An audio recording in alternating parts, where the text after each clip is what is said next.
special integration.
well-being of the people of Democratic People's Republic of Korea.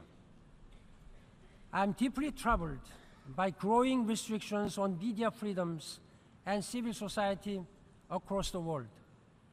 It is not a crime for human rights defenders and others to exercise their basic rights. We must preserve the space for civil society and the press to do their vital work without fear of attack and imprisonment.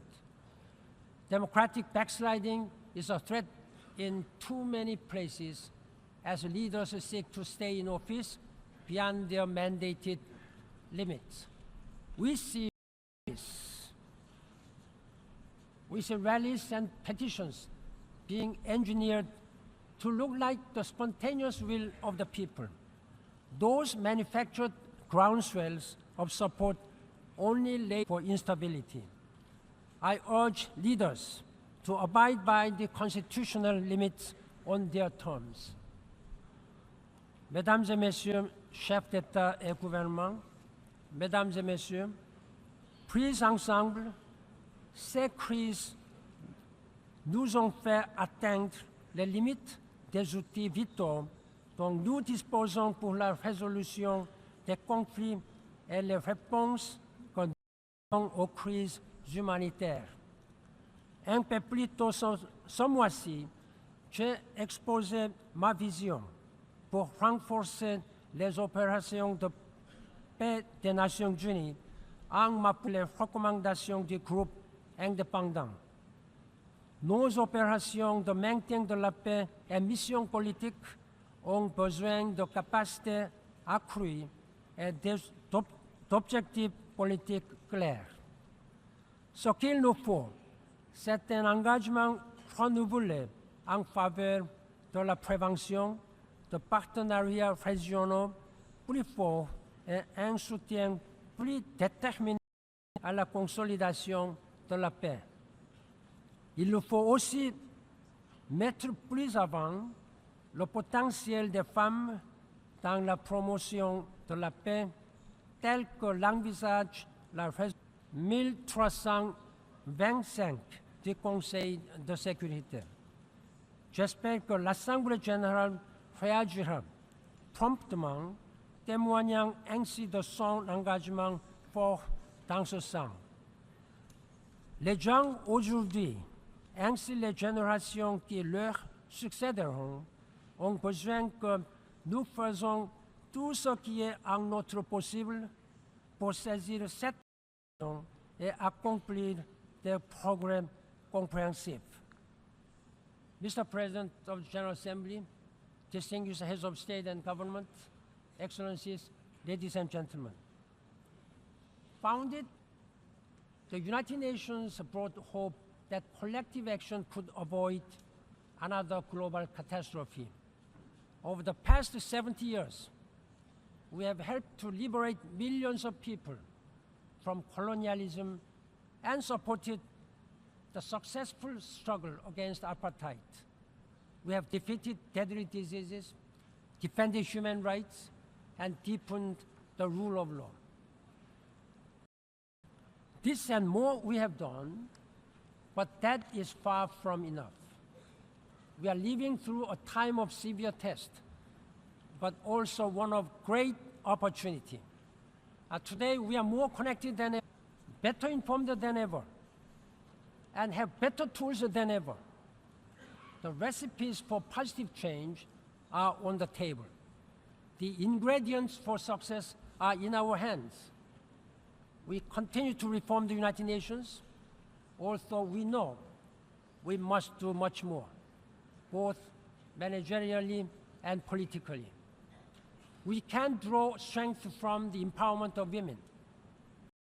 We still need to step it up for gender equality on the way to Planet 50 to 50. I'm inspired by the world's young people, who make up half the world's population. So we must integrate more fully in decision making everywhere. And I'm impressed with the way we, all of us, can unite behind vital causes like the 2030 Development Agenda.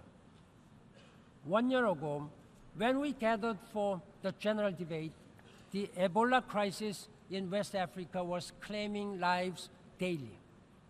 Families were being devastated. Fear was. Forecasts suggested frightening losses in the month ahead. Today, thanks to collective action by communities and their governments and others all around the world, Ebola have declined dramatically. The outbreak is not over, and we must remain vigilant. But the response is working, with the lessons pointing to a safer future for all. When we stand together, there is no limit to what we can achieve. 3 days ago, young people from many nations stood together in of this hall. They asked for one thing above all: change. Change. There is nothing we can say to the world's children that can convince them the world needs to be. That means we must do everything we can to close the gap between the world as it is and the world as it should be. That is the mission of the United Nations. Excellencies, ladies and gentlemen, let's work together to make this better for all, where everybody can live with human dignity and prosperity. I thank you for your leadership. Thank you very much.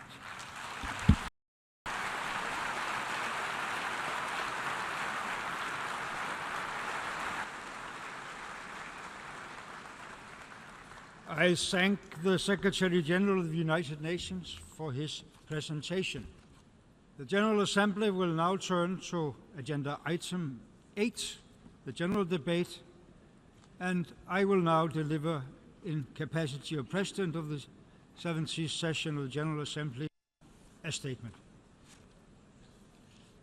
Heads of states, heads of government, distinguished ministers, Mr. Secretary General, Excellencies, delegates, ladies and gentlemen, friends. On Friday, you, heads of states and governments, approved the 2030 Agenda. A genuine, transformative decision, epic in its analysis, visionary in its ambition. A decision that once again proved the universal relevance and value of the United Nations.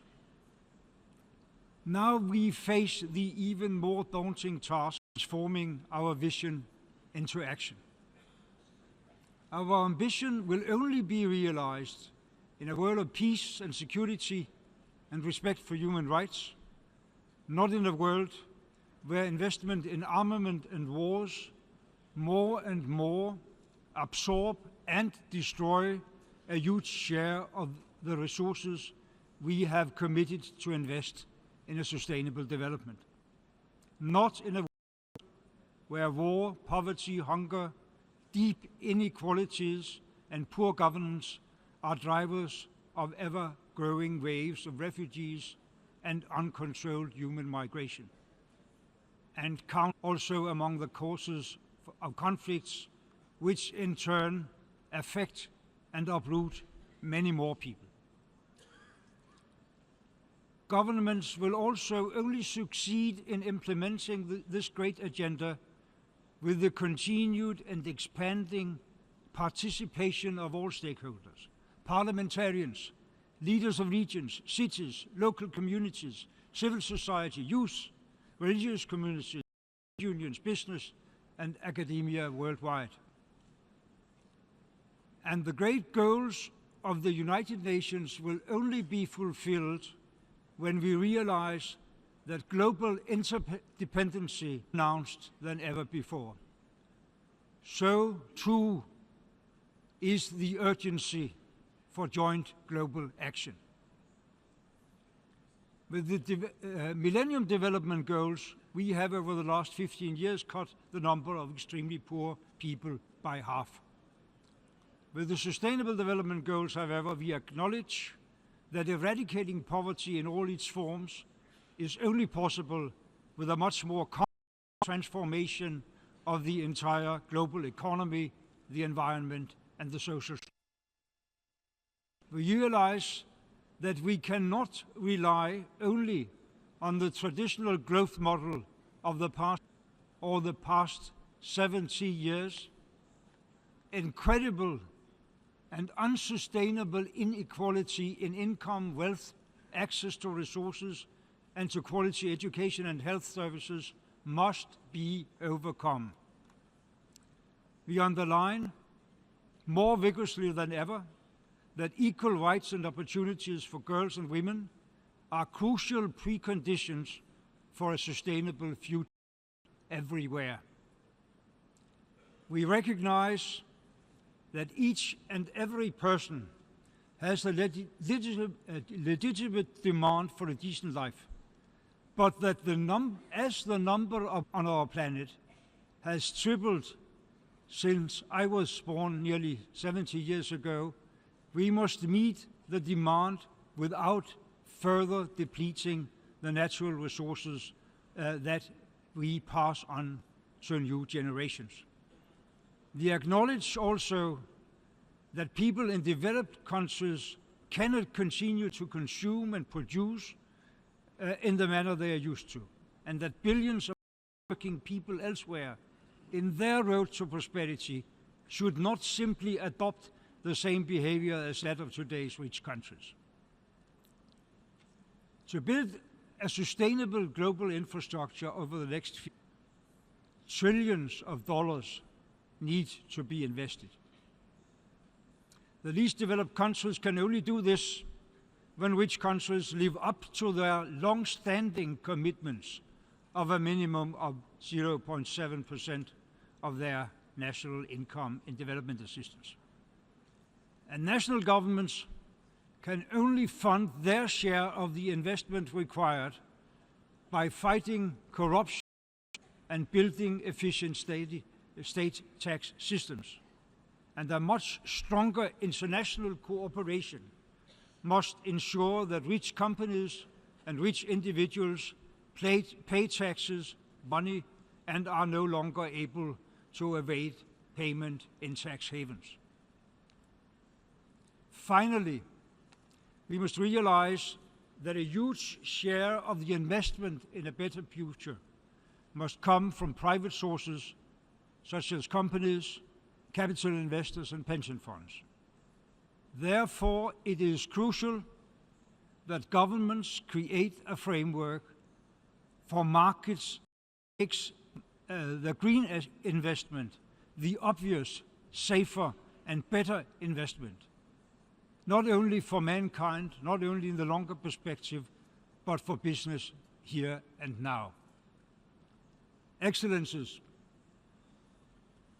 it is due time for far-reaching decisions to bring an end to devastating conflicts and to start investing big in sustainable development. Action is needed now. If we fail, we run the overwhelming risk of unmanageable and inescapable damage to the political, social, ecological, and climate balance of our planet. If we fail, the SDGs will never be reached because the resources needed will be swallowed up in conflicts. If we fail to stop climate change, the consequences will be catastrophic. Further, hundreds of millions of people will be forced away from their habitats. Historically, migration has brought huge benefits to the global community, but large scale of uncontrolled migration have the potential to destabilize societies, leading to conflicts far more damaging than those we are not able to deal with in an orderly and humanitarian fashion today. Excellencies, we live in paradigm and transformational times. Never before has such a large share of humanity enjoyed so good a life, yet never before have we been at greater risk for fundamentally disrupting the basic living conditions of our small globe. And while a larger share of humanity lives in peace and has done so for longer periods than earlier in human history, the folly of war and self-destruction have increased in the Middle East, in parts of Africa, and once again in Europe, creating unfathomable humanitarian catastrophe and more refugees than at any time since the end of World War II. Tensions between major powers increase, as do investments in all kinds of armaments. Vast arsenals of nuclear, chemical, and biological weapons still exist, and disarmament negotiations in Geneva have been stalled for years. 4 weeks ago, I visited Hiroshima and was once again confronted with the horrors of nuclear war. We must remember that at this very moment still, nuclear warheads are on high alert, and we have not eliminated risks of nuclear conflicts by mistake. First of all, therefore, we need to rebuild confidence and scale back these risks.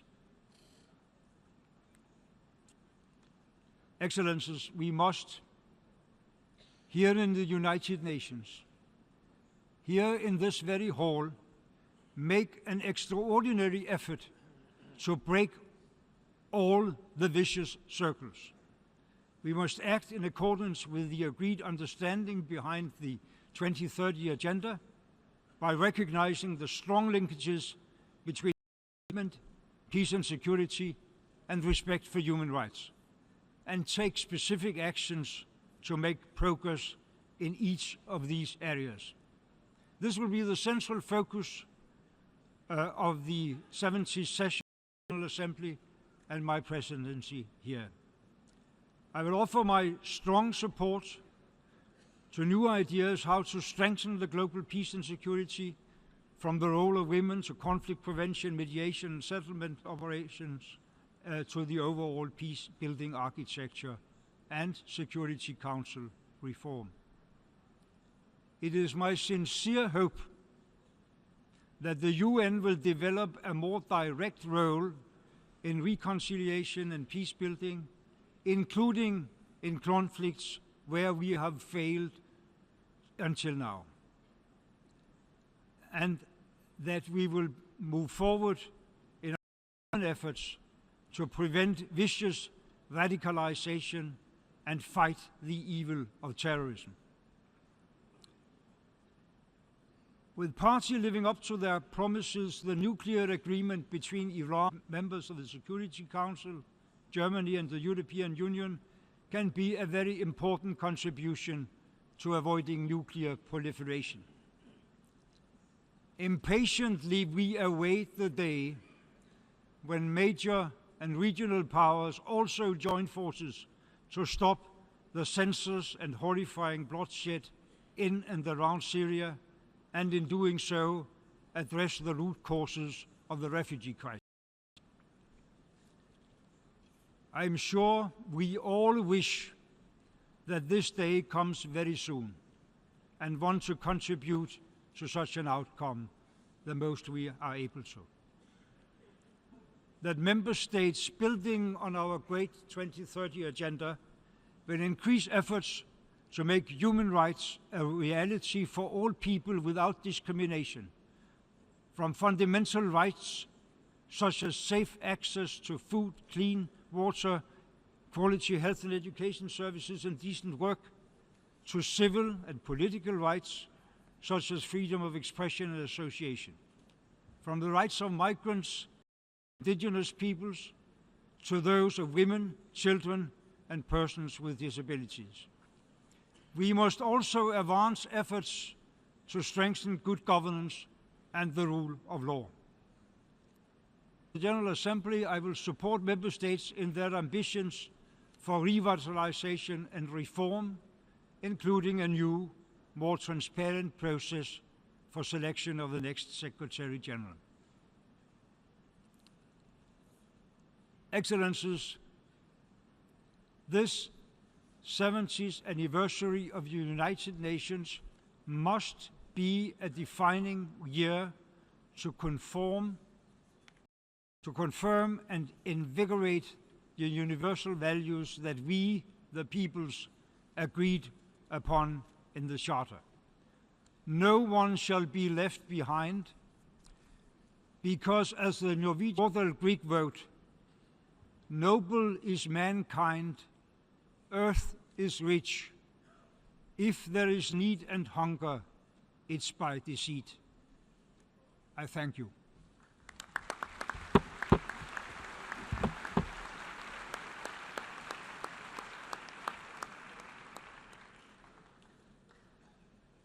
Before giving the floor to the first speaker for this morning, I'd like to remind members that the list of speakers for the general debate has been established on agreed basis, that statements should be no longer than 15 minutes to enable all the speakers to be heard at a given meeting.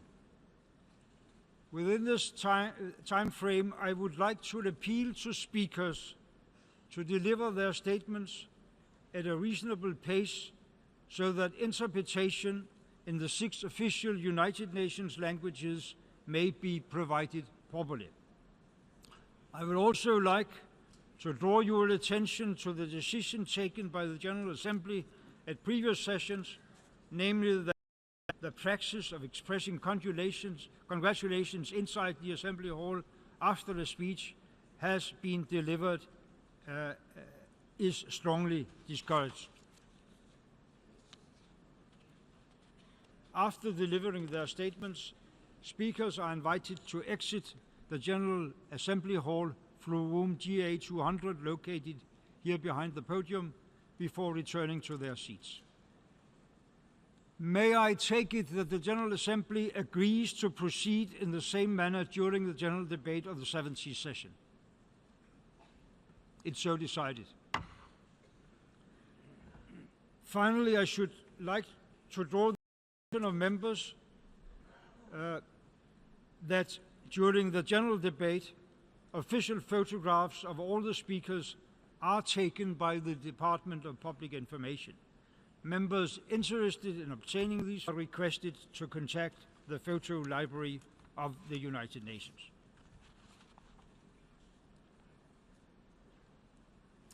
The Assembly will now hear an address by Her Excellency Dilma Rousseff, President of the Federal Republic of Brazil, and I request the protocol to escort Her Excellency.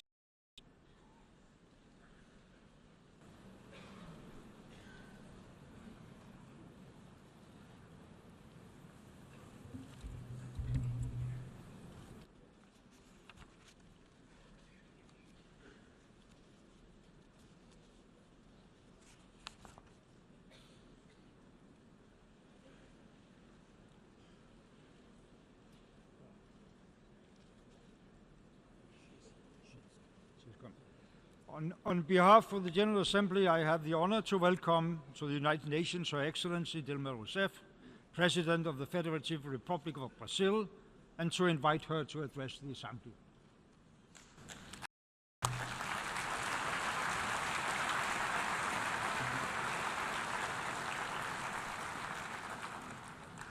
Senor Morgans.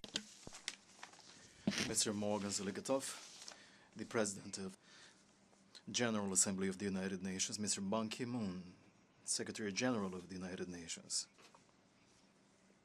ladies and gentlemen, heads of state, heads of government, and heads of delegation, ladies and gentlemen.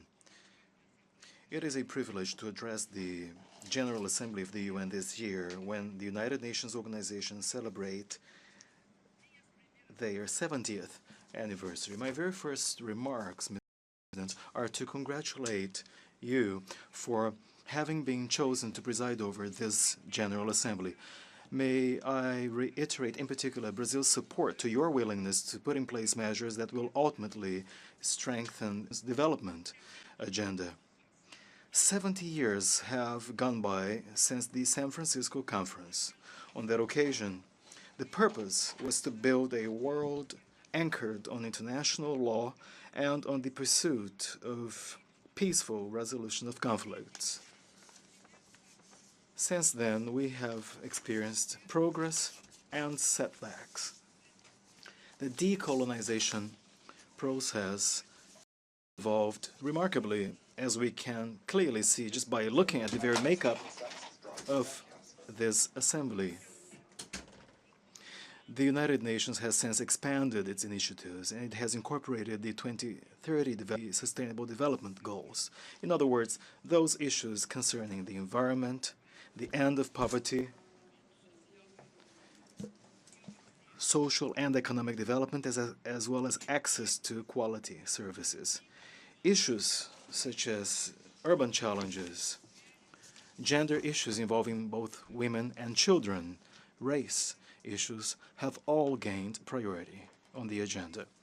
However, it has not achieved the same success in addressing collective security, an issue that was at the very origin of the organization and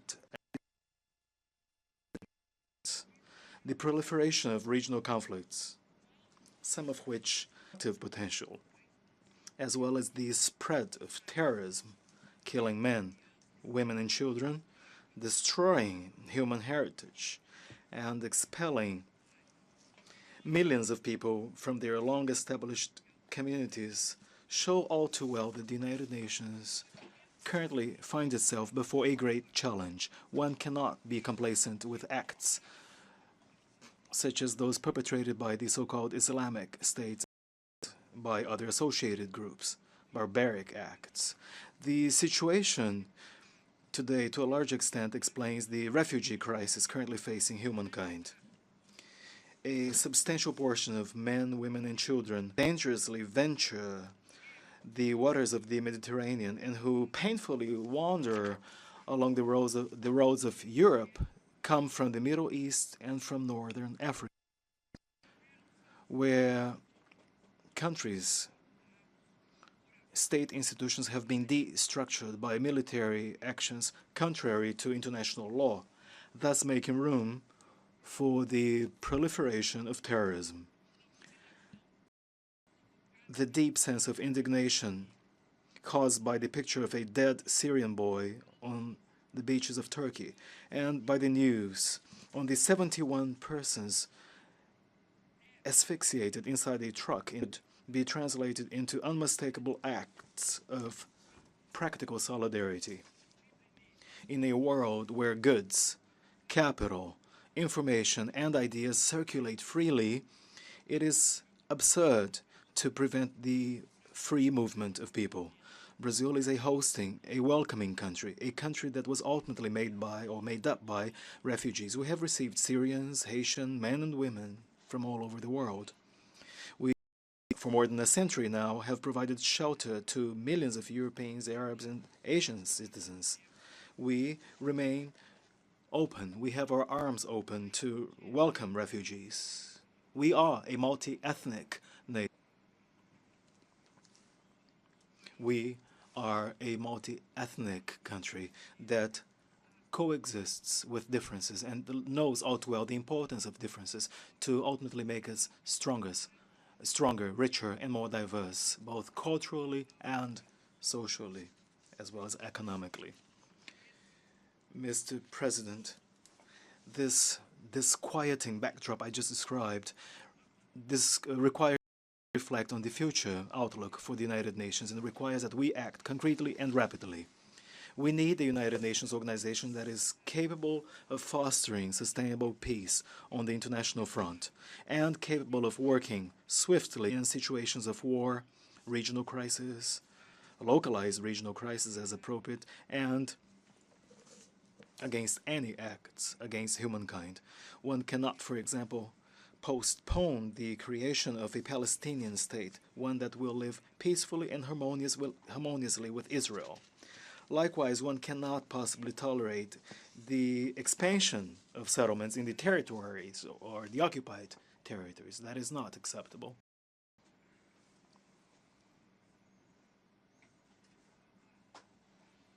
In order to give the United Nations the central role it is rightfully entitled to, it is absolutely key and essential that a structure be carried out. The UN Security Council must expand its permanent and non-permanent members in order to become more representative, more legitimate, and more effective. The majority of member states does not wish a decision on this respect to be forever postponed. We are hopeful that the session that we are starting here today will enter into history as the turning in the trajectory of the United Nations organization. We hope that it will bring about tangible, concrete results in the long and so far inconclusive reform process of the UN.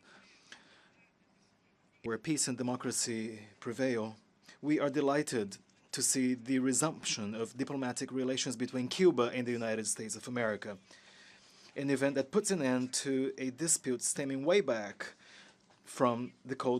That this process will be completed with the end to the embargo that is currently imposed upon Cuba.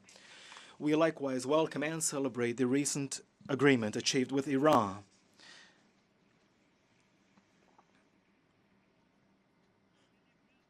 We likewise welcome and hail the recent agreement achieved with Iran, which will enable this country to develop nuclear energy for peaceful purposes and thus the hope for peace to an entire region. At the BRICS level, we have launched a new development bank which will help further expand trade flows and investments and will also possibly help achieve the sustainable SDGs. Mr. President, the 2030 Agenda sketches out the future we all want. The 17 Sustainable Development Goals reaffirm the tenet of the Rio +20 conference, i.e., the principle that it is possible to grow, include, preserve, and protect.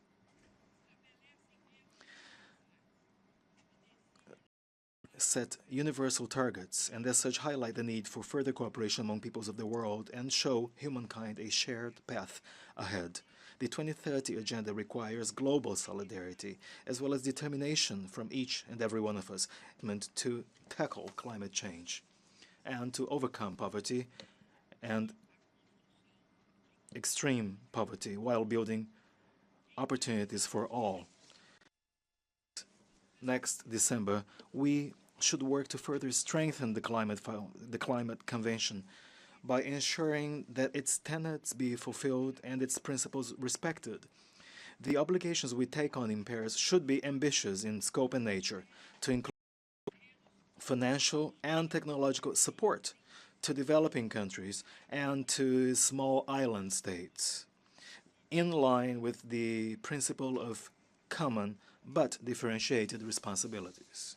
Brazil is making a substantial effort to reduce greenhouse gas emissions without nevertheless impairing our development. We continue to diversify the renewable sources in our energy mix, one of the world's cleanest energy mixes. We are currently also investing in low-carbon agriculture. We have reduced deforestation in the Amazonian region by 82%. A sense of ambition will continue to guide our actions. Accordingly, just yesterday I announced here at the United Nations Brazil's INDC. Brazil's contribution to greenhouse gas emissions by 2030 will be of 43% vis-à-vis the 2005 baseline year. In this time horizon, Brazil intends to ensure the end to illegal deforestation, plus reforestation of 12 million hectares, recovery of 15 million hectares of pasture lands, degraded pasture lands, as well as the integration of 5 million hectares of crop, livestock, and forestry practices.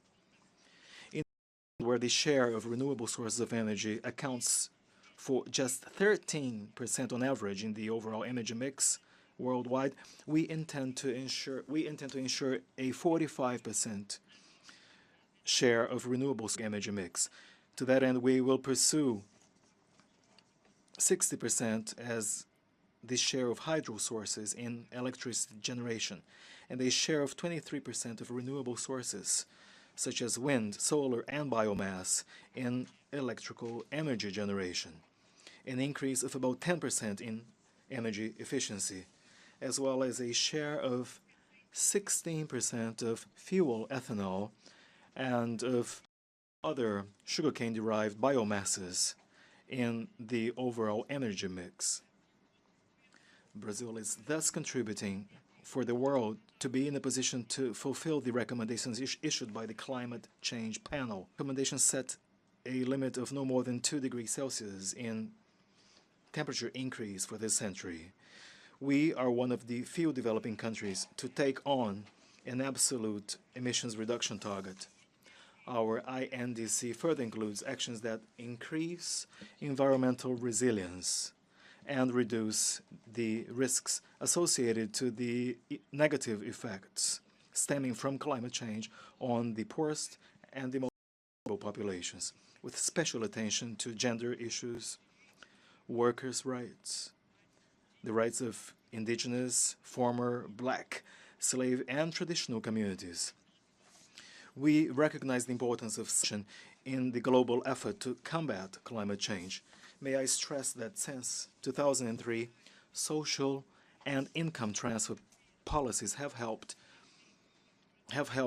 more than 36 million Brazilians to overcome extreme poverty. Last year, Brazil was officially taken out of the World Hunger Map.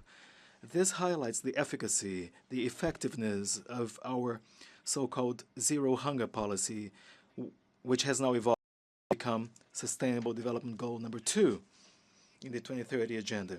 In the transition to a low-carbon economy, we believe it is important to ensure dignified and fair conditions to workers.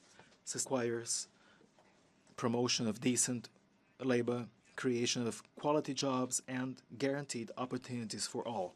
The effort to overcome poverty and advance development must be collective and global in scope. In my country, however, we know all too well that the end to extreme poverty is just the beginning of a long path marked by new gains.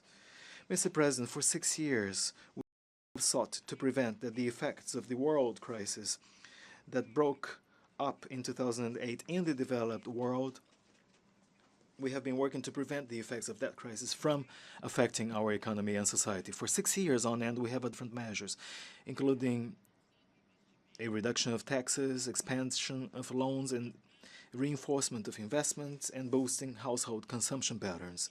We have increased employment opportunities and income levels in that period. That limit, not only due to domestic fiscal reasons, but also due to reasons pertaining to the external state of affairs. The slow recovery of the world's economy and the end of the supercycle of commodities have had a negative impact on our growth. Foreign exchange depreciation and recession pressures have produced inflation and a strong drop in tax collection, thus resulting in to government accounts. However, Brazil does not have any serious structural problems. Our problems are very much limited to the current circumstances. And in view of that state of affairs, we are now rebalancing our budget, and we have under a strong, substantial reduction in government spending, running expenses, and even part of investments. We have realigned prices. We are currently passing permanent spending reduction measures, and we have proposed drastic cuts in expenses, and we have redefined our revenues. All of these initiatives are aimed at reorganizing the fiscal framework while reducing inflation and consolidating macroeconomic stability and increasing confidence in the economy while ensuring a resumption of growth with income distribution. Today, the Brazilian economy is stronger, it is more solid and more resilient than it was years in a position to overcome the current difficulties and move on in the development path. We are at a transition point in time, moving towards a new cycle of expansion that will be more profound, more solid, and more long-lasting. In addition to the fiscal and financial rebalancing actions, and stimuli to exports, we have also put in place measures to encourage investments in infrastructure and energy. In Brazil, the social inclusion has not been interrupted. We hope that inflation control and resumption of growth and credit availability will ultimately contribute to further expand household consumption patterns.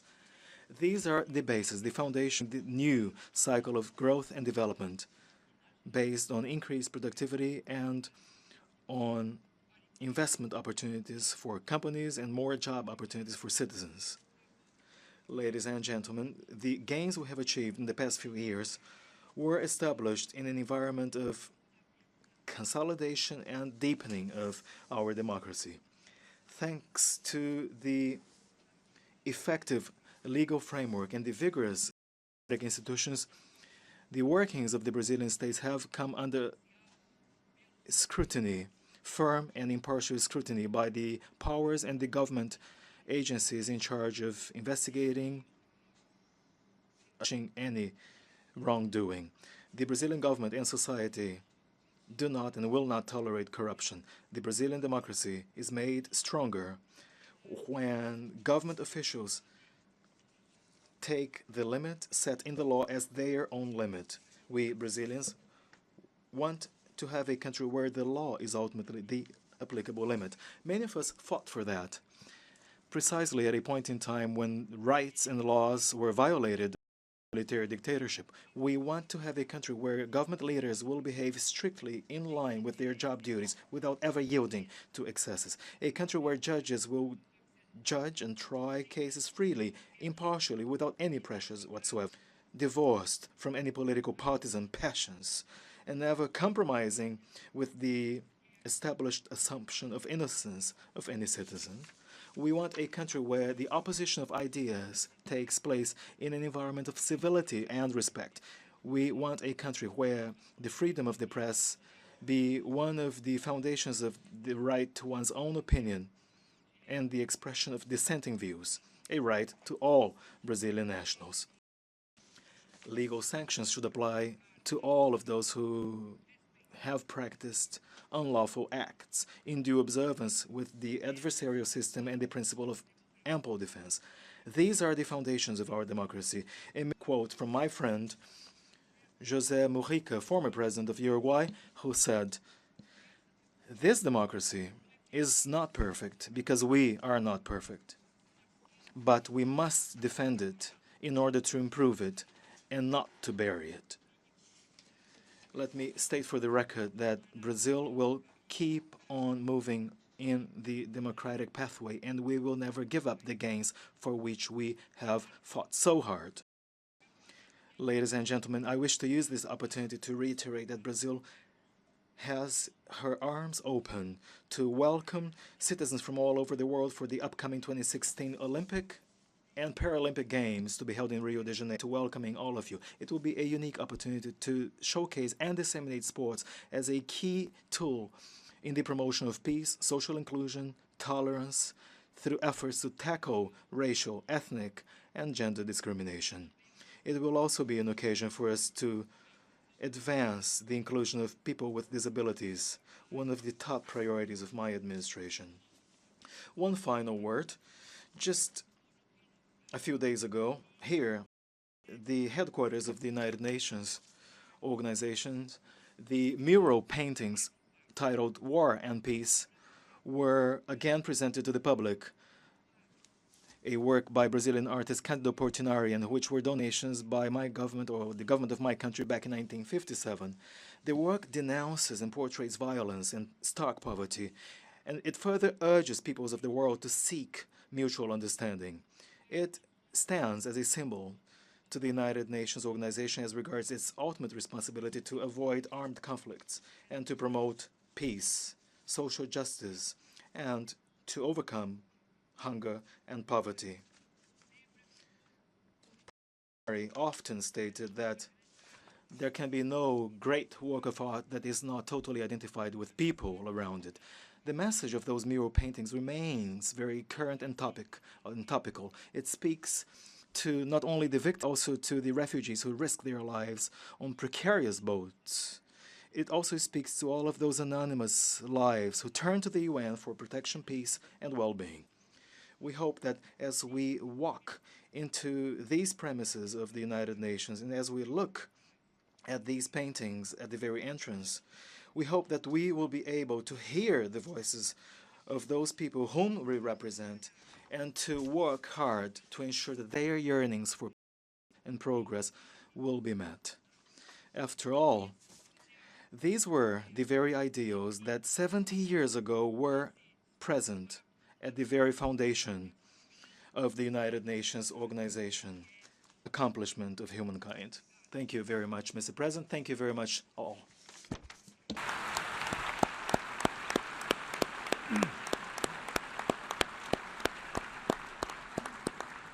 On behalf of the General Assembly, I wish to thank the President of the Federative Republic of Brazil for her statement just made.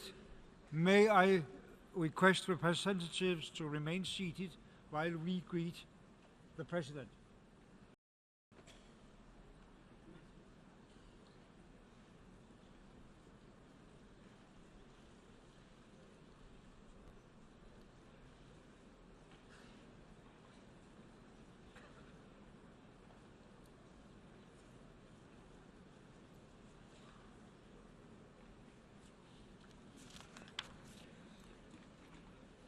The Assembly will now hear an address by His Excellency Barack Obama, President of America.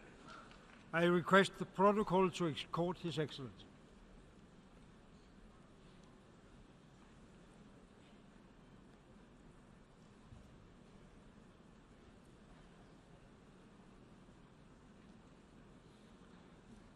They're saying hello to each other.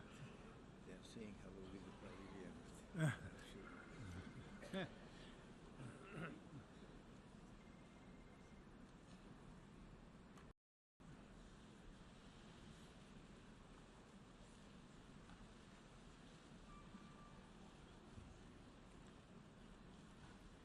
On behalf of the General Assembly, I have the honor to welcome the His Excellency Barack Obama, President of the United States of America, and to invite him to address the Assembly.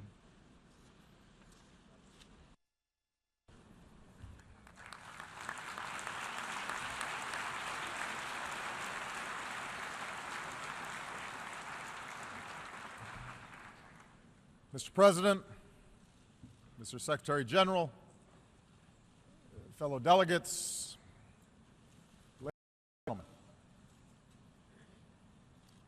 70 years after the founding of the United Nations, it is worth reflecting on what together the members of this body have helped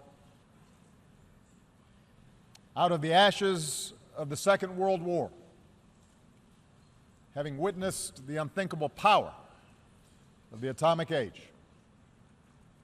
The United States has worked with many nations in this assembly to prevent a third world war by forging alliances with old adversaries, by supporting the steady emergence of strong democracies accountable to their people instead of any foreign power, and by building an international system that imposes a cost on those who choose conflict over cooperation, an order that recognizes the dignity and equal worth of all people. That is the work of 7 decades. That is the ideal that this body, at its best, has pursued. Of course, there have been too many times when, collectively, we have fallen short of these ideals. Over 7 decades, terrible conflicts and untold victims.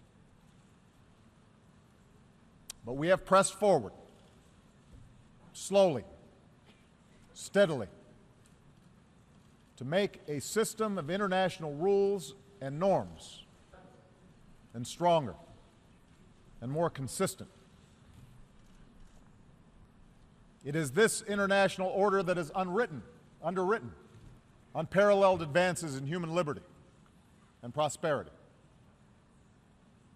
It is this collective endeavor that's brought about diplomatic cooperation between the world's major powers and buttressed a global economy that has lifted more than 1 billion people from poverty. It is these international principles that have helped constrain bigger countries from imposing our will on smaller ones and advance the emergence of democracy and development, liberty on every continent. This progress is real. It can be documented in lives saved and agreements forged, in diseases conquered, and in mouths fed. And yet we come together today knowing that the march of human progress never travels in a straight line, that our work is far from complete, that dangerous currents risk pulling us back into a darker, more disordered world. Today we see the collapse of strong men and fragile states breeding conflict, innocent men, women, and children across borders on an epic scale. Brutal networks of terror have stepped into the vacuum. Technologies that empower individuals are now also exploited by those who spread disinformation or suppress dissent or radicalize our youth. Global capital flows have powered growth and investment, increased risk of contagion, weakened the bargaining power of workers, and accelerated inequality. How should we respond? There are those who argue that the ideals enshrined in the UN Charter are unachievable or out of date, a legacy of a post-war era not suited to our own. Effectively, they argued for a return to the rules that applied for most of human history and that predate this institution. The power is a zero-sum game, that might makes right, that strong states must impose their will on weaker ones, that the rights of individuals don't matter, and that in a time order must be imposed by force.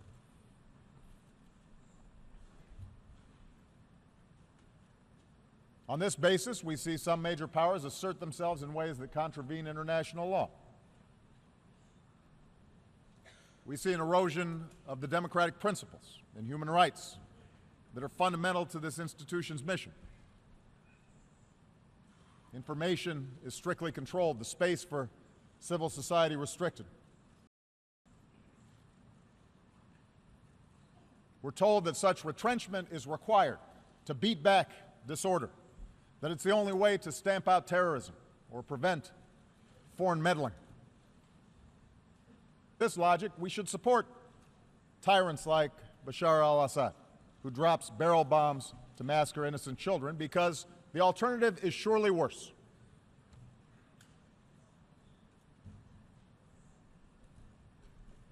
The increasing skepticism of our international order can also be found in the most advanced democracies. We see greater polarization, more frequent gridlock.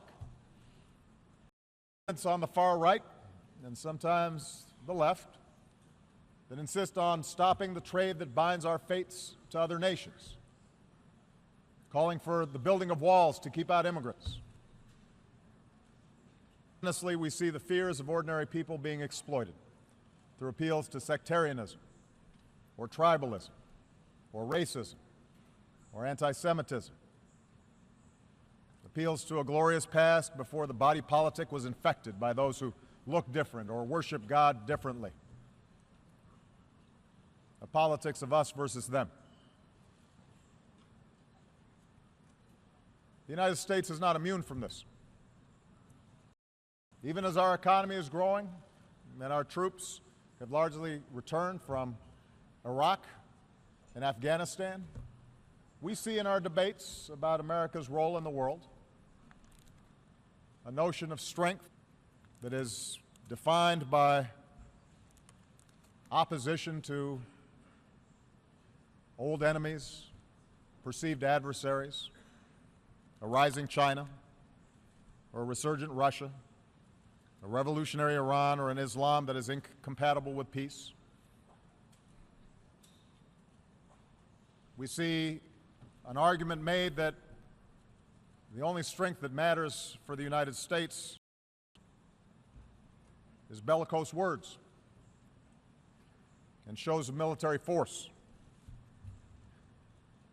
that cooperation and diplomacy will not work. As President of the United States, I am mindful of the dangers that we face. They cross my desk every morning. I lead the strongest military that the world has ever known, and I will never hesitate to protect my country or our allies unilaterally and by force where necessary. But I stand before you today believing in my core that we, the nations of the world, cannot return to the old ways of conflict and coercion. We cannot look backwards. We live in an integrated, one in which we all have a stake in each other's success.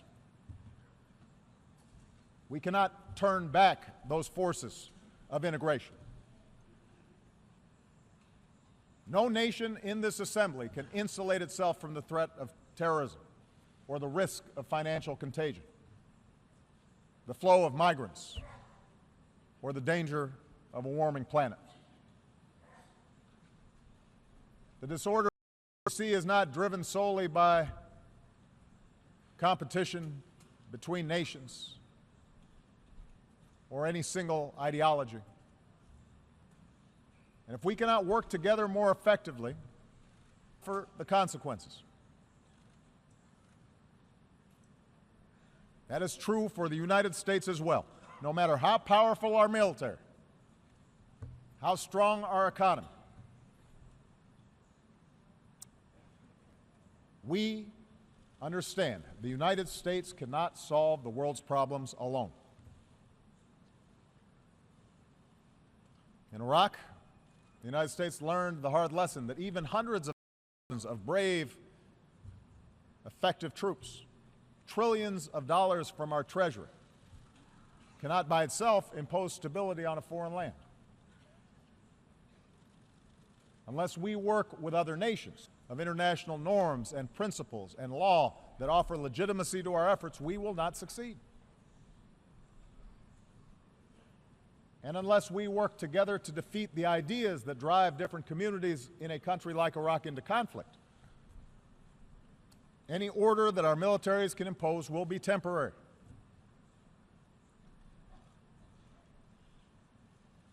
And just as force alone cannot impose order internationally, I believe in my core that repression cannot forge the social cohesion for nations to succeed. The history of the last 2 decades proves that in today's world, dictatorships are unstable. The strong men of today become the spark of revolution tomorrow. You can jail your opponents, but you can't imprison ideas. You can try to control access to information, but you cannot turn a lie into truth. It is not a conspiracy of U.S.-backed NGOs that expose corruption and raise the expectations of people around the globe. It's technology, social media, and the irreducible desire of people everywhere to make their own choices about how they are governed.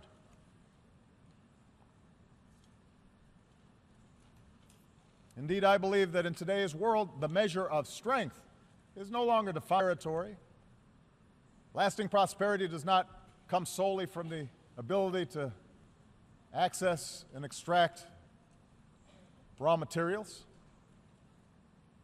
The strength of nations depends on the success of their people, their knowledge, their innovation, their imagination, their creativity, their drive, their opportunity, and that in turn depends on individual rights and good governance and personal security.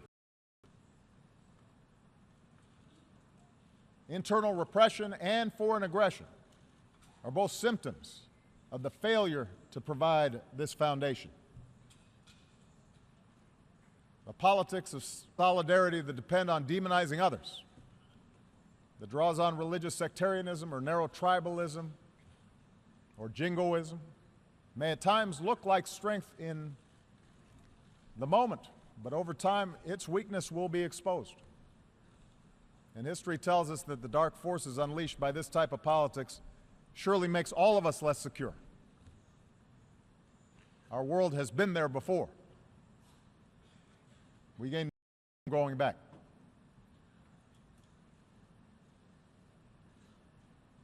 Instead, I believe that we must go forward in pursuit of our ideals, not abandon them at this critical time. We must give hopes, not our deepest fears. This institution was founded because men and women who came before us had the foresight to know that our nations are more secure when we uphold basic laws and basic norms and pursue a path of cooperation over conflict. And strong nations, above all, have a responsibility to uphold this international order.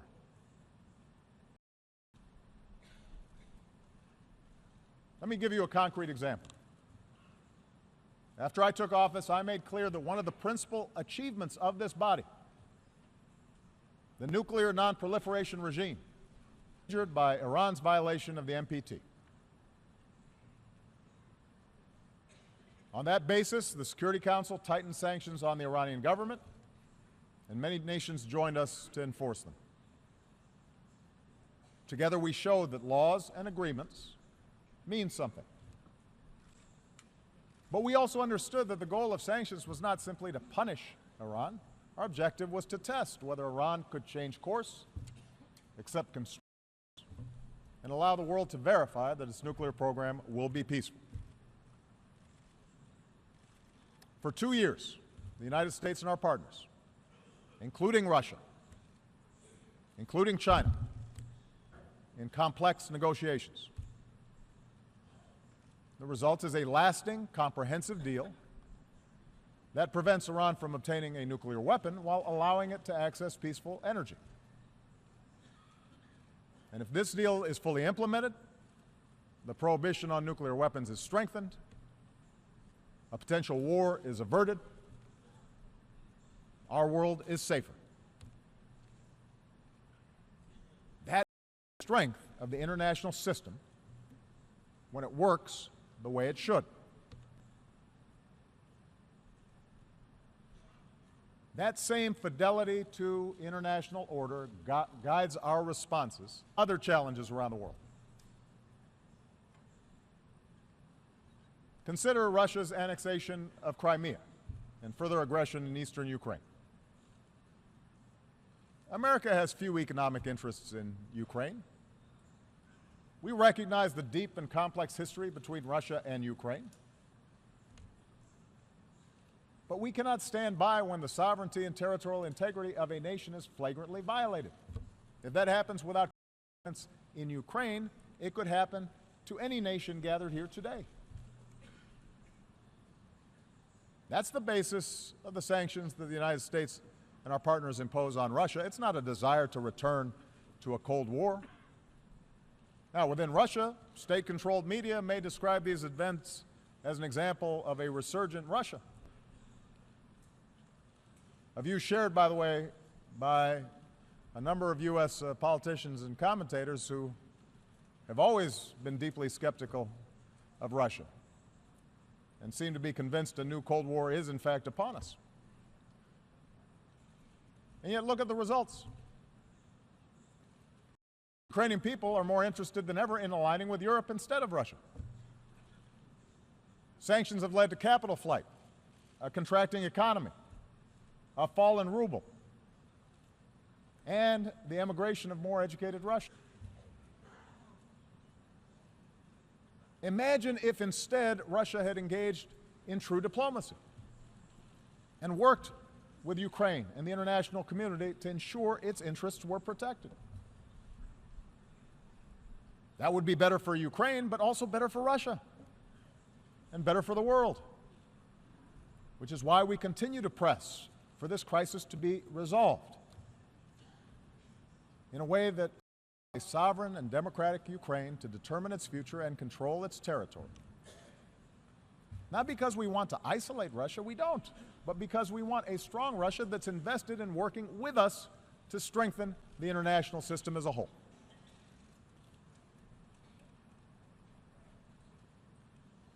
Similarly, in the South China Sea, the United States makes no claim on territory there. We don't adjudicate claims.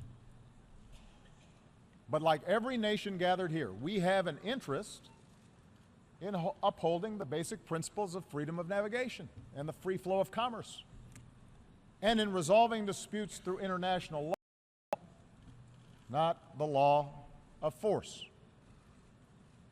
So we will defend these principles while encouraging China and other claimants to resolve their differences peacefully.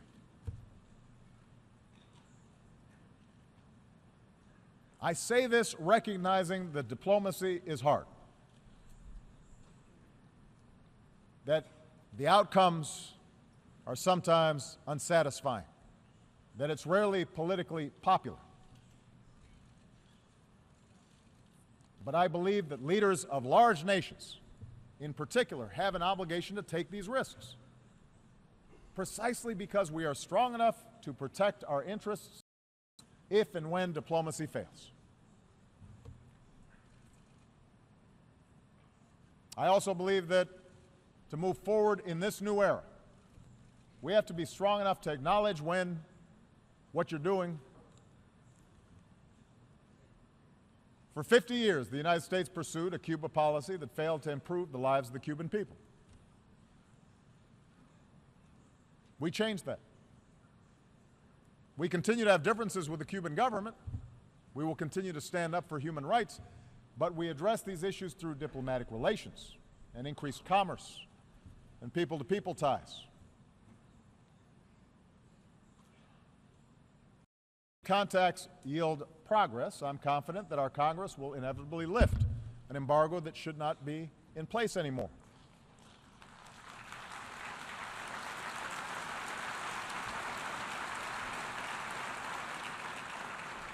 Change won't come overnight to Cuba, but I'm confident that openness, not coercion, will support the reforms and better the life the Cuban people deserve.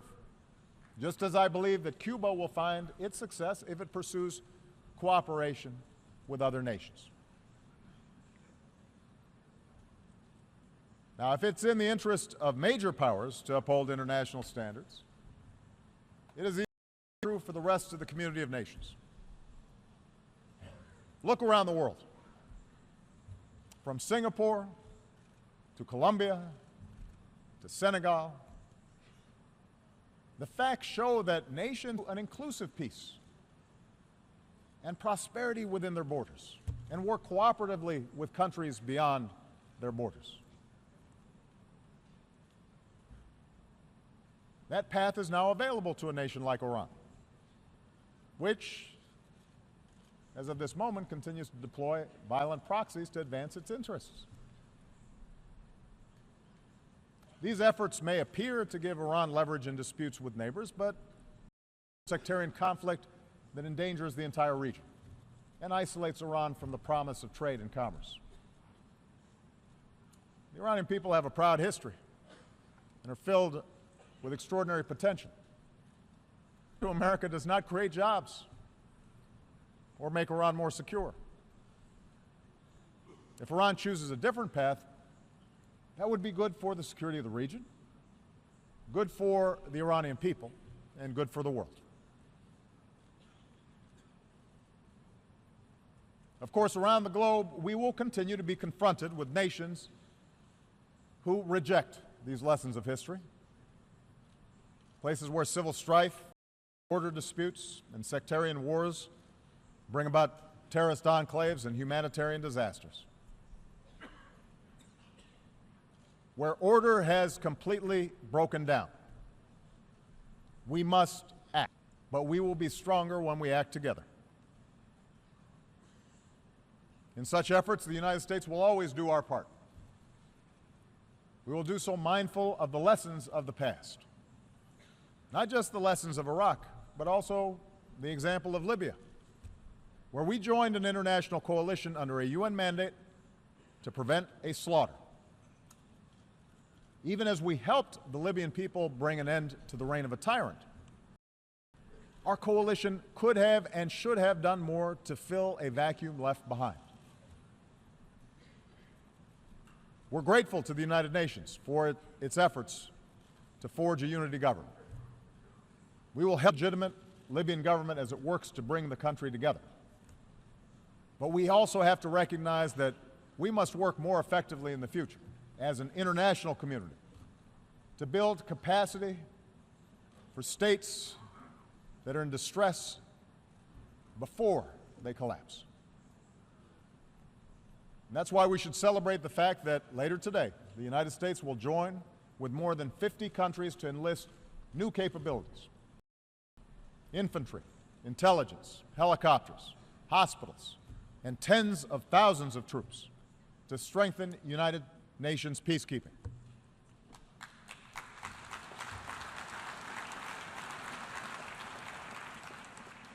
These new capabilities can prevent mass killing and ensure that peace agreements are more than words on paper. But we have to do it together. Together, we must strengthen our collective capacity to establish security where order has broken down and to support those who seek a just and lasting peace.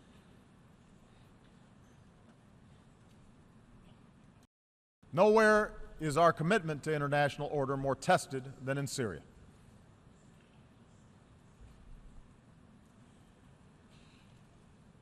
When a dictator slaughters tens of thousands of his own people, that is not just a matter of one nation's internal affairs. It breeds human suffering on an order of magnitude that affects us all. Likewise, when a terrorist group beheads captives, slaughters the innocent, and enslaves women, it's not a single nation's national security problem. That is an assault on all our humanity. I've said before, and I will repeat, there is no room for accommodating an apocalyptic cult like ISIL.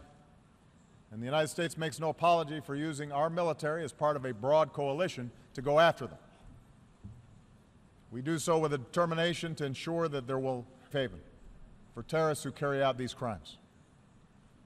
And we have demonstrated over more than a decade of relentless pursuit of al-Qaeda. We will not be outlasted by extremists. But while military power is necessary, it is not sufficient to resolve the situation in Syria. Lasting stability can only take hold when the people of Syria forge an agreement to live together peacefully. The United States is prepared to work with any nation, including Russia and Iran, to resolve the conflict. But we must recognize that there cannot be, after so much carnage, a return to the pre-war status quo. Let's remember how this started. Assad reacted to peaceful protests by escalating repression and killing that in turn created the environment for the current strife. And so Assad and his allies can't simply pacify the broad majority of a population who've been brutalized by chemical weapons and indiscriminate bombing.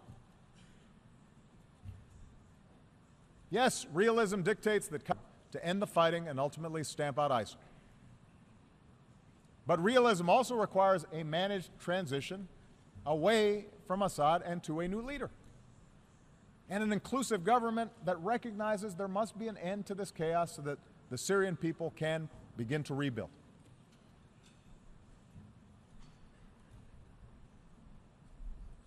We know that ISIL, which emerged out of the chaos of Iraq and Syria, depends on war to survive.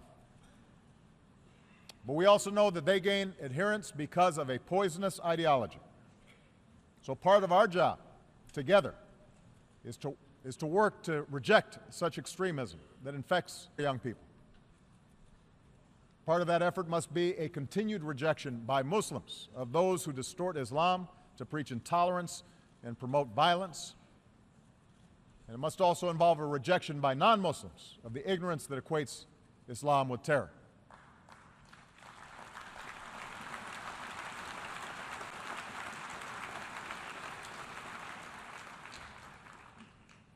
This work will take time.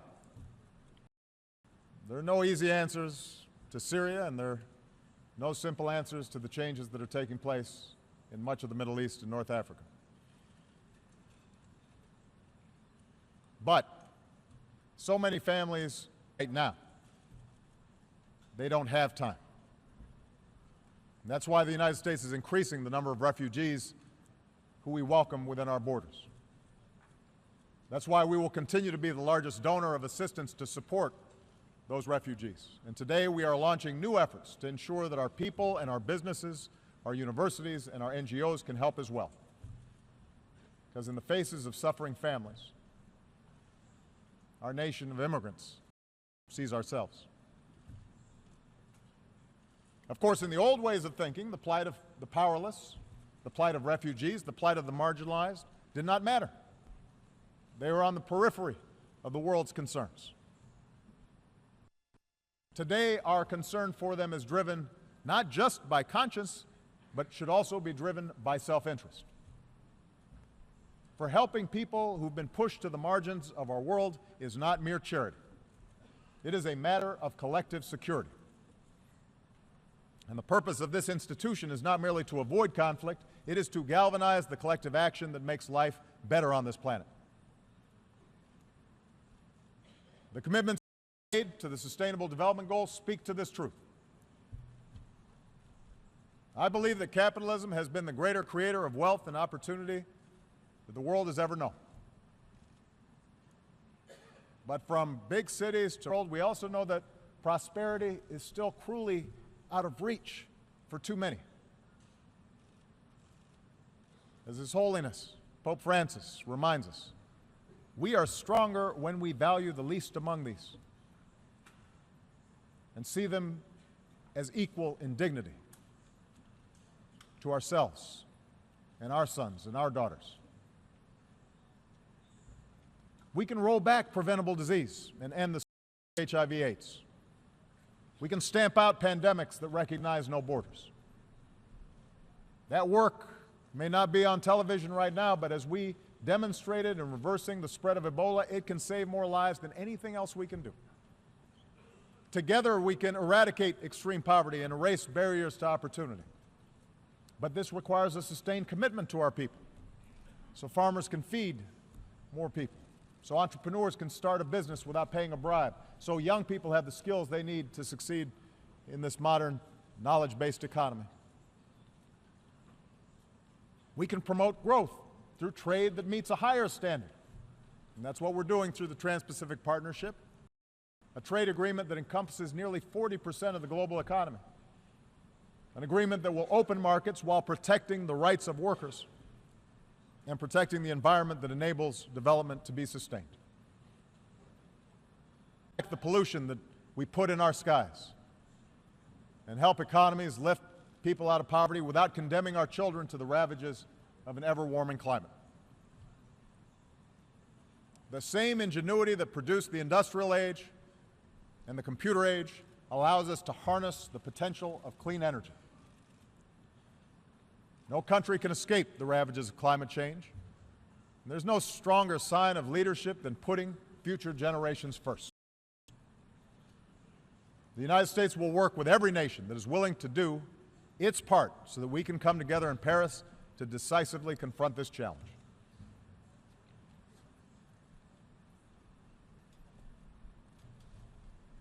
Our vision for the future of this assembly,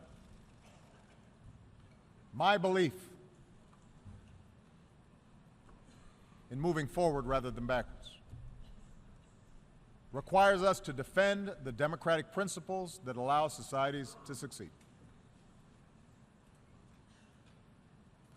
Let me start from a simple premise. Catastrophes like what we are seeing in Syria do not take place in countries where there is genuine democracy and respect for the universal values this institution is supposed to defend.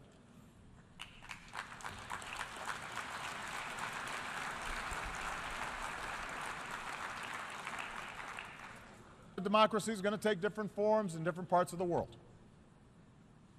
The very idea of a people governing themselves depends upon government giving expression to their unique culture, their unique history, their unique experiences. But some universal truths are self-evident.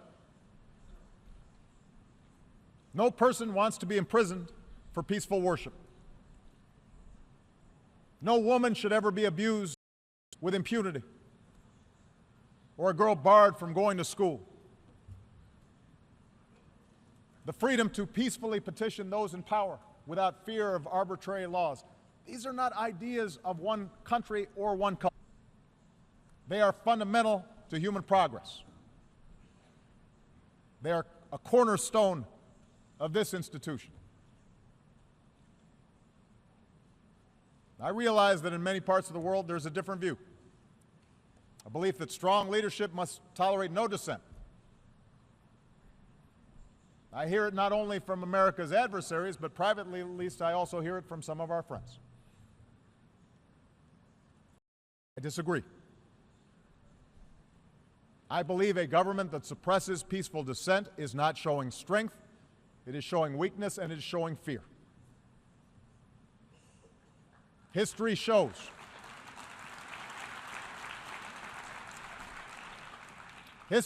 that regimes who fear their own people will eventually crumble.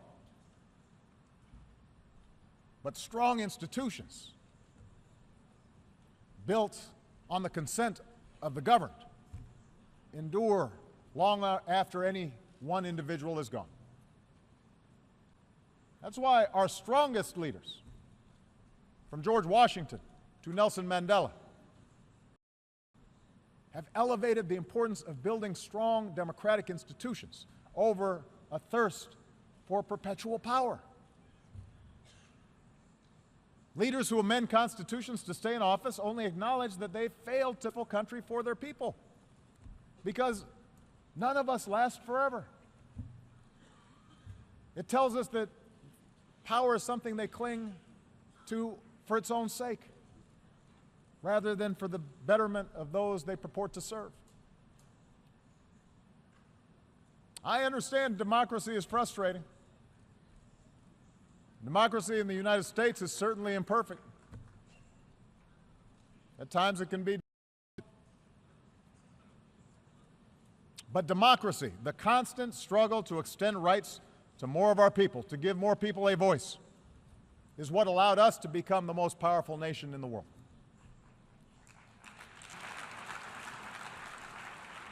It's not simply a matter of principle. It's not an abstraction.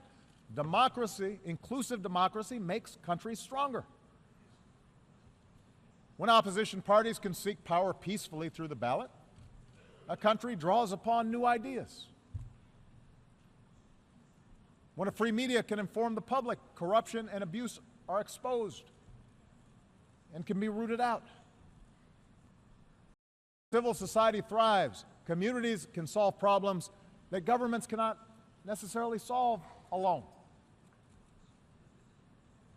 When immigrants are welcomed, countries are more productive and more vibrant. When girls can go to and pursue unlimited opportunity, that's when a country realizes its full potential.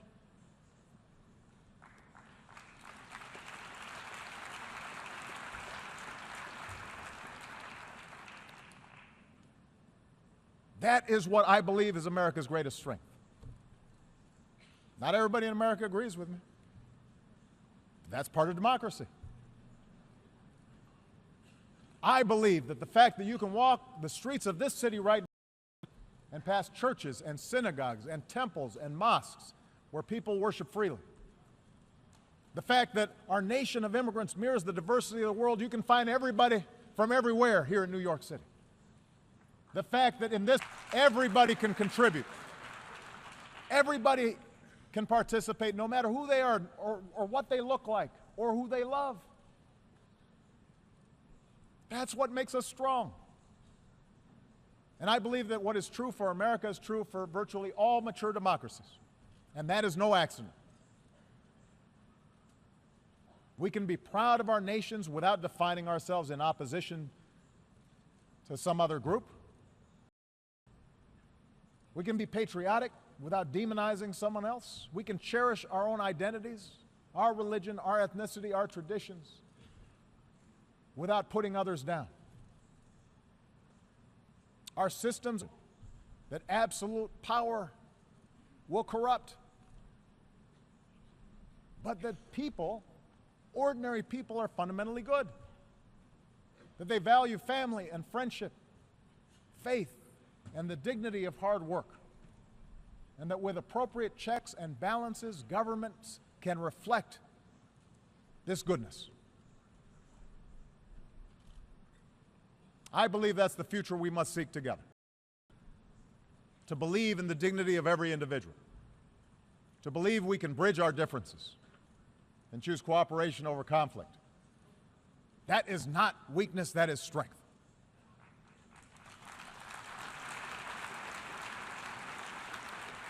It is a practical necessity in this interconnected world.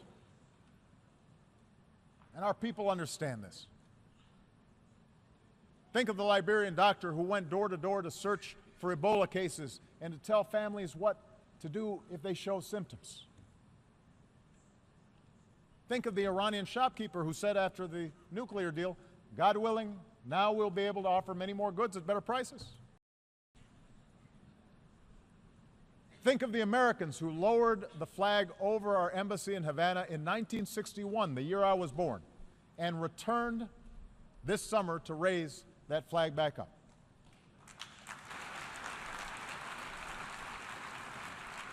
One of these men said of the Cuban people, we could do things for them and they could do things for us. We loved them. For 50 years, we ignored that fact. Think of the families leaving everything they've known behind, risking barren deserts and waters just to find shelter, just to save their children.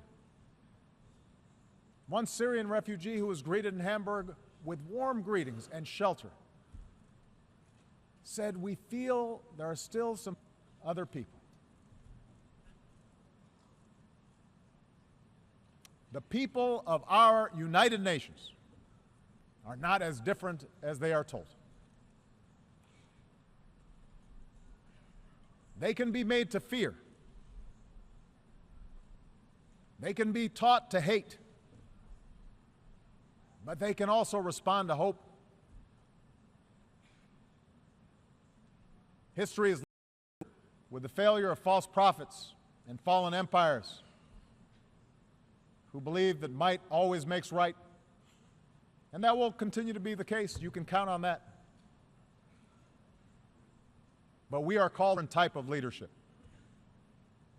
Leadership strong enough to recognize that nations share common interests and people share a common humanity. And yes, there are certain ideas and principles that are universal. That's what those who shaped the United Nations 70 years ago understood. Let us carry forward that faith into the future, for it is the only way we can assure that future will be better for my children and for yours. Thank you very much.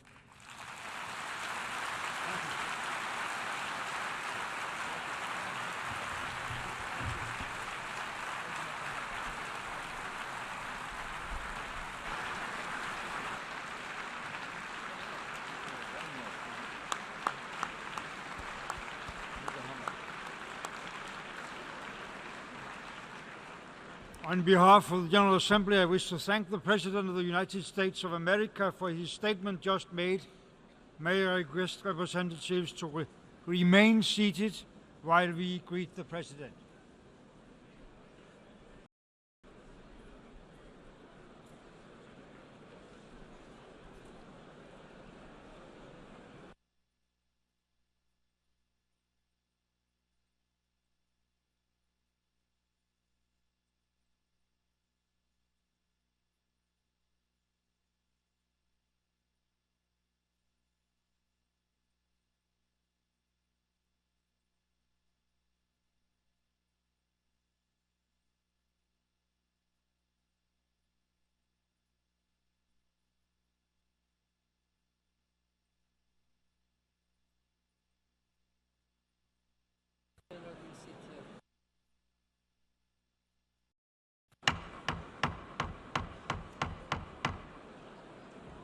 May I ask representatives to take their seats? We can go on with the list of presidents speaking.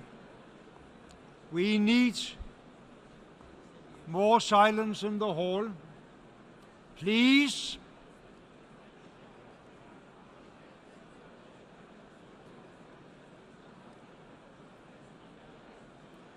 Shall we go on? Now, you think?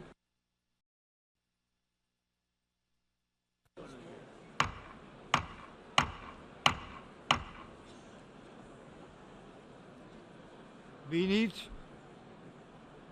silence via an address by His Excellency Andrzej Duda, President of the Republic of Poland. I request protocol to escort His Excellency.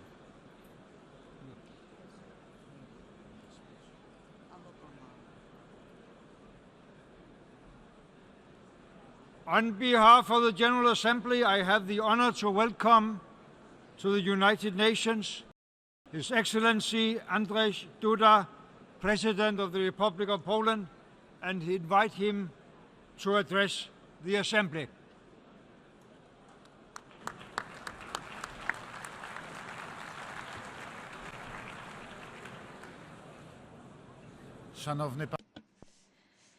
Distinguished Mr. Secretary General,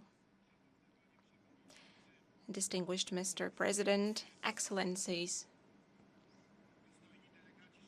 honorable delegates, ladies and gentlemen, I congratulate the President of the 70th session of the UN General Assembly, Mr. Mogens Lykketoft, on his election to his honorable office.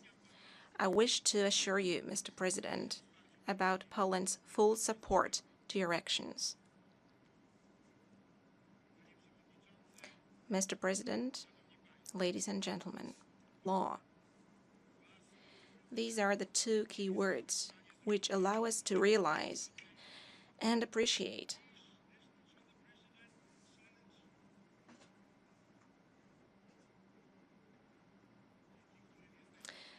These are the two key words which allow us to understand and appreciate the importance of the United Nations in the last 70 years of the world's history. Peace and law, two words without which it is impossible to imagine coexistence of nations, ethnic groups, followers of different religions.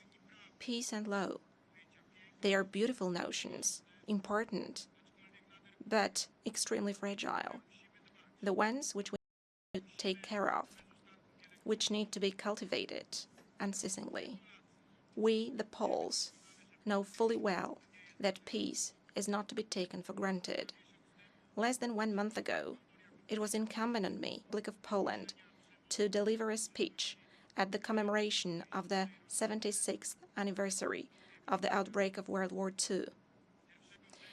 At the dawn of September the 1st, 1939, the invasion of Nazi Germany against my home country was unleashed. 17 days later, on the 17th of September 1939, we received a blow from the other side. The USSR attacked Poland, and Poland vanished from the map. However, the Poles are a proud nation, and they did not give up, because what they love above all is freedom, and that is on the side of the free world. The war, the Second World War, was the greatest and the most bloody in mankind's history.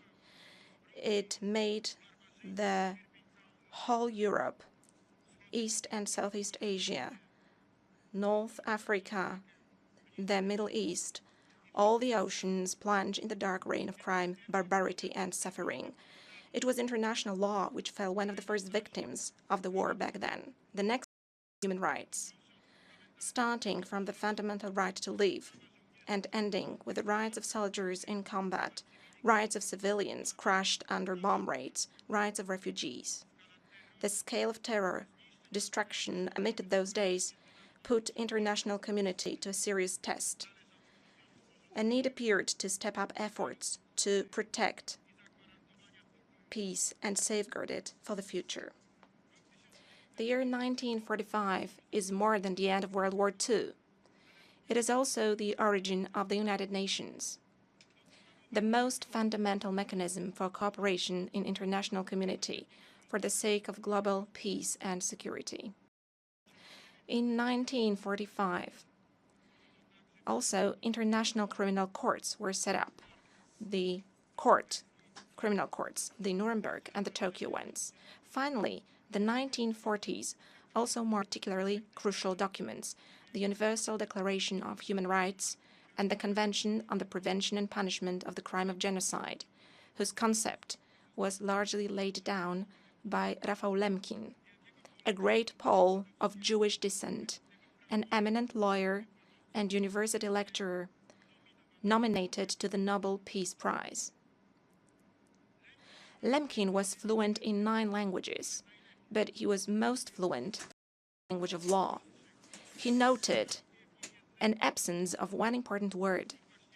It was Lemkin who invented and applied in professional literature the term genocide for the first time.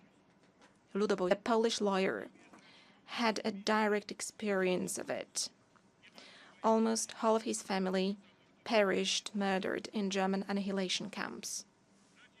The emphasis on respect of international law, as well as unconditional penalization of those responsible for war crimes, was meant to be one of ways and means to prevent bloody conflict in the future. As Pope John Paul VI observed, peace and international law are closely linked to each other. Law favors peace. Unfortunately, international treaties are still solemn pledges are neglected, and human rights are commonly trampled. We should constantly recall this fact. There is never too much of reminding that international law is a fundamental value and a fundamental tool to build peace in the world. That no declarations made by leaders of states, no promises, no entreaties will replace treaties, conventions, and resolutions. No negotiations behind closed doors may ever lead to violation of the former, to the trampling of them. All states should be afforded equal enjoyment of rights vested in them. Undermining these rules should be firmly rejected by international community and the global community. Poland, so gravely affected by World War II and by over 40 years long time of oppression from the communist regime, is particularly sensitive to the use of force in relations between states, to the use of armed aggression, to violation of human rights. Poland feels it is incumbent on her to remind that such methods are not only immoral, not only incompatible with a broadly understood humanism, but above all, they are in contradiction with international law. That is why I would like to write, in a situation when a state perpetrates an aggression, leading its international policy of accomplished facts, employing tanks, missiles, and bombs, the international community has an obligation to reject the facts accomplished through such an action. In this connection, it is crucially important to continue the work on streamlining the effectiveness of the United Nations Security Council, the body responsible for the protection of international peace. It must be constantly recalled that the privilege of permanent membership is connected with a duty to take active measures to implement UN fundamental goals in Article 1 of the Charter. In recent years, the right to veto led on many occasions to a total stalemate of the Council works on the most important security issues precisely. This is why Poland supports the French proposal to adopt a code of procedure for refraining from a veto in the event when we are confronted with gravest crimes in the sense of international law, including of genocide. Ladies and gentlemen, Let us have a look at the world today, which is so much trouble-ridden. How many millions of people suffer from war, destitution, or religious persecutions? Can we afford to circumvent the principles enshrined in the UN Charter? Should we be turning a blind eye to the breach of commitments once made, on actions taken from the position of power and of accomplished facts? Should we wave aside legal manipulations and propaganda activities which seek to justify unworthy actions and illegal ones? The answer is no. And this has to be an answer of every decent and honest human person and politician. The President of the Republic of Poland, Professor Lech, addressing this forum in this hall back in 2009, pointed out that violation of territorial integrity of states always gives rise to conflicts on a global scale. Today, I would also like, in my capacity as President of Poland, to express, on behalf of my country, the opposition to the world built on the division of zones of influence and aggression perpetrated by those who, driven by their interests and ambitions, ignore provisions of international law, thus thwarting the joint 70 years endeavor of the United Nations. In our part of Europe, we know too well the costs which are to be incurred as a result of such a policy, especially in the absence of and joint reaction of other states in the early stage of an aggression.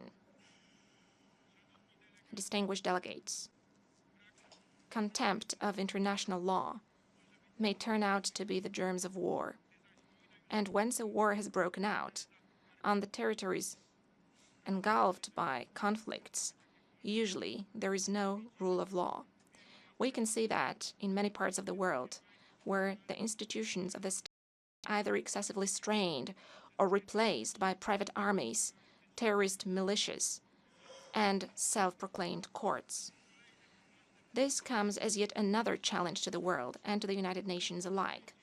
More and more frequent, in which one can hardly define the litigant parties, in which combat is carried out not by states, but rather by indeterminate armed groups, where it is difficult to make out a soldier from a civilian. How to adjust the present-day regulations to the new circumstances, which in the eyes of many politicians and even specialists in international law are still not fully researched and comprehensible. Unfortunately, one continues unaltered for centuries. In various quarters of the world, and on the occasion of various conflicts, freedom of conscience and religion are subject to systematic restraint. Members of religious minorities, especially Christian persecution. In the Middle East, the incidence of acts of violence targeting members of Christian churches is growing at an alarming pace. Let us not forget about the plight of the Yazidis community, the people murdered and evicted from their native soil. Poland appeals to international community to take decisive steps to protect the rights of religious minorities. Military conflicts in the Middle East take the toll of thousands of innocent lives, violating social and economic stability of the region. The militants of the so-called Islamic State pillage museums, defile and blowing up the remains of ancient metropolis. At the end of August, we were informed about the destruction of the temple Baal Shamin, almost 200 years old. UNESCO Director General Irina Bokova stated that the devastation of the temple constitutes no less than a war crime. In the face of those beastly acts, international community should take more decisive steps in order to stem the practice of destroying and looting the world heritage.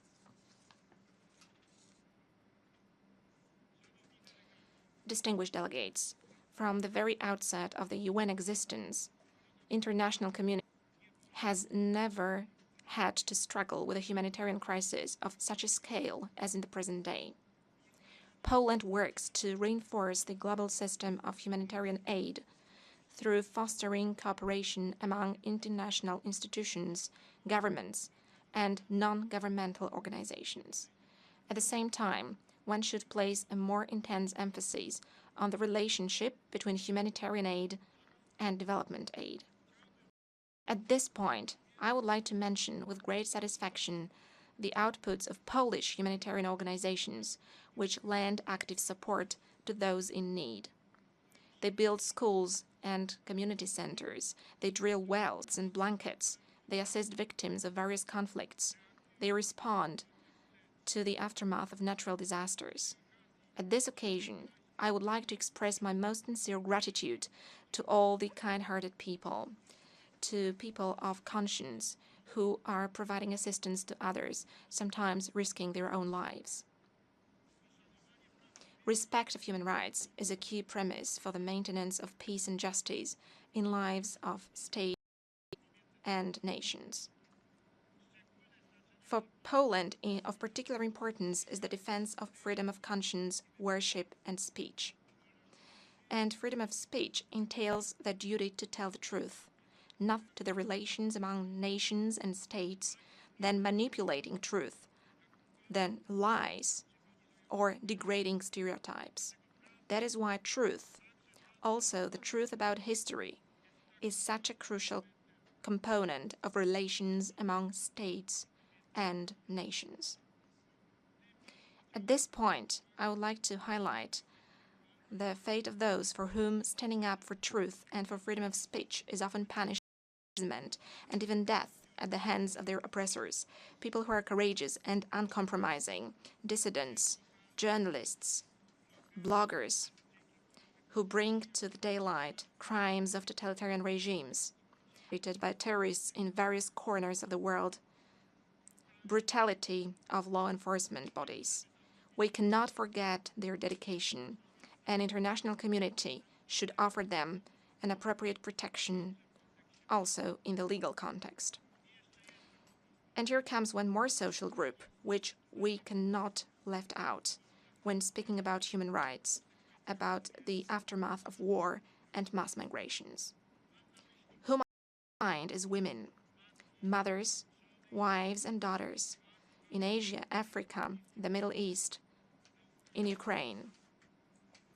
They require our particular solicitude, since they suffer twice. First, when they lose their sense of security, knowing that warfare is raging around, and then when they lose their husbands, fathers, brothers, sons, and sometimes cannot even bury them. The tears of a woman distressed with a war is the greatest charge against humanity in the 21st century. Distinguished delegates, the defense of democracy, sustainable economic growth, leveling of social inequalities, broader access to education, long-term mitigation of impacts of climate change, all of the above measures the preservation of peace worldwide. In this context, I wish to assure you about my country's readiness to participate in the attainment of Sustainable Development Goals. Poland actively participates, among others, in the international effort to arrive at a new climate agreement. We see the need for the permanent understanding to be reached in this field, one which will be joined by all states and that will engage efforts of all in proportion to their actual capabilities. Poland has, otherwise, an impressive track record in climate protection. Suffice it to say that our economic transformation contributed to the lower emissions in Poland by 30% in relation to 1990. We also stand ready to increase our direct contribution to peacekeeping and preservation of security. This is also the motive behind the submission of our candidacy for the Security Council non-permanent membership. Honorable delegates, Poland, still mindful of the tragedy of the World War II and of communist times, pledges to actively cooperate in building international order founded on law. Law contributes to effective functioning of societies are made, but also to effective and peaceful arrangements among states themselves. Let us therefore create the world founded on the force of law and not on the law of force. Thank you very much.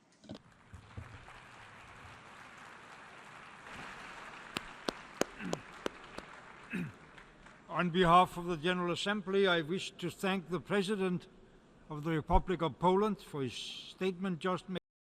May I request representatives to remain seated while we greet the President.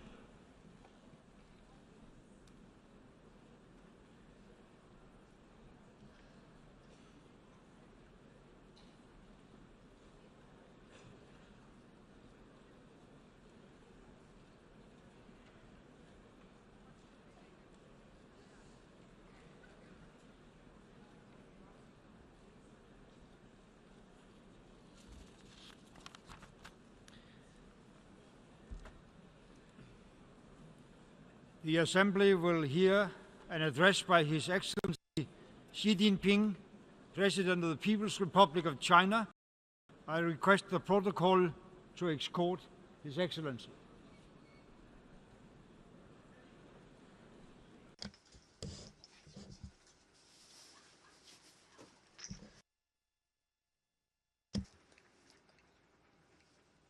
On behalf of the General Assembly, I have the honor to welcome to the United Nations His Excellency Xi Jinping, President of the People's Republic of China, and invite him to address the Assembly.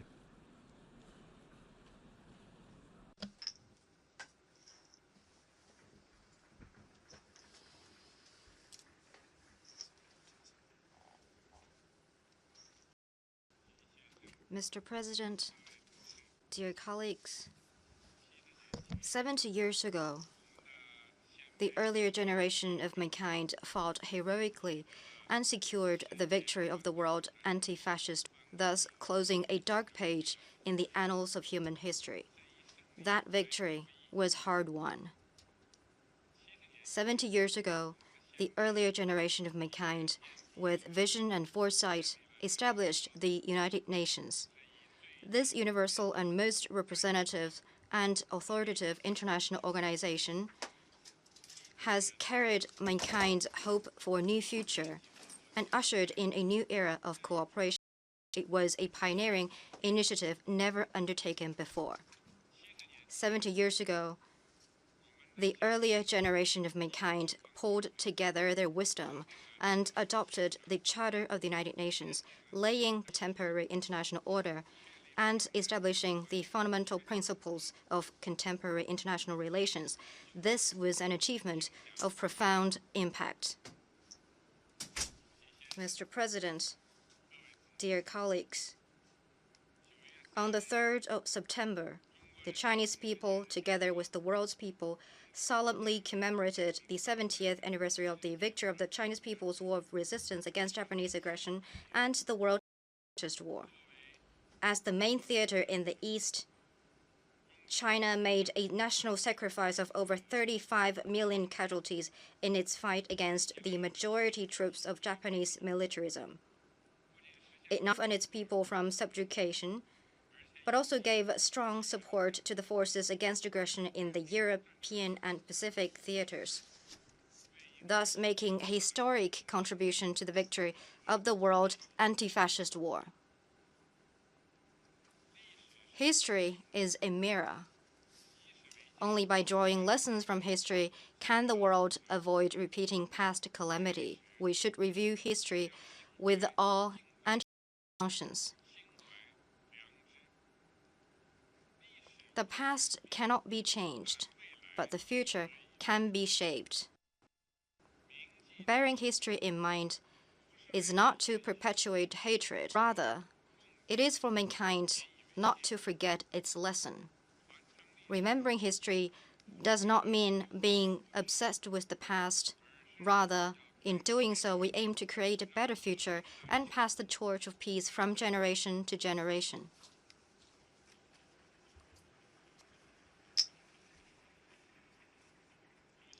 Mr. President, dear colleagues, the United Nations has gone through the test of the past 7 decades. It has witnessed efforts made by all countries to uphold peace, build homeland, and pursue cooperation.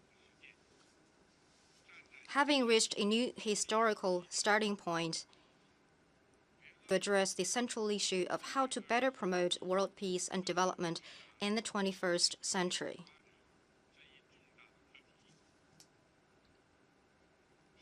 The world is going through a historical process of accelerated evolution.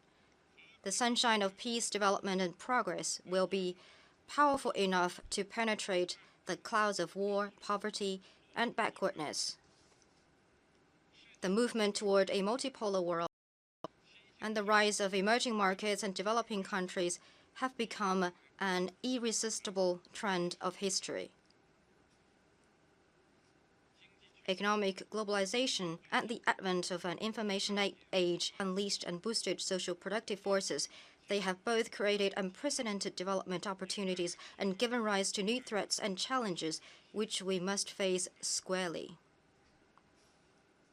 As ancient Chinese saying goes, the greatest ideal is to create a world truly shared by all.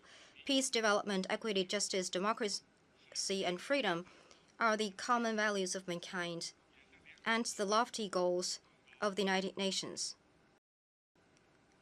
Yet, these goals are far from being achieved, and we must continue our endeavor to meet them.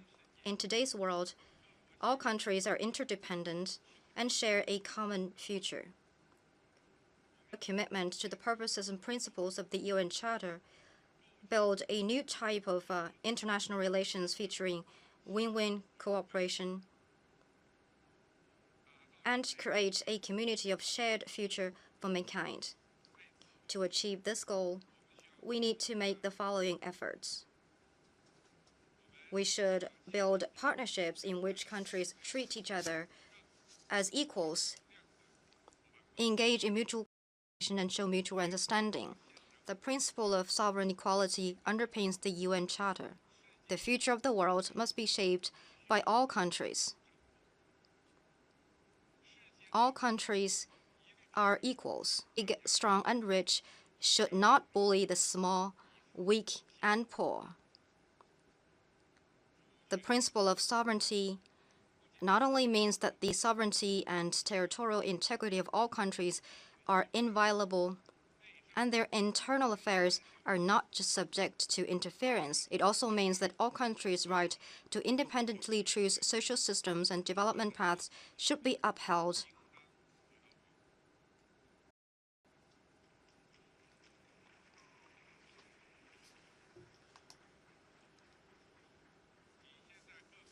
And that all countries' endeavors to promote economic and social development and improve their people's lives. We should be committed to multilateralism and reject unilateralism. We should adopt a new vision of seeking win-win outcomes for all and reject the outdated mindset that one's gain means the other's loss, or that the winner shall take all. Consultation is an important form of democracy.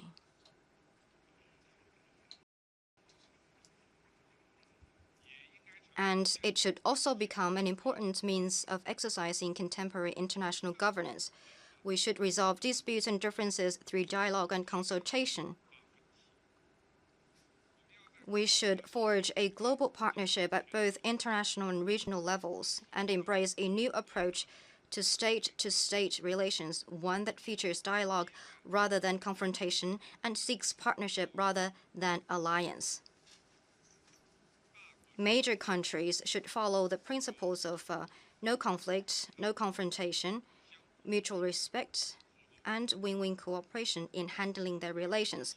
Big countries should treat countries as equals and take a right approach to justice and interests by putting justice before interests. We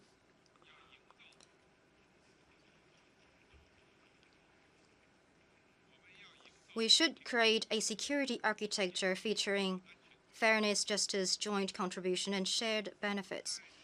In the age of economic globalization, the security of all countries is interlinked and has impact on one another. No country can maintain absolute security with its own effort, and no country can achieve stability out of other countries' instability.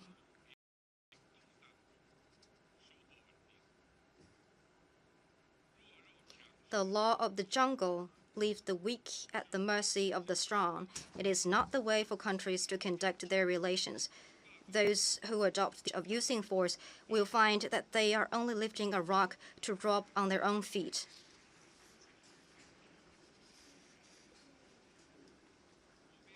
We should abandon Cold War mentality in all its manifestation and foster a new vision of common, comprehensive, cooperative, and sustainable security.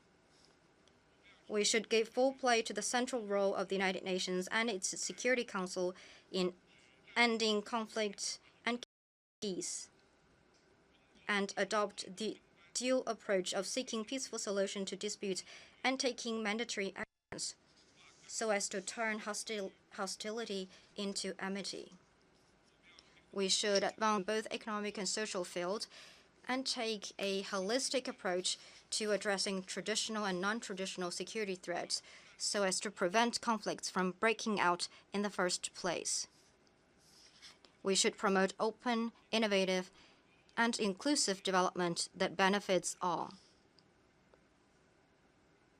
The 2008 international financial crisis has taught us that allowing capital to blindly pursue profit can only create a crisis, and that global prosperity cannot be built on the shaky foundation of a market without moral constraints. The growing and poor is both unsustainable and unfair. It is important for us to use both the invisible hand and the visible hand to form synergy between market forces and government function, and strive to achieve both efficiency and fairness.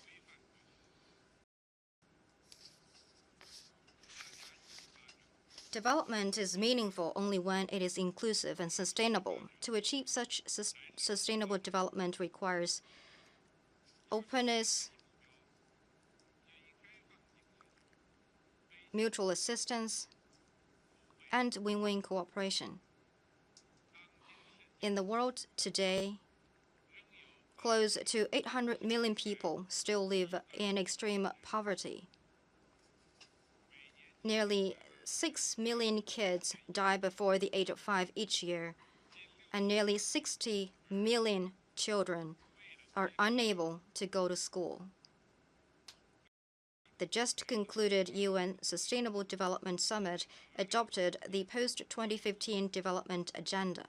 We must translate our commitments into actions and work together to ensure that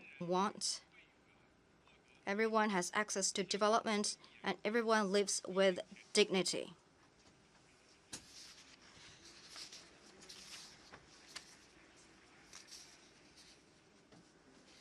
We should increase inter-civilization exchange to promote harmony, inclusiveness, and respect for differences. The world is simply more colorful as a result of its cultural diversity. Diversity breeds exchanges. Exchanges create integration, and integration makes progress possible. In their interactions, civilizations must accept their differences. Through mutual respect, mutual learning, and harmonious coexistence, can the world maintain its diversity and thrive. Each civilization represents the unique vision and contribution of its people, and no civilization is superior to others. Different civilizations should have dialogue and exchanges instead of trying to exclude or replace each other. The history of mankind is a process of active exchanges, interactions, and integration among different civilizations. We should respect and treat each other as equals. We should draw inspirations from each other to boost the creative development of human civilization. We should build an ecosystem that puts Mother Nature and green development first. Mankind may utilize the nature and even try to transform it, but we are, after all, a part of the nature. We should care for nature and not place ourselves above it. We should reconcile industrial development with nature, pursue harmony between man and nature to achieve sustainable development of the world and the all-round development of man. To build a sound ecology is vital for mankind's future. All members of the international community should work together to build a sound global eco-environment. We should respect nature, follow nature's ways, and protect nature. We should firmly pursue green, low-carbon, circular, and sustainable development. China will shoulder its share of responsibility, and China will continue to play its part in this common endeavor. We also urge developed countries to fulfill their historical responsibility, honor their emission reduction commitments, and help developing countries mitigate and adapt to climate change.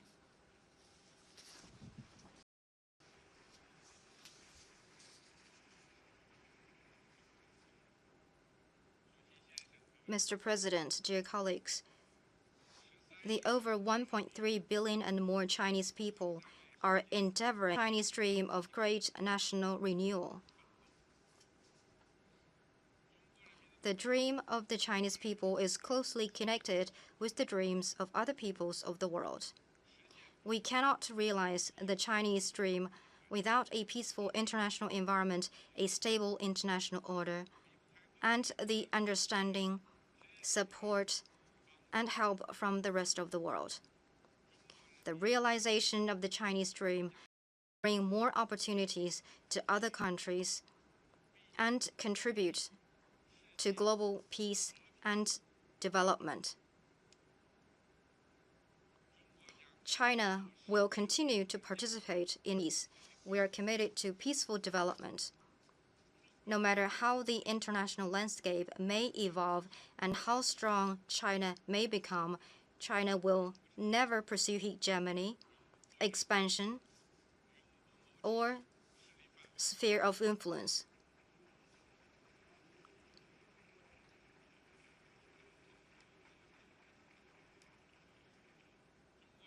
China will continue to contribute to development. We will continue to pursue common development and the win-win strategy of opening up. We are ready to share our development experience and opportunities, and we welcome other countries to board China's express train of development so that all of us will achieve common development.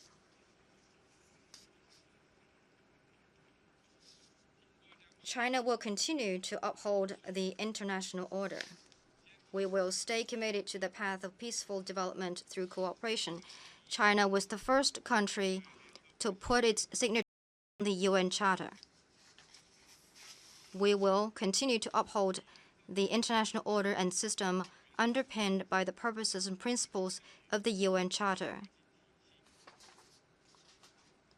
China, and together with other developing countries, we firmly support greater representation and voice of developing countries, especially African countries, in the international governance system.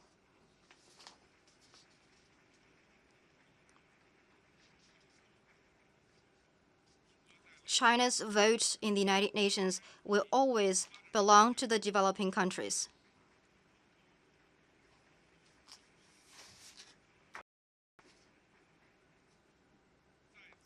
I wish to take this opportunity to announce China's decision to establish a 10-year, $1 billion China-UN Peace and Development to support the UN's work.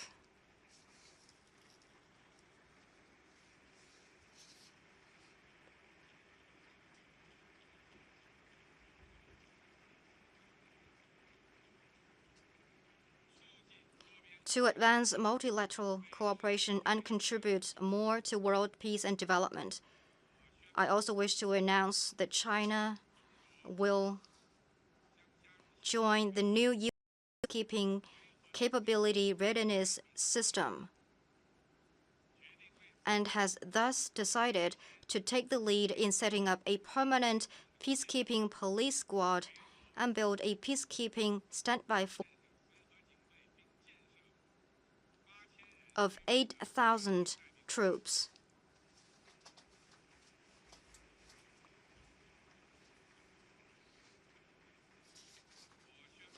I also wish to announce that China will provide a total of $100 million of free military assistance to the African Union in the next 5 years to support the establishment of the African Standby Force and the African capacity for immediate response to crisis.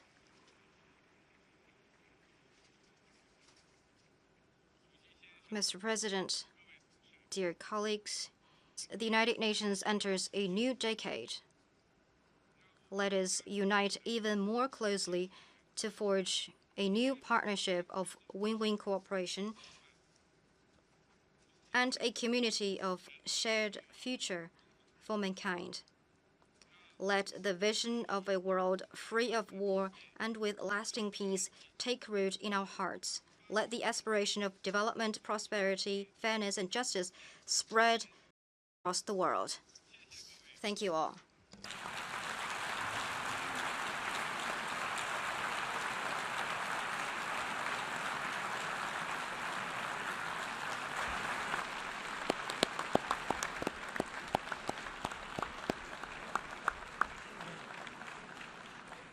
On behalf of the General Assembly, I wish to thank the President of the People's Republic of China for his statement just made. May I request to remain seated while we greet the President.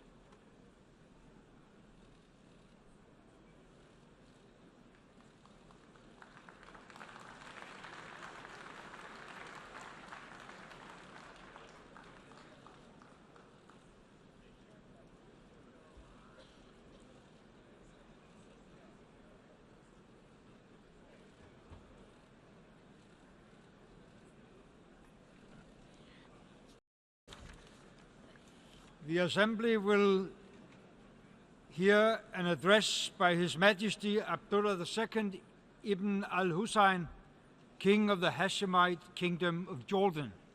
I request for His Majesty.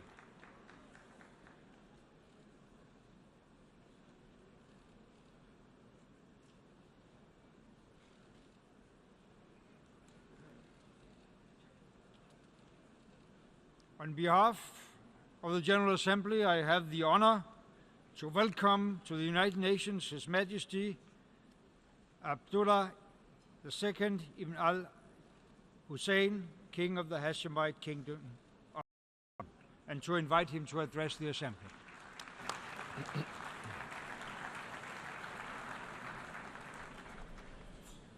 Bismillah ar-Rahman ar-Rahim, Mr. In the name of Allah, the Compassionate, the Merciful. Thank you. It is an honor to stand before this distinguished General Assembly. I'm here representing Jordan and as a God-fearing, God-loving human being. I'm here as a father who wants his children, like yours, to live in a compassionate and more peaceful world. The future is under serious threat from the Khawarij, the outlaws of Islam that operate globally today. They target religious differences, hoping to kill compassion among the billions of people of all faiths and communities who live side by side in our many countries. These outlaw gangs use suspicion and ignorance to expand their own power, and worse still, is the free hand they grant themselves to distort the word of God, to justify the most atrocious crimes. All of us here are united by our conviction that these forces must be defeated. But before we ask how to achieve this objective, let us ask, what if they were not defeated? What would our world look like? Can we tolerate a future where mass murder, public beheadings, kidnapping, and slavery are common practices? Where the persecution of communities is law? Where humanity's cultural treasures, preserved for thousands of years, are systematically destroyed? I have called this crisis a third world war, and I believe we must respond with equal intensity. That means global collective action, but make no mistake, the more important war is the one we wage on the battlegrounds of the heart, the soul, and mind. And in this fight, all countries, all people must come together. Jordan has been proud to work with you and your countries to spearhead global initiatives for tolerance and dialogue. This has been reflected in the Amman message and a common word. And 4 years ago, we helped create the UN's Global Interfaith Harmony Week, an event to focus all people, young people, on the essentials of tolerance and coexistence. Now, these efforts must continue, and the UN has a central role. But all of us as individuals and as leaders must help build the road ahead. And let me suggest 7 essential steps. First, let us get back to basics, to the essence and shared spirit of our respective faiths and creeds. It seems to me that we can sometimes lose sight of the larger picture. What separates humanity is minuscule to what we hold in common. Deep values of love, peace, justice, and compassion. Bismillah ar-Rahman ar-Rahim. Wa rahmati wasi'at kulla shay'in. And my mercy embraces all things. Second, let us change our tone. On my travels not long ago, I saw a road that said, "Fear God." A few miles down the road was another saying the same thing, then another. And then a final one saying, "Oh, you will go to hell." And then how did fear and intimidation creep so insidiously into our conversation when there is so much more to be said about the love of God? Now, most people may think they have nothing to do with the hate expressed by extremists.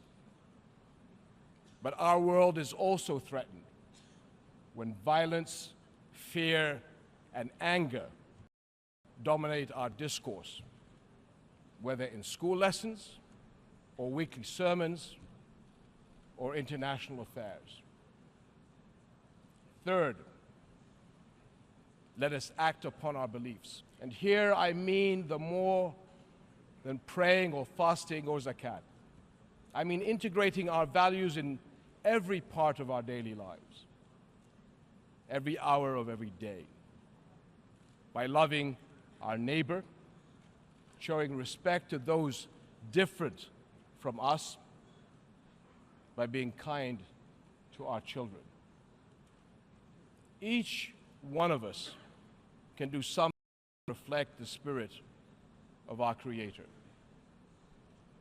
Fourth, let us amplify the voice of moderation. It is the one of the greatest ironies of our time that extremists use advanced media to propagate ignorant ideas. We must not let our screens, airwaves, broadband, and social media be monopolized by those who pose the greatest danger to our world. We too must populate our media, and more important, the minds of our young people with the purity and power of our nation. Fifth, let us recognize deceit. When we examine the motives of these outlaws, the Khawarij, and endemism on all sides, we find hunger for power and control of people, of money, of land. They use religion as a mask. Is there a worse crime than twisting God's word to promote your own interest? Is there a more despicable act than feeding on the vulnerable and the innocent to recruit them to your ranks? In the global Muslim community, 1.7 billion good men and women, humanity. Today's outlaw gangs are nothing but a drop in an ocean. But a drop of venom can poison a well. We must protect the purity of our faith from worldly contamination. As Muslims, this is our fight, as it is our duty. Sixth, by all means, let us be intolerant of intolerance. Extremists rely on the apathy of moderates. But moderation does not mean accepting those who trample on others. Reject all who differ. Today's global fight is not between peoples, communities, or religions. It is between all moderates of all faiths against all extremists in all religions. Leaders of every country, every belief, every neighborhood need to take a clear and public stand against intolerance of any kind. And this includes respecting all places where God is worshipped, whether mosque, church, synagogue, or temple. And nothing can have more impact in framing this respect and coexistence than Jerusalem. The Hashemite custodianship of Jerusalem's Islamic and Christian holy sites is a sacred duty, and we join Muslims and Christians everywhere in rejecting threats to the holy places and the Arab character of this holy city. My friends, our seventh step is hyperconnectivity. In our era, connectivity defines how we live and interact in our work, our communities, our schools. Only a few years ago, we had the Internet of Computers. Now we talk about the Internet of Things. But above them all must be the Internet of humanity. A hyperconnection bringing us together in collective consciousness and common cause. Ladies and gentlemen, by gathering here today, we acknowledge that the power of working together far exceeds any individual effort. This great General Assembly must address urgent world issues, sustainable inclusive development that can deliver, especially to young people, and peaceful political solutions to regional crises. It is the world's obligation to find solutions and provide relief for the millions of refugees in my region. Today, we are still facing huge shortfalls, cuts, and threats to vital UN programs and agencies including UNRWA, UNHCR, WFP. Today we are haunted by the images of thousands of refugees on the shores and borders of Europe, seeking hope far away from their homeland. In Jordan, we have been faced with this challenge since the beginning of the Syrian crisis. Today, Syrian refugees alone constitute 20% of my country's population. We have been taking on a significant part of the burden of this humanitarian disaster off the international community's shoulders since the beginning. However, support has been a small fraction of the cost we have endured. It is high time that the international community acts collectively in facing this unprecedented humanitarian and support countries like Jordan and Lebanon, which have been carrying the brunt of this burden for over the past 4 years. My friends, in these areas we must act and act collectively for the future of our world. And connectivity is key. The values we share, equality, compassion, need to be connected to everything we do. And we must keep ourselves connected to each other for the good of all. These bonds are the power and promise of the United Nations. Here together we can and must create the future our people need. A safer, stronger world of coexistence, inclusion, shared prosperity, and peace. 7 steps can bring us closer to our destination. God willing, our countries and peoples will achieve these and many more. Thank you very much.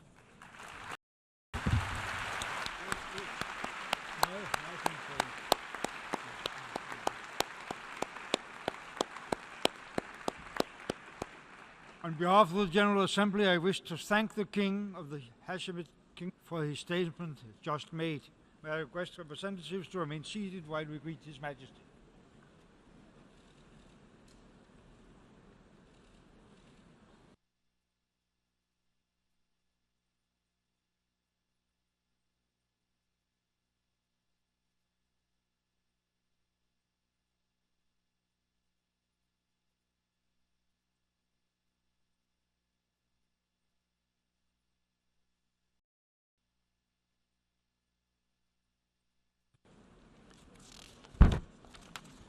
The Assembly will hear an address by His Excellency Vladimir Putin, President of the Russian Federation.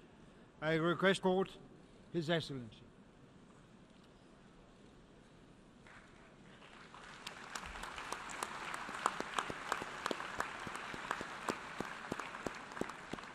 On behalf of the General Assembly, I have the honor to welcome to the United Nations His Excellency Vladimir Putin, President of the Russian Federation, and to invite him to address the Assembly.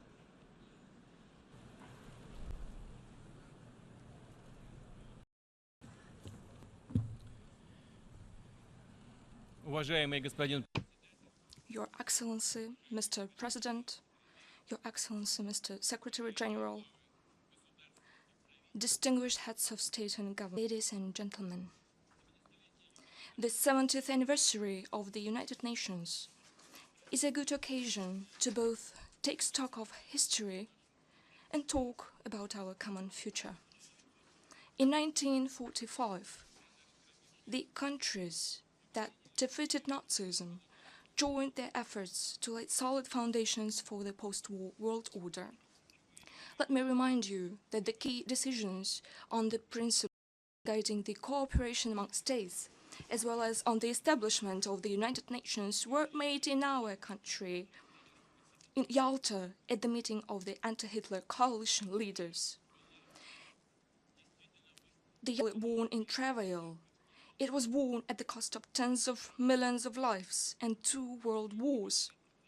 They swept through the planet in the 20th century. Let us be fair. It helped the humanity through turbulent, at times dramatic events of the last 7 decades. It saved the world from large-scale upheavals. The United Nations is unique in its legitimacy, representation, and universality. It is true that lately the UN has been widely criticized for supposedly not being official. The fact that the decision-making on fundamental issues stalls due to insurmountable differences, first of all, among the members of the Security Council. However, I would like to point out that there have always been differences in the UN throughout all these 70 years of existence. The veto right has always been exercised by the United States, the United Kingdom, France, China, the Soviet Union, and Russia later alike. It is absolutely natural for so diverse and representative an organization. When the UN was established, its founders did not in the least think that there was unanimity. The mission of the organization is to seek and reach compromises, and its strength comes from taking different views and opinions into consideration. The decisions debated within the UN are either taken as resolutions or not. As diplomats say, they either pass or do not pass. Whatever actions any state might take by passing this procedure are illegitimate. They run counter to the UN Charter and defy international law.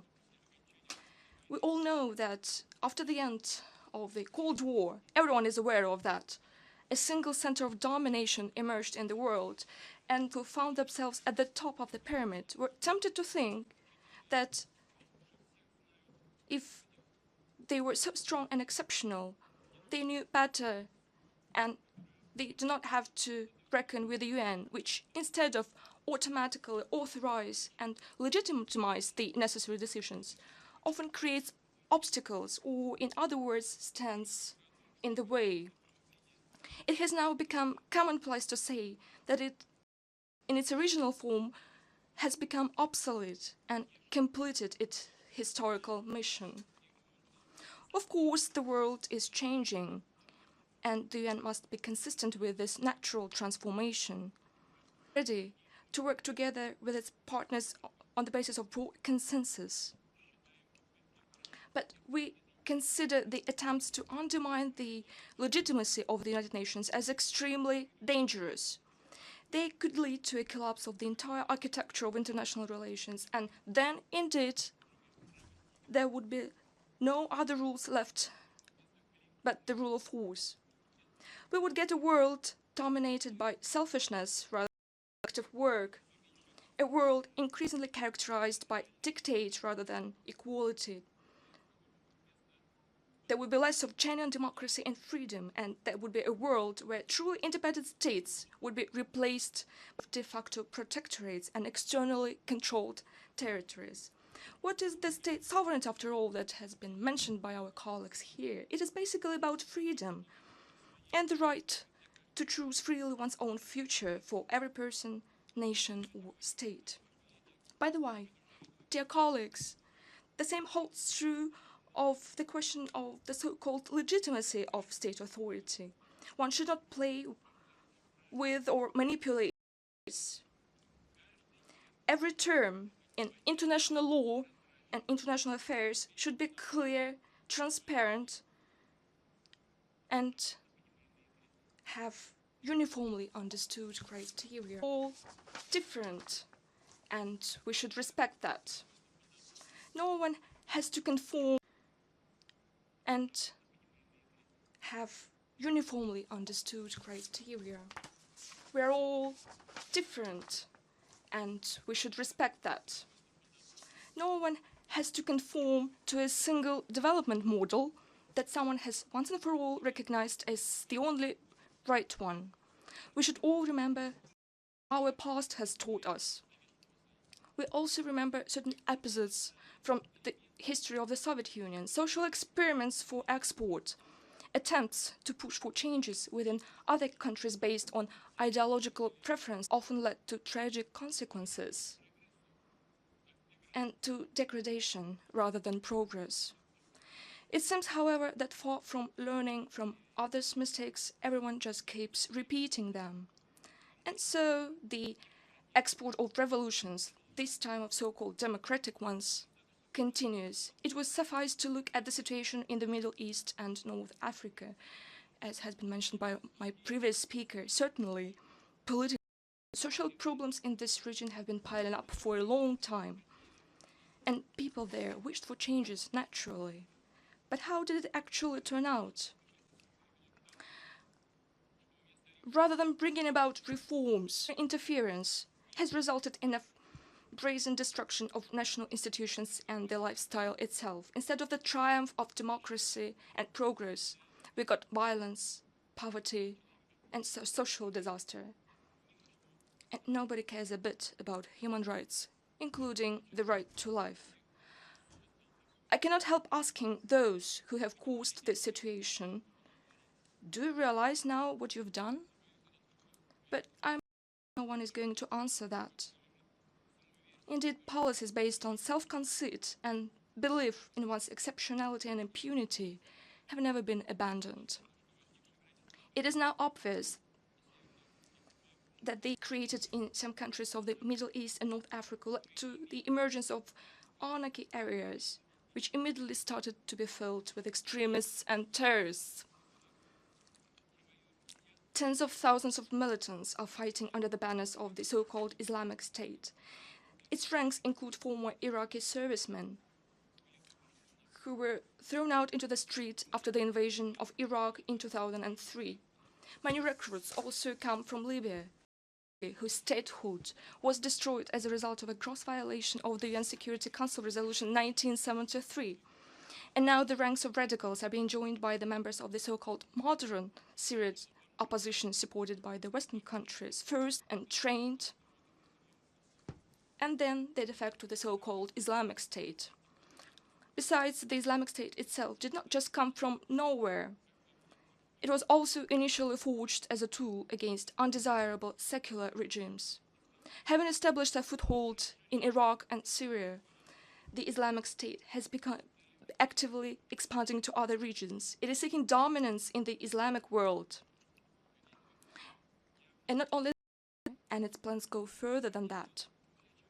The situation is more than dangerous. In these circumstances, it is hypocritical and irresponsible to make loud declarations about the threat of international terrorism while terminals of financing and supporting terrorists, including the proceeds of drug trafficking and illicit trade in oil and arms. It would be equally irresponsible to try to manipulate extremist groups and place them at one's service in order to achieve one's own political goals in the hope of later dealing with them or, in other words, liquidating them. To those who do so, I would like to say, dear sirs, no doubt you're dealing with rough and cruel people, but they are no way primitive or silly. They are just as clever as you are, manipulating whom?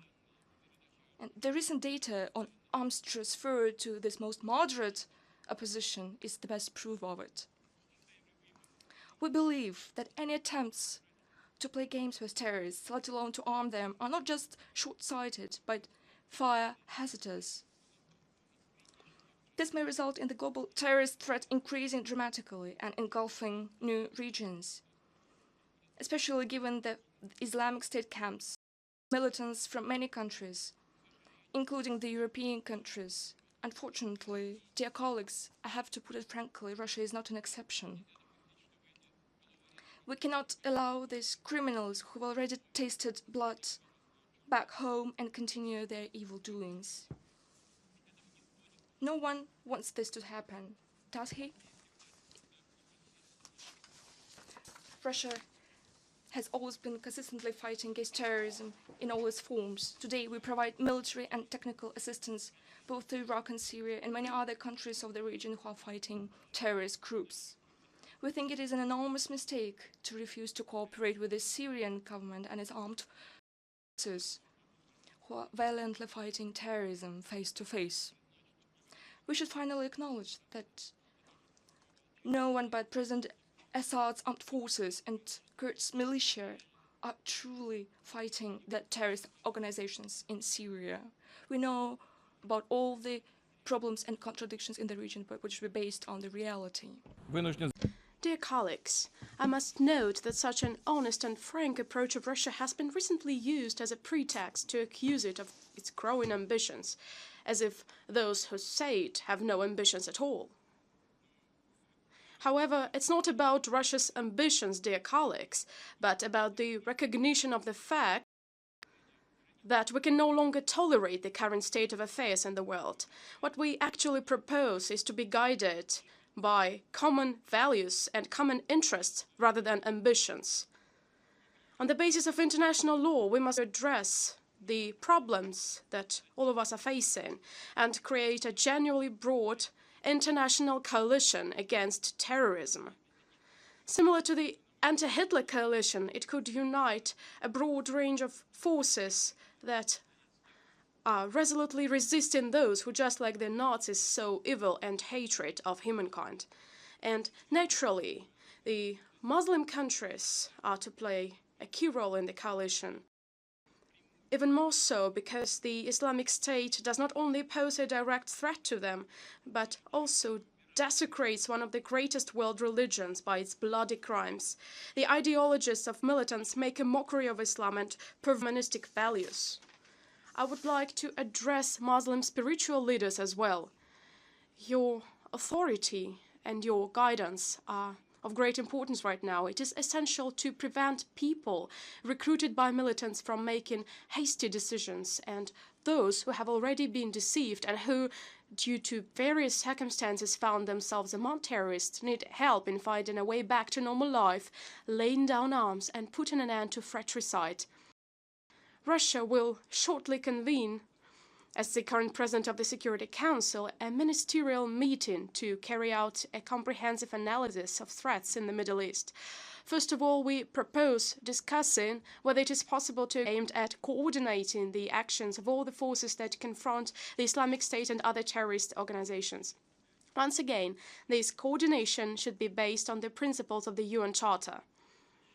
We hope that the international community will be able to develop a comprehensive strategy of political stabilization as well as social and economic recovery of the Middle East. Then, dear friends, there would be no need for new refugee camps. Today, the flow of people who were forced to leave their homeland has literally engulfed first neighboring countries and then Europe itself. There are hundreds of thousands of them now, and there might be millions before long. In fact, it is a new, great and tragic migration, and it is a harsh lesson for all of us, including Europe.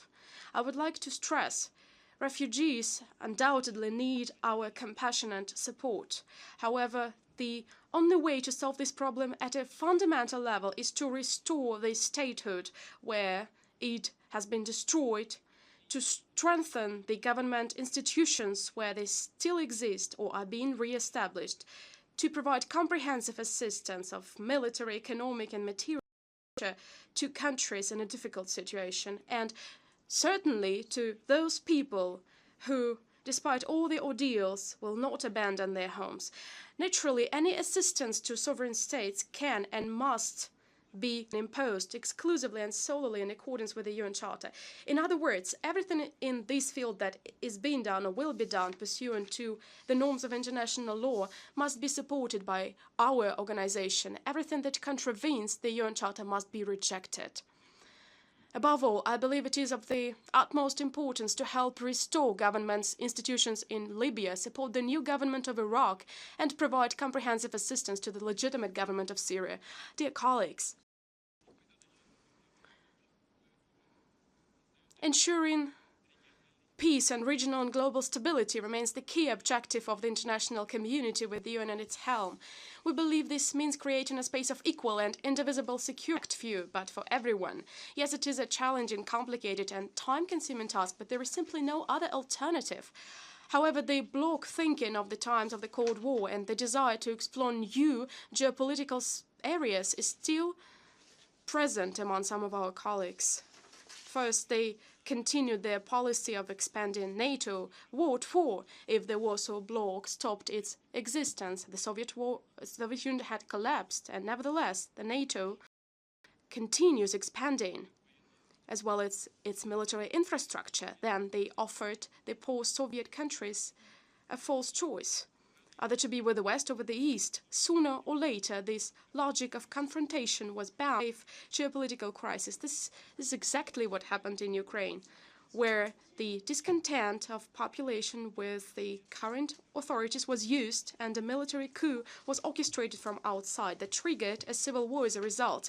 We're confident that only through full and faithful implementation of the Minsk agreements of February 12, 2015, can we put an end to the bloodshed and find a way out of the deadlock. Ukraine's territorial integrity cannot be ensured by threats of force of arms. What is needed is a genuine consideration for the interests and rights of the people in the Donbas region and respect for their choice.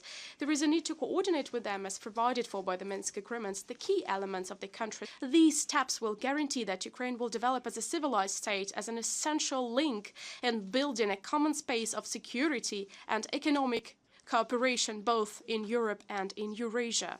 Ladies and gentlemen, I have mentioned these common space of economic cooperation on purpose. Not long ago, it seemed that in the economic sphere, with its objective market laws, we would learn to live without dividing lines. We would build on transparent and jointly formulated rules, including the WTO principles stipulating the freedom of trade and investment and open competition.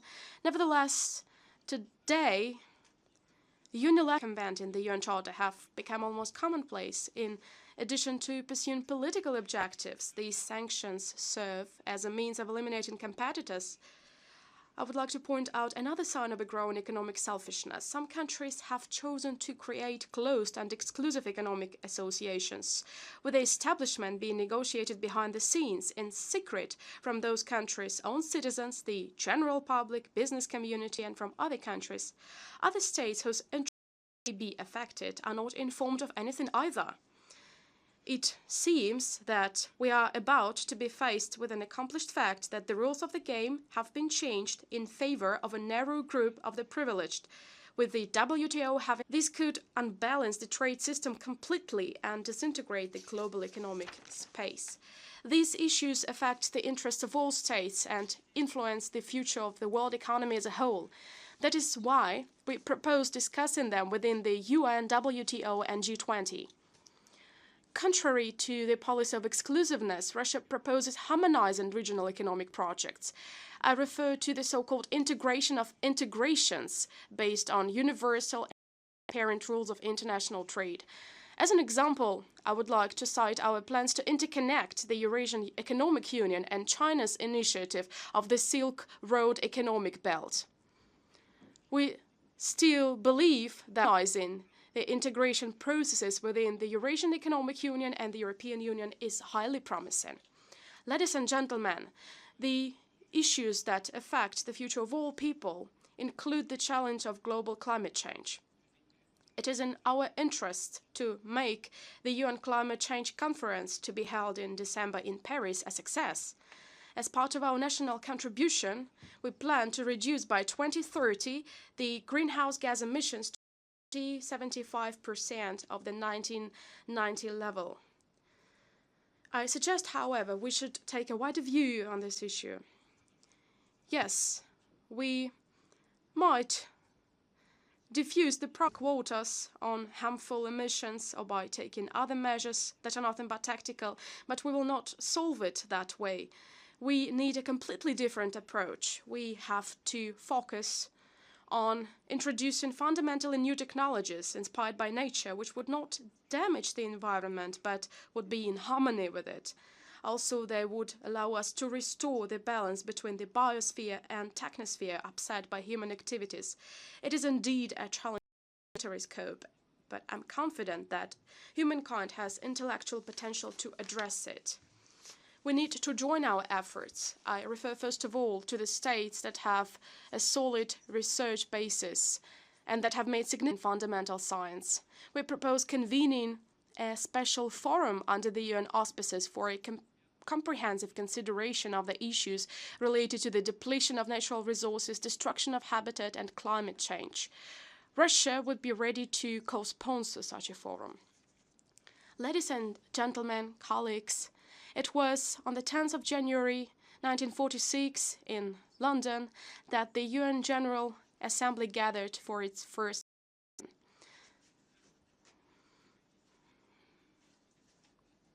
Mr. Zuleta Angel, a Colombian diplomat and the chairman of the Preparatory Commission, opened the session by giving, I believe, a concise definition of the basic principles of these activities, which are free will, defiance of scheming and trickery, and spirit of cooperation. Today, his words sound as a guidance for all of us. Russia believes in the huge potential of the United Nations, which should help us avoid a new global confrontation and engage in strategic cooperation. Together with other countries, we will consistently work towards strengthening the central coordinating role of the UN. I'm confident that by working together, we will make the world stable and safe, as well as provide conditions for the development of all states and nations. Thank you.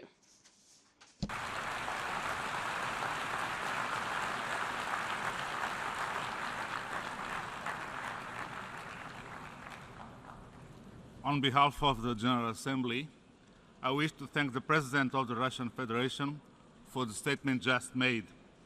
May I request representatives to remain seated while we greet the President.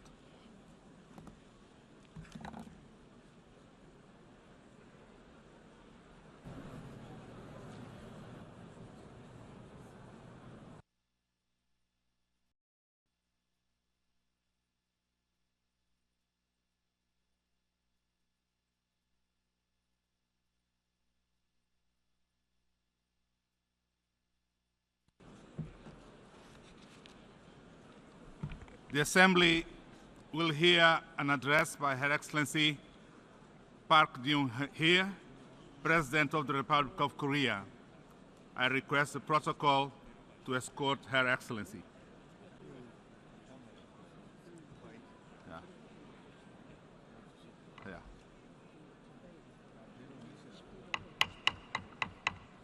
Yes, please.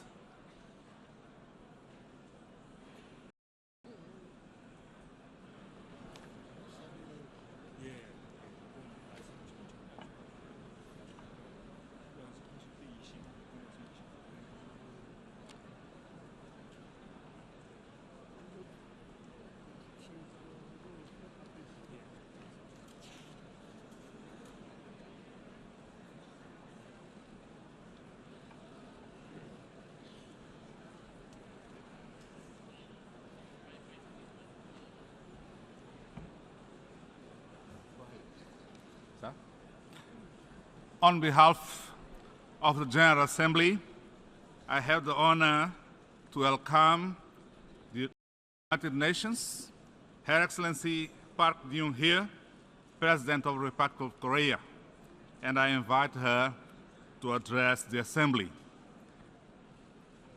May I once again ask everyone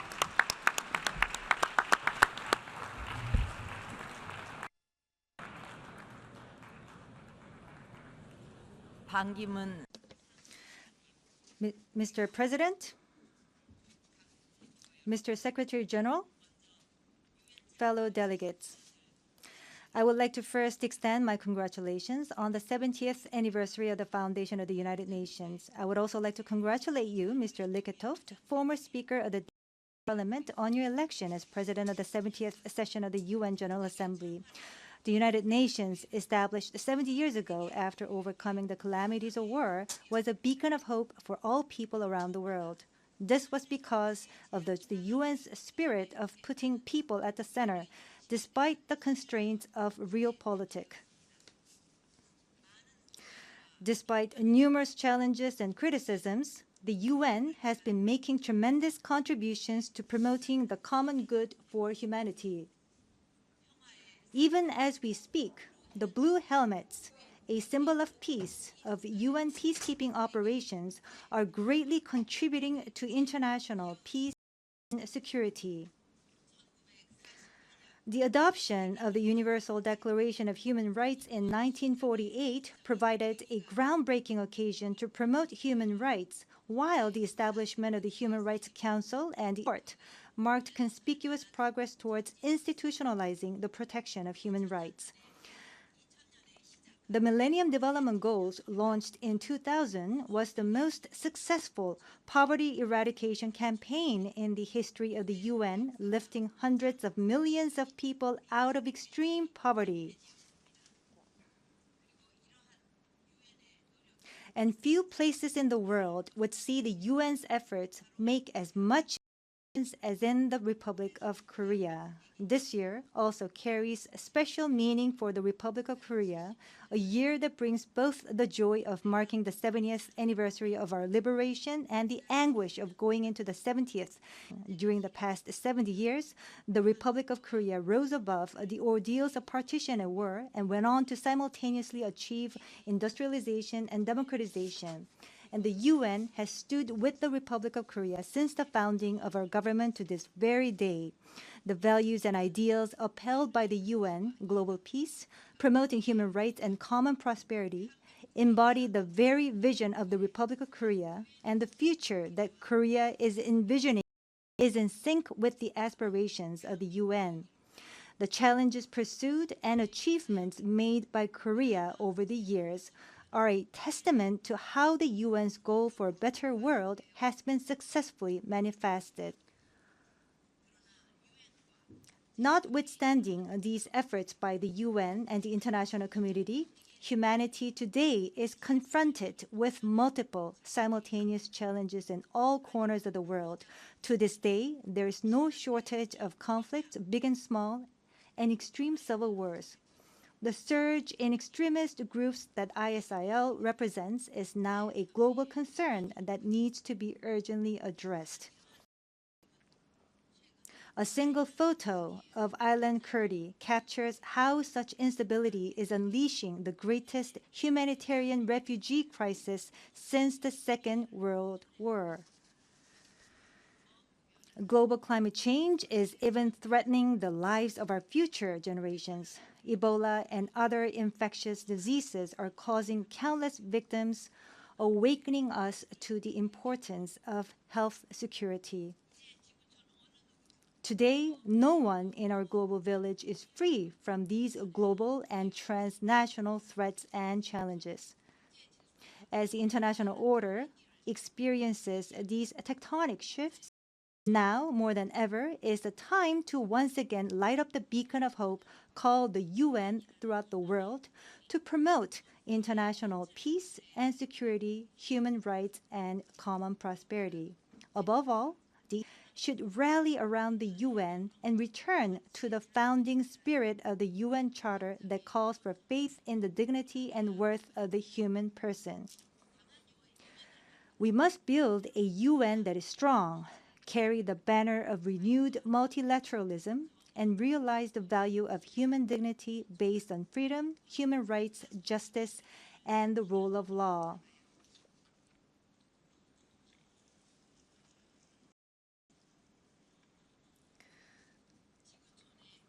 As a nation that puts the peace and happiness of our global village at the center of its diplomatic endeavors, Korea will spare no effort and support for the UN challenges faced by the international community, while highlighting the ideals of humanism and the need to live up to those ideals.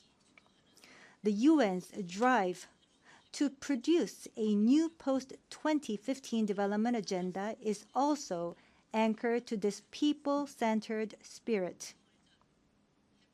The 2030 Agenda for Sustainable Development, adopted at the UN Sustainable Development Summit 3 days ago, will be a historic milestone towards a better world that leaves no one behind.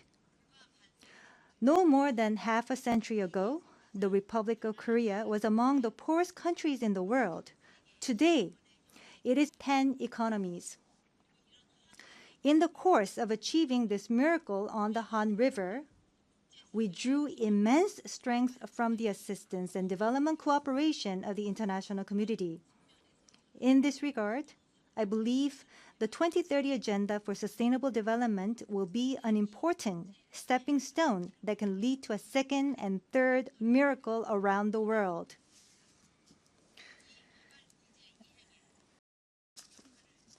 The Republic of Korea, in the capacity as the president of ECOSOC, which will be playing a key role in the implementation of this development agenda, will actively contribute to achieving the development goals. Along the way, we'll proactively share our development experiences and know-how with the international community. In the meantime, we have been sharing with developing countries the experiences of the 새마을 운동, which served as a springboard for Korea's leap forward. I believe that the 새마을 운동 can maximize the utility of development cooperation with developing countries, given that it ignites a sense of confidence and ownership through competition incentives and lays the groundwork for self-help in communities with the engagement of the local people. 2 days ago, we co-hosted with the UNDP and the OECD a special high-level side event on the 새마을 운동 together to help eradicate poverty and build transformative local communities in developing countries. We will further expand our efforts so that the 새마을 운동 can progress as a new paradigm for rural development in developing countries. Another important driving force behind Korea's economic development was the human talent that has been nurtured through unsparing investment. Education is the key sustainable development agenda that helps empower the individual and attain national development. Korea has been actively engaging in the Global Education First initiative as a champion country. We hosted the World Education Forum with May and led the adoption of the Incheon Declaration, which sets the global education goals to be achieved by 2030. Going forward, the Republic of Korea is determined to make such continued efforts in the area of education. In particular, Korea will continue to work with UNESCO to spread global citizenship education. Next, Korea will also play a strong role in reinforcing global health security. In addition to dispatching a disaster response team to Sierra Leone to help fight Ebola late last year, Korea announced that it would contribute 100 next 5 years to support capacity building in developing countries at the second high-level meeting of Global Health Security Agenda held in Seoul 3 weeks ago. In addition, the Republic of Korea plans to pursue projects to support developing countries worth $200 million over the next 5 years under the Better Life for Girls initiative.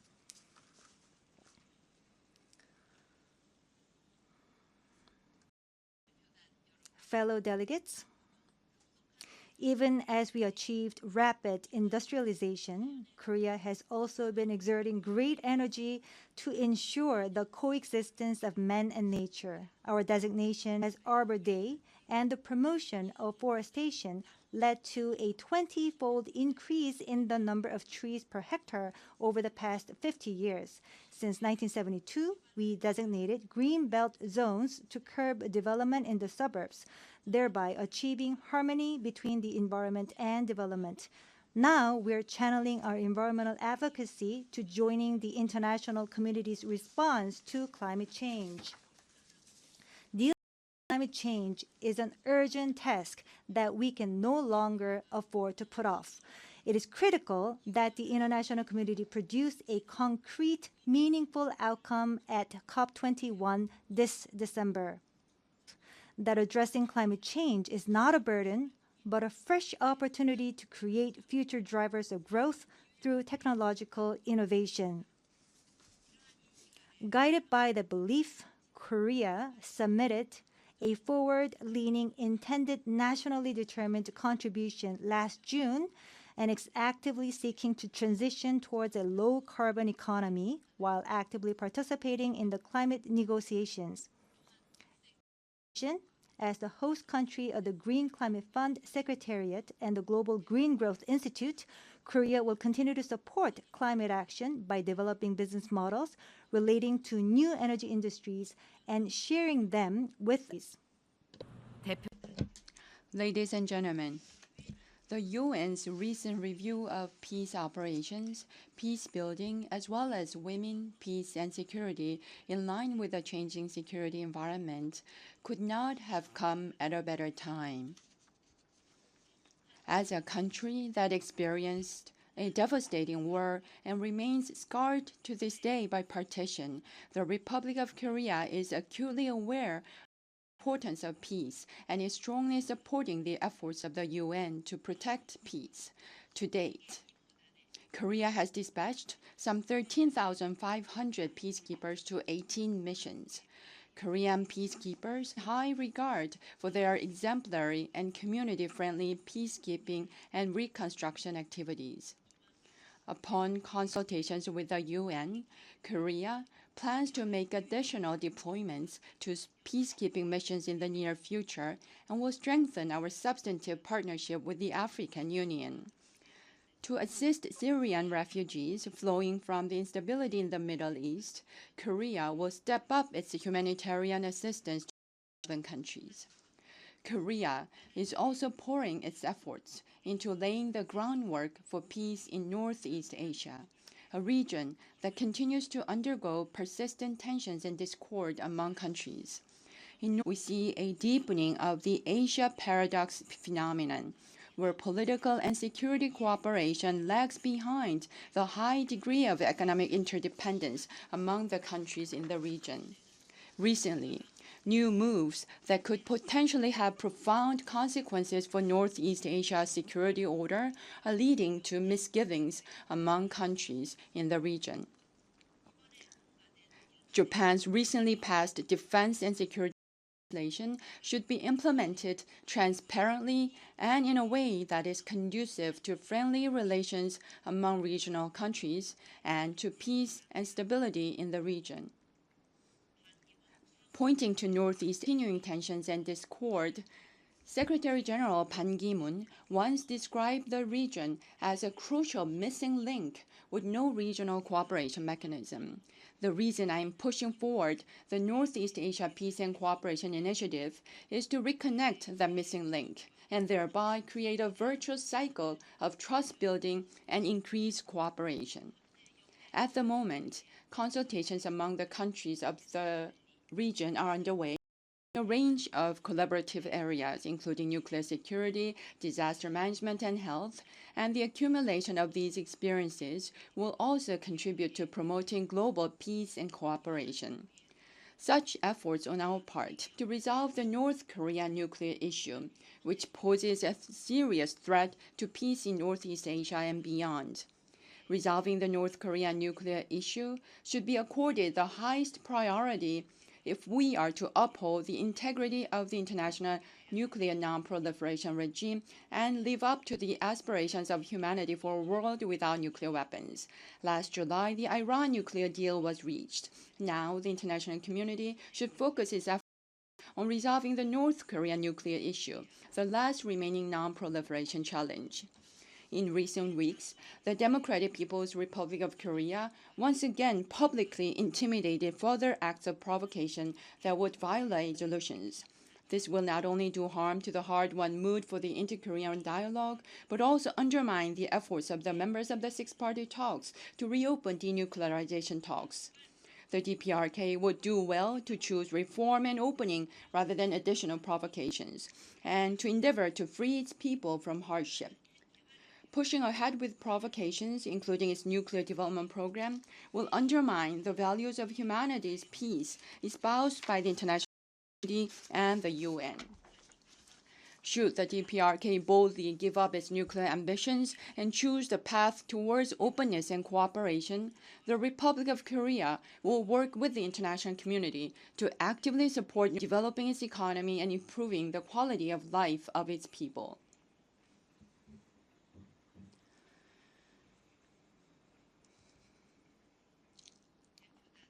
Ladies and gentlemen, during the last 10 years, the UN has achieved significant progress, not least in terms of protecting human rights and advancing freedom.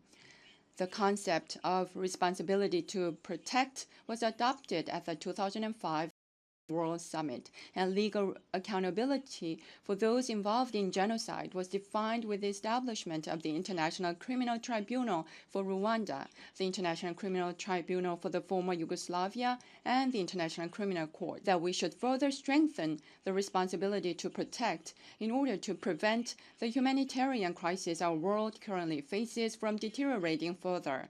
Last year, at this very podium, I stressed that sexual violence against women during armed conflicts, whenever or wherever it may happen, 5 on women, peace, and security. And the international community should do justice to the occasion by paying greater attention to sexual violence against women in conflict situations. The most compelling reason is the fact that only a few of the victims of brutal sexual violence during World War II are still alive today. Solutions that can bring healing to their hearts quickly, while these victims are still alive. The efforts of the UN High Commissioners of Human Rights and Special Rapporteurs on this issue must not be allowed to come to nothing. There is no path to unlocking the future if the past is not acknowledged. We now hope the spirit of enduring partnership towards humanity that the UN embodies will resonate far and wide so that the past can be healed and a new future can unfold.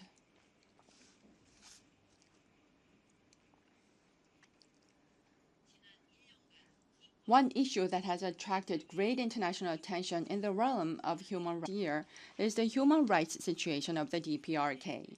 The report of the Commission of Inquiry on Human Rights in the DPRK, published last year, called for the active response of the international community to address the North Korean human rights issue. In the wake of the report's release, not only would the UN Human Rights Council and the General Assembly adopt relevant resolutions, but no less than the Security Council would take up the issue for discussion. We once again call on the DPRK to heed the concerns of the international community and start improving the state of human rights. Ladies and gentlemen, at the UN General Assembly last year, I proposed that a World Eco Peace Park be built to unfold dreams of peace within the demilitarized zone, the symbol of a divided Korean peninsula.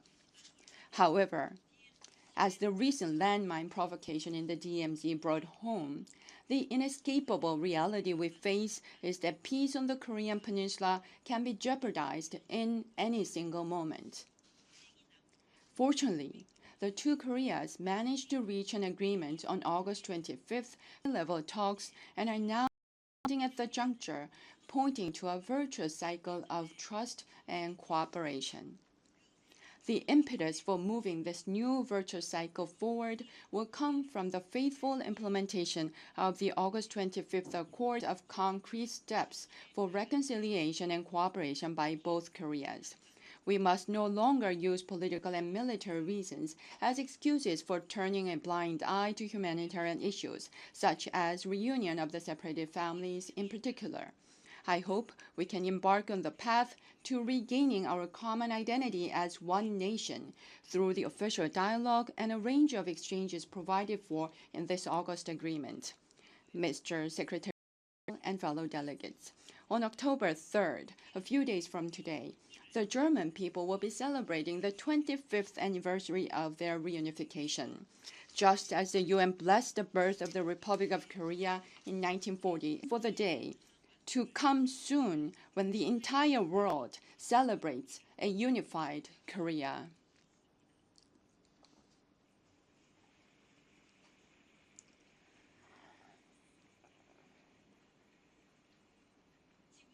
Ending the 7 decades-long history of a divided Korean peninsula, the last remaining vestige of the Cold War will mark nothing less than a contribution to global peace. Not long ago, the Republic of Korea organized a journey by rail called the Eurasia Friendship Express that went through Russia and reached all the way to Europe. Those who took part in that journey came back However, the train could not run through the DPRK as the rails there were closed off. I ask all of you here at the UN to lend us your strength so those doors are flung open and the era of peace can suffuse the Korean peninsula.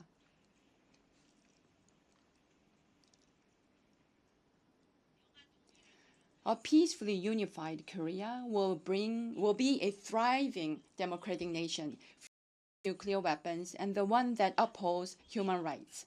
What is more, a unified Korean peninsula, both as a symbol of peace in our global village and a new engine of growth, will contribute greatly to peace and prosperity.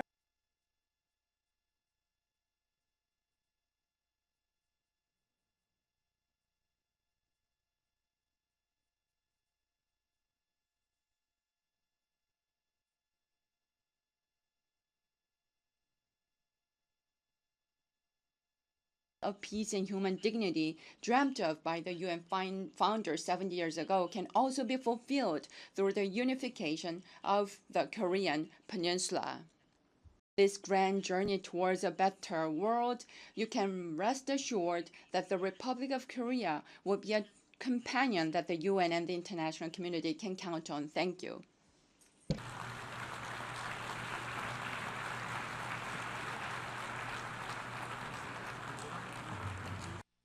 The President of Korea for the statement just made. May I request representatives to remain seated while we greet the President.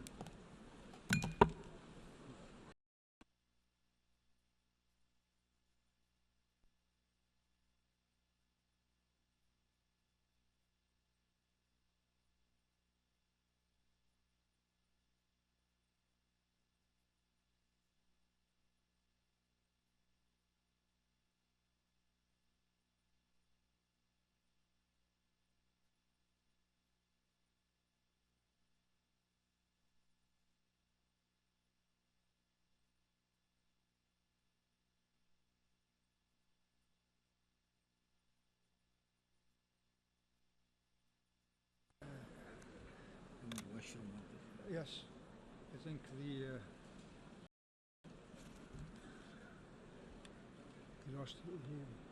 left his glasses. Iran. The Assembly will hear an address by His Excellency Hassan, President of the Islamic Republic of Iran. I request the protocol to escort His Excellency.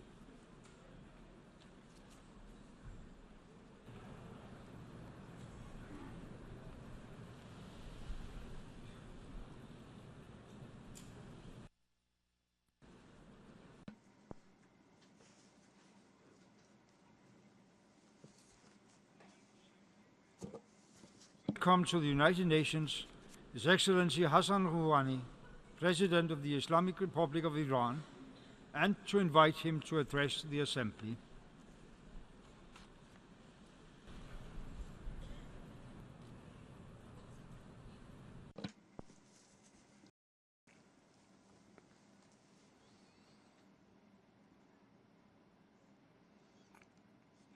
In the name of God, the most compassionate, the most merciful, praise be to Allah, and peace and grace to Prophet Muhammad and his true companions. Mr. President, dear attendees, I'm speaking on behalf of a great nation who is mourning the loss of thousands of Muslim pilgrims and hundreds of its own citizens. Old, young, men, women who had come together in the grand and global spiritual gathering of the Hajj, but unfortunately fell victim to the incompetence and mismanagement of those in charge. Due to their unaccountability, even the missing cannot be identified, and the expeditious return of the bodies of the deceased to their mourning families has been prevented. The scope of a calamity in which thousands of innocent people from the 4 corners of the world have been killed and wounded is so broad that it cannot be dealt with as a natural disaster or a local issue. The pain and emotional distress on millions of Muslims is greater than what can be repaired merely through material calculations. Public opinion demands that Saudi Arabian officials promptly fulfill their international obligations and grant immediate consular access for the expeditious identification and return of the cherished bodies and remains. Moreover, it is necessary that the conditions are prepared for an independent and precise investigation into the causes of this disaster and ways of preventing in the future.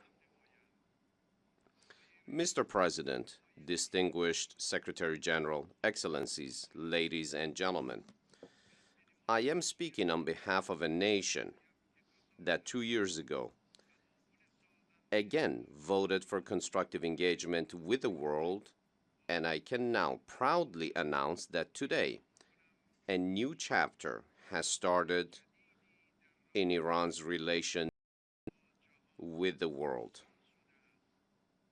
2 years ago, the people of Iran, in a competitive election, with their votes, gave me a mandate for consolidating constructive engagement with the world while pursuing national rights, interests, and security. This national will manifested itself through a careful and clear diplomatic effort, which resulted in the joint comprehensive plan of action between the Islamic Republic of Iran and 6 world powers that was immediately turned into an international instrument with the ratification of the United Nations Security Council.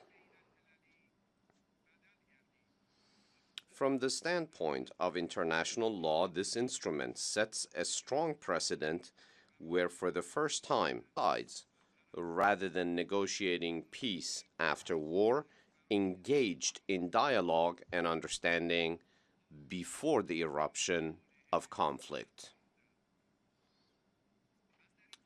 At this point, I deem it necessary to recognize the role of all the negotiators in achieving this agreement.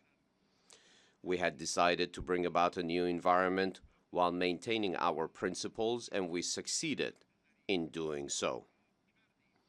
Where necessary, we moved forward, and where necessary, we showed the courage for flexibility.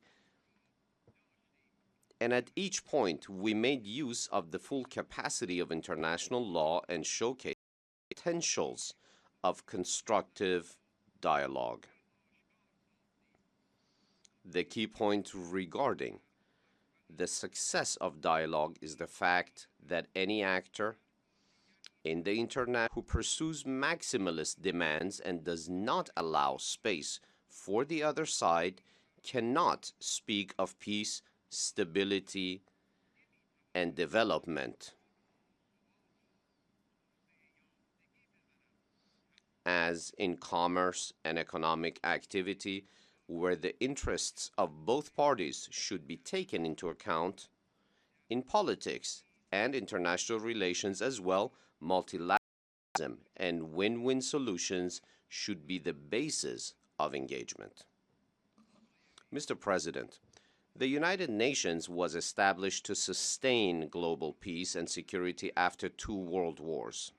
Fortunately, it must be said that in most cases, this important international institution has not been successful or effective. This time, however, the United Nations made the right decision. Though we protest the adoption of unfair resolutions against the Islamic Republic of Iran and the imposition of sanctions against the Iranian nation and government as a result of misunderstandings, sometimes overt hostilities of some countries, however, we believe, as an old Iranian saying goes, the sooner you stop harm, the more benefit you will reap. is the very day that harm is stopped. Security Council Resolution 2231, despite some significant shortcomings, was an important development and the basis for terminating sanctions imposing resolutions against Iran. We consider as unfair the conduct of the Security Council in the past and insist that Iran, due to the important fatwa of its leader and its defense, has never had the intention of producing a nuclear weapon and, therefore, sanctioned resolutions against Iran were unjust and illegal. Sanctions by the Security Council and unilateral were based on elusive and baseless allegations and created difficult conditions for our people. But these sanctions never in any way affected the policy that we adopted and the approach we took towards negotiations. We proved in these negotiations that there is nothing on Iran's table other than logic, reason, and ethics, and where necessary, legitimate and decisive self-defense against any kind of aggression.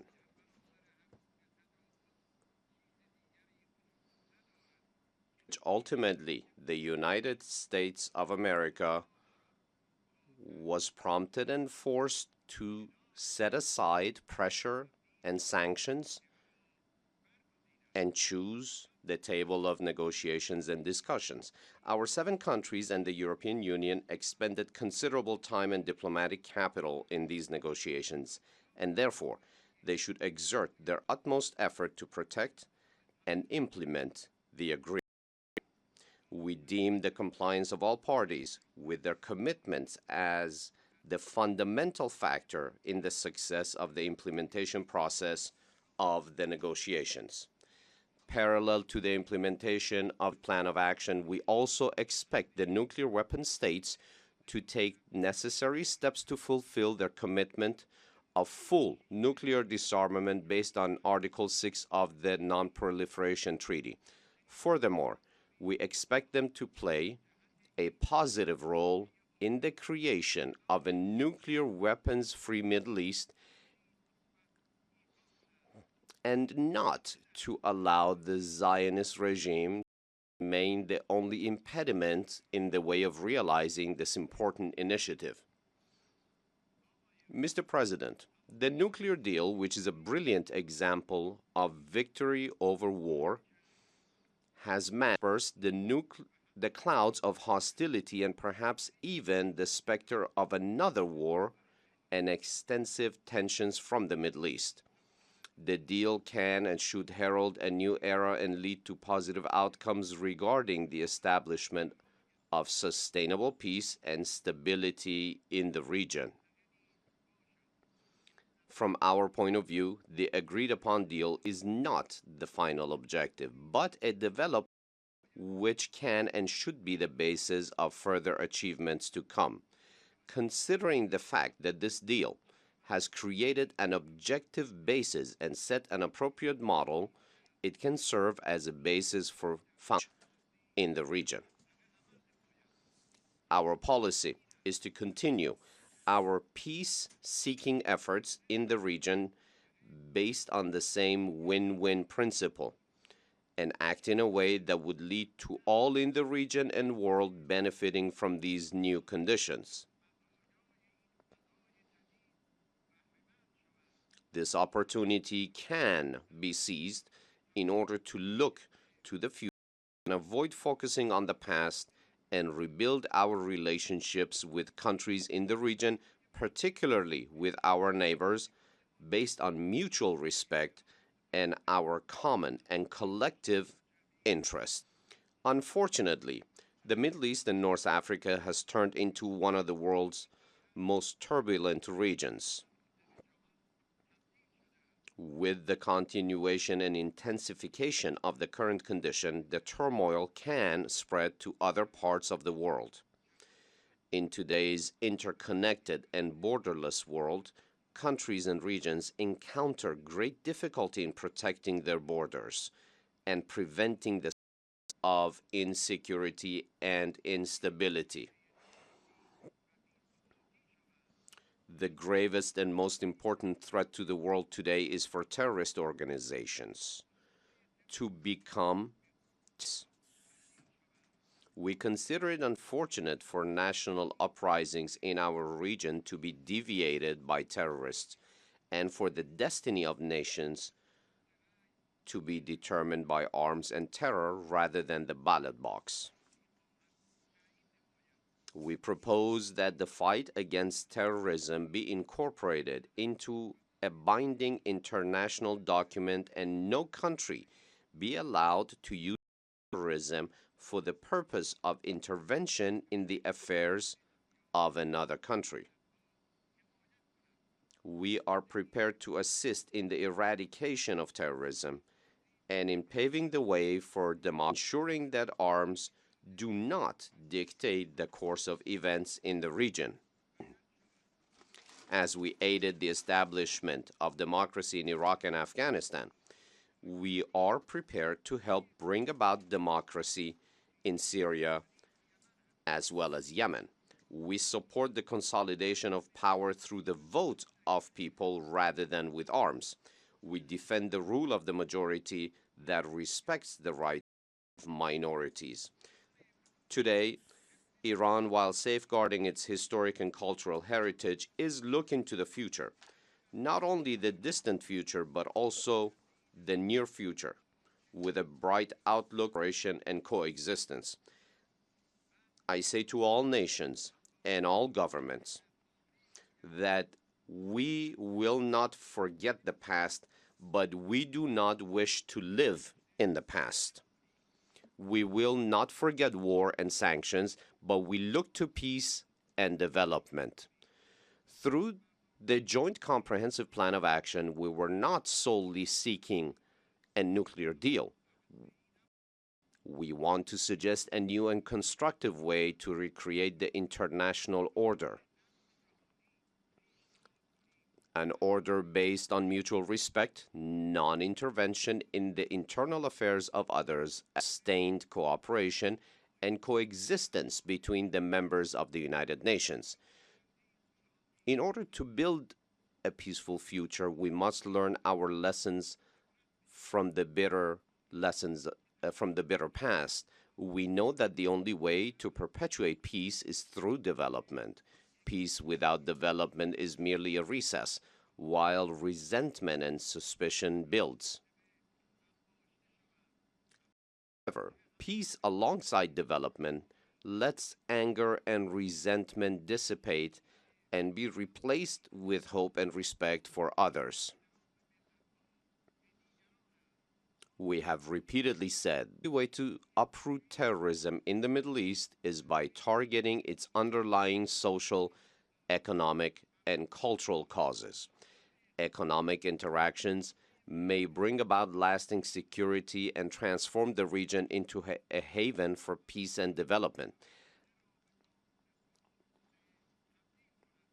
After the Joint Comprehensive Plan of Action, Iran will stand ready to show that the practical path to security and stability is through the development that comes with economic engagement. Iran, with all of its economic and cultural potential, is well positioned to become a hub for export-oriented investment. Iran is also eager to show that we can all choose a lasting peace based on development and shared interests that will lead to a sustainable security rather than a volatile peace based on threats. We hope to engage with our neighbors in a wide range of social and economic cooperation, which will enable the achievement of political understanding and for even faster structural security cooperation. In the international system today, mutual economic ties are deemed the foremost factors in facilitating political cooperation and related challenges.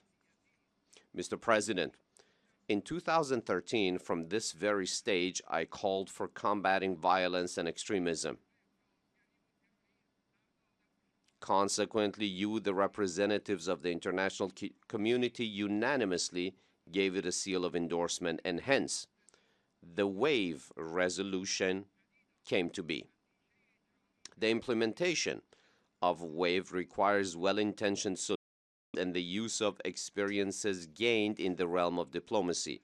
I am pleased that by placing together the support for the Joint Comprehensive Plan of Action with the invaluable support for WAVE, devise a plan to resolve the problems of a shattered Middle East under the clause of brutality and savagery, with a view to fighting ignorance, dictatorship, poverty, corruption, terrorism, violence, and their social, political, cultural, economic, and security impacts.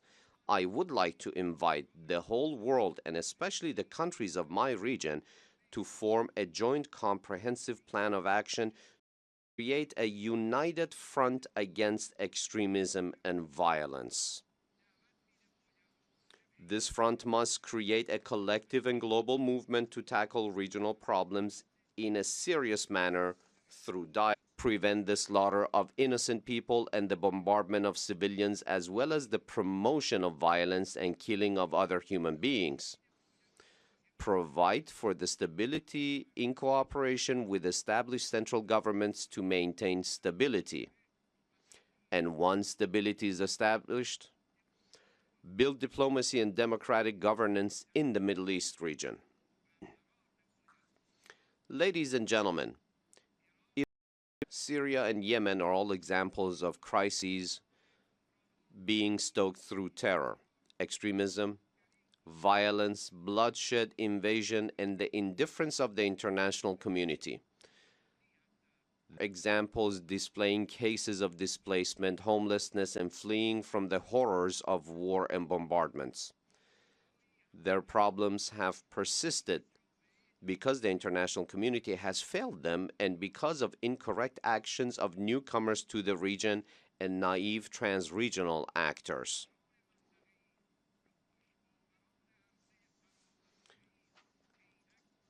Consequently, the wave of destruction has gone beyond the Arab world and reached the gates of Europe and the United States, and has resulted in the destruction of the relics of civility and precious works of ancient civilizations, and more broadly has resulted in the death of humanity. We must not forget that the roots of today's wars, destruction, and terror can be found in the occupation, invasion, and military intervention of yesterday. If we did not have the U.S. military invasion of Afghanistan and Iraq, and the United States' unwarranted support for the inhumane actions of the Zionist regime against the oppressed nation of Palestine, today the terrorists would not have an excuse or justification of their crimes.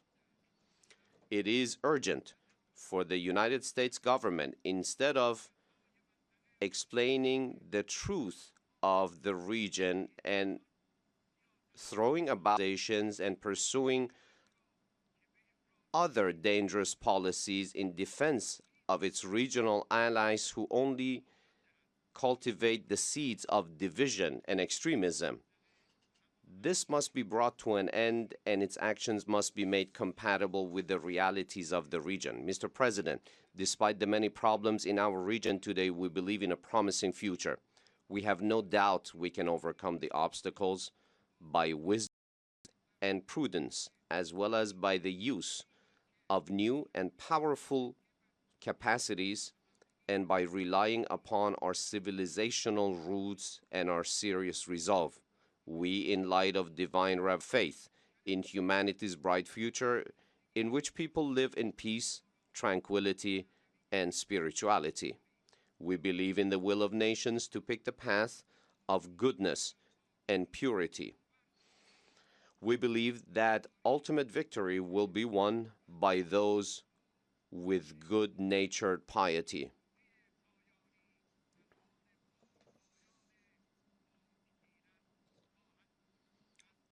Thank you all for your attention.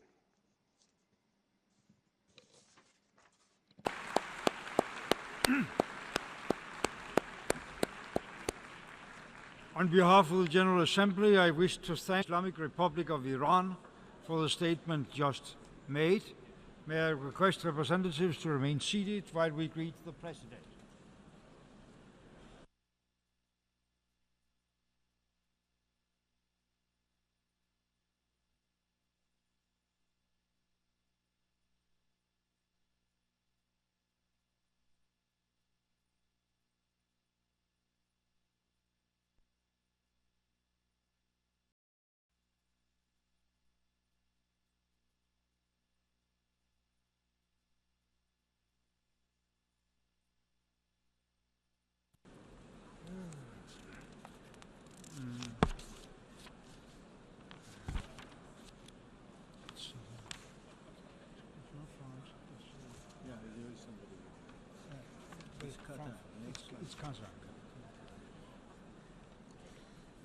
The Assembly will hear an address by His Highness Sheikh Tamim bin Hamad Al Thani, Emir of the State of Qatar. I request protocol to escort His Highness.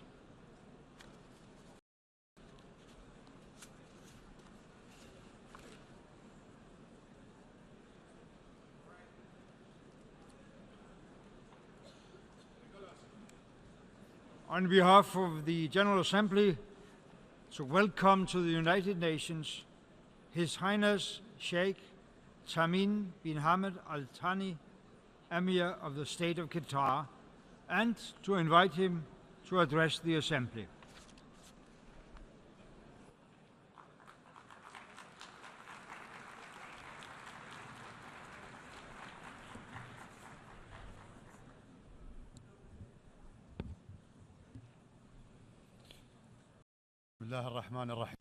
In the name of Allah, the Compassionate, the Merciful, Your Majesties, Excellencies, and Highnesses, Your Excellency, President of the United Nations General Assembly, Your Excellency, Secretary, I am pleased at the outset to extend my congratulations to His Excellency Mr. Mugen Likitov on his election as President of the 70th session of the GA, wishing him every success. I wish also to express our appreciation to His Excellency Mr. Sam Kotesa, President of the 69th session of the General Assembly, for his efforts in conducting its proceedings.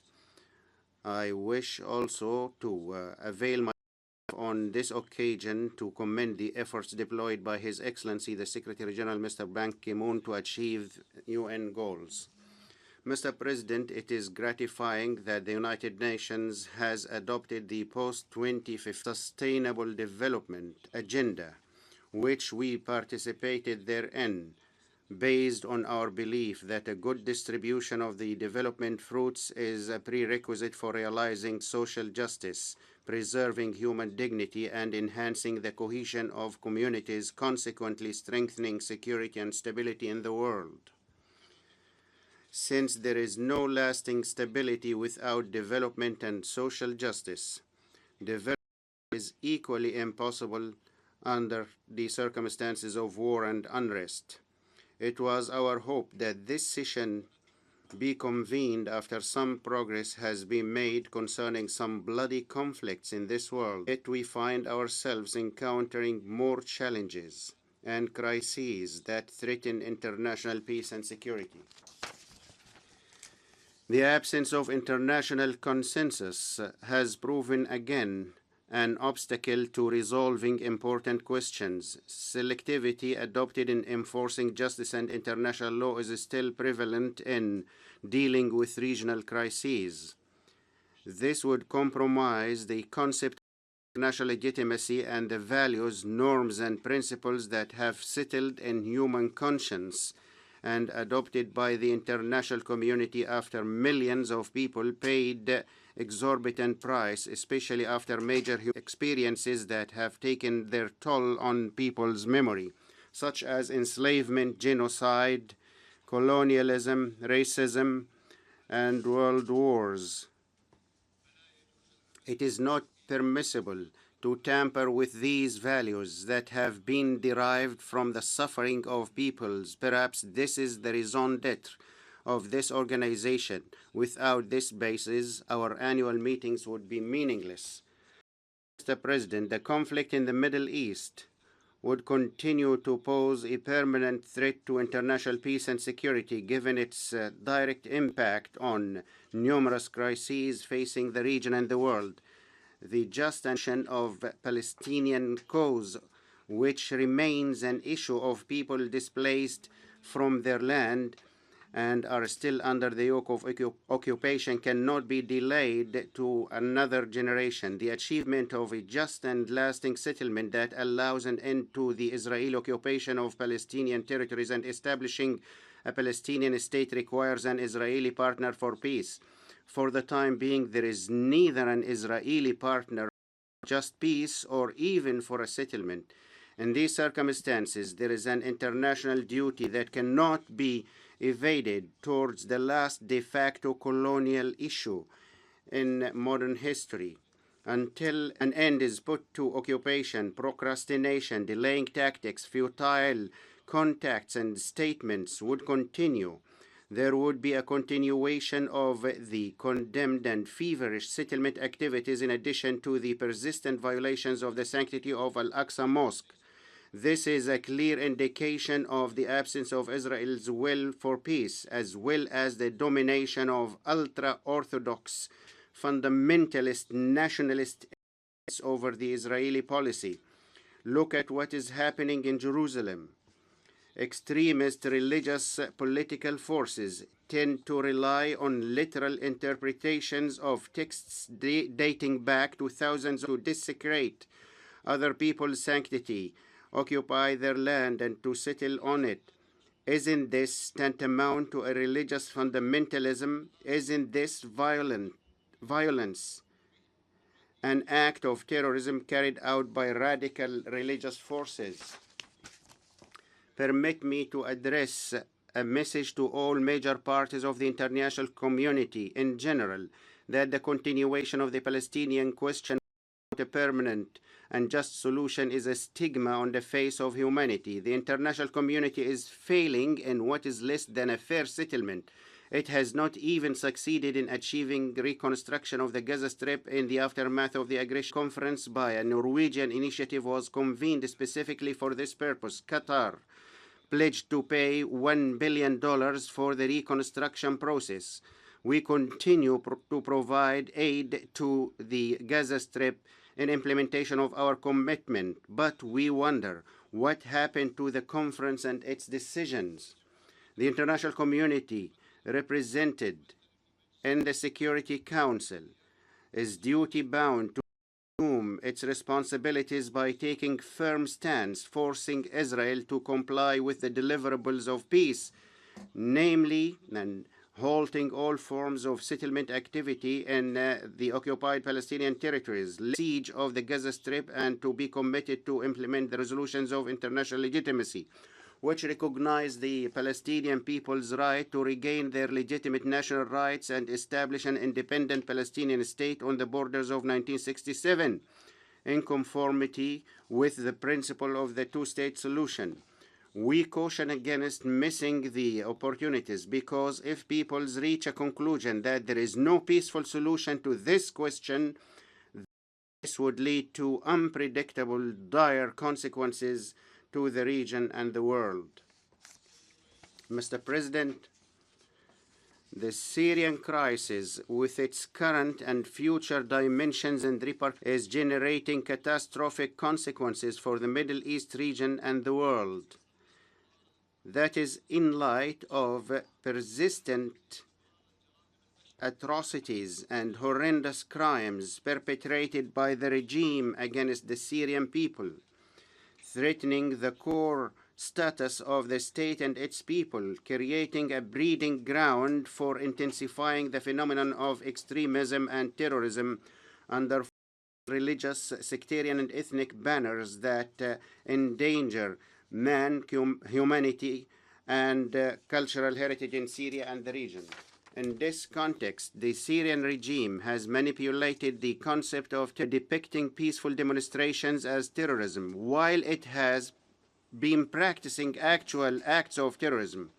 when the shelling and killing of civilians brought people to embrace armed action, and the entry of some organizations that are not committed to the demands and principles of the Syrian revolution into the sphere of the political action without permission, Syria has turned into a war zone. Then the region has attempted to scare the international community of the alternative.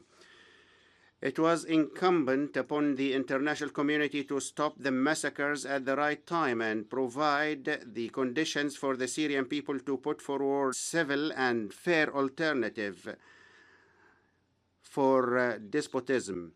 But is there a tyranny in the world that could acknowledge an alternative? Is it possible for a tyranny to allow an alternative to grow and develop under its shadow? When a people suffers from war of genocide and displacement, then the worst decision is not to take a decision, and the most detrimental danger is to ignore danger. The failure of the international community to take necessary decisions and measures to end this disaster is a major crime. It reveals the failure and inability of the international system and leads to a loss of confidence in law and in the international community.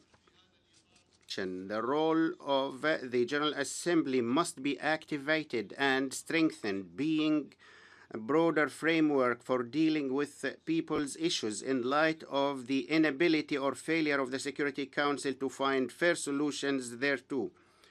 From here, I would like to call for cooperation in order to impose a political solution in Syria that would end the reign of tyranny and replace it with a plural regime based on equal citizenship of all Syrians, defeat radicalism and terrorism, and insulate Syria from them, repatriate the displaced to their homes, and allows reconstruction of Syria. Whether this is possible. This is possible if there is a will among certain states. The question which poses itself to us all: do you see that the continuation of the current situation in Syria is possible? The conflict has been transformed in this country into genocide and mass displacement of the population. This has grave consequences and fallout on all nations and the world, and even on the countries that do not expedite the solution because they are neither directly affected by the conflict nor reached by the influxes of the displaced. Handling of the nuclear disarmament issues that is mired in shortcomings and double standards alarm us. A clear evidence of this is the recent failure of the Non-Proliferation Treaty Review Conference to render the Middle East nuclear-free zone. It was disappointing and have dented the credibility of the treaty. The agreement between Iran and the 5+1 group is a positive and important step. We look forward with hope that this nuclear agreement will contribute to the maintenance of security and stability in our region. Yet we demand moving forward to the entire region of nuclear arms, nuclear weapons and weapons of mass destruction. In this connection, and given the strategic importance of the Gulf region, the achievement of stability in the Gulf is essential for the countries of the region and the international community in its entirety. In this regard, we emphasize our firm position that the Gulf region must be spared any nuclear weapons dangers and threats while recognizing the right of the countries of the region to use nuclear energy for peaceful purposes in accordance with relevant international rules. On this occasion, I would like to assure that Iran is an important neighboring country and that cooperation between it and our countries is in the interest of the region. Bilateral relations between Qatar and Iran are growing and evolving steadily on the basis of common interests and good neighborliness. There is no dispute concerning bilateral relations between our two countries. At the level of the region, there are various creeds and religions, but there is no, in my opinion, a Shiite Sunni in essence, but rather differences that are triggered by the political interests of countries or the interests of political and social forces that foment internal sect-centric prejudices. Existing disputes, in my opinion, are political, regional, Arab, Iranian differences rather than being a Sunni Shiite dispute. This could be solved through dialogue and initially agreeing on rules governing the relationship between Iran and the Gulf states on the basis of non-interference in internal affairs. It is high time to conduct a meaningful dialogue of this kind between the countries that will always remain neighbors and are not in need of mediation from anyone. We are ready to host such a dialogue in Qatar.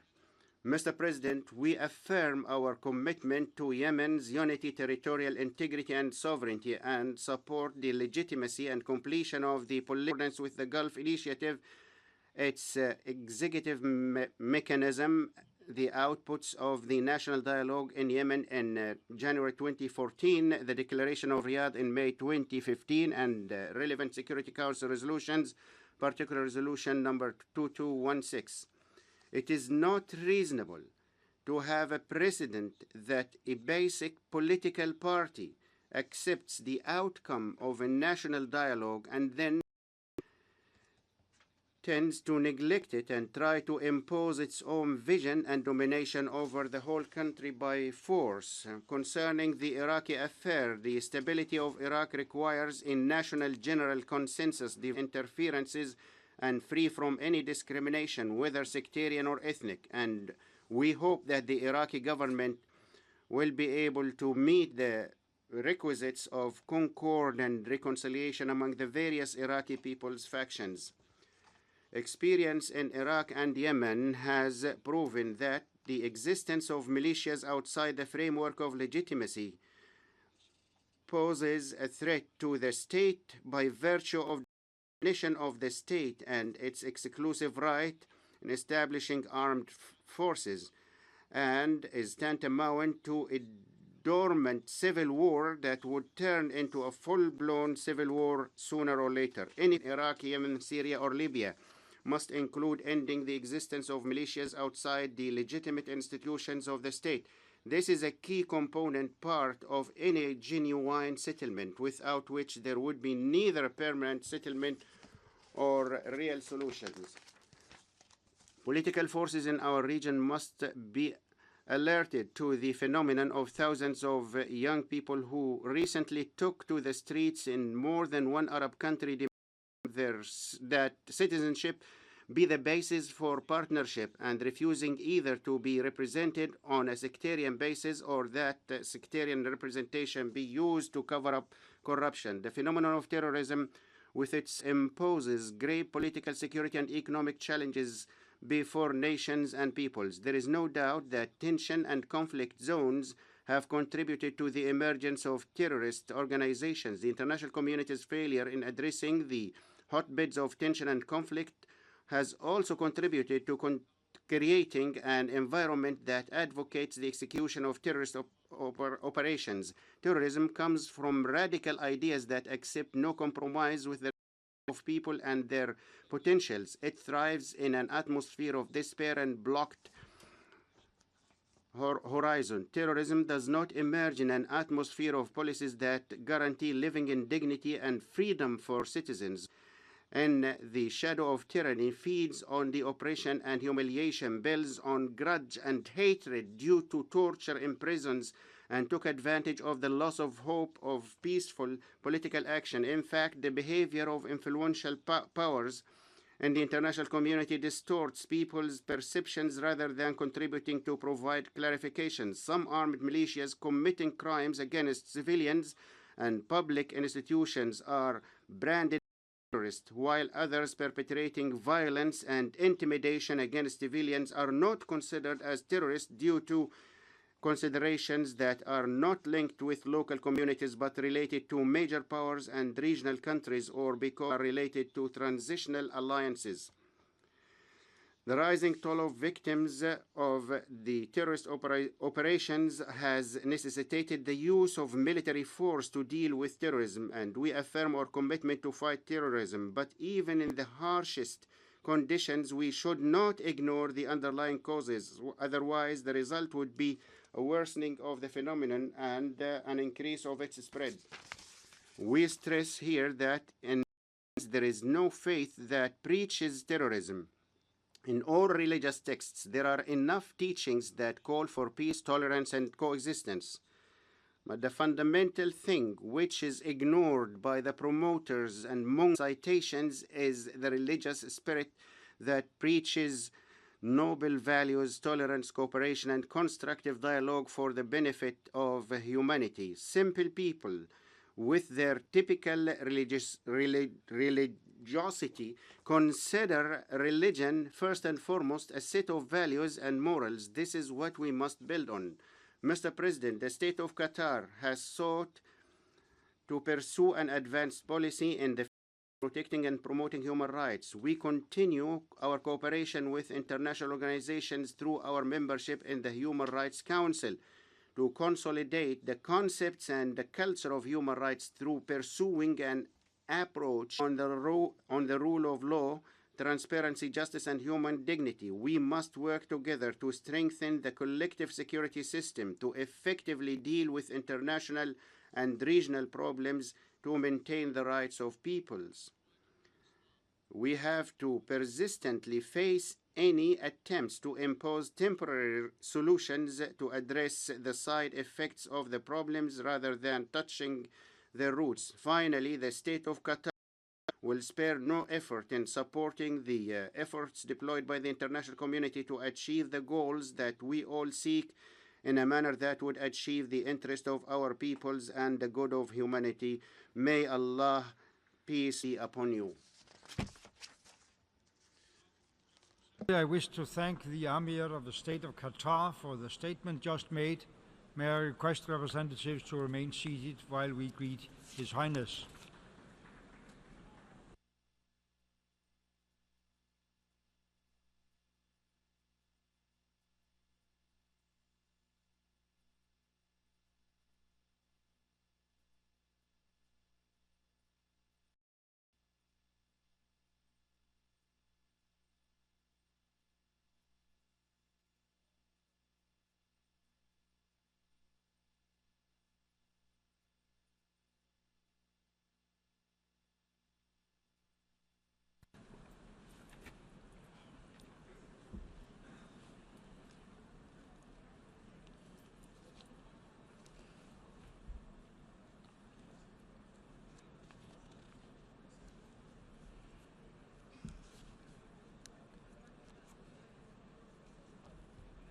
Hello?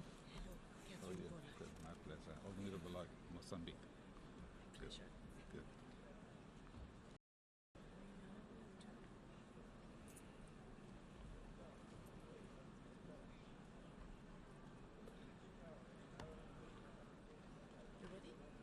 Yes, I'm ready.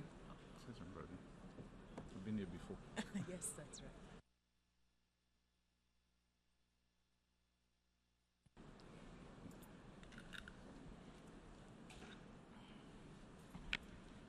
The Assembly will hear an address by His Excellency François Hollande, President of French Republic.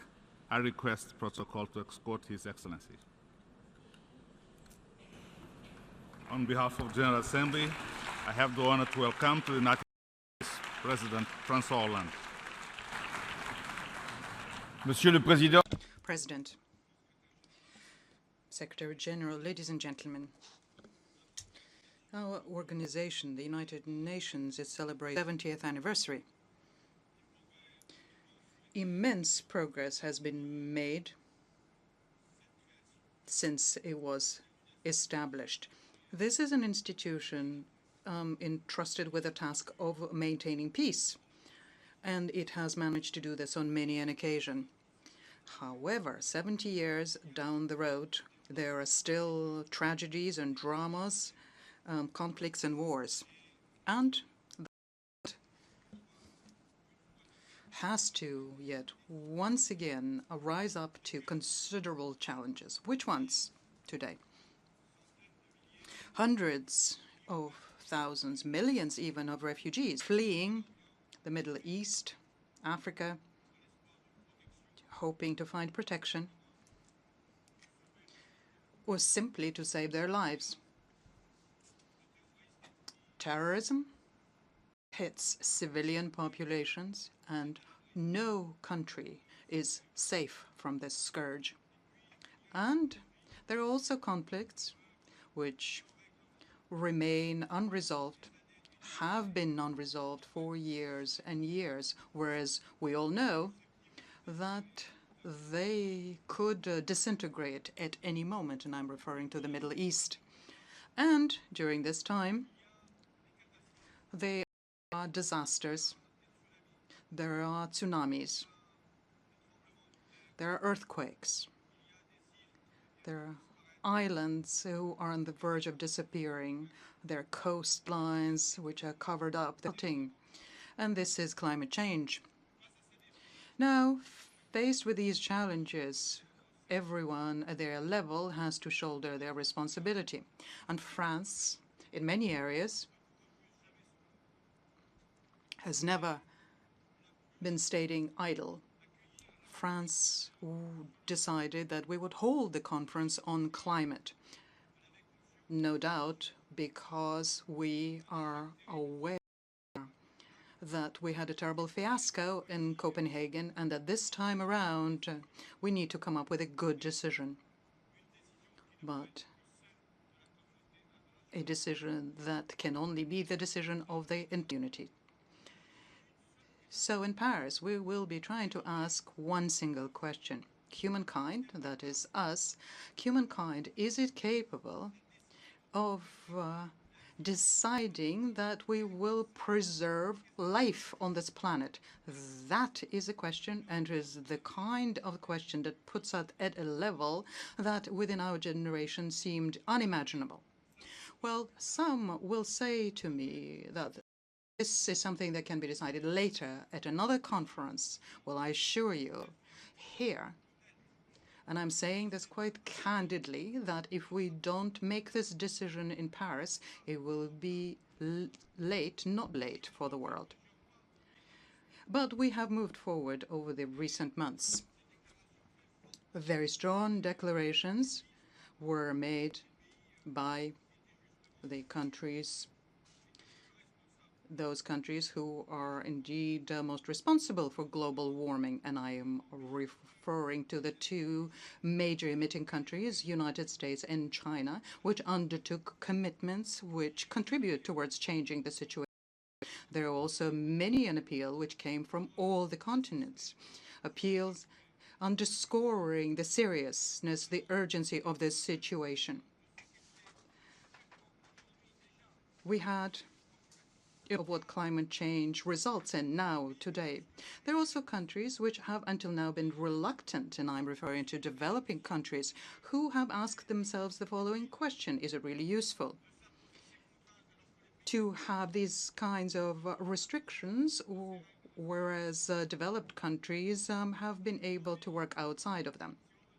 Now, today, if I'm asked to project, to forecast, and I'm very frequently asked to do that, if I'm asked to, I would say that nothing is settled as far as the agreement in Paris is concerned, but everything is possible.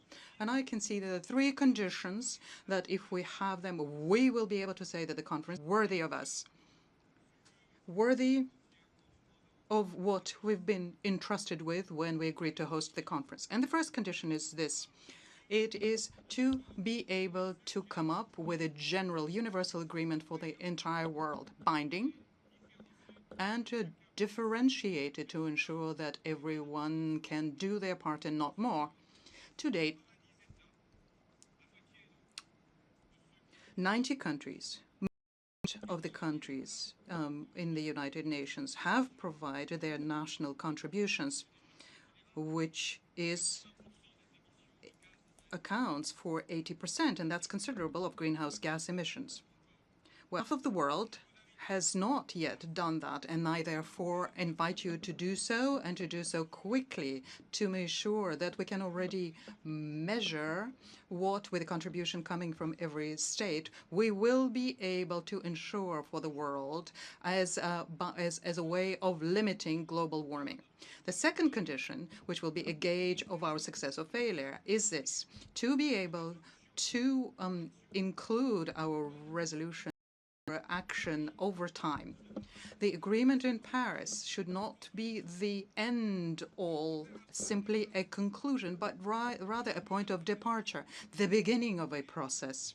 And we could do that. We have a review mechanism, a mechanism which is integrated in the agreement and will therefore enable us to regularly review and periodically measure and even sometimes revise, and to do this every 5 years as regards our national contributions. If we have that, we will be able to say that at the end of the century, well beyond our time, the planet will not have warmed by more than 2 degrees. And the third condition, which will decide whether our conference is success or failure, is this: we need the developed countries to take on financial commitments. And I do know that in Copenhagen, we already had the $1 billion to provide for the funding for adaptation, technology transfer, energy transfer. Well, we have to put together 100 billion in 2020.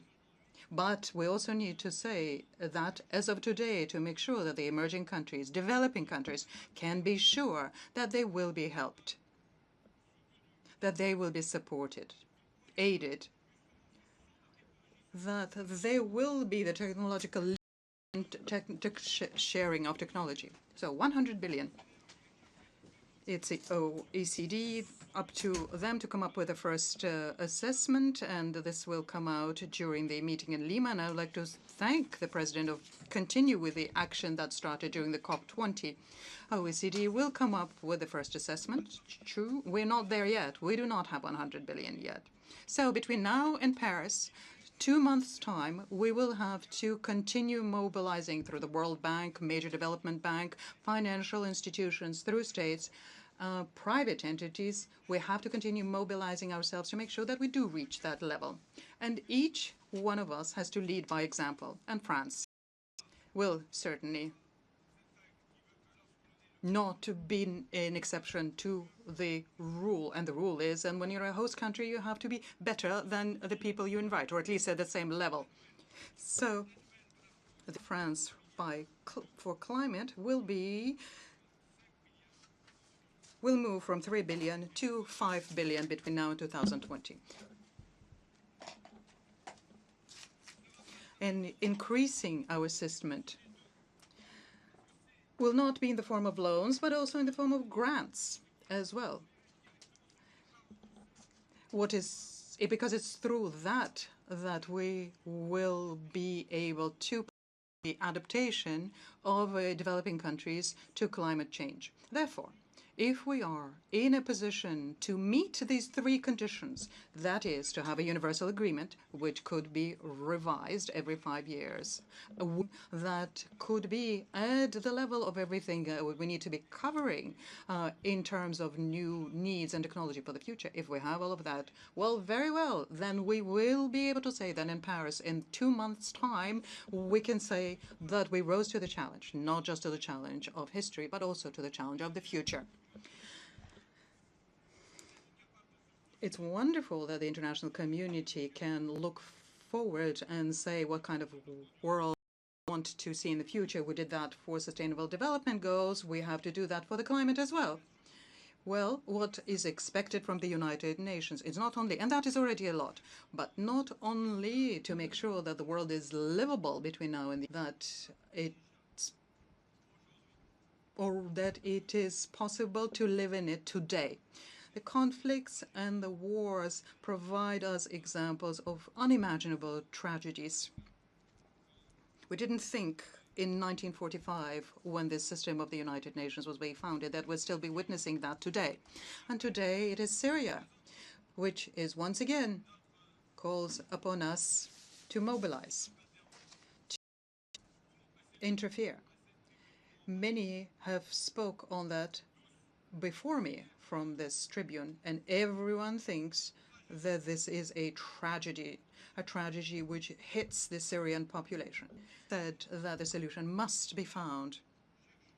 Well, let's look for it together. But first of all, let us measure what has not been done. 3 years ago, I was at this very tribune, and I addressed myself to you, and there were 30 million victims of the Syrian drama. Today, we have 255. 12,000 children have died, victims of the regime by Bashar al-Assad, because the Syrian tragedy started with the revolution, which wanted to oust the dictatorship of Bashar al-Assad. There were no terrorists. There were no fundamentalist groups. There was a dictatorship which was massacring a people. And the refugees, which are being mentioned today, the refugees in the camps, the displaced people, there are millions of them. Men, women, and children. It's not that they're fleeing a war. Not only that they're fleeing a war for a long time, but for 3 years they're fleeing the regime of Bashar al-Assad. And to date, the self-same regime which is dropping bombs on the civilian population, innocent civilians.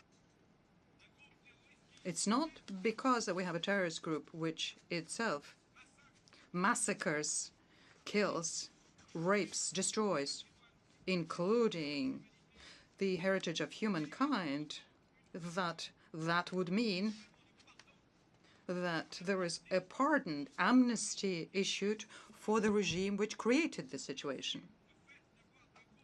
It would seem then that the terrorist group which commits unimaginable atrocities could bring in something good. No, that is not true. All of this, women, children, and men, are victims which was generated by the alliance between terrorism and dictatorship. No solution could be found outside of a political process. And France, which through its history, through its links it has with that region of the world, France intends to shoulder its responsibilities. It's already been shouldering it recently. And this include an armed interaction. We work with everyone, including neighboring states, the most affected, the Gulf countries, but also Iran, permanent members of Security Council, but also European countries. We do want to work with everyone who wants to work with us. People are talking about a coalition, a wide coalition. It's possible, it's even desirable, it's necessary in order to bring an end to what is happening in Syria. But this coalition has to have a clear basis or it will never come into existence. And the basis provided for it in Geneva more than 3 years ago. And what did the Geneva Agreement say? It said that a transition government having full powers, including members of the government and the opposition, on the basis of mutual consent. That's the basis. Let's use it and move forward. And I can see that as regards this tragedy, I can see diplomatic efforts being made to incorporate Bashar al-Assad in this process. But you can't work together. You can't put together victims and the people who are killing them. Assad is at the origin of the problem. He cannot be part of the solution. We therefore have to put an end to the suffering of the Syrian people. But we also have to, above and beyond the political transition that has to, this wide coalition that has to be formed, this condition that has to be put, namely the new government that has put together everyone who have been fighting each other except the dictator. But we also have to be thinking about the refugees. Up until now, these refugees have been in neighboring countries, and there the international community closed its eyes. That was far away. But today, these refugees who can no longer tolerate the situation have started on a long march. Yesterday I spoke in front of the Assembly and said that 80% of the refugees in the world, refugees fleeing wars, conflicts, climate, poverty, 80% of them are in the South. It is the South provides standing shoulder to shoulder with other people in the South. Very frequently, it is the most poor, the most vulnerable, who host the most poor and the most vulnerable. Well, now the refugees are marching and they cannot be stopped. Now, if we want to avoid the tragedies that we have seen, unfortunately, of people crossing, sometimes at the cost of the life of people, if we want to make sure that the traffickers do not make use of the situation in order to line their pockets and those of the terrorists, well, we have to act. Did host refugees coming from Syria, from Iraq, Eritrea, and Sudan. This was our duty because Europe is based on values and principles, and the right to asylum is part of this foundation, common foundation, which unites all of the European countries and which has to continue uniting them. Otherwise, it's not the kind of Europe that we wanted to see. But at the same time, as Europe continues discharging its duty, it is the world which has to help refugees. What have we learned these past days and weeks is that the HCR no longer had the means to ensure the necessary support to the people in question. What else did we learn? We learned that the food program, the World Food Program, did not have enough means once again to provide for everyone, to provide for all the refugees, to provide them with a level of subsistence. We also learned that in some neighboring countries the refugees could not work. When from that point on, we have started the cycle that we are witnessing now. Now, if we want to reverse that flow, if we want to keep the refugees as close as possible to the country of origin, well, HCR has to be provided with funds in the neighboring countries, Lebanon, Jordan, Turkey, and African countries have to be helped. Transit countries have to be helped. We have to have a major plan now because we're witnessing a tragedy. It calls upon us to act and make sure that further tragedies do not follow. And yet, once again, France is doing what it can and what it should. As regards the World Food Program, France decided to increase its support by 100 million euros to the United Nations agency, which are helping countries neighboring with Syria. Let me say, ladies and gentlemen, that the legitimacy of the organizations such as the United Nations rests on its credibility. If there is no capacity, there's no possibility for the United Nations to resolve conflicts which have been going on for a long time. If it's not possible for the United Nations to resolve situations or help people in dramatic circumstances, then we are condemned to impotence. Our organization is celebrating its 70th anniversary. Now, we have to make sure that our future is what founding fathers imagined. This means that we will have to have every form of the United Nations. We are in favor of expanding of the Security Council and a different representation within the Security Council. We are in favor of make sure the continents are participating in the decisions of the Security Council. We are in favor of making sure that in cases of mass atrocity, the right of the veto should not be used. How can the United Nations remain paralyzed? when the worst is unfolding in front of us. There again, let's lead by example in our undertake here today that France will never use its right of veto when we are dealing with cases of mass atrocities. The right of veto, as it was introduced when the United Nations were being founded, is not tantamount to the right to block. It is the right to act. We have to act, can act. We have been showing that we can for 70 years, and today we can act in order to assuage the tragedies and help our planet tomorrow. So let's act.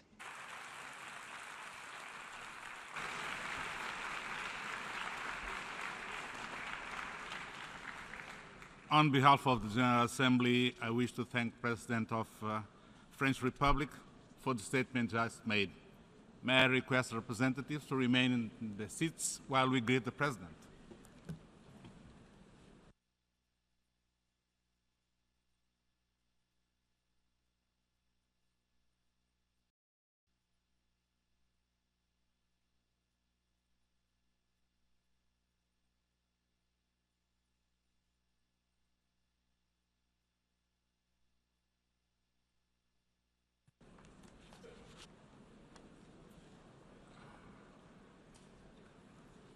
The Assembly will hear an address by His Excellency Filipe Jacinto Nyusi, President of the Republic of Mozambique. I request the protocol to escort His Excellency.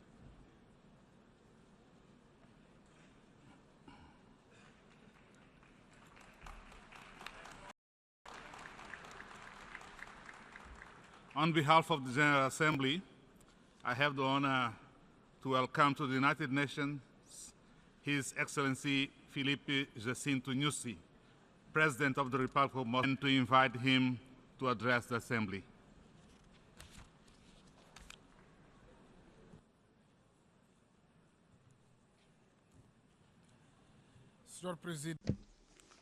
Mr. Chairperson, Your Excellencies, Heads of State and Government, ladies and gentlemen, it is with a great honor that once again, on behalf of the Mozambican people and indeed on my own behalf, I address the 70th session of the United Nations General Assembly. As we celebrate 70 years of our organization, we are cognizant here just to commemorate a mere event. We are also celebrating the realization of the desire to build a universal organization which carries out activities in a global perspective with a structured and institutionalized scope with the capacity to evolve and adapt. We are celebrating one of the wisest decisions of the humanity to establish an international body responsible for peace, security, and the development of member countries. An organization which prevents that the humanity goes back to experience the spectrum of a world war violent conflict situations at a global level. We are celebrating mutual commitment to strengthen international law as an instrument for regulating and standardizing relations between and among states. Relations based on the principles of sovereign equality between states, peaceful settlement of differences, and non-interference in domestic affairs. This positive and inspiring development, however, contrasts with the prevailing conflict situations which are still affecting the humanity. We will not be fair to ourselves and to future generations if we ignore the challenges and failures to be overcome. The United Nations failed to guarantee international peace and security in its fullness. Old and new challenges emerge. Inter- and intrastate conflicts proliferate, particularly in Africa and Middle East. The phenomenon of terrorism is growing the most serious threats of our time. Decolonization is yet to be completed. Underdevelopment exacerbated by the problematic of refugee and illegal migration coming history. However, these failures cannot be regarded as fatalism. They should be taken up as challenges that require more than mere words. Most importantly, they require concerted actions by the international community. Without the United Nations, the political, economic, and social context in which we find ourselves would be surely worse. Your Excellencies, ladies and gentlemen, the celebration of the 70 years of the United Nations under the theme "A Commitment to Action" is a reaffirmation of our commitment to keep alive the objective future generations from the violence of war and to ensure inclusive socio-economic development in full freedom. Therefore, there is one response to these phenomena and trends, translating the theme "A Commitment to Action" into concrete, structured, and tangible actions. For Mozambique, in the area of international peace and security, the commitment to action includes, among others, the adoption and implementation of effective structures for prevention and management of conflicts, as well as the need to conclude a convention against terrorism. Emphasis in preventive diplomacy, the commitment to action we celebrate here should establish platforms for dialogue among cultures and civilizations as an essential tool to promoting tolerance, the culture of peace, and a dignified and peaceful world.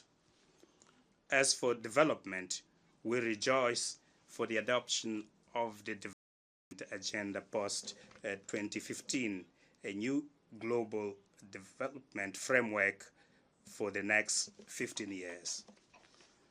This is an agenda that succeeds and builds on the goals which guided us over the last 15 years. Therefore, any action we take in the future should not ignore the successes achieved and lessons learned. Similarly to other countries, I believe Mozambique has achieved remarkable progress in the implementation of the Millennium Development Goals.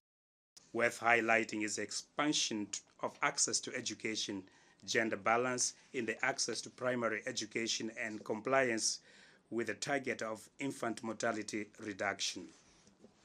Excellencies, ladies and gentlemen, the Development Agenda post-2015 embodies our collective ambition to transform the world by 2030. The agenda brings back human dignity by fighting poverty, protecting people and the planet. It represents, in particular, the culmination of a number of negotiation processes at global level on climate change for its centrality. The Development Agenda post-2015 is perfectly in line with our governance 5-year program. It is not an end in itself. It has an added value of focusing on people.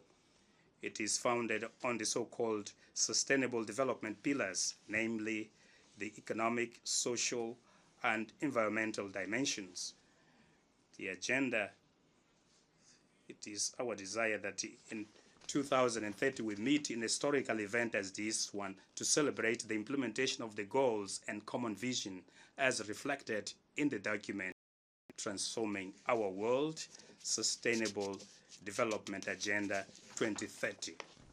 For that to be possible, Mozambique defends that, among other things, that it is paramount, the commitment to action reflects the need to timely mobilize the requisite resources for its implementation, the continuous relevance and abidance of the principle of common but differentiated responsibility, the importance of partners to respect commitments assumed under the agreed international development goals.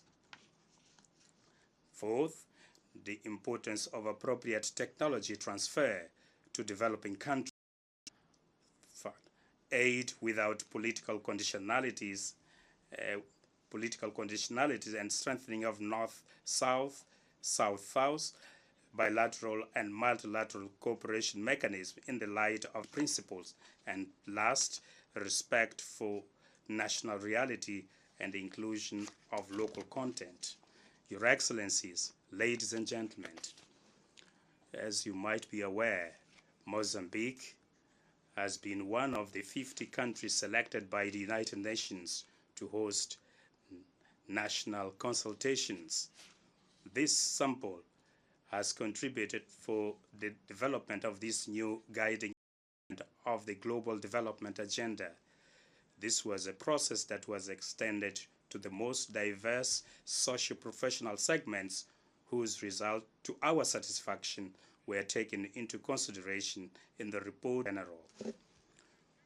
For the development agenda post 2015 to be truly transformative and successful, it is imperative that it is domesticated and absorbed by national governance instruments. Indicators and targets should be defined in a clear way in order to facilitate the process of monitoring and evaluation of progress. Mozambique has already been able to take this important step with the inclusion of the three-dimension approach of the development agenda post-2015 into the government five-year pro 15-2019, which defines 5 priorities, namely consolidation, national unity, peace and sovereignty, developing human and social capital, promoting employment, productivity and competitiveness, developing economic and social infrastructures, and ensuring sustainable and transparent management of natural resources and the environment. We reiterate here our commitment to continue building the capacity for domestic resources mobilization for more success, which has allowed us to grow from 13% of the GDP in 2000 in 2014. Ladies and gentlemen, lack of effectiveness of the United Nations in fulfilling to a full extent its own purposes is one of the issues that concerns us. It is not understandable that the United Nations are an obstacle for the implementation of its own mandate. We should be here today equally celebrating completion of the Security Council reform, opening a new window of opportunity to promote a world where people enjoy the most elementary rights, including peace. And the Security Council reform is one of the concealed pillars for the success of implementation of the development agenda post-2015, which cannot be underestimated. We should therefore translate our renewed and consensual will to reform the Security Council into tangible results. We should also take advantage of the environment created for this to bring more dynamism to the reform process. The celebration of 70 years of the United Nations and the adoption of the agenda, the development agenda post-2015, are being shadowed unprecedented crisis at international level. I'm referring to the humanitarian crisis arising from the flow of refugees and migrants with no parallel in the recent history of the humanity. This shocking situation is a manifestation of a succession of unresolved crises or poorly settled situations in relation to which the international community had already forecast. Today, we are committed to adopting measures that will minimize the plight of these people. However, this will be achieved if we continue to focus on short-term cosmetic measures manifestation of the problem, like the need to curtail the flow of refugees and migrants from the source. We need, yes, to confront and address the underlying problems of this phenomenon with dramatic human proportions. We will not be in a position to identify effective actions which they fight a structural and a profound cause if we do not realize that we have failed as an international community. We are talking about proliferation of conflicts, political, social, and economic exclusion. We are talking about poverty, injustice, and hunger. On the way, dialogue is replaced by threat and aggression. We are actually talking on how fear has taken the place of the willingness to acquaint mutually. Some of these measures to address the situation are long known. In this regard, we would like to call upon all leaders to redouble efforts in search for sustainable solutions to this humanitarian scourge. Mr. President, we have followed with keen interest and satisfaction the latest positive development aimed at normalizing bilateral relations between America and Cuba.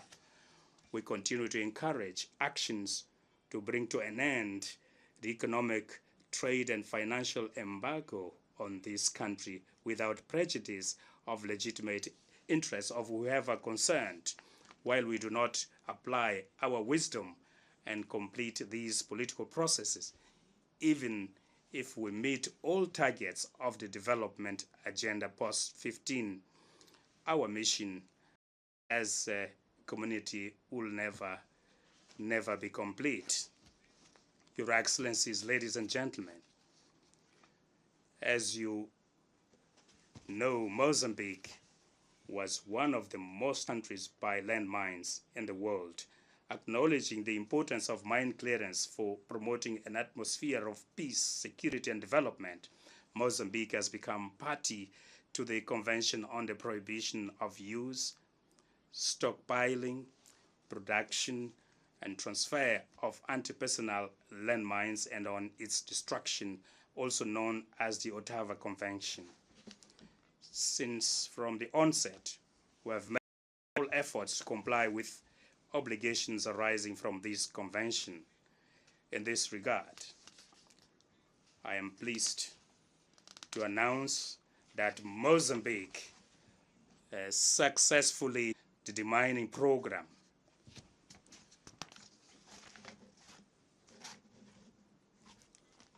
We have cleared all known risk areas, which totaled 500 million square meters of land. It would have been worthless to liberate our country if our feet were forbidden from traveling throughout this land or from the land or developing tourism or extracting our gold, our coal or graphite. This is a victory we celebrate with intensive emotion, profound gratitude to our international cooperating partners and humanitarian demining organizations, the United Nations agencies, and the civil society for their invaluable support. The year 2015 is also a special year for Mozambique. This year, on 25th June, we celebrated 40 years of independence. We are a state which is no longer an adolescent. On 16 September year, we celebrated 40 years of cooperation with the United Nations. Therefore, with this house, we are jubilant in this house, and the United Nations should feel proud for the stability and growth of Mozambique, and we have a responsibility to maintain this growth. Therefore, I'd like to conclude my remarks by reiterating that the search for sustainable solutions to global problems alongside the United Nations and respective member states will continue to be the unconditional commitment of my government. Long live sustainable development of the humanity, and thank you very much.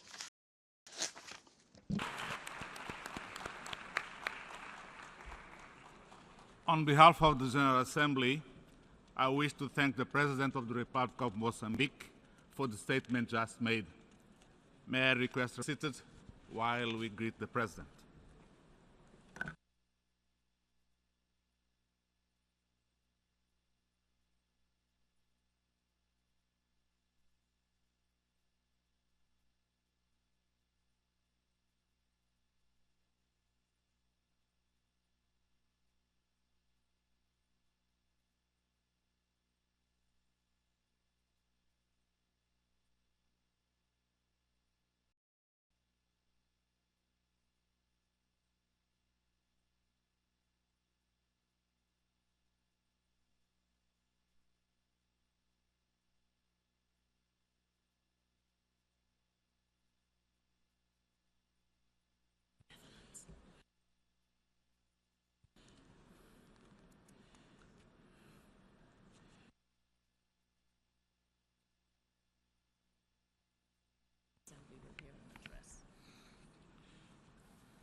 The Assembly will hear an address by His Majesty William Alexander, King of the Kingdom of the Netherlands.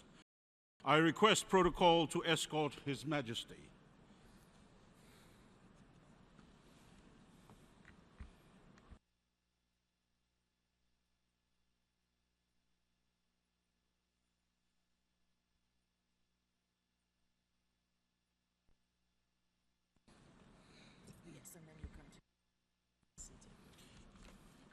On behalf of the General Assembly, I have the honor to welcome to the United Nations His Majesty William Alexander, King of the Kingdom of the Netherlands, and to invite him to address the Assembly.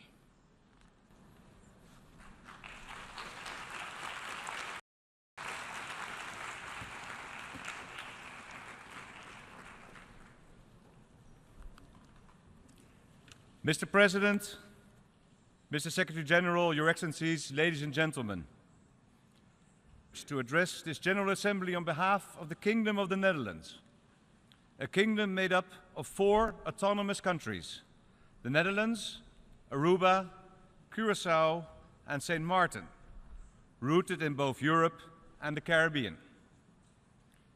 In 1945, the Charter of the United Nations was signed by representatives of 51 countries.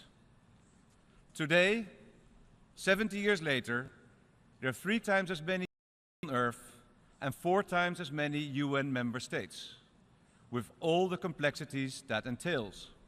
And yet, as an international organization, the United Nations stands proud. The world has seen great upheavals and shifts in the balances of power. Technological advances have changed our daily life faster and more dramatically than ever before.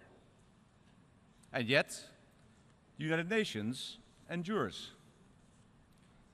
We've seen clashes of interests, bitter conflicts, and human tragedies. Indeed, these persist today. As we speak, the lives of millions are dominated by fear, oppression, and want.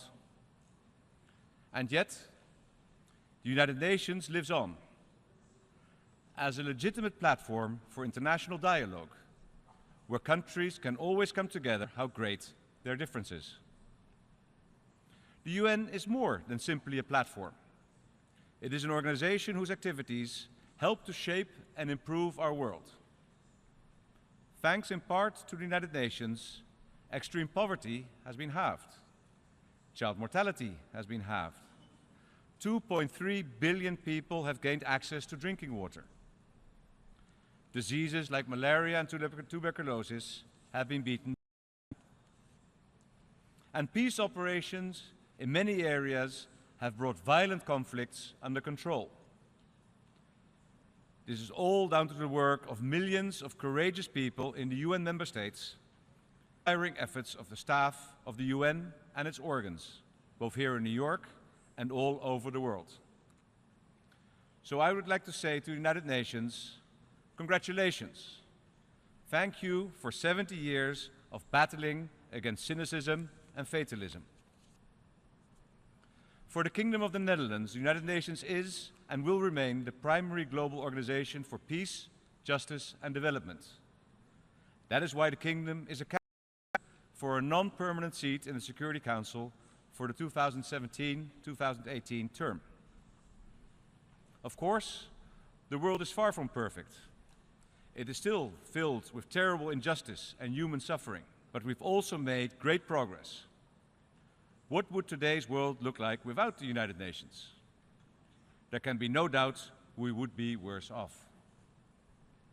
The Kingdom of the Netherlands feels a close bond with the fundamentals of the United Nations as laid down in the UN Charter. We understand the value of diversity and dialogue. This goes hand in hand with the conviction that multilateral cooperation can help us move forward, make the world stronger. We owe our freedom to other countries. 70 years ago, our allies made enormous sacrifices in liberating the Netherlands. They enabled us to rise a prosperous kingdom. We will never forget the importance of international solidarity. The world will always be able to count on the Netherlands as a partner for peace, justice and development. Yet, just as we remain deeply committed, we also believe in being critical when necessary. It is good on the 70th birthday for the UN to look openly and honestly at the results of its efforts, to look at the goals that have not been achieved, and at the long and winding path that lies ahead. Our kingdom is gravely concerned about terror and contempt for basic human rights that are gaining ground in some areas. Millions of desperate people have been displaced, forced to flee the violence. They are the innocent victims of intolerance, of despicable conduct on the part of tyrants they cannot constrain. Many refugees have been in a desperate situation for too long. The positive effects of years of work on sustainable development are at risk. And this affects us all. We cannot look the other way. We are all deeply touched by the tragic images of families who have had to leave in their search for a safe haven. All the world's nations must show solidarity in the face of the refugee crisis. The Kingdom of the Netherlands has again increased its contribution to humanitarian assistance, one of the largest donors in the world. We call on other nations to follow suit and give additional support to the UN so it can provide food and shelter to all those who have been forced to flee and give them a chance to rebuild their lives. It is crucial that we make our joint efforts on peace and security more efficient and effective. The review by the high-level independent panel on UN peace operations is a helpful tool in this regard. Since the UN was founded, the Kingdom of the Netherlands has participated in 63 UN or UN-mandated missions in more than 30 countries. Involved more than 125,000 Dutch military and civilian personnel. Earlier this year, I visited the Dutch men and women who are part of the UN mission MINUSMA in Mali.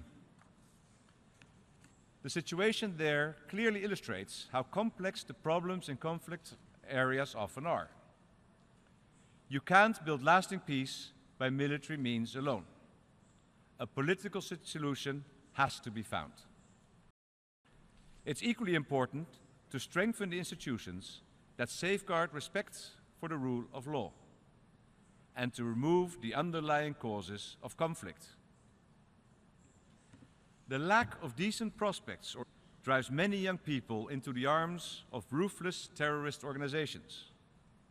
Discrimination and exclusion are the root of much evil in the world. That is why we need the three-day approach, a combination of defense, development and diplomacy, of which the Netherlands has many years' experience.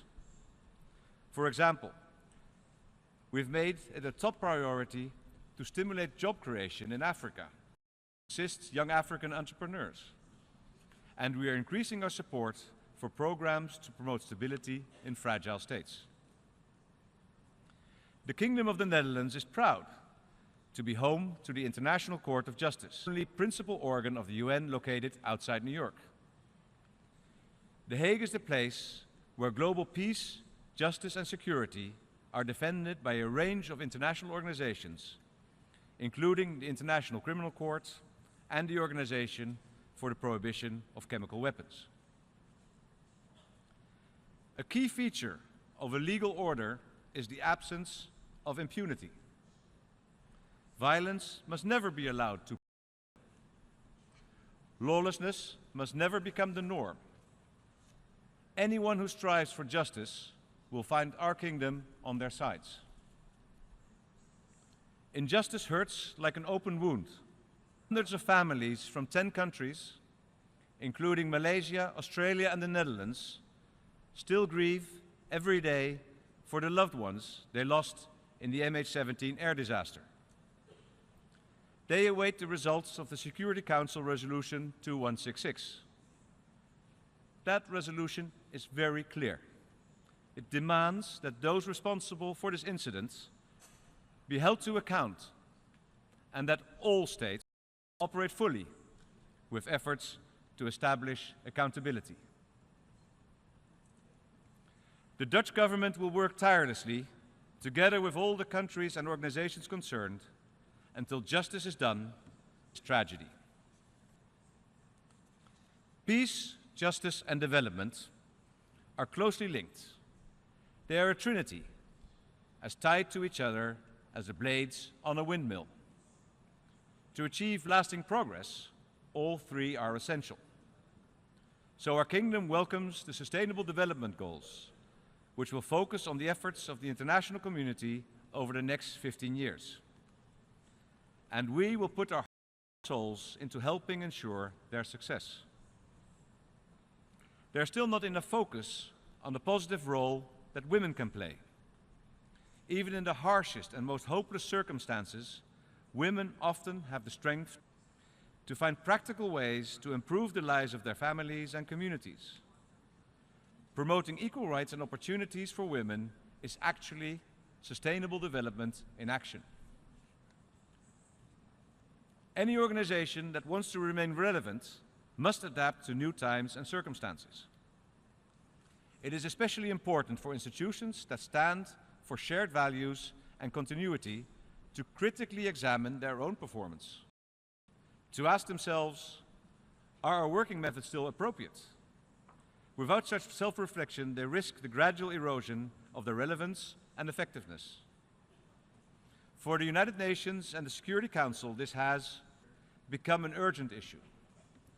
The Security Council needs to be able to act more boldly in the face of large-scale atrocities.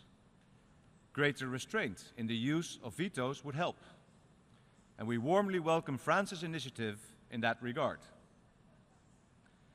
The Council's legitimacy is also under pressure. If part of the global population feels insufficiently represented by it, the Security Council cannot properly fulfill its primary role as a global body for safeguarding peace and security and for resolving conflicts. Africa, in particular, is underrepresented. But the voices of other countries are not being heard enough either. This needs to change. The Kingdom of the Netherlands believes in the power of empathy and dialogue. It is not always the loudest voices that speak the deepest truths. In fact, it is often the small member states that show us the way forward. One example is the long-time plea by small island states for a far more active global approach to climate change and marine protection. They feel the urgency like no other. And fortunately, finally, more and more large countries are developing concrete action plans. The Kingdom of the Netherlands knows how crucial. 3 of our countries, Aruba, Curaçao and St. Martin, are small island states. And 3 other Caribbean islands are special municipalities of the Netherlands. With its centuries of water management experience, The Netherlands is one of the best protected deltas in the world, investing billions to help mitigate the effects of climate change. That is why we intend to make sure our voice is heard at the COP21 climate conference in Paris later this year. And we will continue pressing for cleaner oceans. Our guiding principle is simple. Consider the interests of all countries, large and small. Forget might is right. We believe right is might. This also forms the basis for our candidacy for a seat on the UN Security Council for the 2017-2018 term. We are passionate about serving the entire international community at UN level as your partner for peace, justice, and development. For my wife and me, this has a very personal significance. For 7 years, I had the honor to chair the Secretary General's Advisory Board on Water and Sanitation. My wife remains his special advocate for inclusive. 2 years ago, Secretary General Ban Ki-moon spoke at the centennial celebrations of the Peace Palace in The Hague.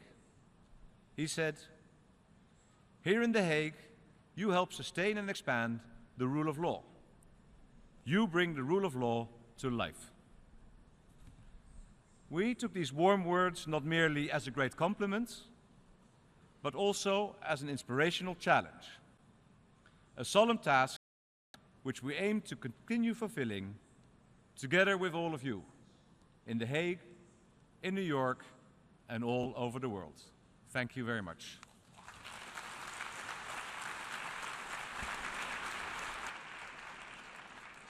On behalf of the General Assembly, I wish to thank the King of the Kingdom of the Netherlands for the statement just made. May I request representatives to remain seated while we greet His Majesty.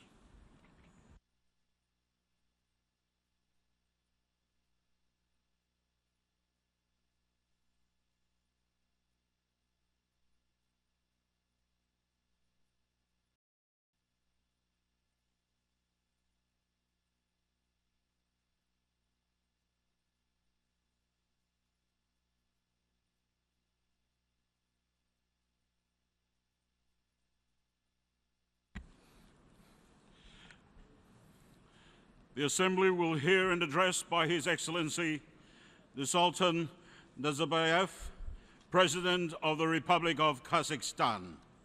I request protocol to escort His Excellency.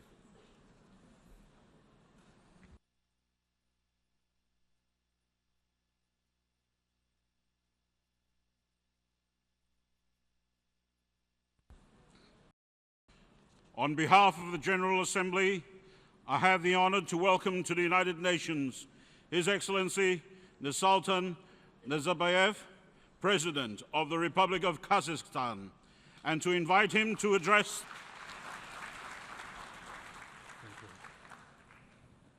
Құрметті төраға мырза, құрметті бас хатшы мырза, құрметті әріптестер, ханымдар мен мырзалар.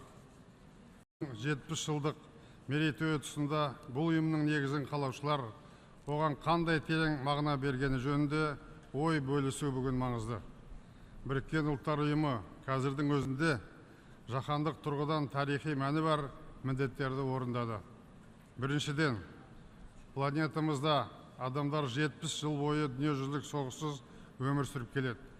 Екіншіден, әлемде аса ауқымды отарсыздандыру жүзеге Біріккен ұлттар ұйымын 70 жыл бұрын 51 мемлекет құрды. Ол кезде әлемнің көп бөлігін колониялар мен тәуелді аймақтар алып жатты. Бүгінде әлемдік қоғамдастықта 100 мемлекет бар. Үшіншіден, Біріккен ұлттар ұйымы күн сайынғы қиын, бірақ қауіпсіздік пен даму үшін баршаға қажетті үн қатысудың бүкіл әлемдік мінбесіне айналды. Адамзат одан өзінің әр алуандықтық бірлігін, біздің ғажап бірегей планетамыздың тағдырына қатыстылығының ортақтығын сезініп отырды. Біріккен ұлттар ұйымының негізін қалаушылар алдағы алыс болашаққа ой көзімен білді. Excuse me, Excellency. I think we have translation problem. So just for a minute, we may interrupt you.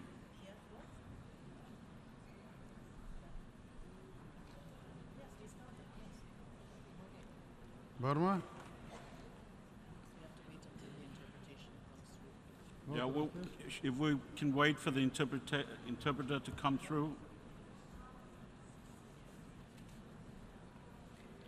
Our apologies for that.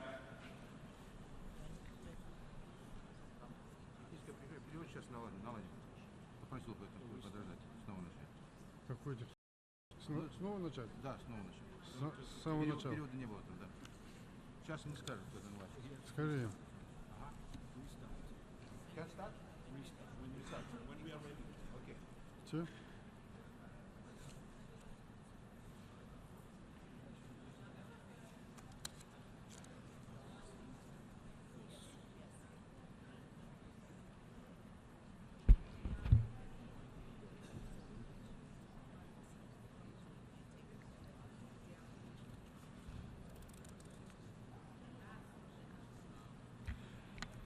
Assembly, please just bear with us for a minute or two.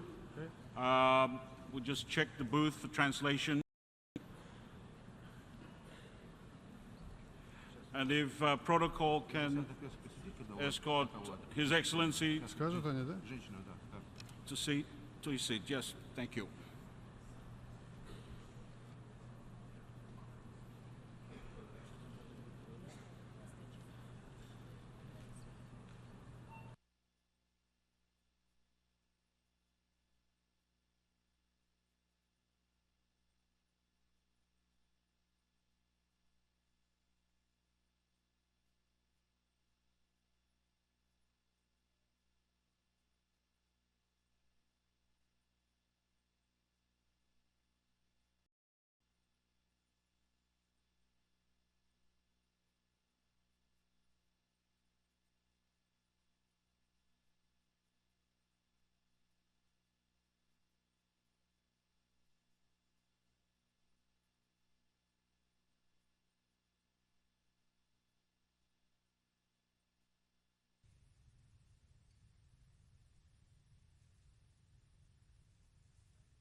May I again request protocol to escort His Excellency, and we shall resume.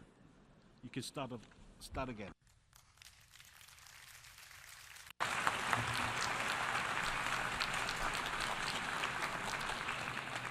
Sorry. Hürmetli Төраға мырза, hürmetli Mr. President, Secretary General, colleagues, ladies and gentlemen, in the 70th anniversary year, it's important to reflect on the meaning that the founders of the United Nations had. The organization has already resolved issues of global historic significance. First of all, for 7 decades now, our planet has lived without world wars. Second, we have witnessed decolonization throughout the world. 70 years ago, the UN was established by 51 states, while the majority of the world still consisted of colonies and dependent territories. Today, the world community includes 193 independent countries. Thirdly, the UN has become a universal platform for everyday dialogue, which is tough yet needed by all for the sake of security and development. It is in this dialogue that it is in the UN that humanity recognizes its unity in diversity and the need for a common participation in shaping the fate of our planet. The generation which founded the UN was wise enough to look far into the future, and the world today is reaping the benefits of their dreams and hard work. Ladies and gentlemen, Kazakhstan supports all initiatives aimed at restoring trust in international relations and strengthening peace and security based on international law.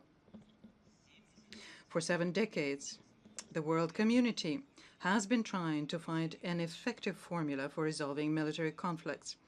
The number of such conflicts does not decrease.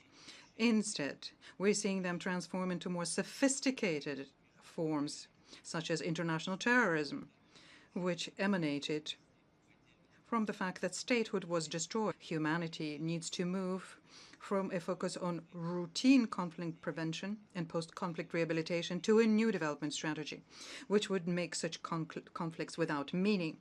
To this end, we should find the courage to look beyond the present to a time when the United Nations will celebrate its 100th years. I am convinced that in the next 30 years, our civilization will find the wisdom and will to cut through the knot of wars and conflicts. In the 21st century, our central task is to implement a strategy that would eliminate for good the threat of its causes. For that purpose, I propose that for the centenary of the United Nations, we develop a 2045 Global Strategic Initiative Plan is agreed. Its core idea is to launch a new trend in global development based on fair conditions where all nations would have equal access to world infrastructure, resources, and markets, as well as to maintain comprehensive accountability for human development.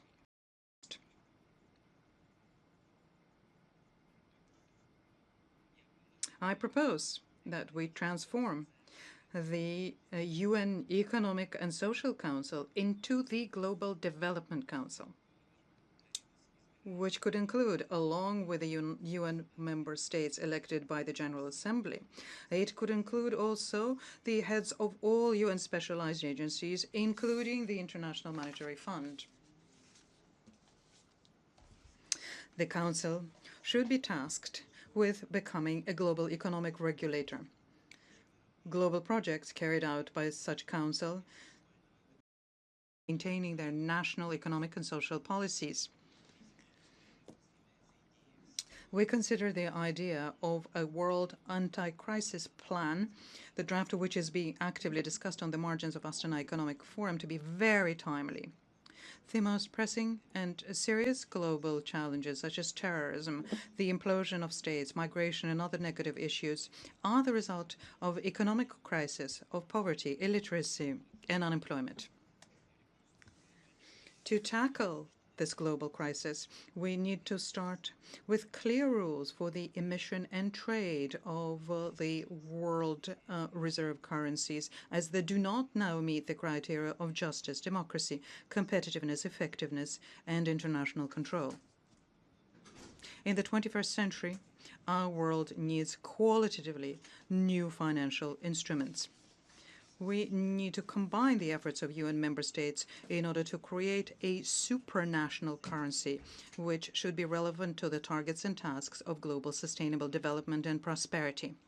Second, in the year of the 70th anniversary of the atomic bombings of Hiroshima and Nagasaki, I urge that a world without nuclear weapons should become the main goal of humankind in the 21st century.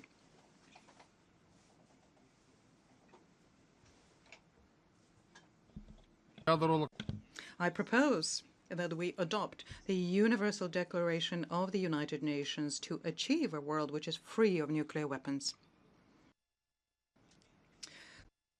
First country in history to close a nuclear test site, to renounce the world's fourth largest nuclear arsenal, and which has contributed to the creation of a nuclear weapons-free zone in Central Asia.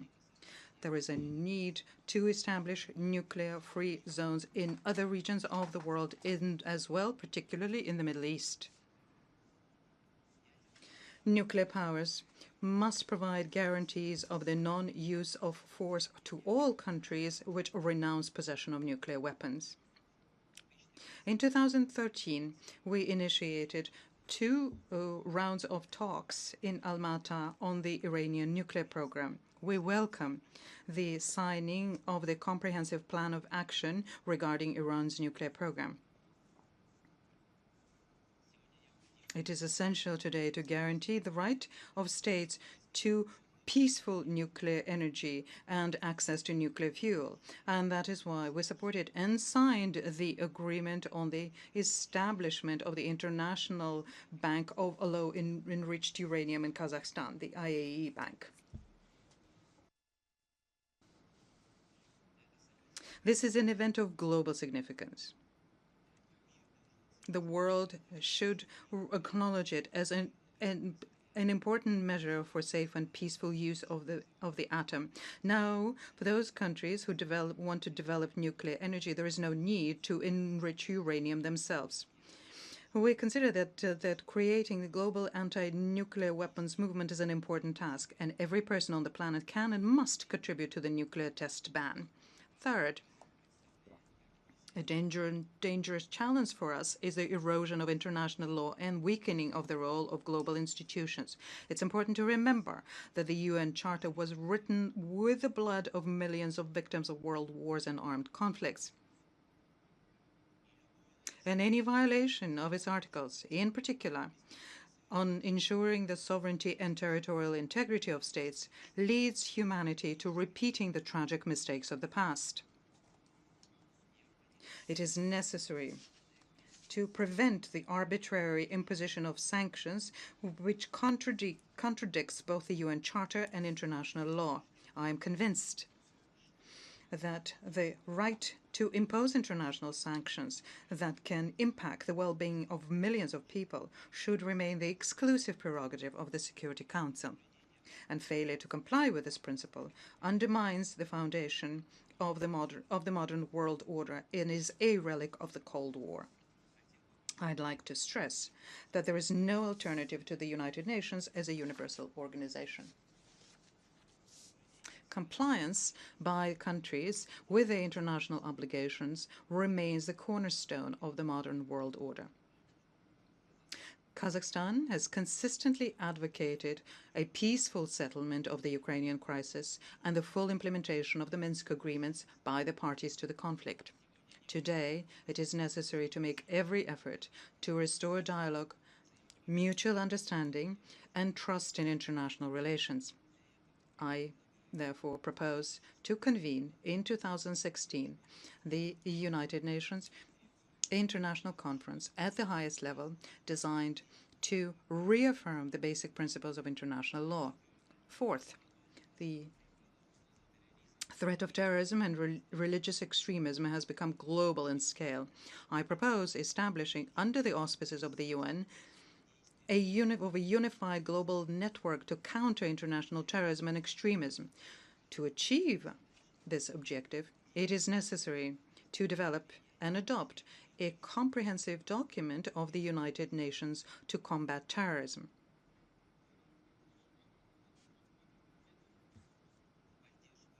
In support of the UN initiative called Sustainable Energy for All, we will have in Astana in 2017 an international expo on the topic Energy of the Future. We invite all states to participate fully in the exhibition. Looking into the future and using the infrastructure put in place for Expo 2017, I suggest opening in Astana an international center for the development of green technologies and investment projects under the auspices of the UN. Colleagues,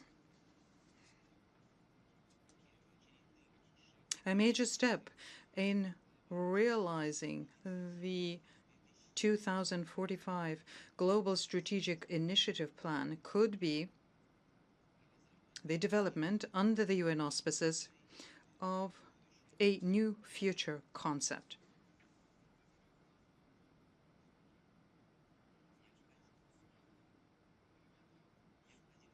We need to clearly define the goals of the next stage in the development of humanity 70 years after the founding of the UN. New future is nuclear energy, water and food security, and trust, mutual understanding, and reforms. Kazakhstan has been making, will continue to make mediatory efforts in order to bring to peaceful resolutions the conflict parties in Eurasia. And the directions and principles I outlined constitute the core of our election campaign for the position of a non-permanent member of the UN Security Council for 2017-18. I call on all of the participants of the 70th session to support the candidacy of my country. Ladies and gentlemen, 70 years ago, when the United Nations was being established to replace the defunct League of Nations in Geneva, the decision was made to locate its headquarters in New York. This was connected to the fact that at that time, the role of the Western Hemisphere in international affairs was in the ascendancy. The center of development had moved from the old world of Europe to the new world in the United States in New York. Our world has changed a great deal since then. In the 21st century, the center of growth is moving to Asia, the world's largest continent, where 2/3 of the planet's population live and where enormous resources are concentrated. The powerful rise of Asia's developing economies has defined a new reality in global processes.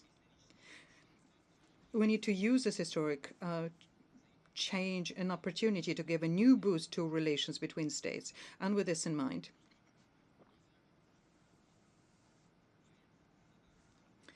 I propose considering the transfer of the UN headquarters to Asia. And I'm hopeful that Kazakhstan's initiatives will be accepted by the community of nations. Thank you very much for your attention. On behalf of the General Assembly, I wish to thank the President of the Republic of Kazakhstan for the statement just made. May I request representatives to remain seated while we greet the President.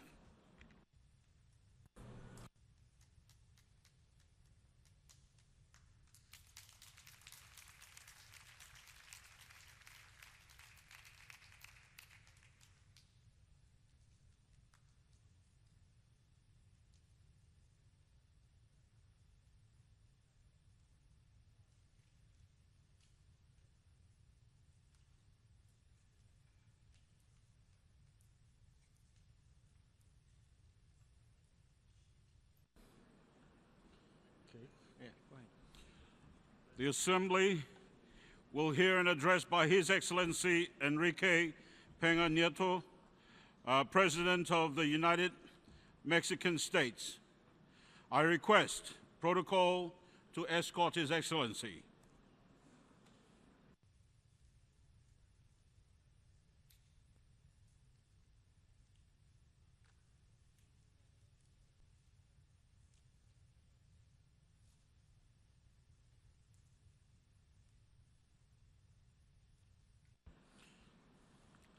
On behalf of the General Assembly, I have the honor to welcome to the United Nations His Excellency Enrique Peña Nieto, President of the United Mexican States, and to invite him to address the Assembly.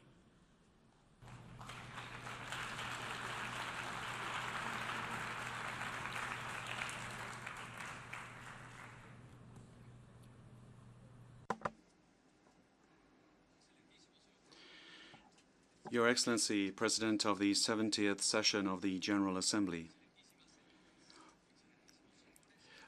heads of state and government, delegates, ladies and gentlemen. 70 years ago, the United Nations organization was founded as a collective response to the horror of war. Over 7 decades, the peoples of the United Nations have resolved to put into practice the most noble ideals of peace and international security, human rights, and social progress. The ongoing efforts of the United Nations in favor of these lofty goals are reflected in peacekeeping operations and in the actions of agencies as prestigious as the FAO, UNICEF, UNESCO, the World Health Organization, or the United Nations Development Programme. Today, we have to state this clearly. The world would not be the same without the United Nations organization, a symbol of solidarity and hope for a better future. Since 1945, Mexicans have maintained the highest level of commitment to this forum, the highest multilateral mechanism, being the standard bearer for peace, nuclear disarmament, and the best causes of humanity. For example, following the missile crisis, Mexico put its weight behind the Treaty for the Prohibition of Nuclear Weapons in Latin America and the Caribbean. Thanks to this agreement, Latin American and Caribbean nations became the first nuclear weapon-free zone, a densely populated region. Today, Mexicans also enjoy a long tradition as mediators in conflicts in our region, always promoting a peaceful solution for disputes. Against the backdrop of this diplomatic history, we are celebrating important progress in the peace process in Colombia, as well as the recent re-establishment of diplomatic relations between Cuba and the United States. In line with the new geopolitical reality, we reiterate our call to put an end to the economic, trade, and financial embargo that has been maintained against Cuba since 1962. In order to continue to contribute to peace between societies of the world, recently Mexico promoted the Arms Trade Treaty, which today is already a reality. This treaty forms the basis for an international system for the control of conventional weapons, which prevents their illicit trafficking and makes legal sales transparent. Mexico is a nation fully committed to law, human rights, and peace. We have fully assumed the high responsibility of being a member of the Human Rights Council of the United Nations for the 3-year term 2014-2016. Today, my country has one of the most progressive sets of legislation in favor of human rights, and we are working to ensure its application throughout the country. Moreover, I am convinced, and this has been demonstrated in deeds, that the experience and the contributions of the international community make it possible to enrich our this area. The upcoming visit to Mexico of the UN High Commissioner for Human Rights is a clear demonstration of our commitment and our willingness to continue to pool our efforts with the international community. Another clear demonstration of our global responsibility has been our decision to participate in peacekeeping operations. With this historic determination, my country is placing at the service of the United Nations its experience in the area of humanitarian assistance. These are just some examples of the close and positive relationship that Mexico has enjoyed with the United Nations over the last 70 years. Mr. President, with the growing inequalities, with a global economic crisis which shows no sign of abating, and with the social frustration which this causes, the world today is exposed to the threat of new populist movements. New populist movements of the left or of the right, but all of them presenting equal risk. The 20th century experienced and suffered from the consequences of individuals who, because they lacked understanding, a sense of responsibility or ethics, opted to divide their populations. Societies must be on the alert with regard to those who would take advantage of our fears and concerns. In the light of those who sow hatred and animus, with the only agenda being that of fulfilling their own political or personal ambitions. In the second decade of the 21st century, we must not repeat the mistakes that caused so much pain to the world in the past. On the contrary, the time has come to reclaim and endorse the principles which define us as people, the lofty values that gave birth to the United Nations, such as peace, solidarity, and respect for human rights. Respect for migrants, respect for women, respect for all races and religions, respect for diversity and political pluralism, but above all, respect for human dignity. This is what our societies deserve. It's true, the world of today is complex, uncertain, and challenging, but division is not the solution. We have to restore the value of trust. Trust in constructive work, trust in others, trust in institutions, and above all, trust in ourselves and in our nations. In order to build, we have to come together. In order to achieve our goals, we have to persevere. Indeed, 2015 has been showing us that nations can come together to achieve transcendental, innovative, and bold agreements to benefit the world's population. Agenda 2030 for Sustainable Development, the Addis Ababa Action Agenda, the Sendai Framework for Disaster Risk Reduction Framework, and work towards COP21 on climate change. These are historic decisions which are promoting a new paradigm, a change in the way in which nations think and the way in which they act. Agenda 2030 should be a celebration. This was built collectively and unanimously on the basis of dialogue and proposals from member states. The Addis Ababa agenda in Ethiopia will make it possible to finance sustainable development and constitutes the foundation for revitalized global relations, as was said by the Secretary General of the United Nations himself. For its part, the Sendai framework establishes guidelines for the next 15 years, which will provide the inhabitants of the world with the opportunity of having a more secure home. With regard to COP21 on climate change, there are high expectations that in Paris we will be able to adopt commitments which are binding in nature. Undoubtedly, climate change is one of the greatest challenges of our age, and to solve it requires clear and firm political willingness on the part of each and every country. This is why Since the 27th of on the 27th of March, Mexico presented its intended nationally determined contribution and has been the first developing country to do so. From this platform, I reiterate a call to all nations of the world that we act decisively and with future vision in the face of the challenge of climate change.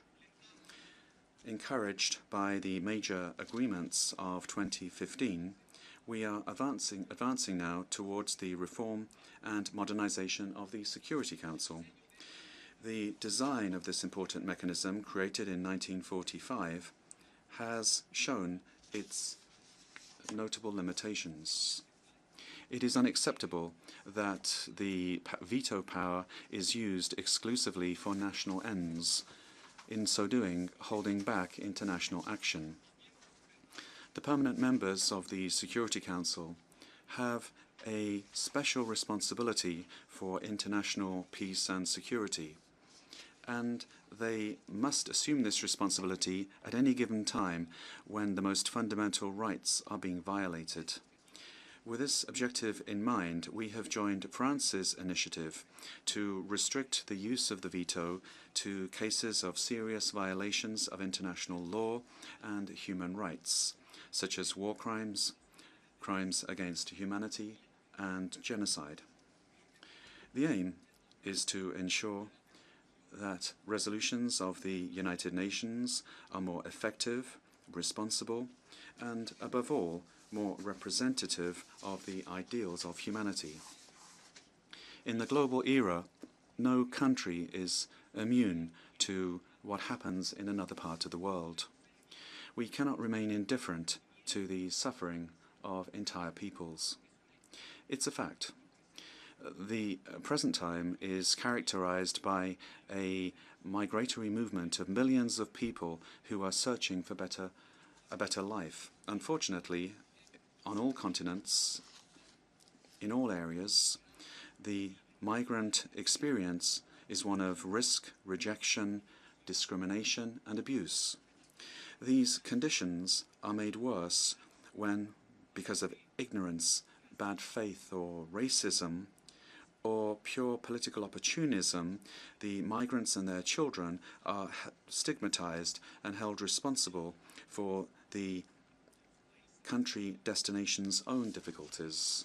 Let us not allow this injustice to continue. Let us not allow democracies of the world to be robbed of a pluralistic and inclusive spirit. In the light of these visions of exclusion and discrimination, we have to unite our efforts to create a global scheme for protecting the rights of migrants, which can deal with the challenges that we are facing. Throughout the world, millions of migrants require a collective and effective response, a global response, which should come from the United Nations organization.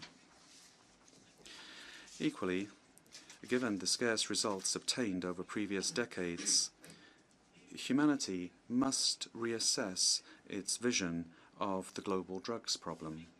In Mexico, we believe it is indispensable to have a more effective, more just, and more humane international response. Next year, during the special session of the General Assembly of the United Nations on drugs, the international community must show a collective willingness. It must reverse the inertia, and it must develop policies which will place the well-being and dignity of individuals at the heart of our attention.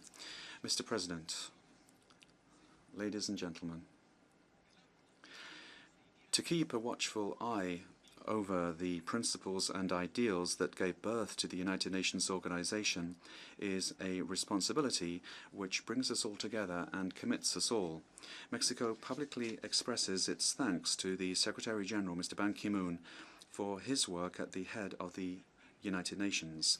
Agenda 2030 is an overwhelming example of the inclusive leadership which the world requires. During this, the 70th anniversary, Mexico reaffirms its unshakable commitment to the organization, which unites nations and calls upon them to work together. We do this convinced that multilateralism is the ideal way to overcome global problems. We do this with the conviction that by supporting the United Nations organization, we are helping to build a better future for all of humanity. I thank you.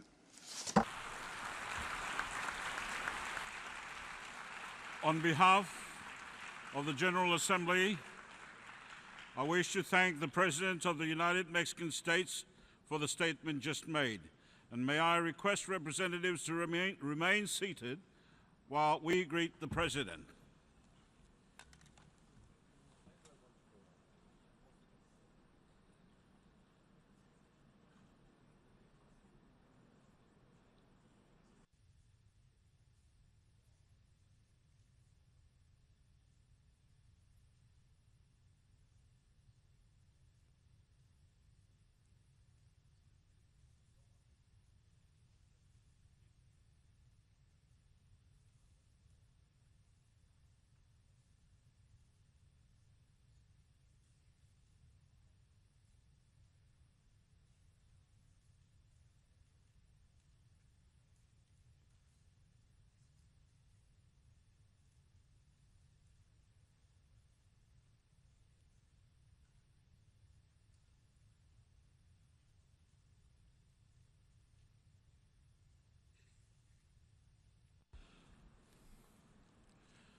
The Assembly will now hear an address by His Excellency Aníbal António Cavaco Silva, President of the Portuguese Republic.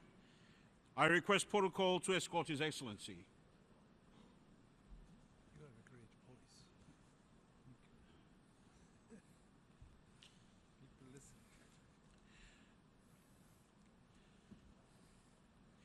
On behalf of the General Assembly, I have the honor to welcome to the United Nations His Excellency Aníbal António Cavaco Silva, President of the Portuguese Republic, and I invite him to address the Assembly.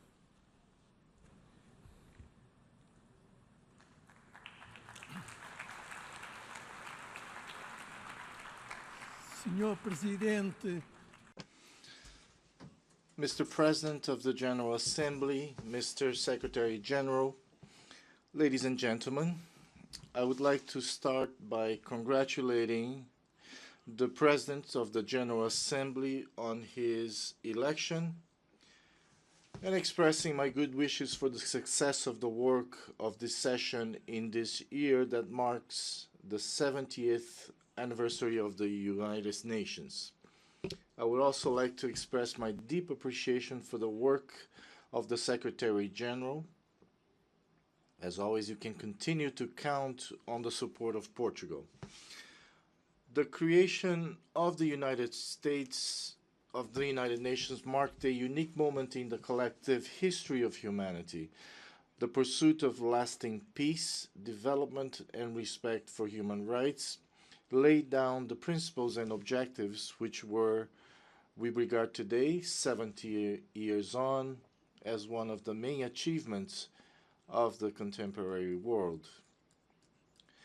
The Charter of the United Nations and the principles and values it encapsulates continue to be a reference and a sign of hope for our collective future. I welcome the adoption of the 2030 Agenda for Sustainable Development, which is an unparalleled opportunity to usher in an era in which poverty is eradicated, leading to a world of justice and dignity for all. 2015 is also a key year for negotiations on climate change. 17 years after Kyoto, the international community must be ambitious in fighting against this particular threat to its sustainable development. It is imperative that in Paris in December we reach a lasting agreement that is global, fair, and binding on all. While closely related to climate change, the issue of the oceans holds a crucial importance for Portugal in light of our history, our geography, and our identity. In June this year, my country organized an international event on the sea, the Blue Week, which brought together more than 70 countries and international institutions. It provided the occasion for an open debate and a strategic reflection on the challenges of global management of the oceans and the responsible use of their potential. We continue to take a strong interest in deepening the multilateral dialogue on the sustainability of the oceans and enhancing the overall efforts of the United Nations.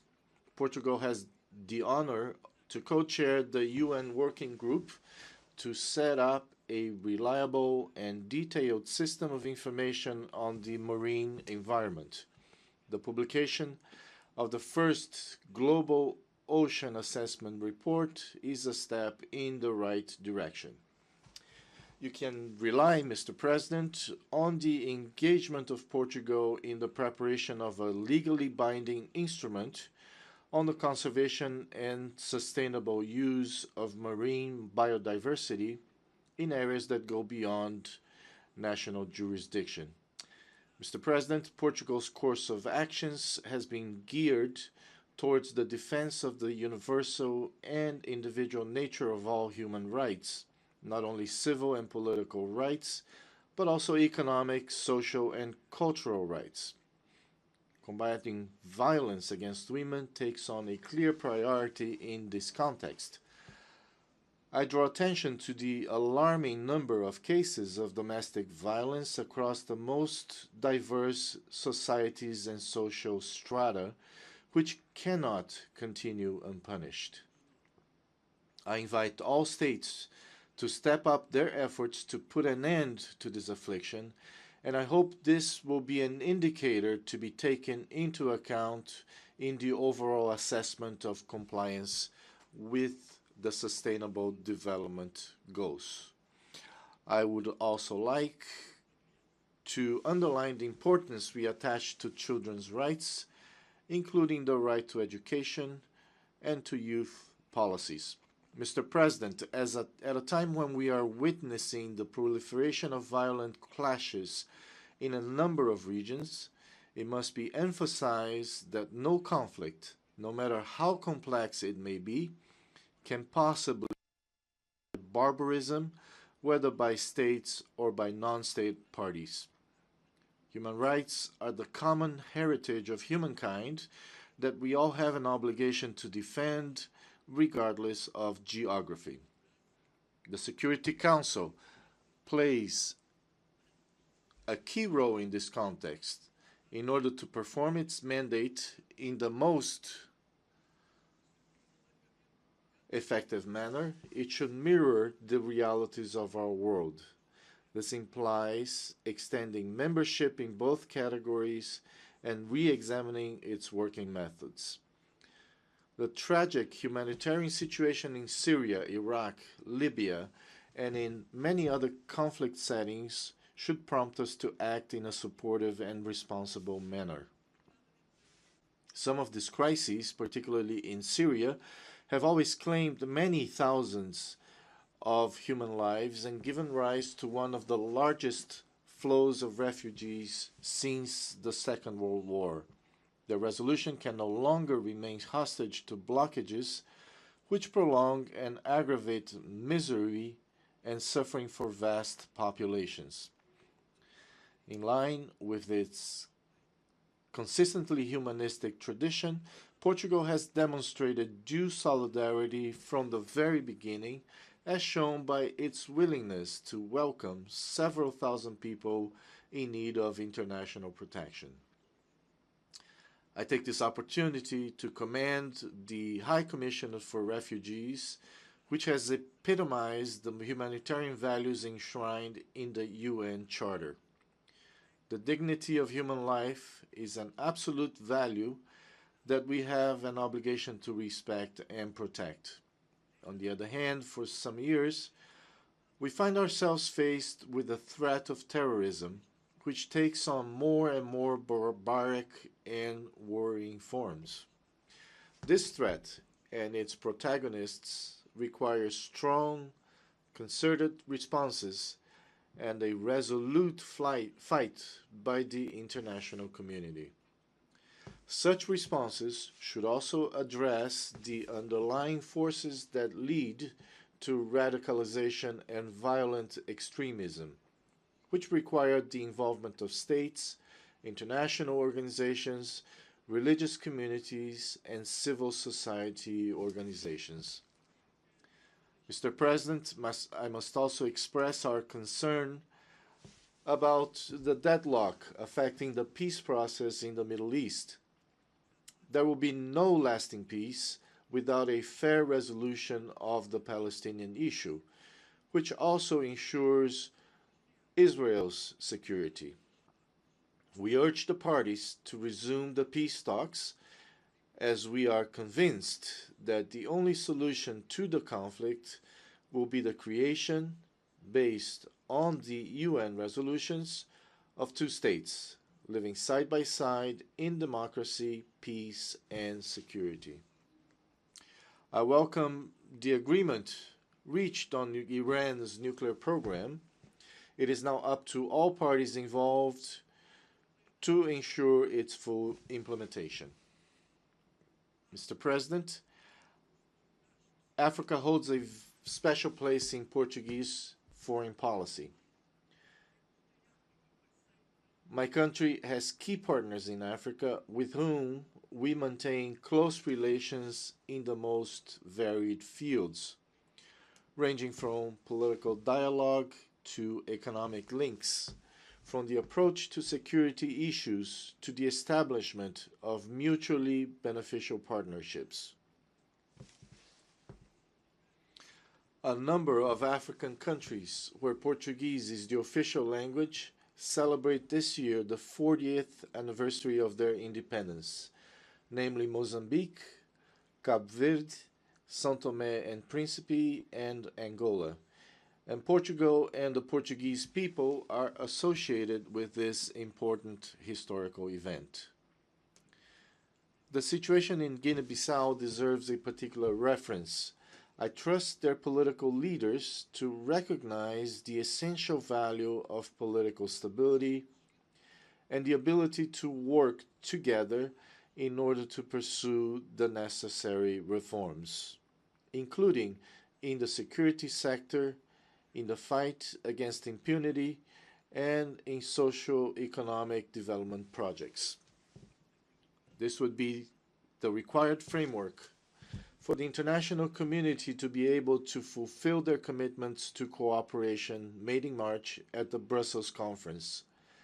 The democratic maturity that the people of Guinea-Bissau have demonstrated is sufficient reason for the international community to remain united and coordinated in supporting that country.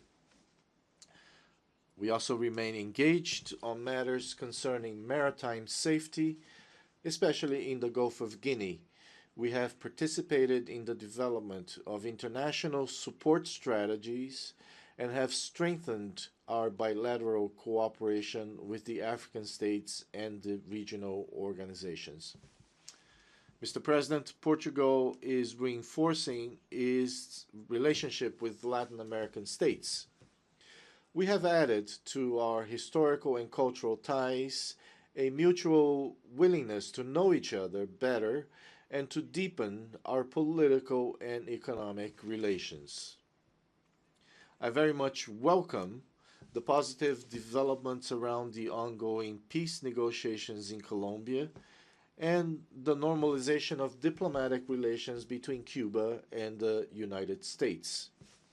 Mr. President, Portuguese language is a global, economically relevant communication vehicle, About 250 million people express themselves in Portuguese, from Asia to Europe, from Africa to Latin America, in their everyday lives, in commerce and business, and in cultural and social networks.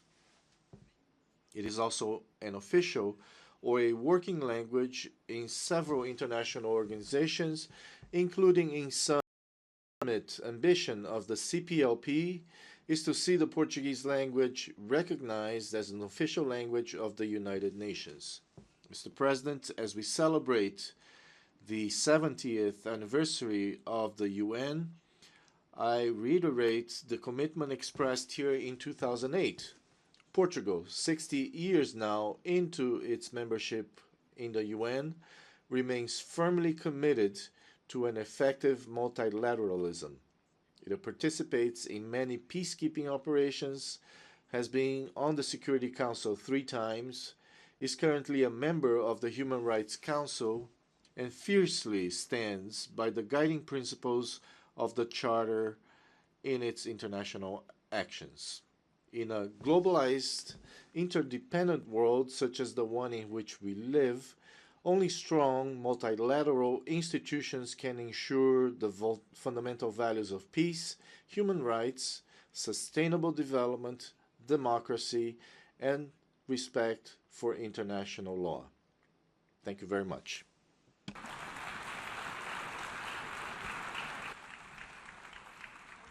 On behalf of the General Assembly, I wish to thank the President of the Portuguese Republic for the statement just made. May I request representatives to remain seated while we greet the President.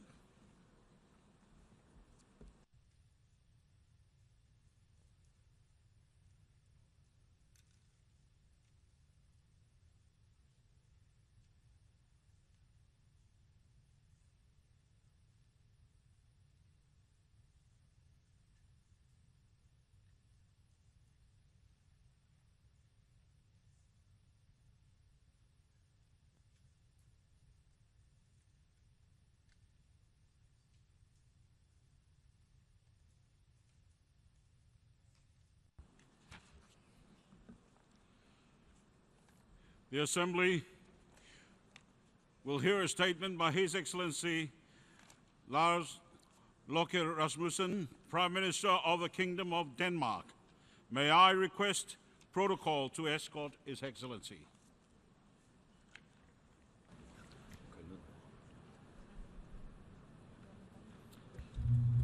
Mr. President, Mr. Secretary General, Excellencies, ladies and gentlemen. 70 years ago, this organization was born in the chaos and ruins of the Second World War.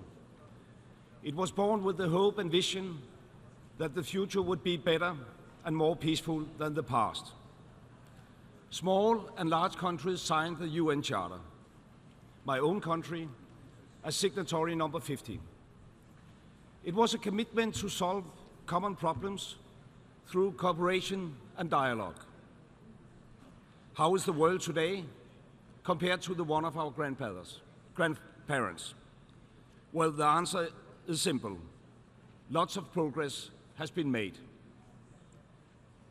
We live in a world that is wealthier. Millions have been lifted out of poverty. There is a dramatic increase in children, and in particular girls, attending schools.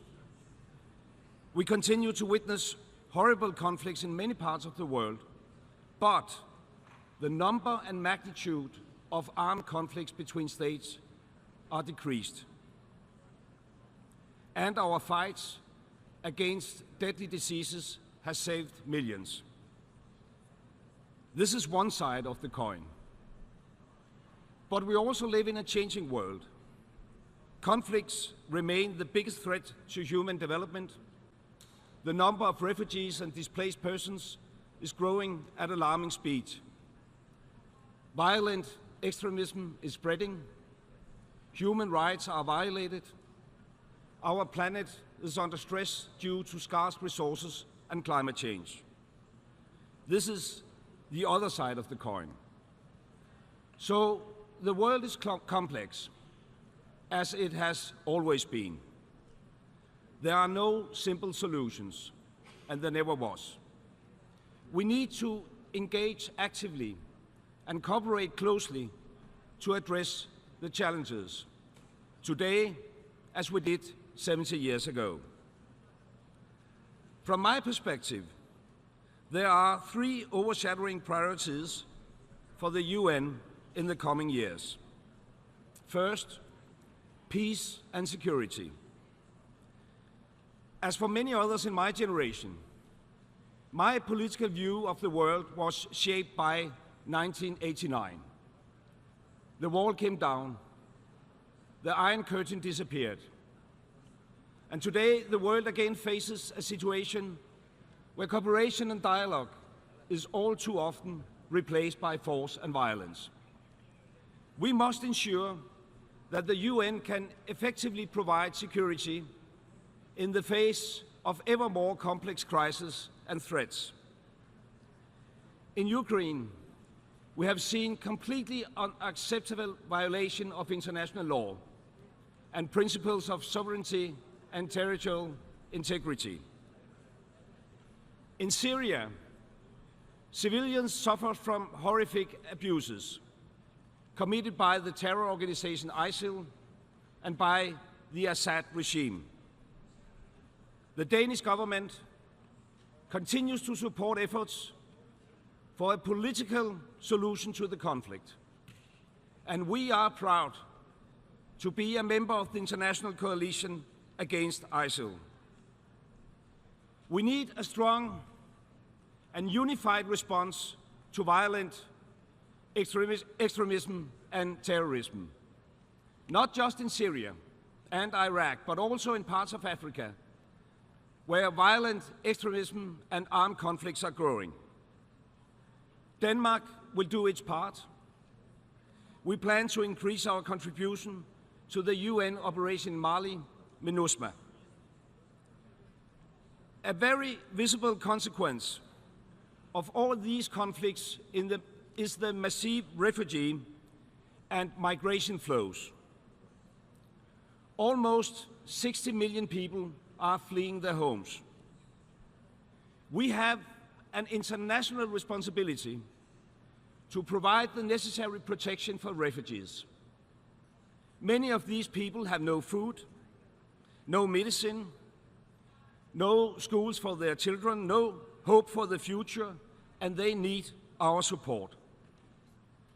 Denmark takes this responsibility very seriously. Last year, we were the second largest recipient of Syrian refugees per capita in the European Union.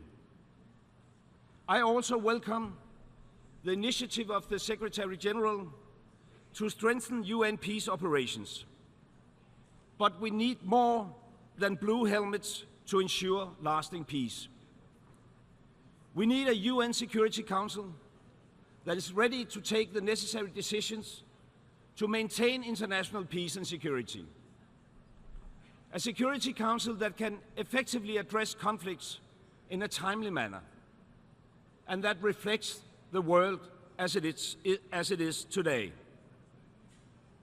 The international community must have the right instruments to adequately address the situation, and we must keep an open mind when we evaluate our instruments at hand. Many people migrate for economic reasons, in search of a better life, and their hopes are indeed understandable. But mass migration is obviously an immense challenge for our societies, for our international cooperation and our solidarity. First and foremost, mass migration is a global challenge, and we must address the root causes. People migrate because they have lost hope at home. Inclusive economic growth in developing countries should be our common goal. There are no easy solutions. The UN is an important part of the answer. Member states have the primary responsibility for development and progress in their own countries. But we must all do our part and provide the necessary financial contributions to ensure that they succeed. Denmark is ready to do its part, as we have been doing since 1978. We will remain committed to the UN target of 0.7% of development assistance. And Denmark is widely recognized as a leading humanitarian donor, and we will continue to give this area high priority. My government last week decided to allocate an additional 100 million euros to humanitarian assistance and to measures that support the European efforts to address the mass migration from Syria and its neighborhood. I'm deeply concerned that the humanitarian needs far outgrow the available financing. And I call on all states to increase their humanitarian efforts. The international community must find solutions to this extraordinary situation. And that leads me to the next priority: human rights and gender equality. The Charter says it very clearly. The equal and indispensable rights of all people are the foundation of freedom, justice, and peace in the world. The best way to build a better world is to unleash the power of the individual for the sake of the common good. Today, more people live in democracies than ever before, but many people's lives are still threatened because of who they are or what they believe. Denmark has always pursued an active human rights policy based on dialogue as the key tool to progress. My government is a strong advocate of women's rights. Women are key drivers to ensure sustainable development and to end poverty. Denmark is honored to host the Women Deliver conference in Copenhagen in May next year, and I hope that many of you will join us in Copenhagen. Denmark is also engaged in the global fight against torture. We are proud to be part of the Convention Against Torture initiative. Our goal is universal ratification and better implementation of the Convention by 2024. We call on all states to join this goal. Let me put it very clear. Denmark is entirely committed to upholding the core values of the United Nations. And that is why Denmark has decided to run for a seat in the UN Human Rights Council in period from 19 to 21. Our candidacy enjoys the support of all Nordic countries. I hope all of you here today will find us worthy of your vote. I can assure you, we will aspire to be a strong partner for all, to advance human rights and fundamental freedoms. The third and final major challenge for the UN is to implement the development agreement and effectively address climate change. This weekend, I had the privilege and honor to co-chair the Sustainable Development Summit. We adopted the new development agenda, and now we need to act through national policies and by supporting those countries that need the help the most. The Sustainable Development Goals carry a multi-trillion-dollar price tag. It cannot be solved by government or aid alone.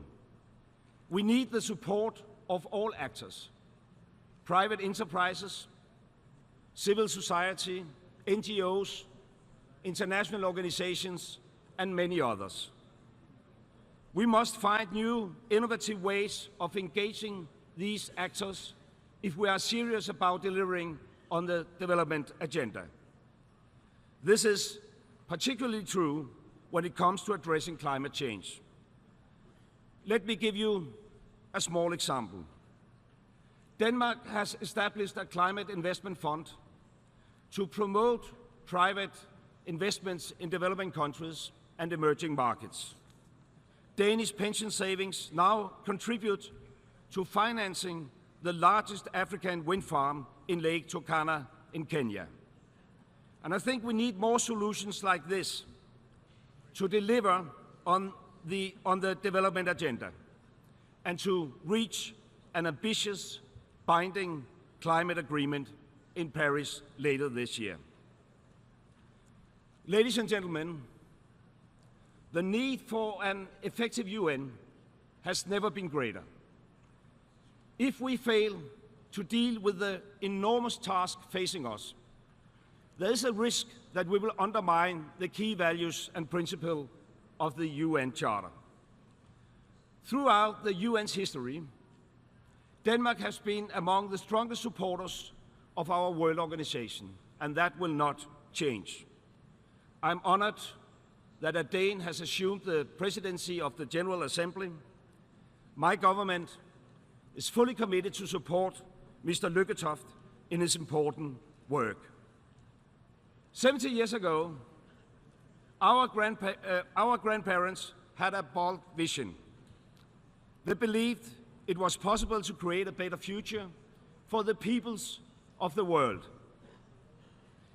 The achievements during the last 70 years have been remarkable. This anniversary is an historic opportunity to set ambitious goals for the future. We have agreed on a new development agenda. Now we must act to show our grandchildren that we are able to deliver on our promises.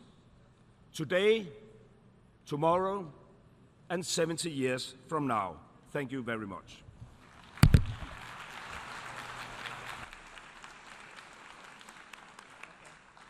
On behalf of the General Assembly, I wish to thank the Prime Minister of the Kingdom of Denmark for his statement just made, and I request the protocol to escort His Excellency.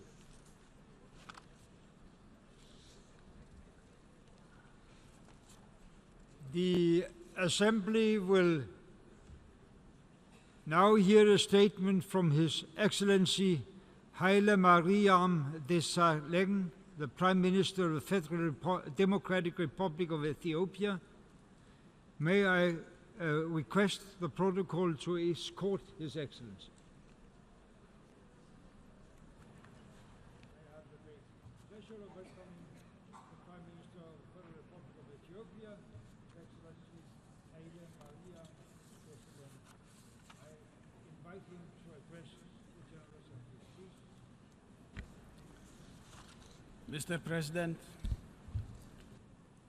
let me begin by congratulating you on assuming the presidency of the General Assembly of this important juncture in the history of the United Nations. This has indeed been a seminal year. Not only is it a year for commemorating the 70th anniversary of our only universal organization, but it has also been a year when bold actions were taken for the sake of our people and planet. I would also like to express my profound appreciation to your predecessor, our brother from Africa, who successfully steered the work of this august body over the last 1 year, which witnessed difficult intergovernmental negotiation processes. His contribution is facilitating this process, and advancing the UN agenda was indeed significant. We owe him a debt of gratitude for all his tireless efforts. Allow me also to pay special tribute to our Secretary General for his dedication and tireless efforts for the realization of the aims and purposes of the United Nations. Mr. President, what we have achieved thus far in the course of this year through difficult negotiations and compromise by adopting a compact for global partnership in the framework of the Addis Ababa Action Agenda in July, as well as the 2030 Agenda for Sustainable Development at the historic summit just concluded, make it evident that we are indeed potentially in a watershed moment in the history of the United Nations. It is our confidence that the same collective resolve would be demonstrated by member states as we take up the challenge of an equally transformative change in the UN peace operations. The political will and commitment that we have demonstrated in adopting the Addis Ababa Action Agenda and the 2030 Agenda gives us hope and optimism that we can secure a new globally binding climate agreement under the auspices of the United Nations Framework Convention on Climate Change in Paris in December. I therefore wish, Mr. President, to assure you of my delegation's fullest support in the effective discharge of your heavy responsibilities at this momentous and historic year. Mr. President, Ethiopia is indeed proud to be one of the founding members of the United Nations. Although it could not count much in its hour of need on the support of the League of Nations, of which it was also a member, nonetheless, Ethiopia never lost confidence in the multilateralism and remained a staunch supporter of the principle of collective security embodied in the United Nations Charter. It is based on this conviction that Ethiopia has been actively contributing to the advancement of the principles and purposes of the United Nations, including by deploying its forces as part of the Blue Helmets since the early days of the United Nations. It gives us great satisfaction to note that Ethiopia is now the second largest contributor to the UN peacekeeping, and I wish to take this opportunity to reaffirm our unwavering commitment to continue playing an active role to help ensure the United Nations become more effective and secure greater legitimacy. Mr. President, as we mark the 70th anniversary of our organization, it is only fitting that we take stock of the achievements and challenges over the past 7 decades and draw up appropriate lessons from history as we move forward. That the world has made tremendous progress in a wide range of areas through the advancement of the noble objectives enshrined in the United Nations Charter is not in doubt. The organization has done commendable work to foster international cooperation for development, to promote respect for human rights, and address humanitarian problems. Nonetheless, what has been achieved so far is a far cry compared to the Herculean challenge we face today. Nor can we overlook our very many failures as an organization. This is very apparent in the peace and security area, as was so ably laid out by the high-level panel on peace operations, as it is with respect to the creation of a level playing field in the international economic and trade relations. Despite all this, however, there is one thing which is self-evident. The United Nations is an organization that we all cannot afford to live without. In spite of its shortcomings, the United Nations remains the only universal organization that we have, whether big or small, rich or poor, providing us with a unique platform to advance our common objectives and address those myriad problems we collectively face. The challenge that we have to address at this juncture in the history of the organization is more or less obvious. It has to do with how we can make it relevant and effective as we collectively strive to meet the needs and aspirations of our people in the 21st century. This, I believe, is the main essence of the anniversary celebration, aptly captured in the theme, "A Strong UN, Better World." But the UN is, after all, an intergovernmental organization whose strengths and weakness cannot be depicted independent of the role of its members. It is therefore up to us to empower the organization to fulfill its promises in a new era. Mr. President, the United Nations, indeed, the creation of the post-1945 world order and the devastating experience of the Second World War and the Great Depression which preceded it, that no doubt very much inspired the letter and the spirit of the Charter. The world has, however, changed tremendously since then, and the very complex and multifaceted challenges we face today are quite different from those that the founders had to deal with in the immediate aftermath of the war. Obviously, the threat of terrorism and violent extremism, or the devastating consequences of climate change and other emerging challenges of our time. On the other hand, not only has membership of the United Nations changed over the years in dramatic manner, but so have geopolitical and economic realities of our globe. With the rapid globalization and the dramatic revolution in information technology today, we are living in a much more interconnected and interdependent world. That's why the United Nations requires the necessary tools to deal with these challenges and realities so that it could better serve the needs of our people and nations in a new and completely different era.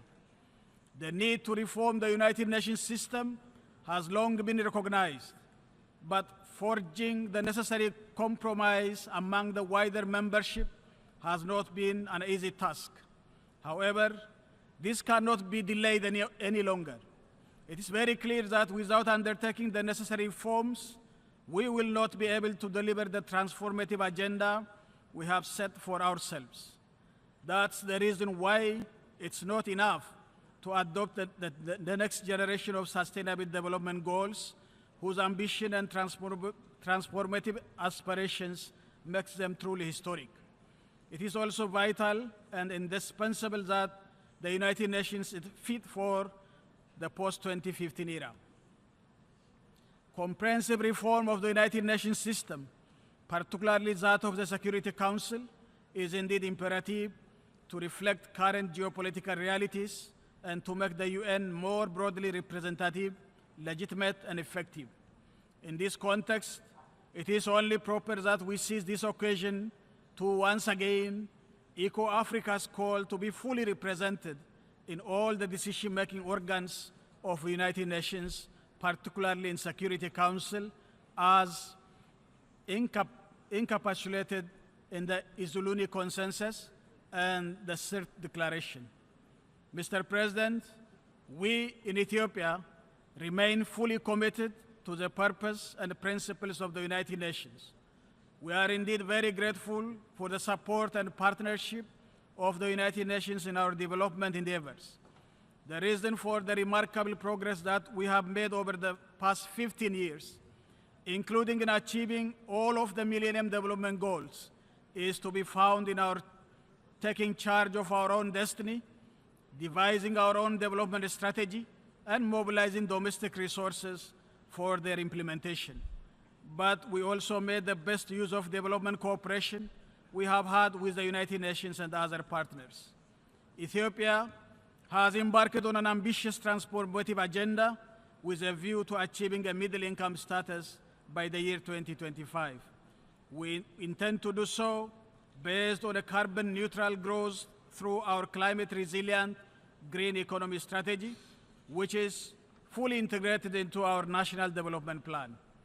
The results achieved over the past 5 years are quite encouraging, and they have inspired us to do even more through the implementation of the second Growth and Transformation Agenda we will be embarking upon soon.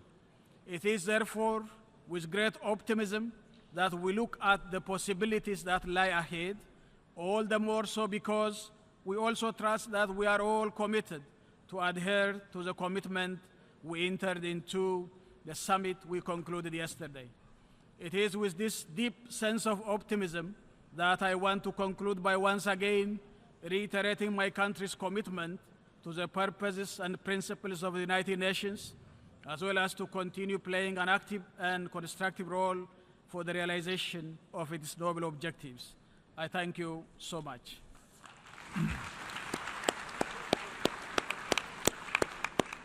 On behalf of the General Assembly, I wish to thank the Prime Minister of the Federal Democratic Republic of Ethiopia for the statement just made, and I request the protocol to escort His Excellency. The 13th plenary meeting is finished. The 14th plenary meeting will continue with the general debate be held immediately after the adjournment of this meeting. The meeting is adjourned, and the 14th plenary meeting of the General Assembly is called to order.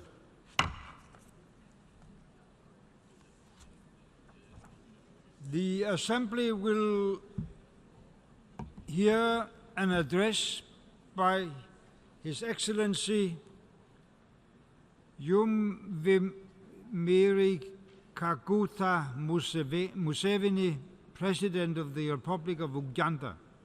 I request the protocol to escort His Excellency.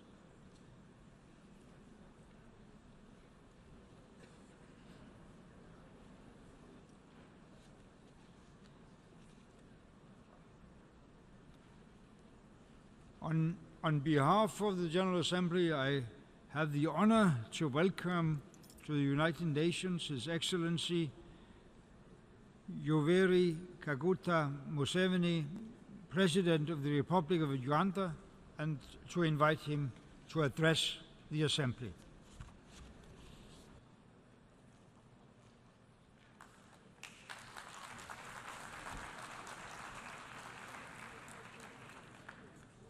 Excellencies, Head of State and Government,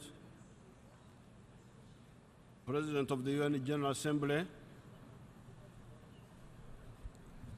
His Excellency the Secretary General of the United Nations, distinguished delegates, ladies and gentlemen. I congratulate His Excellency Mr. Morgans on his election as President of the 70th session of the United Nations General Assembly, and I assure him of Uganda's support.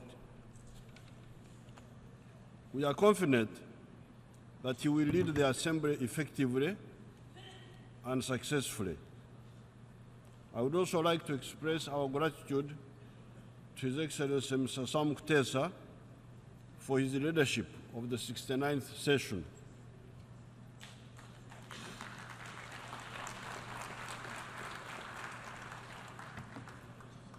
I also pay tribute to the Secretary General, His Excellency Ban Ki-moon, for his personal dedication and commitment to the work of the United Nations. The theme for this session, the United Nations at 70, the road ahead of peace, security, and human rights, is a very pertinent one.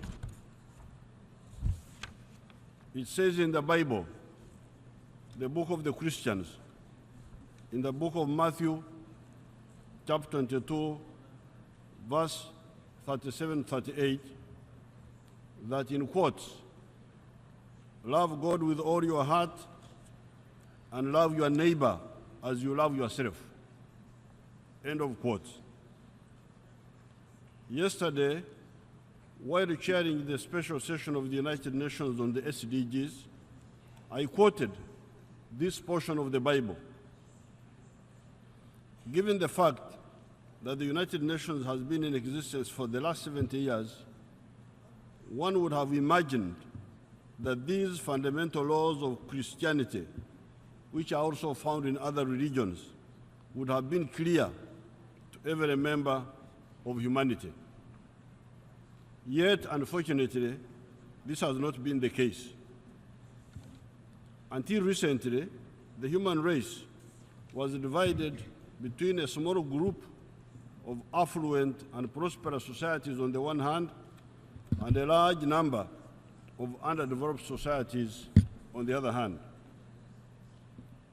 These underdeveloped societies were so partly because of endogenous factors and also partly because of exogenous factors. We do not have time to lay out these two sets of factors that were responsible for this dichotomy in the human race, the developed and the underdeveloped societies on the same planet in the same age. Yet, as if by miracle, during the period of the 69th session of the United Nations General Assembly, the UN member states have finally agreed on the all-important SDGs, 17 of them. The convergence of analysis and solutions, the convergence of diagnosis and prescription is a landmark in the history of mankind.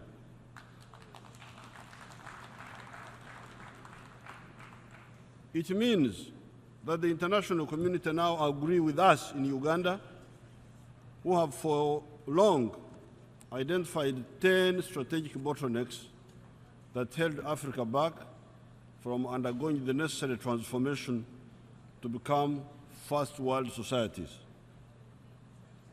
Unlike in the past prescriptions that entailed mainly philanthropy, aid, talking of social goals without talking of economic goals, etc., the SDGs that we adopted the other day talk about industrialization and value addition, trade, and the human resource development in addition to the previously proposed remedies. Above all, the SDGs proclaim in bold letters the concept of universal prosperity by all societies for the first time in human history. While it is amazing that this enlightened self-interest has taken so long to dawn on all of us, the old saying that better late than never appropriately comes to mind in this case. This convergence of diagnosis and prescription regarding global issues will above all assist in prioritizing the use of scarce resources, especially those under the control of the international agencies. The tug of war as to what is more important, electricity or education, now comes to an end. It is clear that both and more are the sine qua non of socio-economic transformation. Moreover, the use of the word transformation in the SDGs is most revealing. This is what we have been urging our partners to adopt instead of the vague words like sustainable development, in quotes. Sustainable development without resultant transformation is like talking of quantitative growth without qualitative change. We have been pointing out that this is not what happens in nature. Healthy quantitative expansion of, for instance, a fetus in the womb of the mother should always result after a due period of time into the fetus metamorphosing into a baby who now breathes through the nose and feeds through the mouth instead of relying on the uterine umbilical cord.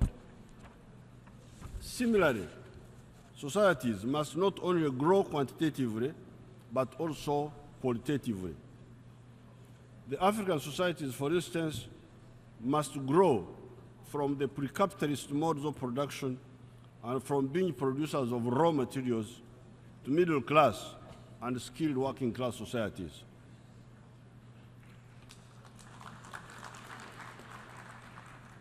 I salute our own Honorable Sam Kutesa, who played a leading role in this historic effort at the level of the United Nations.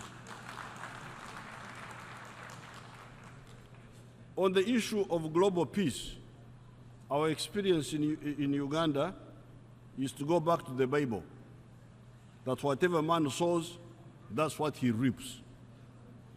If you sow the pseudo-ideology of sectarianism, bad governance, corruption, flankeism, etc., you will harvest insecurity and stunted growth of state pillars, including the armed forces. Uganda is a country that had a lot of problems, including losing 800,000 people between 1966 and 1986, killed extrajudicially by the regimes. We have never, however, appealed for external help in dealing with the security problems of Uganda. We always emphasize building our own capacity at the earliest opportunity. It has served us well.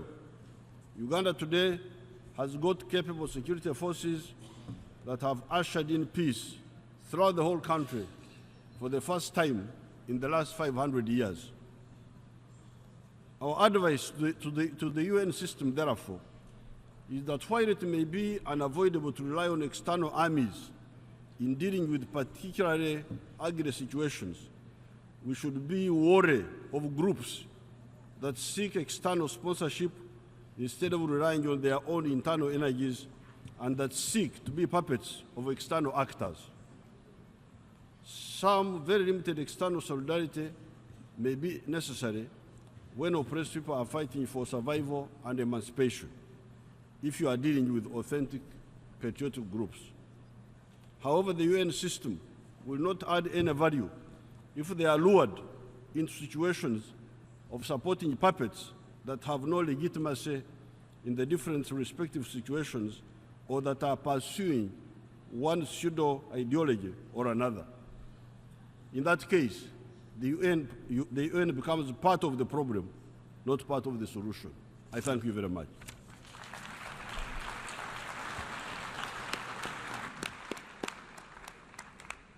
On behalf of the General Assembly, I wish to thank the President of the Republic of Uganda for his statement just made.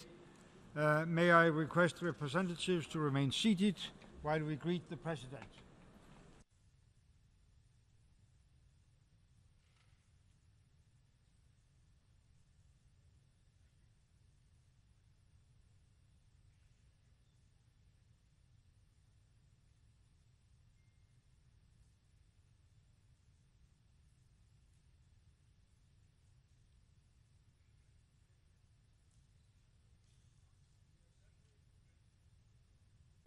The Assembly will now hear an address by Her Excellency Michelle Bachelet Cheria, President of the Republic of Chile.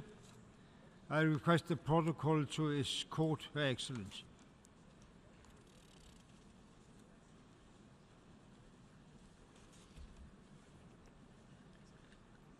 On behalf of the General Assembly, I have the honor to welcome to the United Nations Her Excellency Michelle Bachelet Cheria, President of the Republic of Chile, and I invite her to address the Assembly.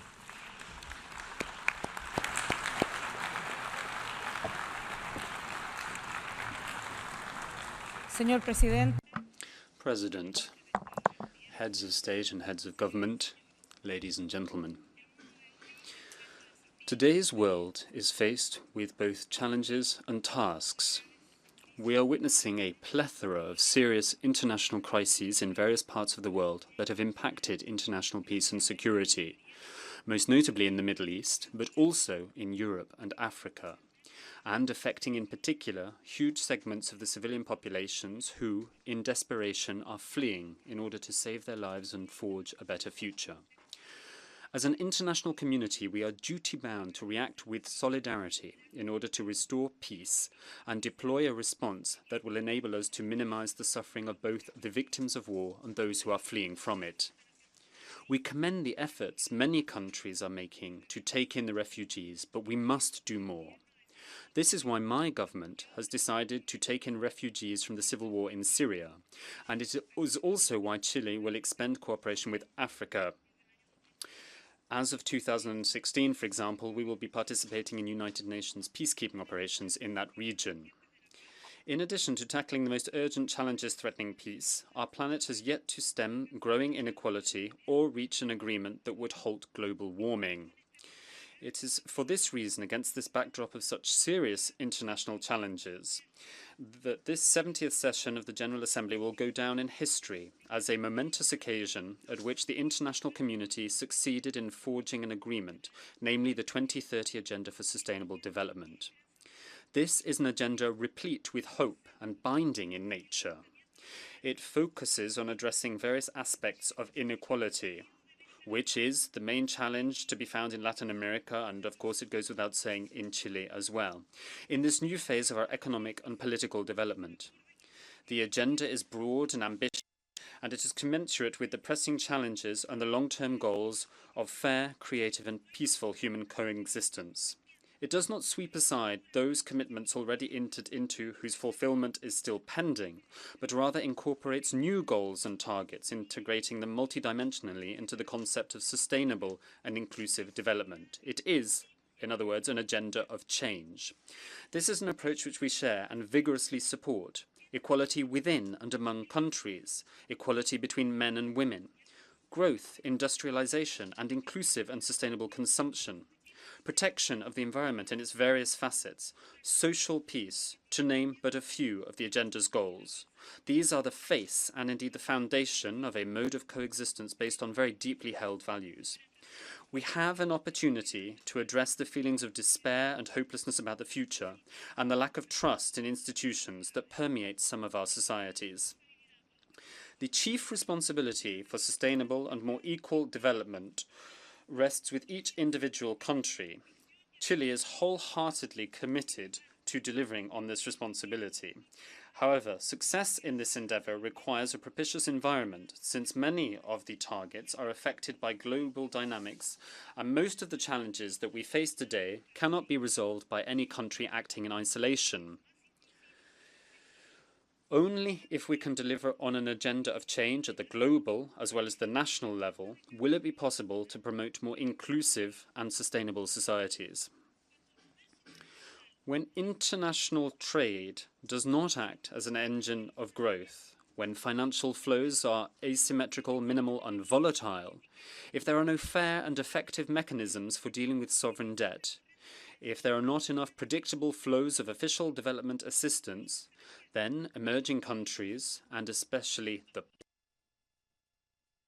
great difficulty in attaining the goals contained in this 2030 agenda. Similarly, it is clear that international financial, monetary and trading systems must operate more democratically, effectively and fairly in relation to the interests of developing countries. Currently, that is not always the case. Consequently, a basic prerequisite for making the agenda a reality is to strengthen the system of global institutions and multilateral cooperation, with broad representation, clear mandates and effective tools. We are calling for an architecture of multilateral institutions that will provide backing for the national policies proposed under the 2030 Agenda. Chile is a country that has strengthened its role in the multilateral system. In 2014 and 2015, we have served as a non-permanent member of the Security Council. In light of this experience, we wish to reaffirm our belief in the need to reform the Council by increasing the number of its permanent members and by reducing the use of the veto, at the very least in cases of crimes against humanity. Such a reform is necessary, reflecting the considerable change and progress seen in the multilateral system, and it would undoubtedly confer greater legitimacy on this most important organ of the United Nations. We, as a country, are aware that we are all responsible for ensuring that the international system works properly.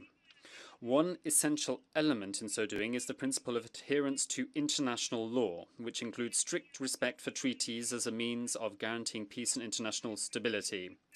This requires respecting what has been agreed on and refraining from misusing those mechanisms that have been designed for pacifically resolving any differences that may exist. From its home in the southernmost tip of the American continent, Chile is looking forward, full of hope, to the outcome of COP21 in Paris. We have one of the longest coastlines in the world. We will soon be hosting the second Our Ocean Conference, a conference at which countries will be asked to make voluntary commitments to reduce pollution of the seas, to combat illegal fishing, and to protect the diversity of marine resources. My country has recently agreed its intended nationally determined contribution, or INDC, which consists of our commitment to reduce by 2030 our CO2 emissions by 30% and by up to 45% if we can count on robust international support. Moreover, we are determined to restore 100,000 acres of forest and reforest an additional 100,000 acres of land. Agenda 2030 gives us a shared horizon, a shared destination, but now we must act.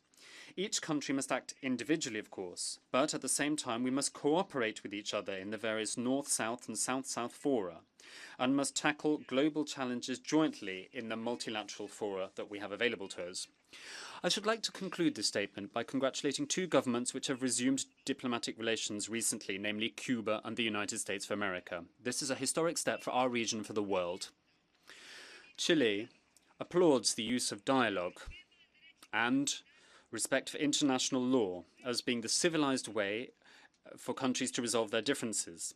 But I'd also like to say that we're extraordinarily pleased to see that there have been so many agreements reached as well between the government of Colombia and the Revolutionary Armed Forces of Colombia. We believe this is also proof that where there is a will, there is a way to come to an agreement. Colombia and its people can count on our active support in this process, which we are confident will lead to a lasting peace. We have reason to be proud of our joint achievements, and also, let it be said, to be concerned about and attentive to our collective future. But there are grounds for hope as well. These beliefs should guide our action and our a better world. A world in which there is better balance between development and preservation of our environment. A world in which we saw more justice, cohesion and equality in our societies and among our peoples. Thank you very much.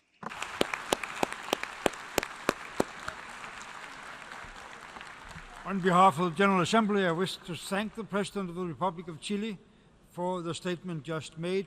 May I request representatives to remain seated while we greet the President.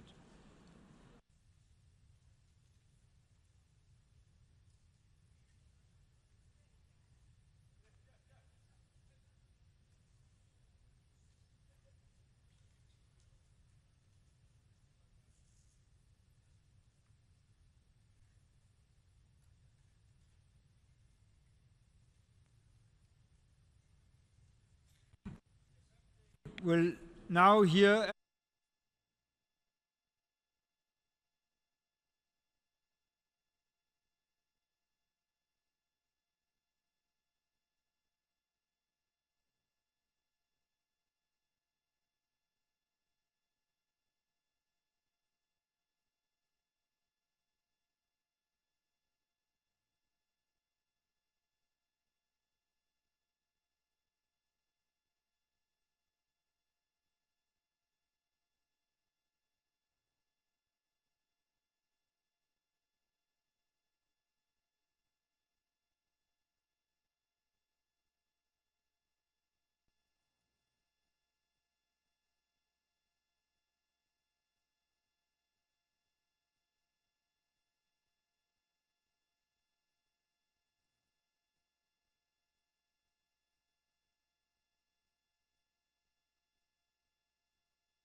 is threatening the very existence of human species.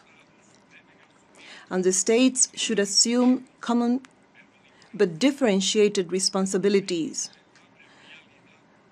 for this reality, since there is an indisputable reality, and that is that not every country is equally accountable, and not all of us waste natural and human resources to an irrational and unsustainable consumerism.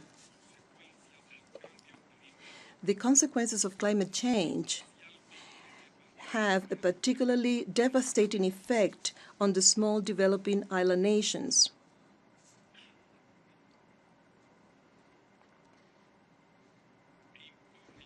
And they bring additional tension to bear on their fragile economies.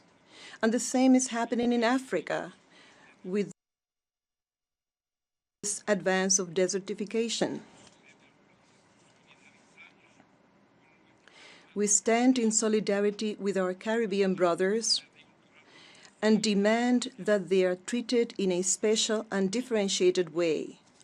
We also support the African countries and demand fair treatment for them, as well as the transfer of technology and financial resources.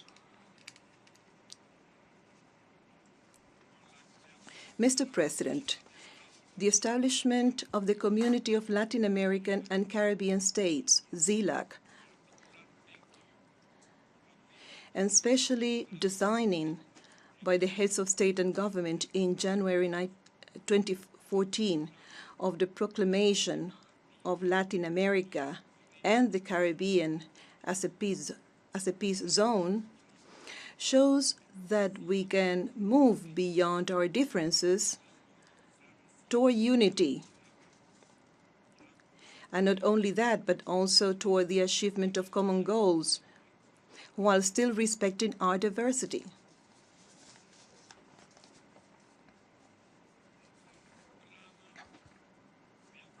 In said proclamation, we reaffirm our steadfast commitment to the principles enshrined in the United Nations Charter and in international law to settle disputes by peaceful means.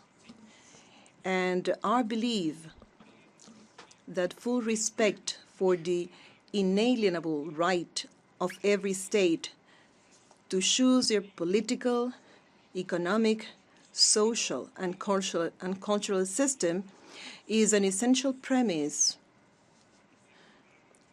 to ensure peaceful coexistence between nations. We advocate the application of these principles in the relations of other states with our region. We reaffirm our full solidarity with the Bolivarian Republic of Venezuela vis-à-vis the attempts at destabilization and subversion of its constitutional order, and the destruction of the work undertaken by President Hugo Chavez Frias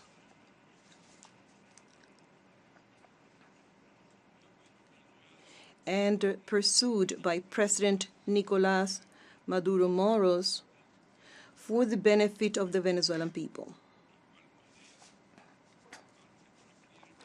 Likewise, our firm and unlimited solidarity goes to the Republic of Ecuador, its citizens' revolution, Rafael Correa Delgado, who has become the target of just the same destabilization script enforced against other progressive governments of the region.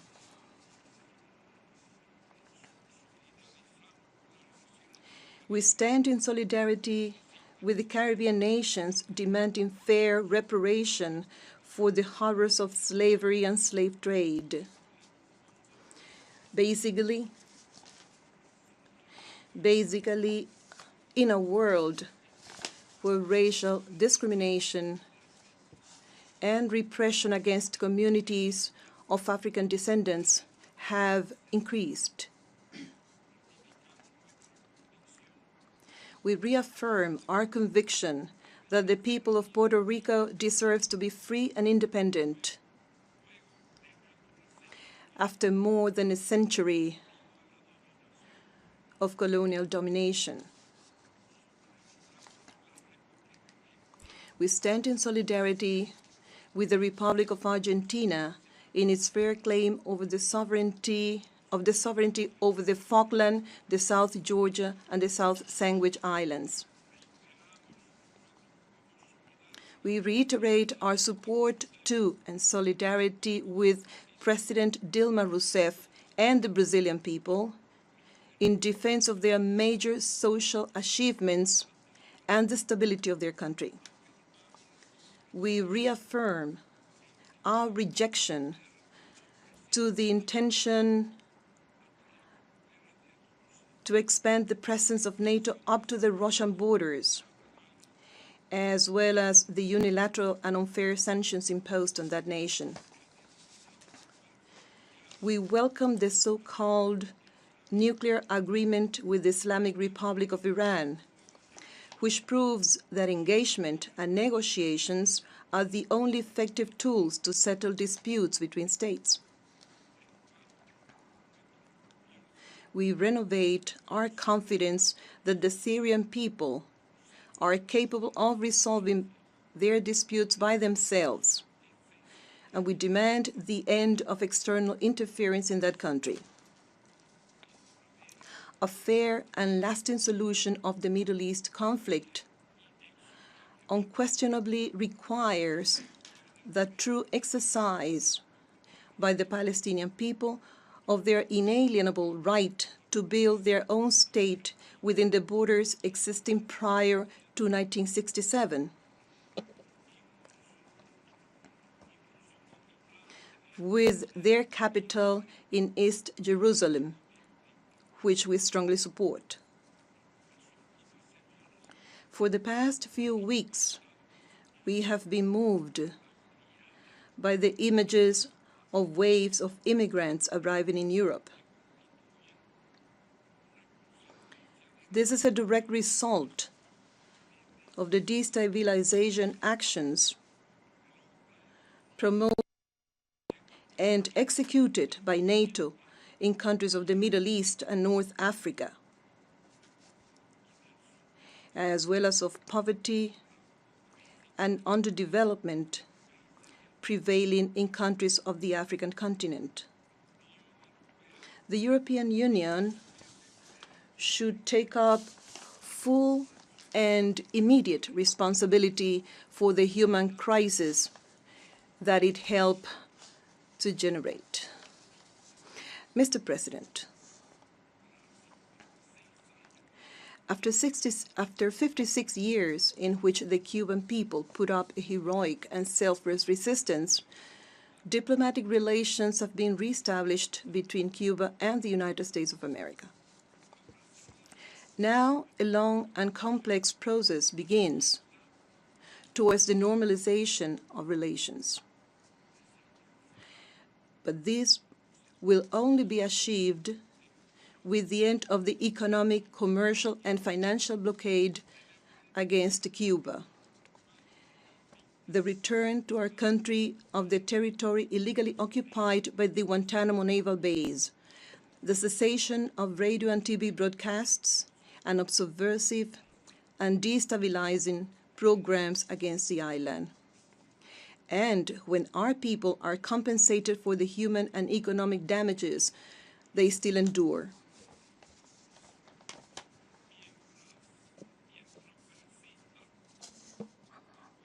While the blockade remains in force, we shall continue introducing the draft resolution entitled Necessity of Ending the Economic, Commercial, and Financial Embargo imposed by the United States of America against Cuba.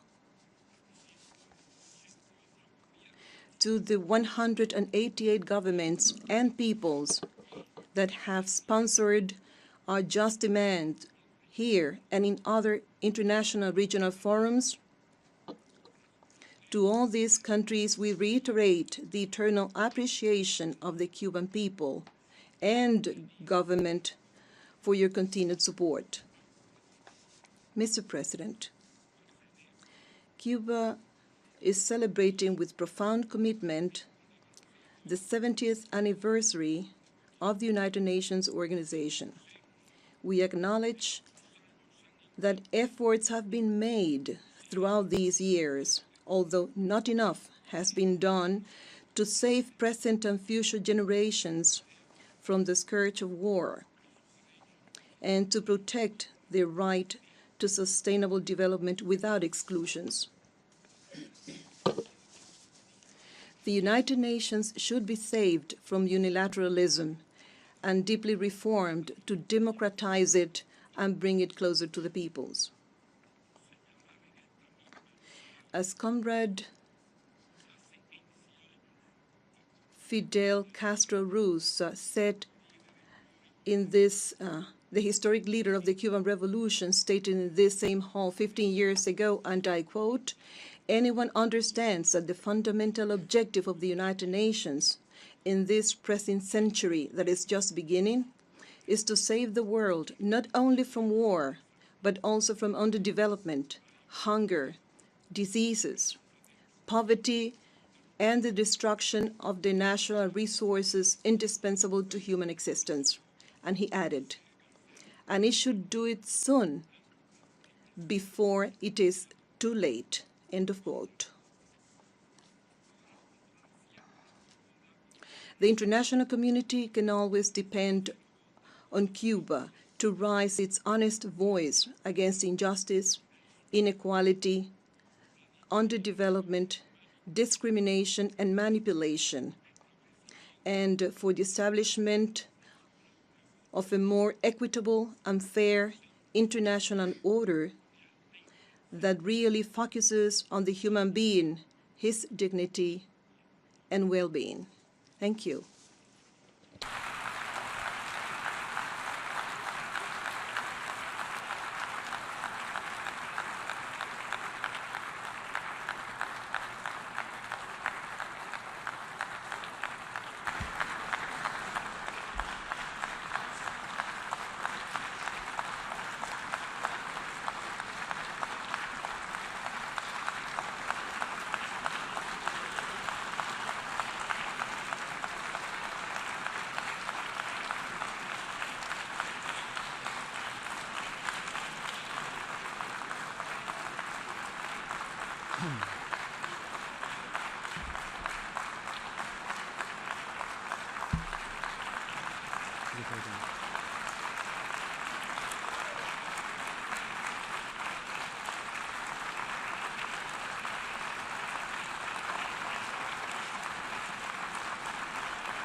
On behalf of the General Assembly, I wish to thank the President of the Councils of State and Ministers of the Republic of Cuba for the statement just made. May I request representatives to remain seated while we greet the President.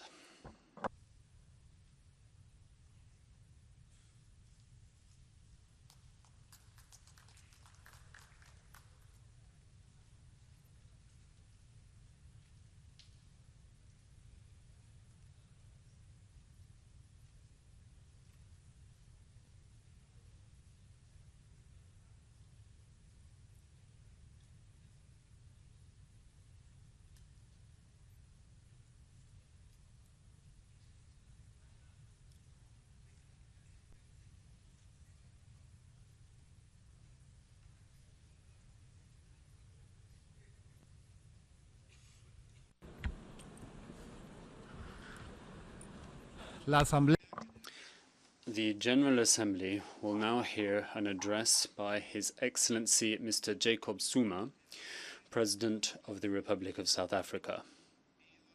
I request protocol to escort His Excellency.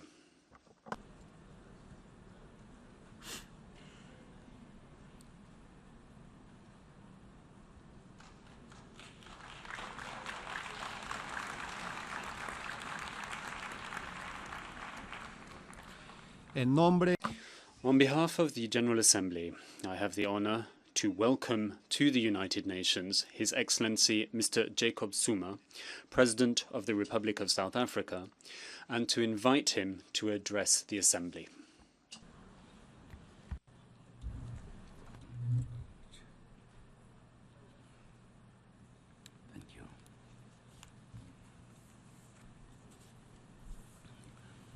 Your Excellency, President Morgan's Chief of Staff, President of the General Assembly,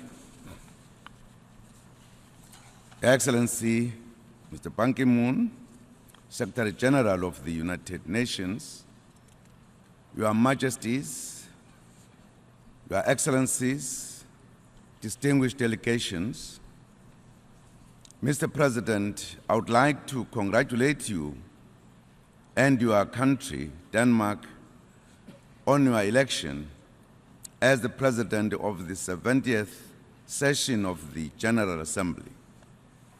You have South Africa's full support for your presidency. The theme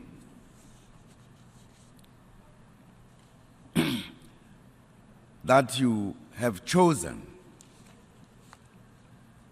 the United Nations at 70, the road ahead for peace, security, and human rights, is timely and relevant to the current global challenges facing the world today.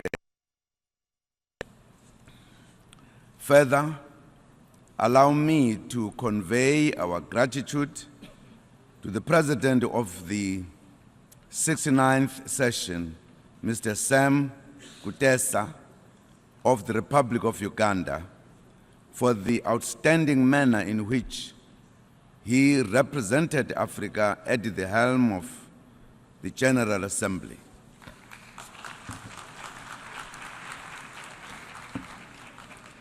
Mr. President, the 70th anniversary of the United Nations marks a significant moment in the history of global governance. The UN Charter, embodied through its principles and objectives, the aspirations of the oppressed people worldwide. We would also like to acknowledge the role of the UN General Assembly in the past 70 years, rooted in the principle of sovereign quality. UNGA is the most representative international institution and organ of the United Nations.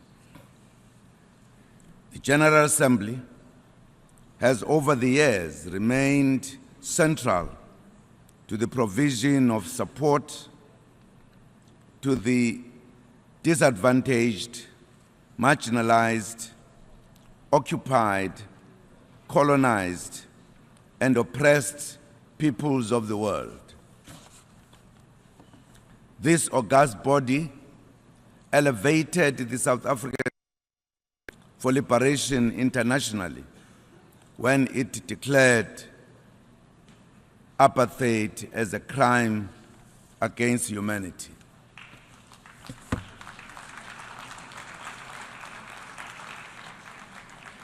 Mr. Oliver Tambo, the former president of our liberation movement, the African National Congress, addressed the UN General Assembly at this very podium on the 26th of October 1976 and other UN platforms on other occasions. Many other eminent South Africans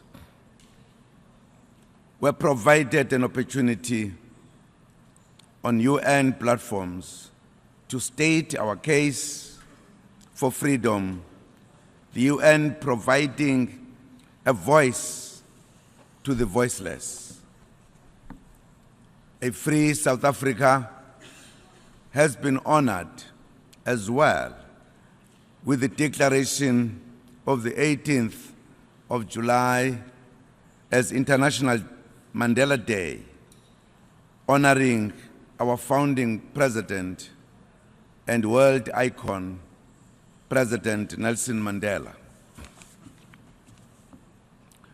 On this celebration of 70th anniversary of the United Nations, I wish to extend, on behalf of the people of South Africa, our sincere gratitude to the world for your contribution to our freedom from the shackles of apartheid and institutionalized racism. Mr. President, the UN General Assembly continues to provide a voice for the voiceless and the oppressed. In a historic and landmark development, in UN General Assembly approved a resolution to allow the Palestinian flag to fly in front of the UN headquarters.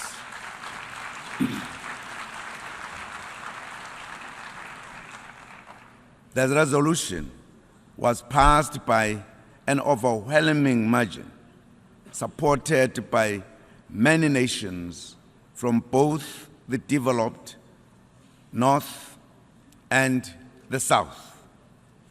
There can be no peace, security, and development in the Middle East without the resolution of the Palestinian question.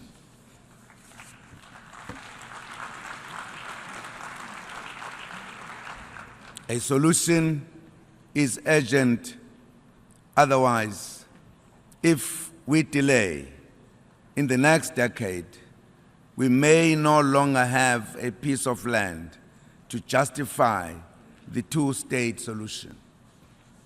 Mr. President, the historic 70th anniversary of the United Nations presents an opportunity to reflect on the structure and workings of the organization. Significantly, the year marks the 10th year anniversary of the adoption of the World Summit outcome in 2005, which discussed the reform of the United Nations. A number of significant decisions on reform have successfully been implemented since that summit. These include the following: A, the replacement of the Human Rights Commission with a more effective Human Rights Council. B, the establishment of the Peace Building Commission as subsidiary body of both the UN General Assembly and the UN Security Council. C, the reform and streamlining of the UN management system. D, the mainstreaming of gender equality through the establishment of UN Women. And E, the membership-driven responsibly to protect, norm, to assist populations facing genocide, crimes against humanity, war crimes, and ethnic cleansing. We welcome this notable progress. However, almost no progress has been achieved on the commitment made by heads of state and government in 2005 to the early reform of the Security Council.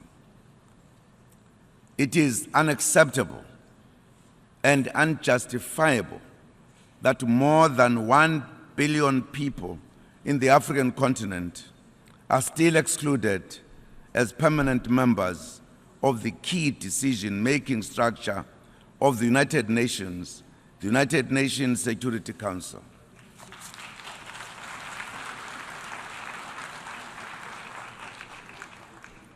A continent with a smaller population than Africa is represented by 3 countries on the United Nations Security Council as permanent members. This is unfair.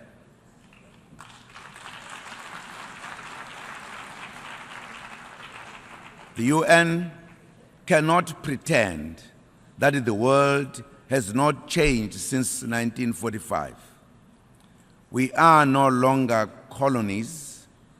We are free, independent, sovereign states.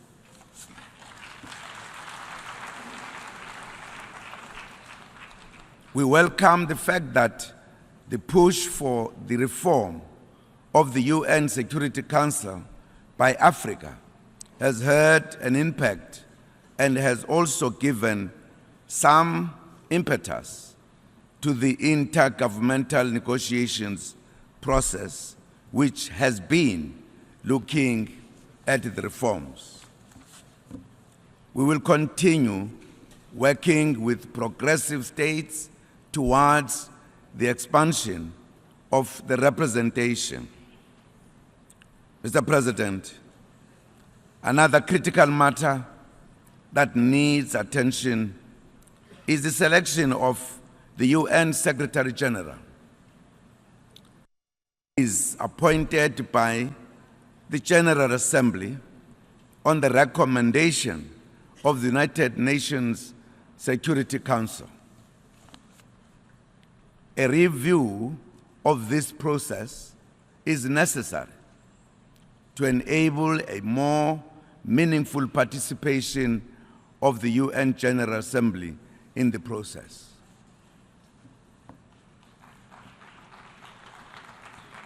Mr. President, you have identified human rights, governance, the rule of law, and the gender aspects of the work of the UN as important areas of focus for the 70th session of the UNGA.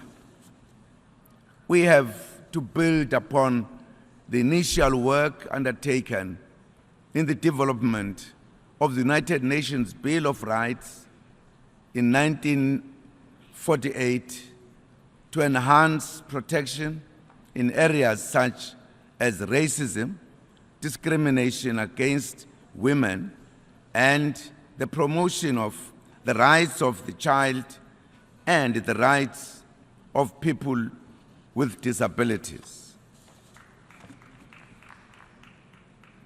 We also believe that the UN human rights system, especially its Human Rights Council, should ensure a balance between civil and political rights, as well as economic, social, and cultural rights, including the right to development.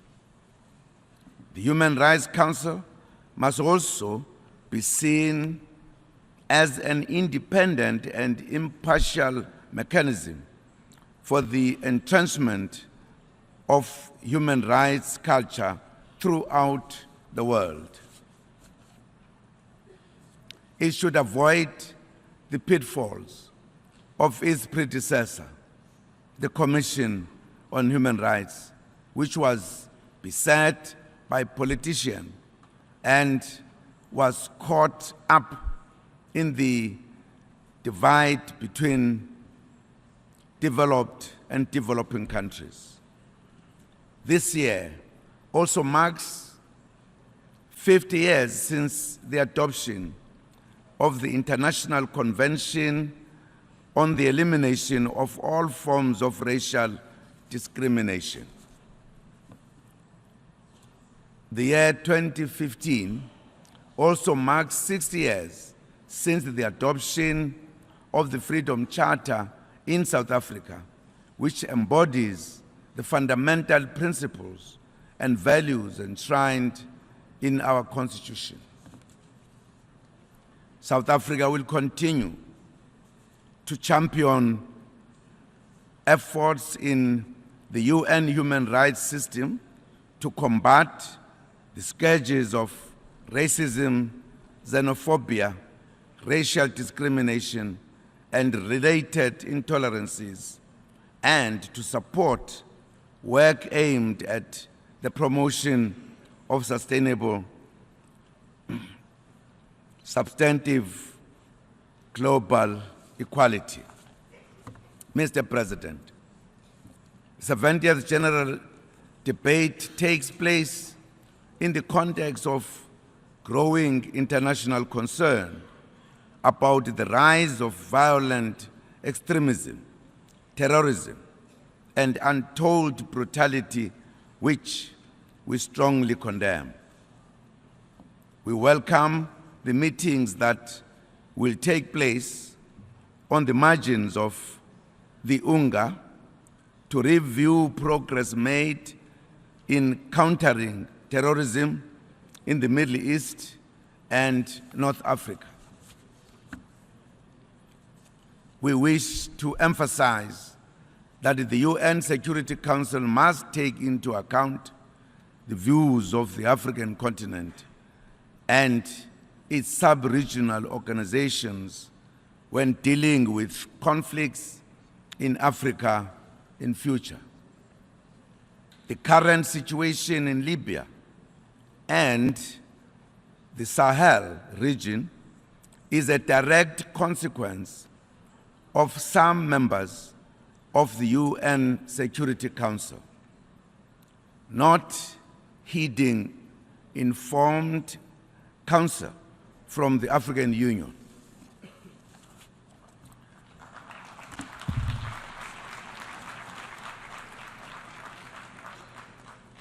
The norm of responsibility to protect was abused for narrow political interests that had nothing to do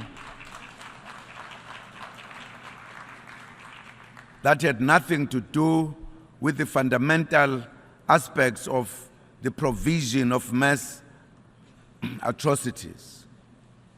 The current refugee crisis in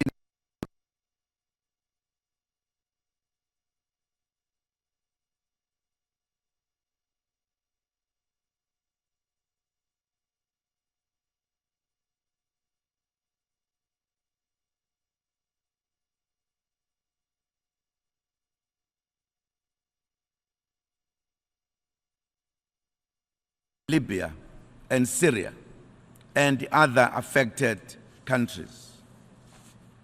It is, therefore, this kind of a problem is a man-made problem deliberately, and it is critical that the discussions of violent extremism and terrorism in parts of Africa and the Middle East look into the root causes of the problem and not just the symptoms.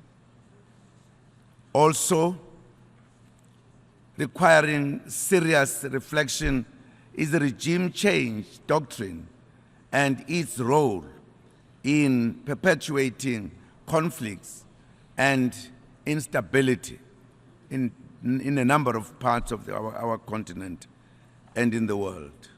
Mr. President, we welcome the recently signed peace agreement between the parties in South Sudan and urge the UN and all stakeholders to support the Sudanese people as they work to resolve their challenges. We reiterate our support of the people of Western Sahara and urge the international community to support their struggle for self-determination, freedom, human rights, and dignity. We also welcome the re-establishment of a diplomatic relations between Cuba and the United States and the release of the Cuban Five. We reiterate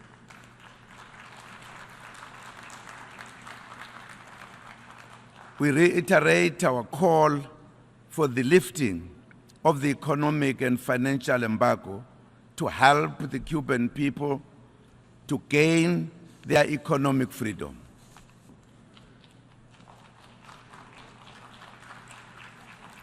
We acknowledge the contribution of His Holiness Pope Francis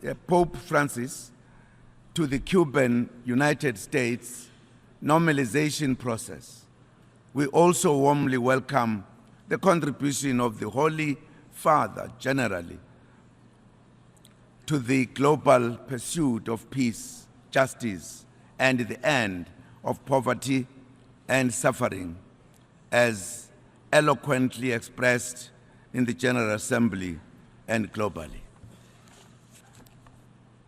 Mr. President, we condemn the United Nations for we commend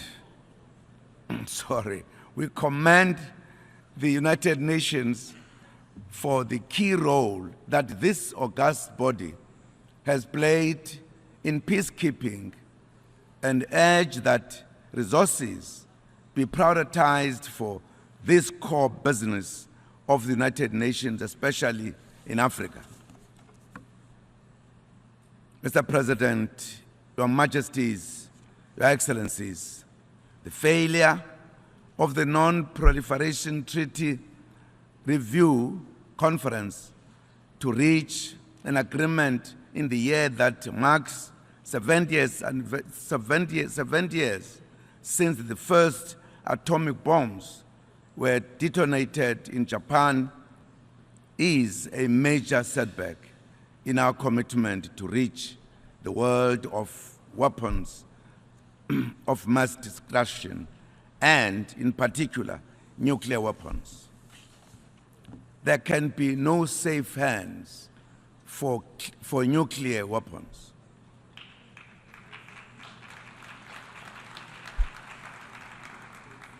The humanitarian consequences of a possible detonation of a nuclear weapon, whether intentionally or accidentally, will be catastrophic for humanity. We welcome the recent agreement reached on the Iranian nuclear program and the recognition of the right of Iran to peaceful use of nuclear energy.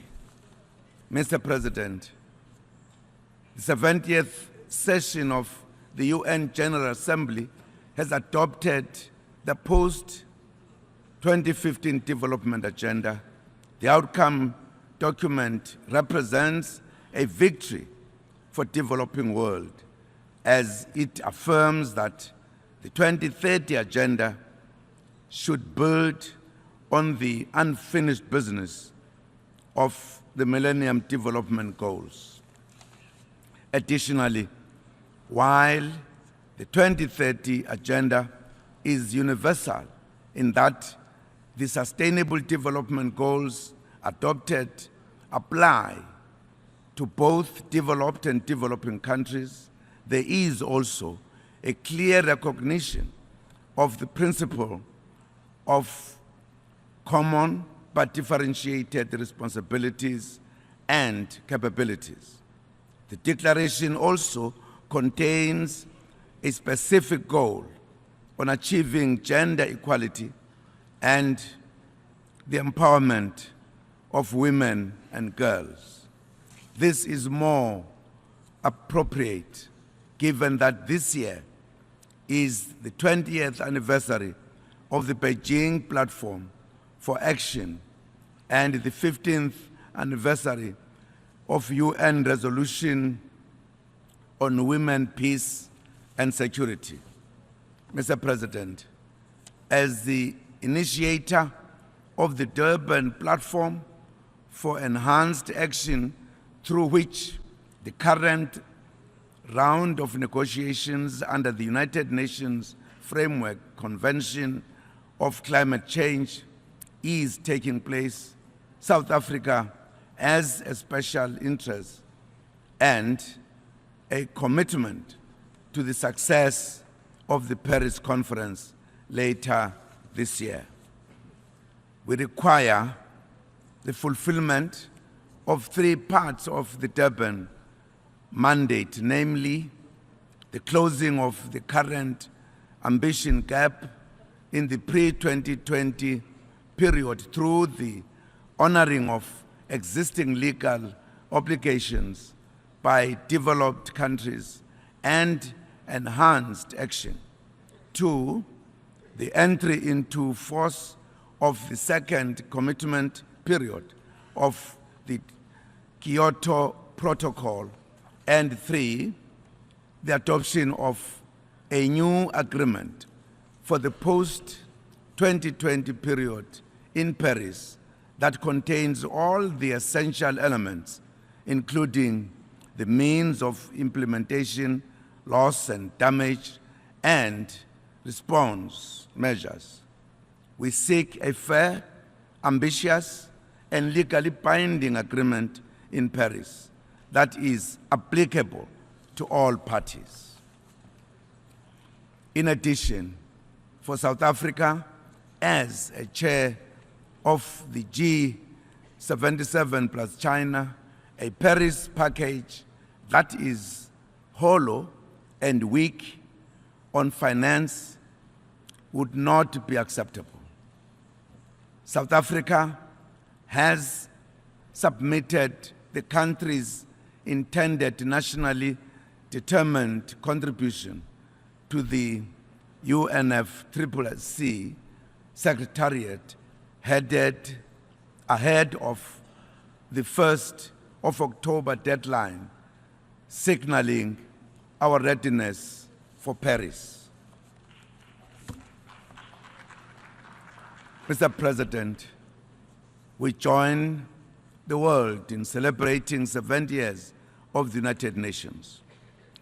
As we mark this historic anniversary, the reform of the UN Security Council and the strengthening of the UN General Assembly and other organs remain paramount.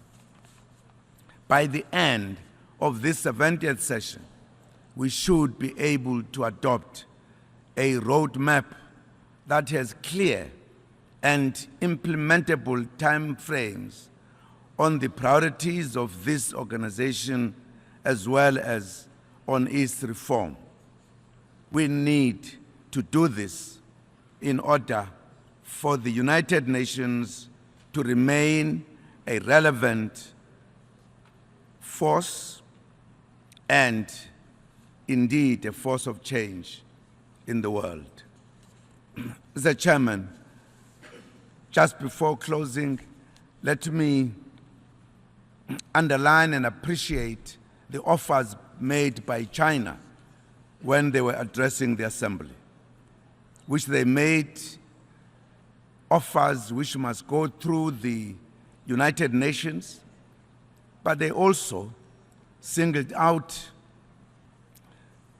the support they would want to give to Africa to provide a total of $100 million of free military assistance to the African Union in the next 5 years to support the establishment of the African Standby Force and African capacity for immediate response to crisis. We would like to underline our appreciation of that offer made by China to us. Thank you very much, and I'm sorry about my hoarse voice. Thank you.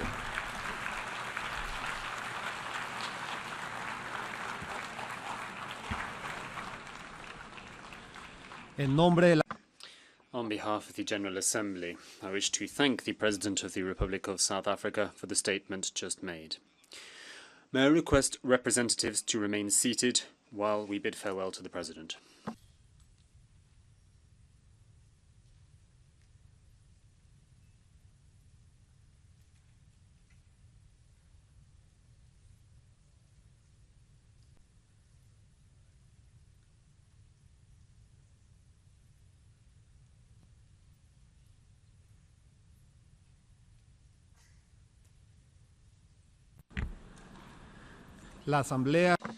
The Assembly will now hear an address by His Excellency Mr. Abdel Fattah al-Sisi, President of the Arab Republic of Egypt. I request protocol to escort His Excellency.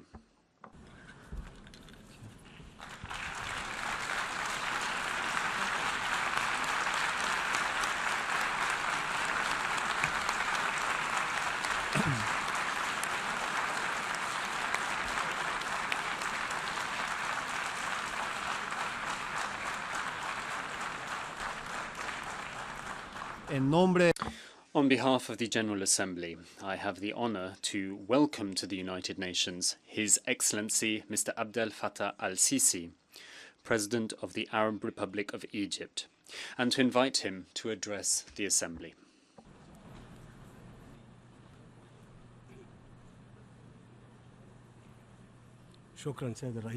Thank you, Mr. President. In the name of God, most compassionate, most merciful. Allow me at the outset once again to express to you the warm salutations of the great people of Egypt. At the outset, I would like to congratulate you, Mr. President, and your friendly country on assuming the presidency of the current session of the United Nations General Assembly.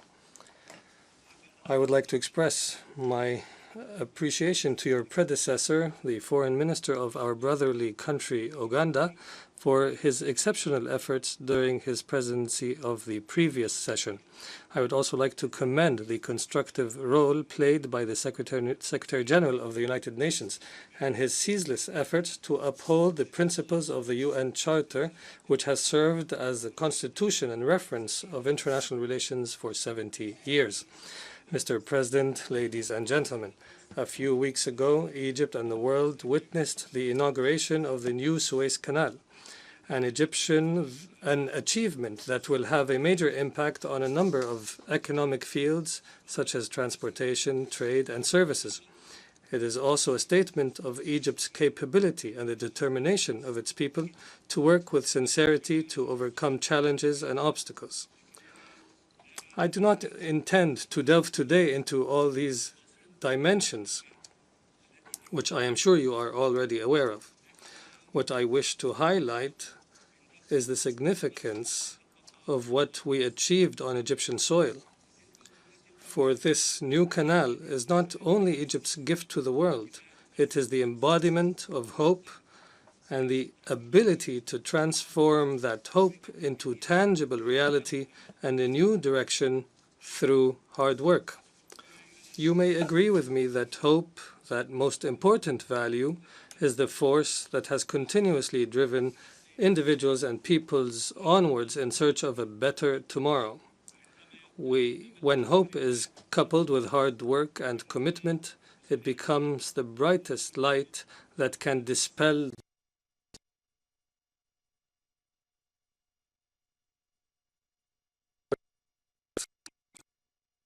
are the realistic example presented by Egypt to its neighbors in Africa, Asia, and the Mediterranean, and the hand that Egypt extends to its region to contribute to overcoming the challenges of the present and illuminating the path towards the future. It is our belief in Egypt that the Middle East and the world at large are confronted with a perilous danger and are in dire need of a model that presents new prospects for our youth, providing them with opportunities for a brighter future. They must be shown that with diligent work they can participate in crafting this future. It is against this background that I announce Egypt's intention to launch, in coordination with the United Nations and its member states and with wide participation of the youth of all nations, an initiative labeled Hope and Action for a New Direction, or HAND, according to the English acronym. This is indeed the hand that Egypt extends as part of its contribution to defeating the forces of extremism and the ideas they seek to spread through proactive action rather than just resistance. Counterterrorism efforts so far have relied solely on defensive reaction, focusing on defending the present. In parallel to these valuable efforts, we must seek ways to channel the productive energy of our youth away from extremists and their false ideas, and to employ our youth's capabilities in building the future that will soon be their own. Ladies and gentlemen, God has bestowed humanity with the gift of the mind, which was our means to find Him. Our ability to use this mind to make choices is the ultimate proof that our differences and diversities are a product of divine will, which does not accept for human beings to be devoid of purpose. Before this simple, palpable truth, all of the arguments made by extremists of all religions and creeds fall apart, particularly those who claim to have a monopoly over interpreting Islam. They forget that what they propagate is no more than their prejudiced interpretation of religion, which negates the truth of Islam's tolerance, justice, and mercy. Their rejection of the right of others to differ is a rejection of the Creator's will. In reality, they strive to achieve worldly and insidious goals, seeking to recruit and indoctrinate followers and isolate them from any opportunity to attain a correct understanding of religion. There is no doubt that more than 1.5 billion Muslims refuse to subscribe to the views of this small minority that claims to speak on their behalf, and that seeks through violence and extremism to marginalize and silence all those who oppose it. The whole world should realize this. Nevertheless, I feel the distress of every Muslim who suffers from discrimination and prejudice solely for belonging to this great religion. Such discrimination is doubtlessly viewed by the forces of extremism as an unprecedented triumph, as one of their primary goals is to create and enlarge this dividing gulf between Muslims and the rest of the world. Allow me then to pose this question: how many Muslims must fall victim to the abominations of terrorism and extremism before the world recognizes that all of us, Muslim and non-Muslim alike, are at war with the same enemy, that we face the same threat? How much blood must be spilled in countries that suffer from the scourge of terrorism before the international community awakens to the reality of this plague, which Egypt is now confronting at the forefront of Islamic countries as the first line of defense? When will the international community acknowledge that there is no alternative to solidarity between all peoples to defeat this evil wherever it exists?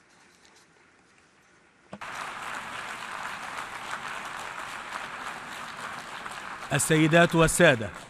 Ladies and gentlemen, we have all witnessed Libya's descent along a downward spiral when the forces of extremism announced their presence through actions that contradict the principles of Islam and humanity.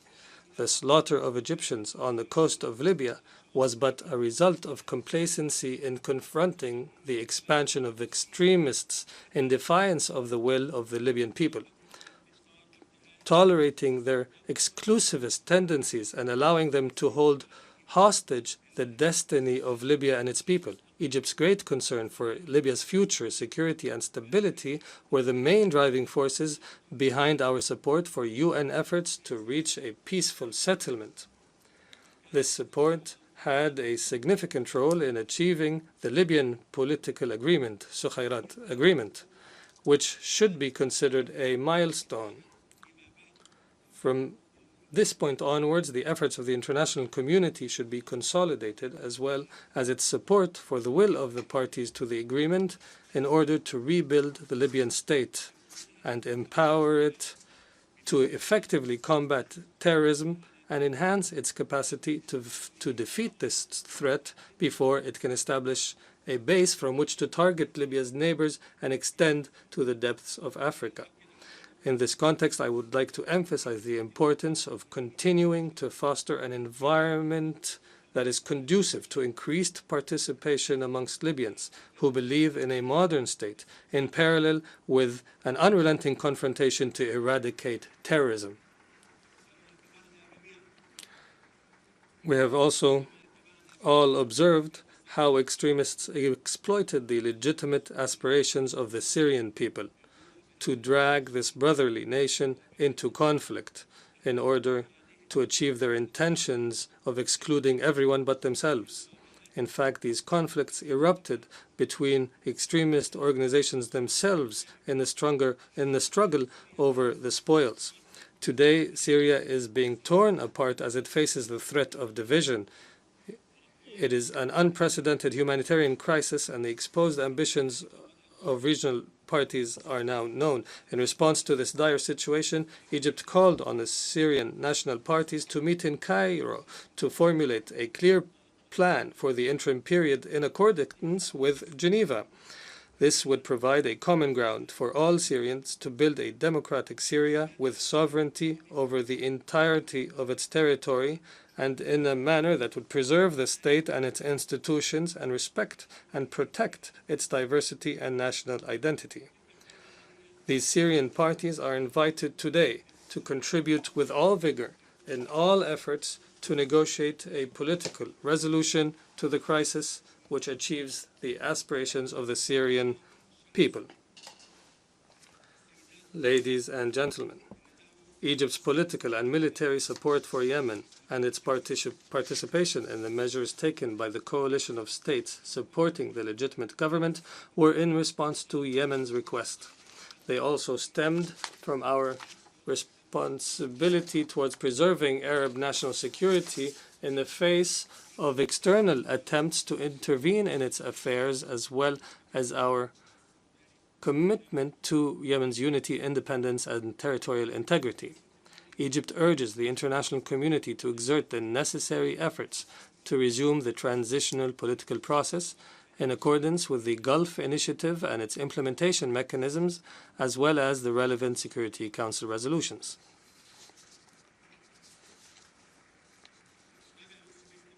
Egypt is closely following the latest developments in Iraq, and we hope that the reforms implemented by the government will contribute to restoring cohesion between the people of Iraq and advancing national reconciliation. As Egypt has previously emphasized, the increasing plight of refugees fleeing from armed conflicts reaffirms the need to work towards resolving these conflicts and confronting the scourge of terrorism, which is a major aggravating factor. It also necessitates creating channels for legal immigration and facilitating transportation, as well as linking international migration and development. Egypt hosts ever-increasing numbers of refugees who share with their Egyptian brethren the same social, education, and health services provided by the state, in spite of the economic burden this represents. Egypt hopes that the solutions to this crisis will be found, both in the short run to alleviate the humanitarian suffering of refugees, and in the long run through overcoming the fundamental causes of this crisis.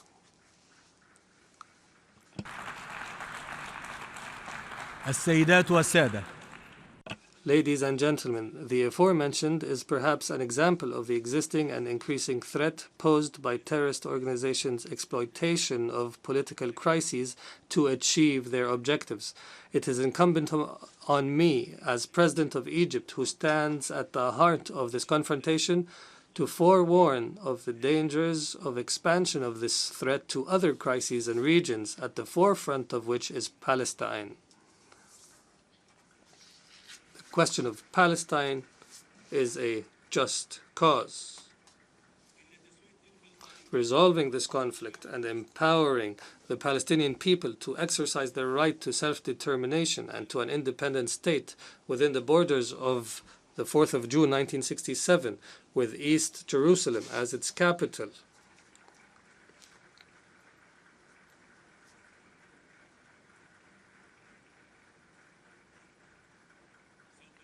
This will effectively eliminate one of the most important factors contributing to the region's instability and one of the most dangerous pretexts used to justify extremism and terrorism. Perhaps you would agree with me that it is imperative to resolve this conflict without hesitation, so that the nations of the region may focus on building their future together in order to achieve prosperity and build a better future for the coming generation. The ongoing events in Jerusalem and the Holy Mosque of Al-Aqsa confirm that achieving peace continues to face hurdles and challenges that require us all to tackle by providing decisive final solutions. Ladies and gentlemen, we in Egypt realize the importance of other factors in addition to defeating terrorism and extremism to achieve stability and comprehensive development. The Egyptian uprising and its call for change was an expression of our awareness of the need to build a modern nation with all its components. In order to achieve these goals, we are aware that what we have achieved are only a few steps along a long path. We are committed to pursuing this path to its conclusion in spite of the challenges we face. This year will witness Egypt's parliamentary elections in completion of the roadmap for the future, so that the people's representatives can exercise their oversight and legislative responsibilities during the upcoming phase. This phase will witness, God willing, the further realization of the Egyptian people's aspirations for freedom, dignity, and social justice. In this context, it is essential for me to highlight that Egypt's government launched in March of this year the Sustainable Development Strategy, Egypt's Vision 2030, in conjunction with the international community's pursuit of an ambitious post-2015 development agenda. We hope this agenda will take into consideration the importance of our common but differentiated responsibilities in confronting the global challenges based on a disparity in capacities and resources, as well as the diversity of our cultures. Development is a fundamental human right. To facilitate and promote this right, particularly in developing countries and in Africa, is a joint responsibility and top priority particularly for the developed world. Ladies and gentlemen, the vision Egypt is proposing is the continuation of a lengthy past as old as human history. Throughout this journey, Egyptians have continuously innovated. They welcomed everyone who passed through their land. Hence, their contributions to humanity remain significant to this day. Today, through its nomination to a non-permanent seat to the UN Security Council for the upcoming 2 years, Egypt aspires to enhance its participation and to consolidate international peace and stability.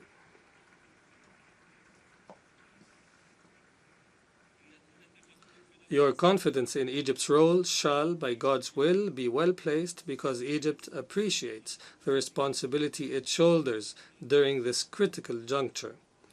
And Egypt will seek to achieve the interests of its continent, Africa, and its Arab region, and the entire world. It will seek to uphold the purposes and principles of the UN Charter and the values that unite human civilization. The banks of Egypt's eternal river Nile have witnessed the establishment of the first building blocks of this human civilization. Egypt remained for many eras a center of knowledge and art and a beacon of light for other countries and nations. In spite of the difficulties and setbacks Egypt endured at other times, the Egyptian people long today to make history once again. I am confident that, with God's help, the Egyptian people will be able to achieve their highest aspirations for themselves, their country, their region, and the whole world. Long live Egypt, long live Egypt, long live Egypt. Thank you, and may the peace and mercy and blessings of God be upon you.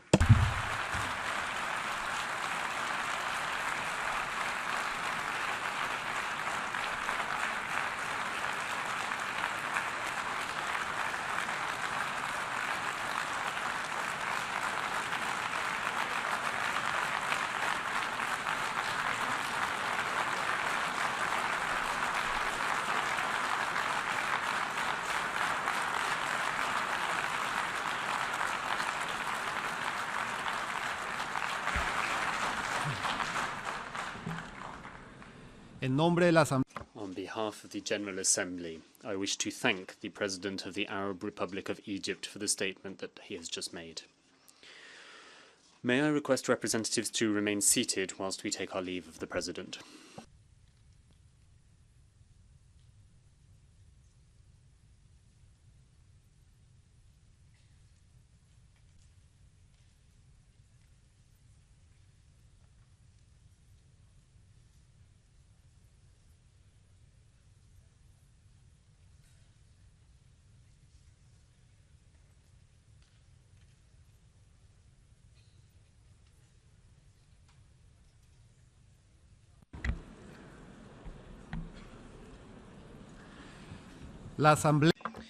The Assembly will now hear an address by Her Excellency Ms. Simonetta Sommaruga, President of the Swiss Confederation.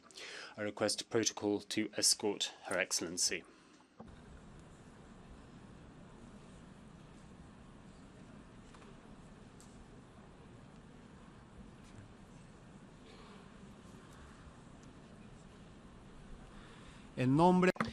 On behalf of the General Assembly, I have the honour to welcome to the United Nations Her Excellency Ms. Simonetta Sommaruga, President of the Swiss Confederation, and to invite her to address the Assembly.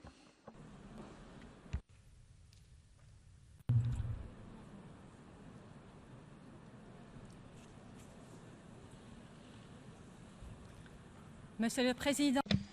President of the General Assembly, ladies and gentlemen, heads of government and state, excellencies, ladies and gentlemen. On the ruins of a world ravaged by the Second World War, 51 countries decided to empower humanity by creating an organization dedicated to international peace and security and uniting around values enshrined in the Charter: dignity, human rights, equality, justice, tolerance, and peace.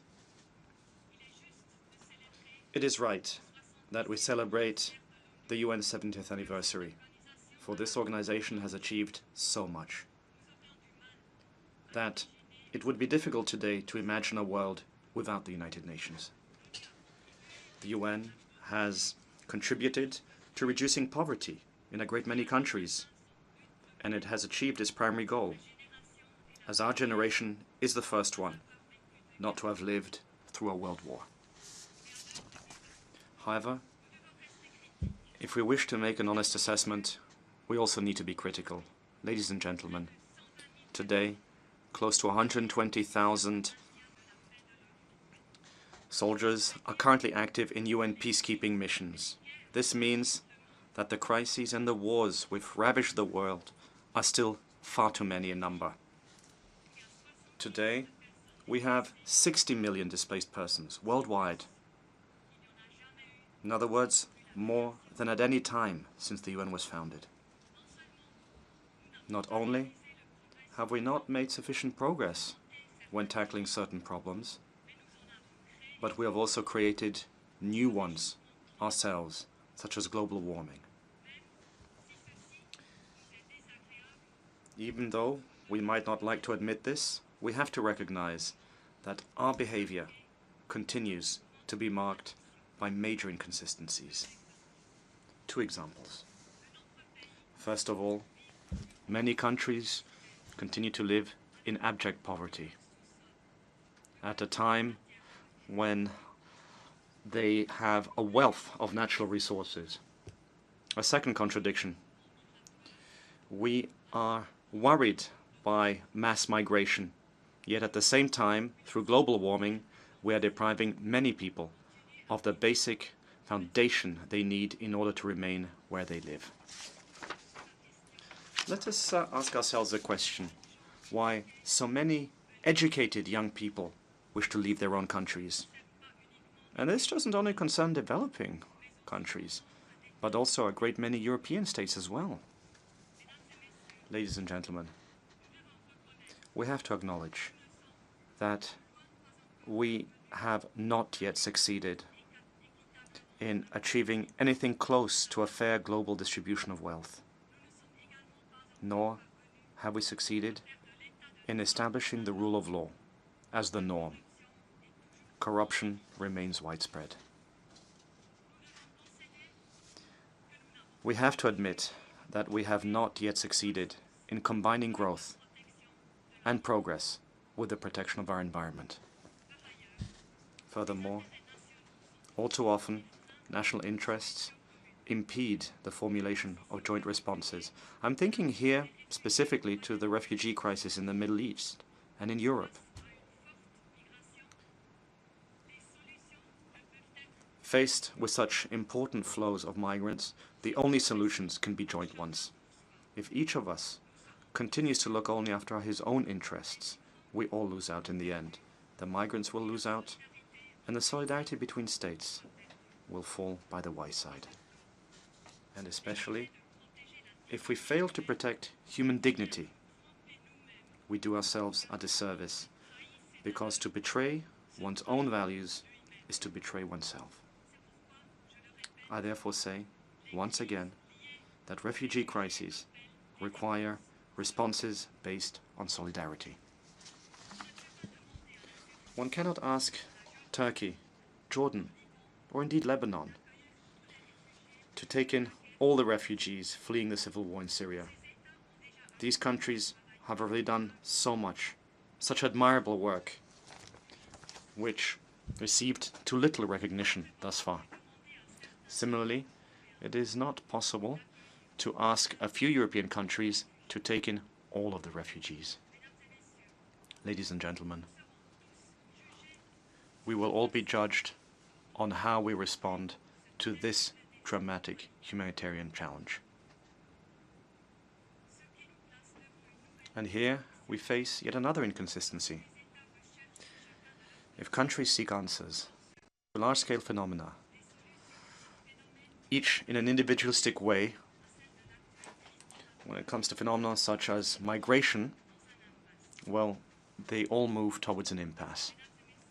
Ladies and gentlemen, human beings are not free from inconsistencies. None of us are. And to some extent at least, that is part of human nature. When it comes to the inconsistencies in the actions of governments, of states, and indeed communities of states, we must strive to minimize these. All of us know that when dealing with poverty and migration challenges, when faced with conflicts, terrorism, organized crime, and climate change, collective action is vital. The United Nations is more necessary than ever before. What we require is a strong UN for a better world. It is up to us to strengthen it, and we have to focus on three priorities. The ambitious 2030 Agenda for Sustainable Development, which we have just adopted, is a huge step forward. We need to continue on this momentum to achieve an ambitious, bold agreement during the 21st United Nations Climate Change Conference in Paris. As for the peace and security pillar, it affords us an opportunity to strengthen the United Nations, especially in terms of the protection of the civilian population. Switzerland is convinced that one cannot resolve a conflict through a purely military approach. The UN must base each of its actions on a political strategy aimed at finding a lasting solution to the conflict. This is something which is obvious and which has, or was seen rather, again during the various peace and dialogue processes conducted in Geneva on Syria, Libya, Iran, and Yemen. As far as the review of Security Council Resolution 1325 is concerned, Switzerland will continue its action to improve the participation of women in peace processes. We must also grant them more responsibility when it comes to security-related issues. Indeed, the involvement of women contributes to more lasting peace agreements by expanding the agenda of negotiations and by improving the population's commitment to such agreements. Furthermore, the United Nations will review its global counterterrorism strategy during the summer of 2016. The implementation of the strategy is a priority for Switzerland, especially the parts relating to terrorism prevention and respect for human rights and international humanitarian law. Finally, Switzerland is also convinced that a strong UN is a UN capable of taking action and decisions when international peace and security are under threat. In this respect, we reiterate our long-standing call on all the members of the Security Council not to block or vote against any resolution aimed at preventing or putting an end to crimes of genocide, crimes against humanity, or indeed war crimes. Human rights are the third pillar of the United Nations. Here, Switzerland is proud to be seeking election to the Human Rights Council for the period running from 2016 through 2018. Switzerland's priorities on human rights are the abolition of the death penalty, the implementation of the prohibition of torture, and the promotion of women's and children's rights, as well, of course, as the protection of human rights defenders. It's also essential that the perpetrators of human rights violations be brought to justice. Switzerland here wishes to recall the very important role played by the International Criminal Court in the fight against impunity. As far as the humanitarian system is concerned, it has quite clearly reached its limits as a result of the growing number, the growing duration, and the increasing complexity of crises. This year, 82 million people required immediate humanitarian assistance. This is an unprecedented number. The World Humanitarian Summit, which is to be held in Istanbul in May 2016, will afford us an opportunity to improve the efficiency of the humanitarian system in order to enable it to better respond and more effectively respond to victims' needs. Furthermore, Geneva will, in December, host the 32nd International Conference of the Red Cross and Red Crescent. This will be an important opportunity to reaffirm the fundamental principles of the creation of an institutional framework to better discuss the principles of international humanitarian law. Ladies and gentlemen, let us continue to work together to build a modern and effective UN by reforming its governance. In this context, Geneva, as one of the main centers of global governance, has an essential role to play. Ladies and gentlemen, the United Nations can count on the full support of my country, Switzerland, to strengthen it during the 70 next years. Thank you.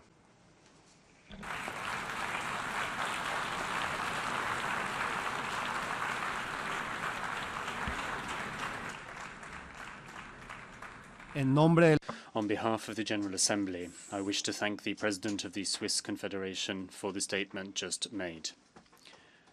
May I request representatives to remain seated whilst we bid farewell to the President.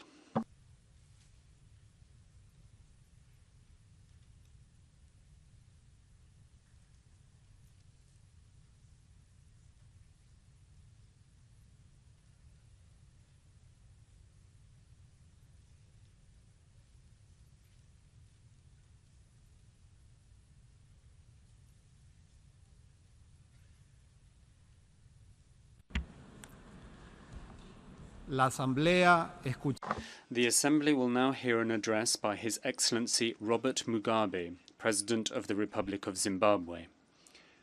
I request protocol to escort His Excellency.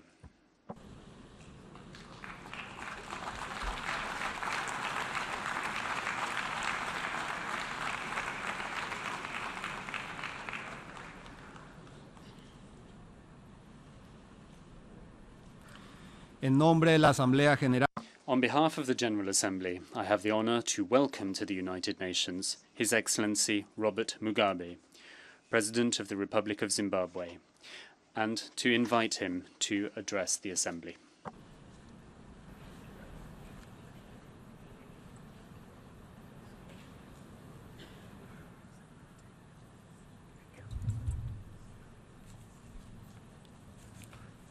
Your Excellency, Mr. Morgens Lickenthoff, President of the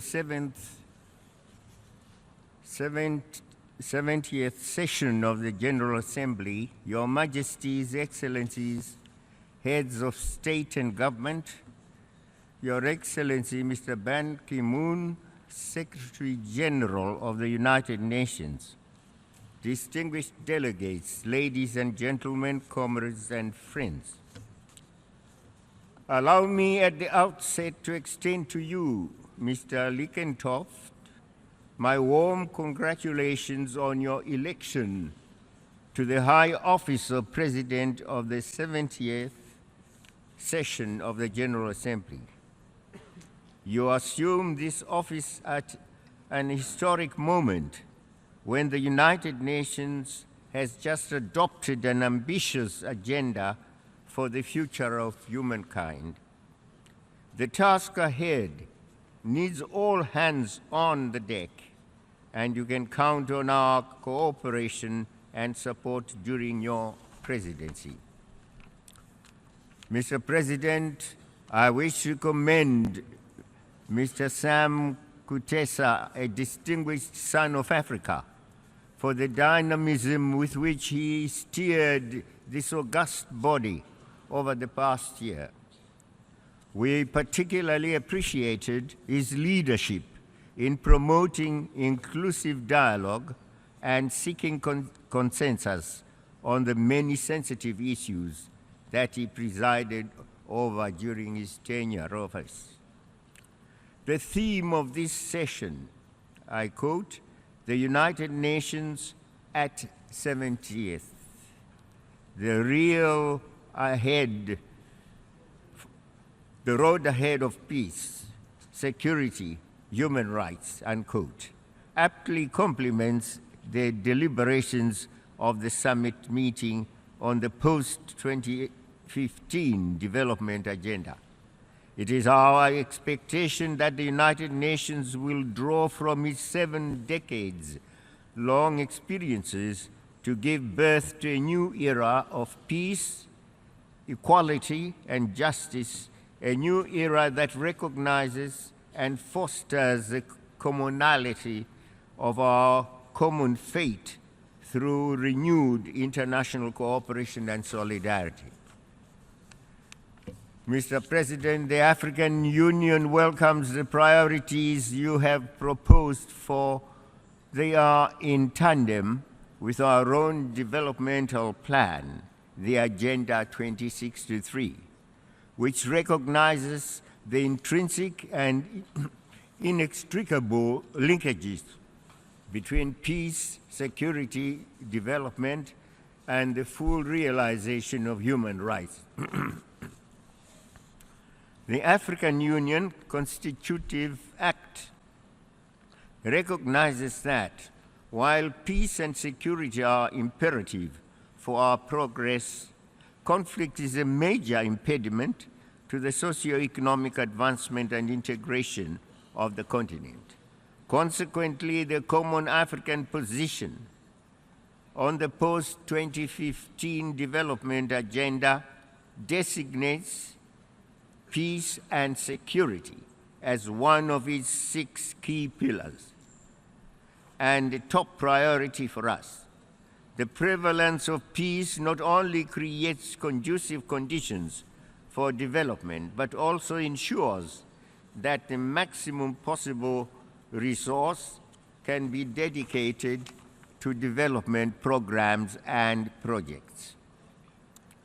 We welcome and encourage the continued cooperation between the United Nations and the African Union, principally through the latter's Peace and Security Council, in advancing peace and security in Africa.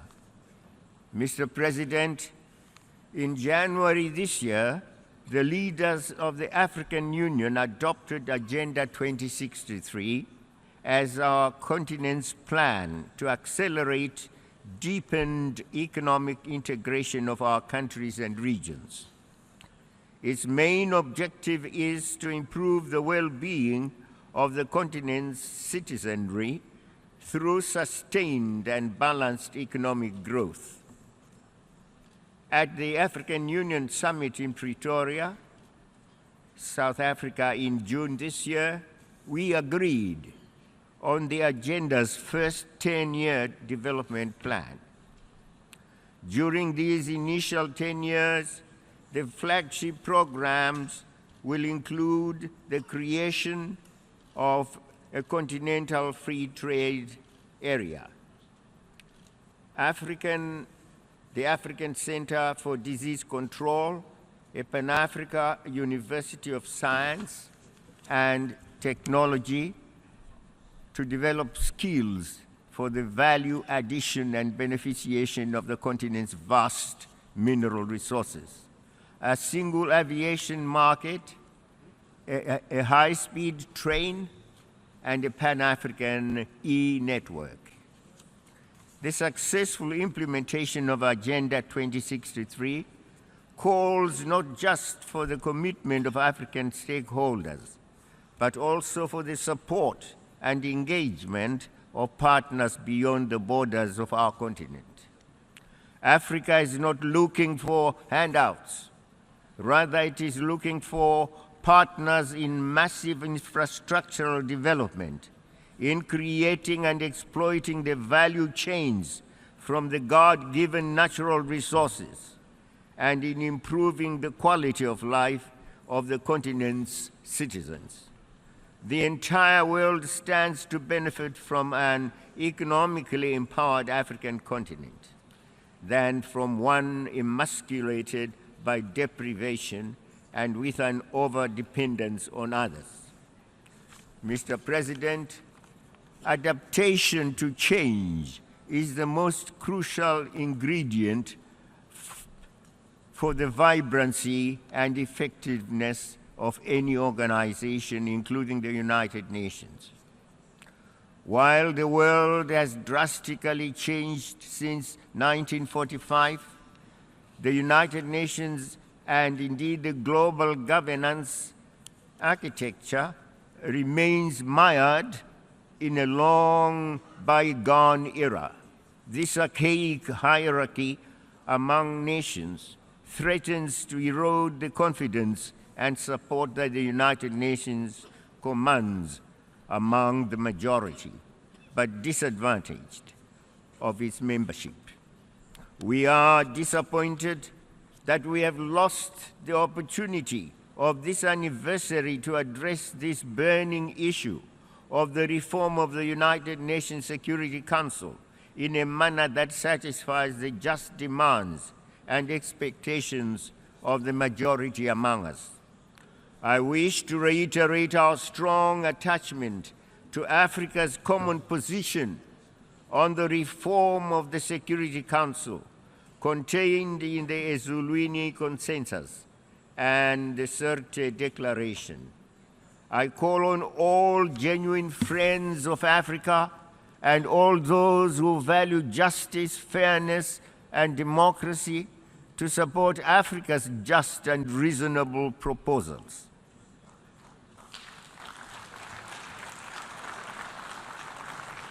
Mr. President,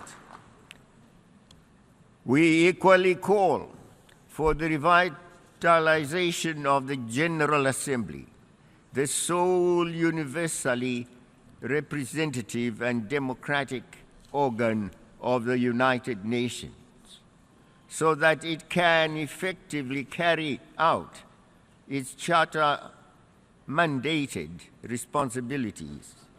Accordingly, we fully support the call for inclusivity and transparency in selecting our organization's Secretary General by ensuring that the General Assembly plays a more significant role in that process. After all, the Secretary General is at the service of all the member states and not only that of an exclusive, privileged few. Mr.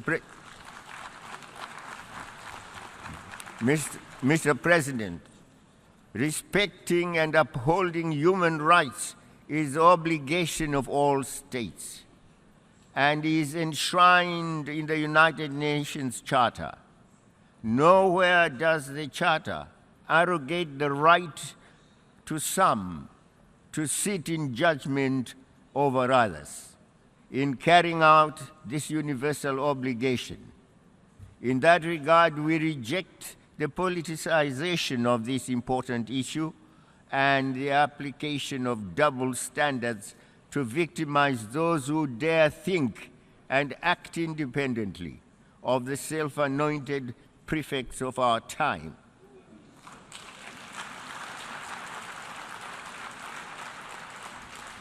We equally reject attempts to prescribe new rights that are contrary to our values, norms, traditions, and beliefs. We are not gays. Cooperation and respect for each other will advance the cause of human rights worldwide. Confrontation, vilification, and double standards will not. Mr. President, self-determination and independence are intrinsic and fundamental rights that should be enjoyed by all peoples everywhere without distinction. We are deeply concerned by the continued denial of this basic right to the Sahrawi people. We urge the United Nations to expeditiously finalize what must be done to conclude the decolonization of the Western Sahara. In the Middle East, the suffering of the Palestinian people continues unabated. What does Mr. Obama say about that? We reiterate our unwavering support to the just cause of the Palestinian people. Do we agree, Mr. United States? We also reiterate that lasting peace in the Middle East can only be achieved through negotiations to achieve a two-state solution based on the pre-1967 borders. We are concerned by the increase in tensions in that region and urge the United Nations to assume its responsibility and bring an end to this senseless conflict. Mr. President, the promotion of gender equality is critical for the realization of the post-2015 development agenda. The African Union designated 2015, I quote, the year of the advancement of women empowerment and development towards Agenda 2063, unquote, in order to mobilize our individual and collective actions around this key issue. Gender equality and women empowerment are central to the achievement of human development, progress, and the elimination of the scourge of poverty and deprivation. We must continue to build upon the achievements that have been realized since the 1995 Fourth United Nations Conference on Women and the Beijing Declaration and its platform for action. Mr. President, the growing list of phenomena that neither respect nor know any borders makes it imperative that we mobilize all mechanisms of cooperation to effectively overcome them. Terrorism and extremist violence, communicable diseases such as HIV and AIDS, tuberculosis, malaria, bird flu, Ebola, cannot be overcome single-handedly. The United Nations and its specialized agencies is the place and the mechanism for this indispensable and necessary cooperation. For some months now, we have watched heartbreaking and harrowing scenes of desperate refugees seeking to enter Europe in search of safety and shelter from the ravages of conflict in their own homelands. We have also read of the tragedy and loss of life in the Mediterranean. The majority of the affected people are from Syria or from other countries devastated by conflict and instability induced in great part by the destabilization policies of external forces. This tragic situation could have been avoided through the respect of the independence of other countries and non-interference in their internal affairs. In the case of Libya, we are witnessing the results of abusing the authority of the United Nations Security Council and ignoring the opinion of regional organizations, in this instance, the African Union, which are supposed to be the United Nations partners in the maintenance of international peace and security.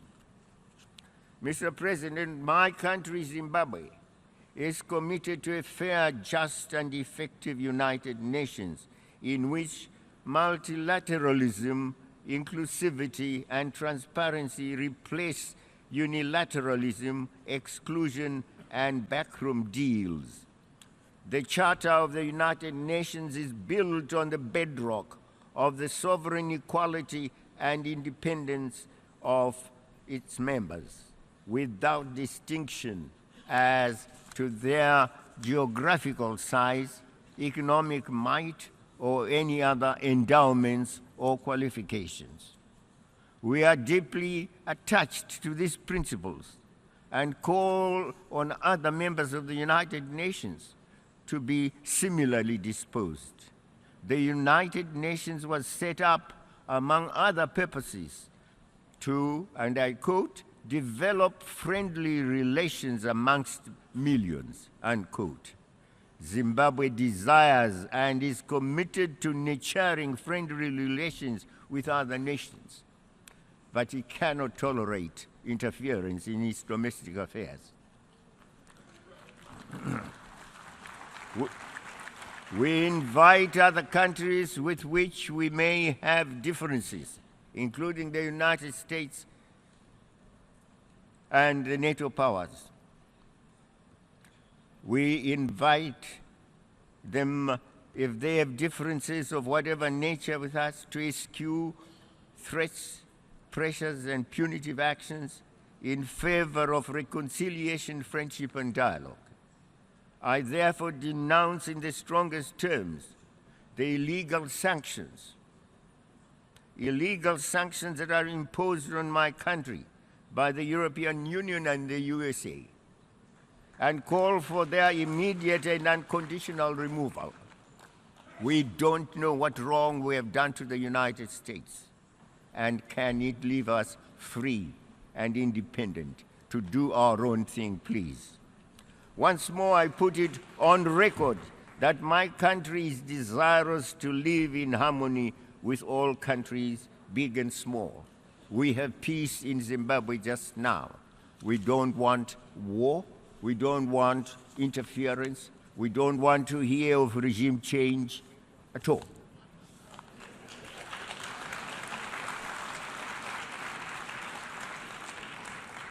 The 70th anniversary of our organization has been marked, Mr. President, by the adoption of a far-reaching agenda which has the potential to drastically transform our world in all aspects. We are under no illusion about the challenges that lie ahead, but we are not discouraged either. Humankind has, over the epochs, demonstrated an immense tenacity in overcoming inertia and resistance to change. Now is our time to leave our own positive mark in the history of human development and interaction.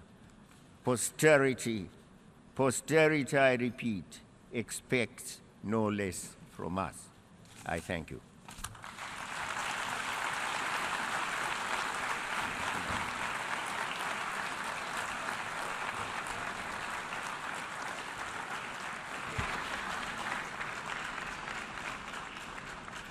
En nombre de la Asamblea. On behalf of the General Assembly, I wish to thank the President of the Republic of Zimbabwe for the statement just made. May I request representatives to remain seated while we greet the President.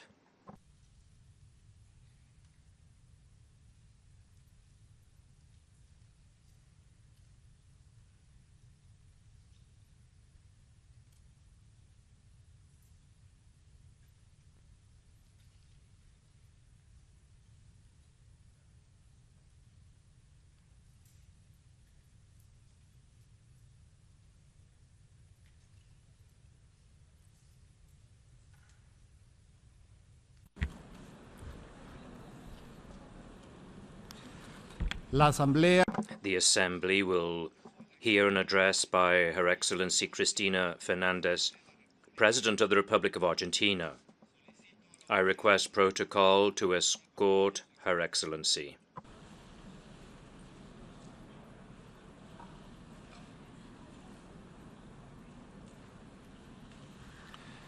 En nombre de la Asamblea General. On behalf of the General Assembly, I have the honor to welcome to the United Nations Her Excellency Cristina Fernandez, President of the Republic of Argentina, and to invite her to address the Assembly.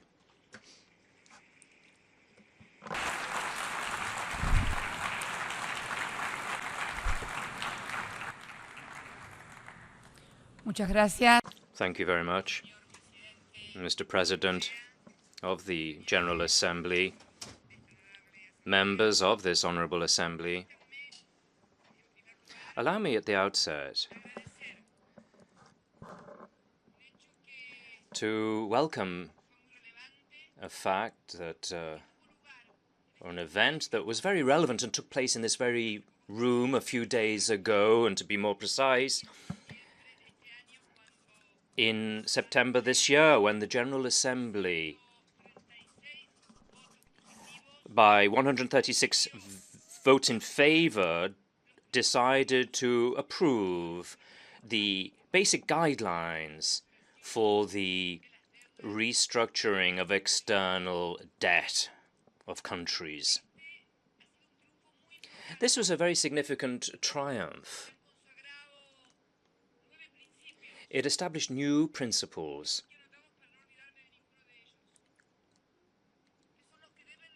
These are the ones that should guide the way we deal with and resolve when we talk about renegotiating on the part of a given country its external debt. The sovereignty of a country to decide its own macroeconomic policy and to decide how it will restructure its debt.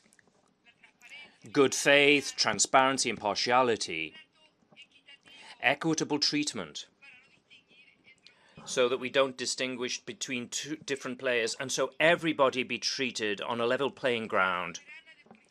The sovereignty in terms of jurisdiction and implementation, the legitimacy, the very sustainability, some of the, perhaps the most important of the principles, because this refers to paying the debt and respect one's debt, but not at the cost of the hunger and misery of our own peoples, but through a political and economic project on the basis of a sustainable macroeconomy, which makes it possible to develop our societies. And finally, and perhaps the most important principle which was lacking in terms of regulation for sovereign debt, and that is a logical principle which applies in all internal legal regulations throughout the world. When a company goes bankrupt, when a company cannot pay its own debt in any country, and including in this one, in the United States of America. And also where there is the bankruptcy of municipalities, how is consensus reached? How do we reach a qualified majority when 76% of the creditors here in the United States, and also in my own country, the Republic of Argentina, when they come to an agreement with the debtor, they establish timetables for the payment, and this becomes part of the law, and it's mandatory for the other creditors. When 76% agree, let me repeat that once again.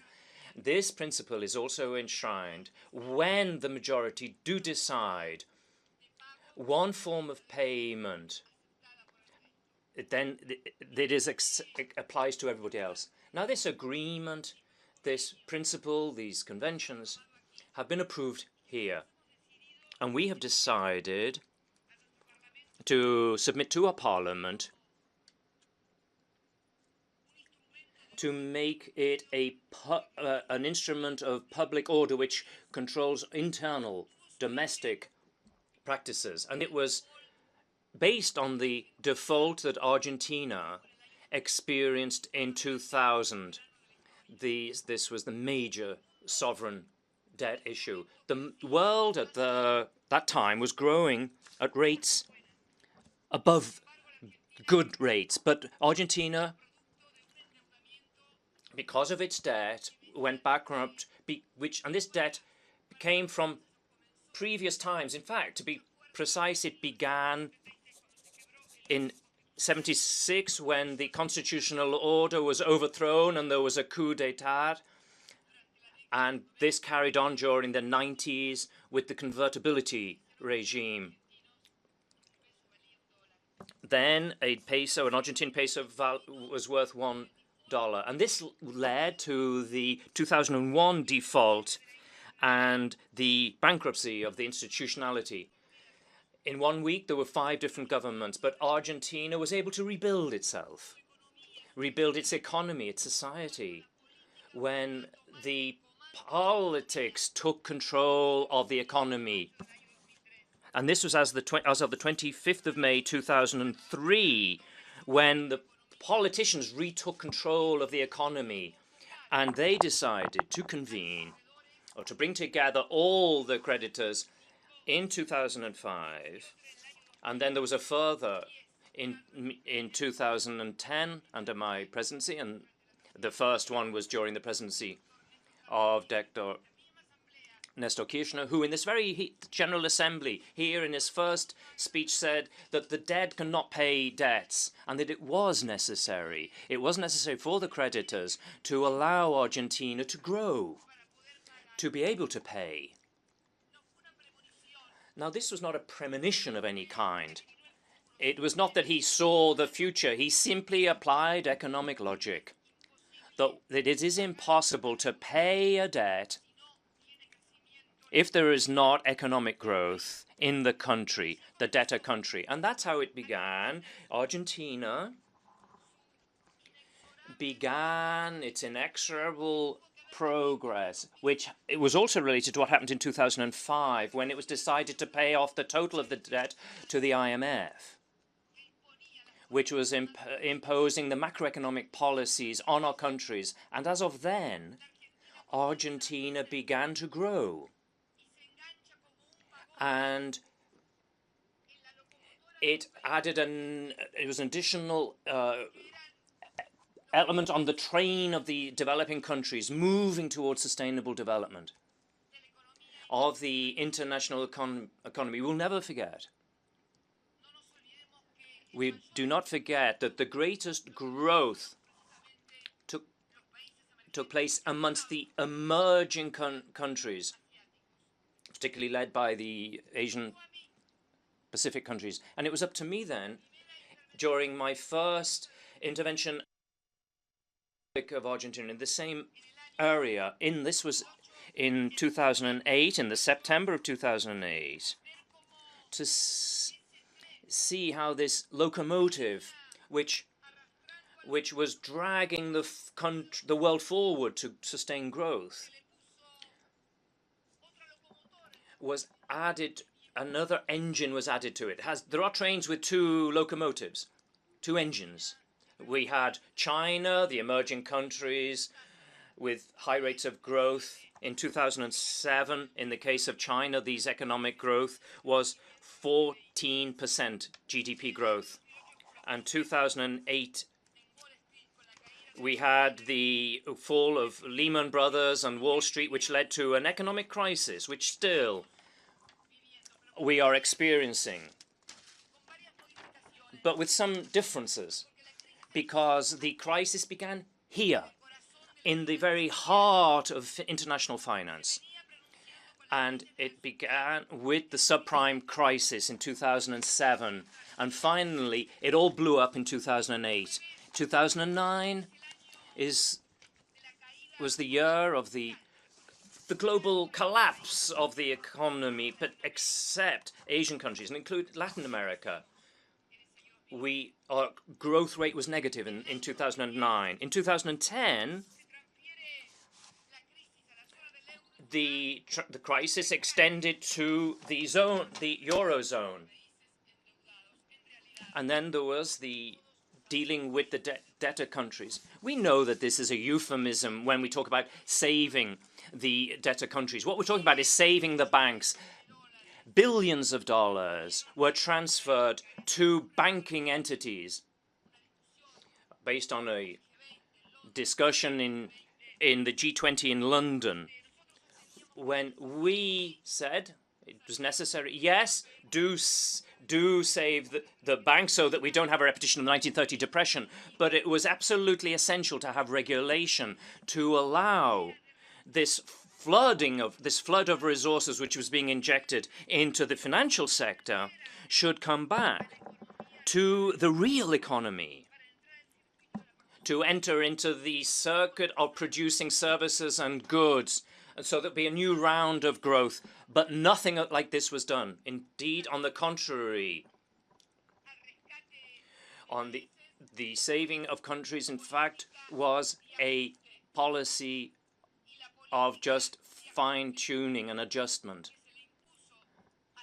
which was, in the Eurozone, in fact, led to a recession in that zone and a drop in employment to historic levels which had never been seen. Italy, 25% of the young people, or 50% of the young people, were unemployed. In Spain also, two-digit unemployment.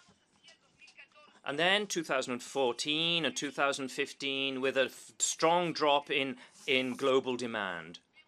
And so we see how this locomotive of the crisis and the Lehman Brothers, which collapsed here in the heart of Wall Street, it then infected Europe, and now it's trying to be extended to the emerging economies as well. We were the ones who were sustained over so many years. We were sustaining through our own growth. Argentina was part of this growth. This year, despite all the difficulties, despite the vulture funds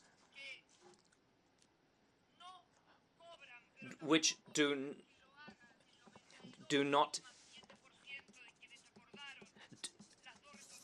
the restructuring of the debt on the basis of 2.7%, and doing this with the complicity of some juridical institutions in this body. They are claiming that they're demanding that we should pay on 7%, $20 billion, when the restructuring for 92% for 40 billion. What is this capitalist logic? What sort of mathematical logic can this have? And how long will the restructuring of the 93%, if we meet the demands of these predatory finances, paying them 7%, the half of this 22%. So no, Any logical judge would say, no, this is not right. They can't pay at 7% the half of what they paid at 90%. Even particularly when some of this 7% were bought by these bought these bonds when Argentina had defaulted on its external debt. For that reason, the approval of these basic principles for the restructuring of a country's external debt, its sovereign debt, which also have relationship with anti-vulture fund laws, perhaps, for example, in Belgium, does not mean assistance to Argentina, which is depositing 7% of its debt to its creditors. This is, in fact, assistance to the rest of the world. It's an attempt, it's the very first serious attempt to introduce reason and regulation in a sector, which is the financial sector and the derivatives, which from the transformation of commercial banks, making them inversion banks, since then, there has been no intervention, no control in their activities. That's the reason why we say that in September, what was agreed was a very significant and major step forward, and it should be followed up upon, because the world, ladies and gentlemen, nothing's good in the world. We can talk about the refugee crisis, which is the result of the financial predators in the countries which are not able to help their countries, and therefore they go in dinghies from Africa to Europe, refugees from war. I wish also to talk about a process of economic concentration which is unheard of in the world. According to the most recent IMF report, 1% of the global population holds 50% of the wealth here, in this very country where we are, which was able to promote the American dream, the middle class of America, which attracted so many Americans, attracted so many people to come here. 1% have more than 30% of all the wealth. How long? How long can such a society keep on going? How can a world continue which has such inequality in terms of inclusion and income, in terms of all that this brings with it? We saw this yesterday in the in President Xi Jinping's meeting. How can we talk about gender empowerment when the resources are so inequitably distributed, and when we expel people from their countries, and when they cannot be received in other countries, when they are refused entry into other countries? So in the face of this situation, this is a situation which we need to face up to. We need to address the problem of the financial markets and the need to inject resources into the real economy so that we get jobs once again, so that we have production again as the main engines, the great engines of the well-being of societies.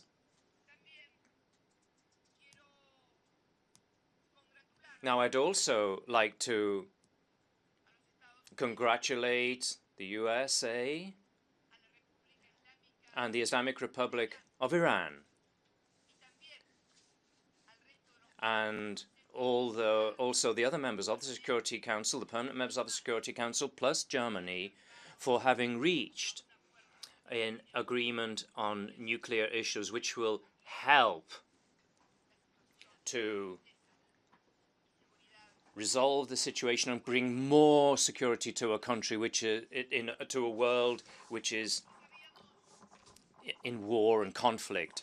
Now, from these negotiations, we do hope, although it has not yet entered into force, we would like to say that in 2010 we had a visit in Argentina for Mr. Gary Seymour, and then he was the main White House advisor on nuclear issues.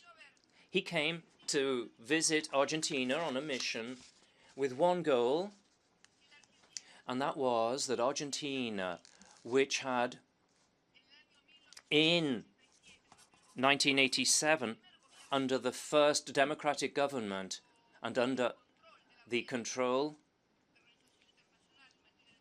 of the IEA, had provided for nuclear fuel. And to him, we explained, our foreign minister explained, Mr. Hector Timmermans explained, that negotiations were underway specifically to reach an agreement, and that the Islamic Republic of Iran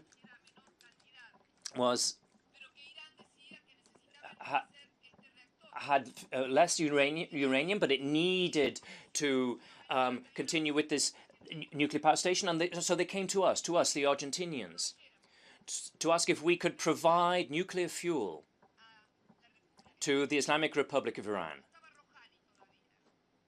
Mr. Rouhani was not yet there.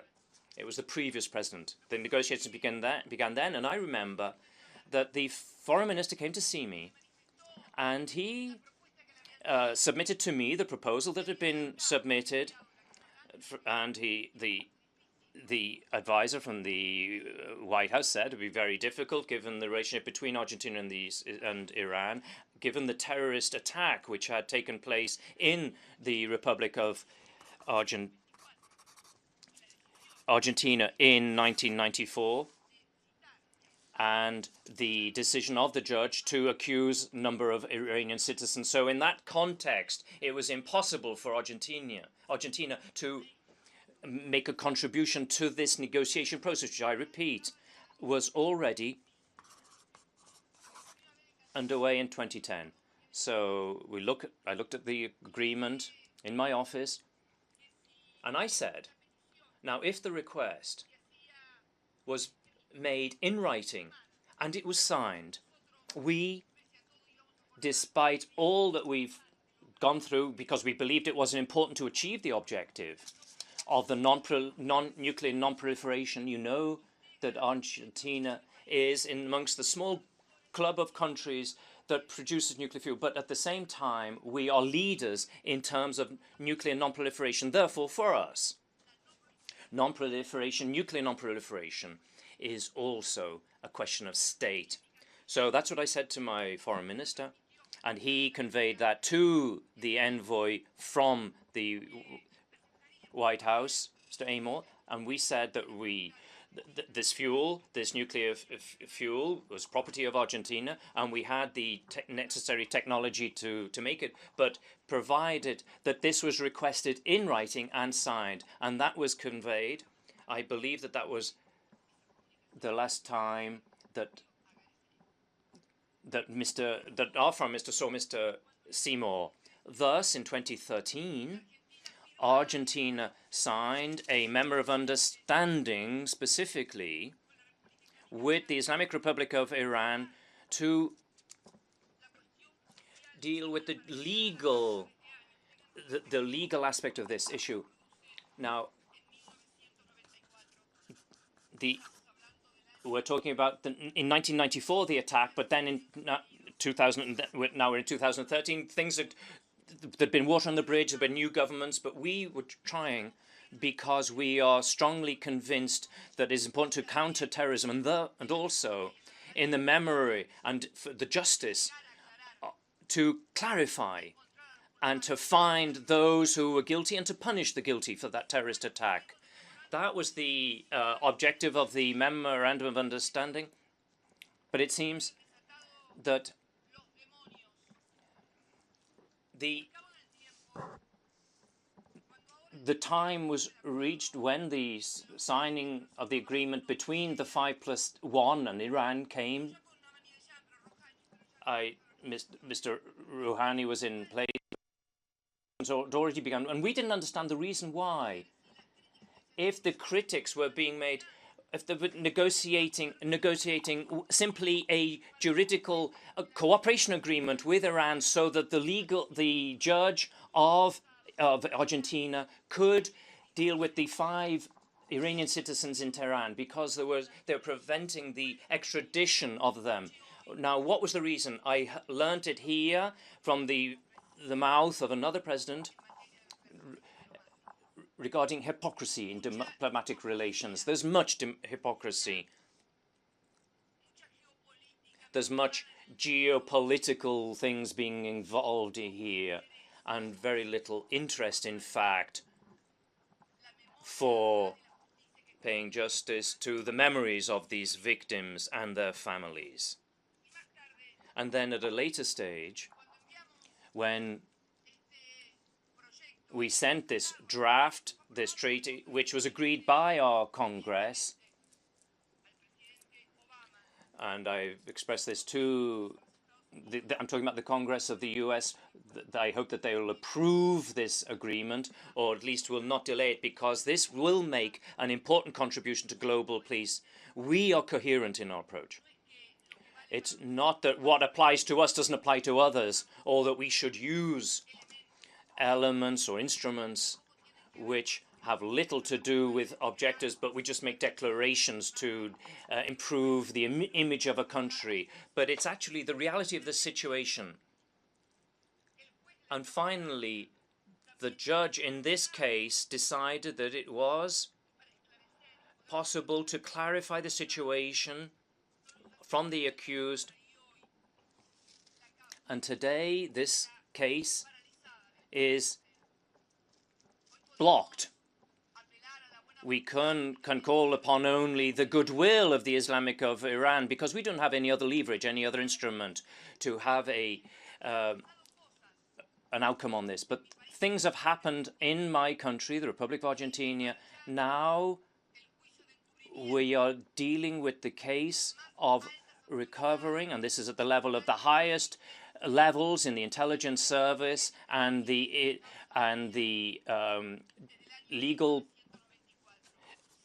legal bodies involved in the Amir case since 1974. Now, the public and oral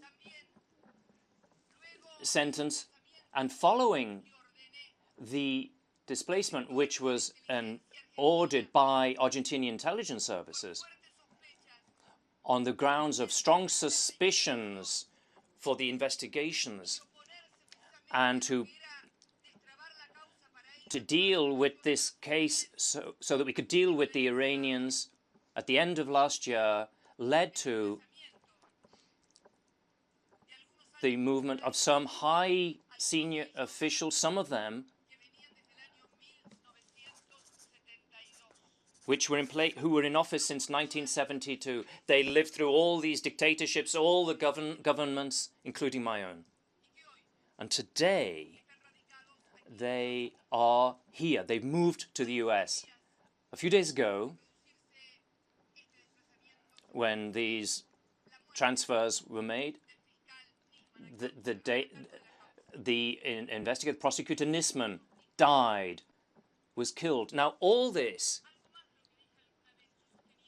I have also always maintained that AMIA was a complicated chessboard of international politics. And beyond being a chessboard, it's a tyranny of external interest, external to my country, a tyranny in which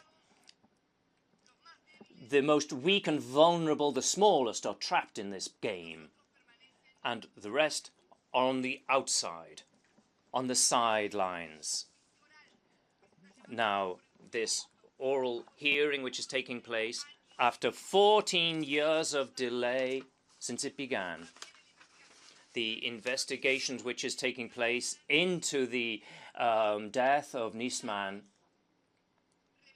we're coming up with very interesting information of linkages with secret services from other countries who have accounts abroad, with links with the vulture funds, and I'm talking about members of the Jewish community in my country. I'm not talking about lies or hypocrisies. I'm talking about what is actually happening. And we have, on a number of occasions, a couple of days ago, mentioned to the the US ambassador in our country, as to in what quality this former member of the intelligence services of Argentina is in the US. He was charged with the entire investigation into the AMIA affair since the very first day, when I was hardly just a provincial member of parliament from the south of the country, from Patagonia. That's where I was when the bomb was placed, and he was responsible for this investigation. And now the investigation into Mr. Niemann, and he's totally linked with this and with other individuals. Our ambassador in the United States, then, on the instructions of the Foreign Office, has submitted a note to the Department of State and has had a meeting with the Department of State to request, if this person should be here in the United States, he's almost protected. I don't know protected from what or from whom, but he is here and protected. And a few days ago, the person responsible for the AMIA course has asked Interpol to submit an order. This is a warrant on the whereabouts of this individual. Since we've been doing, since the 2007 with President Kirchner, and since then myself, over all these years we've been asking for an extension from from Iran, and today we're asking them again for the cooperation of the United States. Judges in our country, we want to know, where are these people? Where are these officials? And also reference has been made to the question of a cover-up. So you could ask yourselves, why am I giving so much time over to this issue?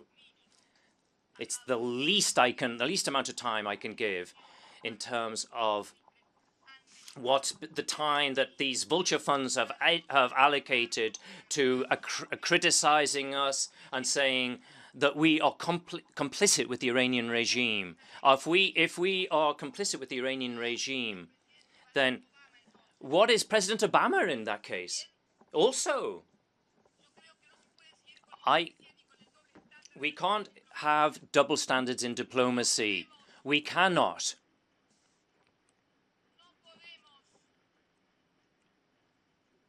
We cannot. We cannot continue to use weapons, instruments of international intrigue drawn from Jean le Carré novel, because we know the world of communications, this world of globalization and the internet that we just dreamt about, which is now dominating the entire world, today is a very powerful communications tool for all of us, for everybody, so that everybody knows what is happening at a particular point in the world. So in Argentina, my government, our government,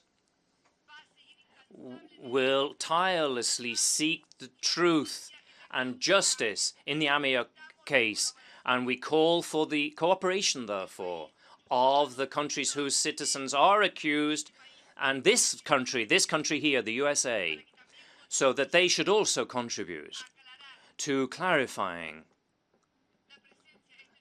why these citizens are present, because they will be required, as they have been already required, to be in our country, the Republic of Argentina.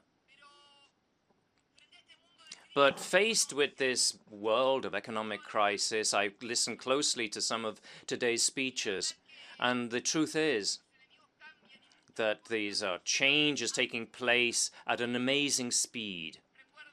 I remember the most recent meeting I took part in of the G20. The last one I couldn't attend because of health reasons, the one in St. Petersburg, where practically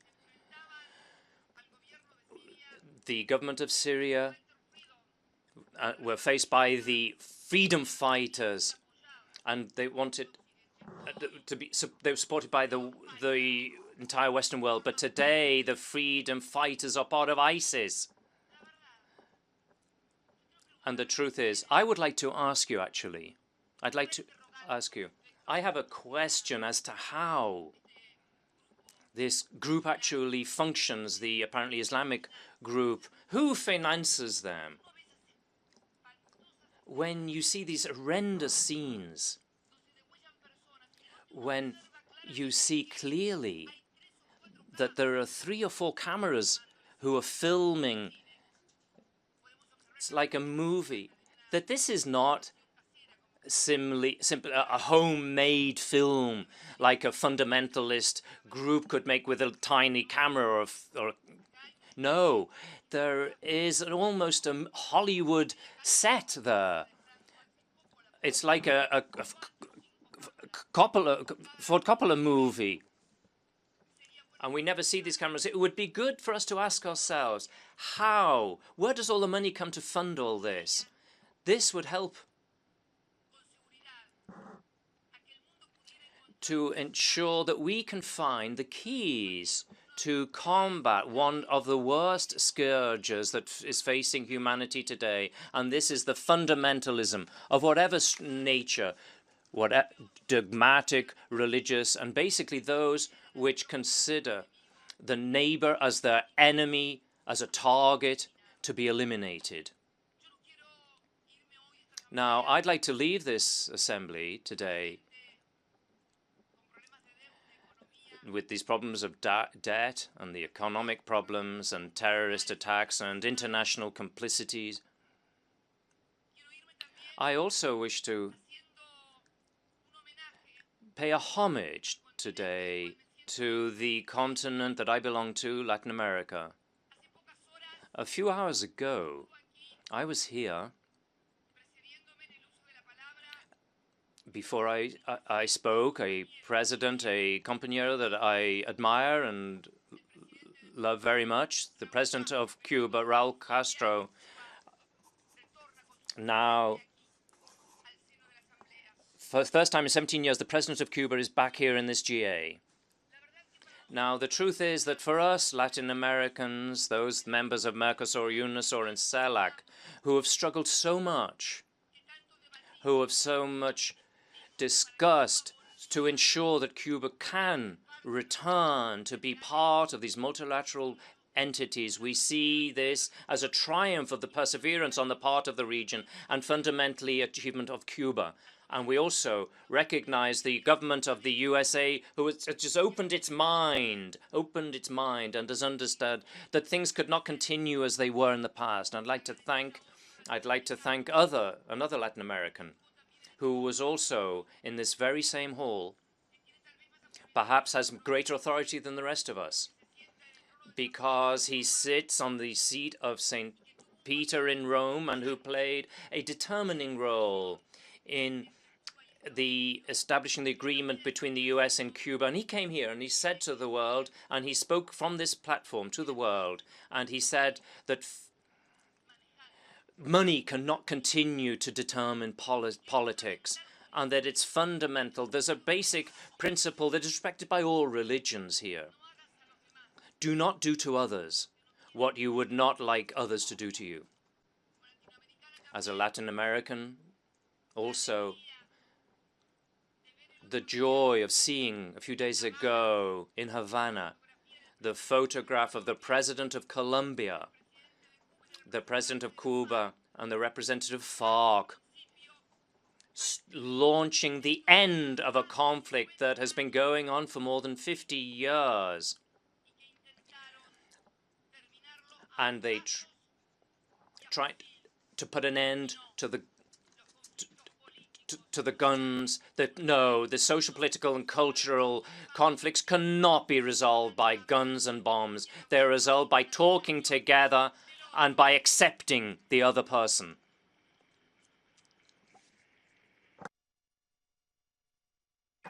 I also welcome very much the fact that I am part of this Latin American region, where we do not have religious conflicts nor cultural conflicts, but where we are all sons or grandchildren of immigrants. And we're receiving internal migration as well. In my country, the national universities, the public universities, host students from around the continent. We don't give a red card to anybody because we believe it's necessary to contribute to and to establish a fairer world. And for that reason, I say that Latin America, having been seen as the emblem of inequalities, with the growth which we've seen through our governments, our national governments abroad, our popular national government and democratic governments, which some people call populist governments, but these include millions of our fellow citizens.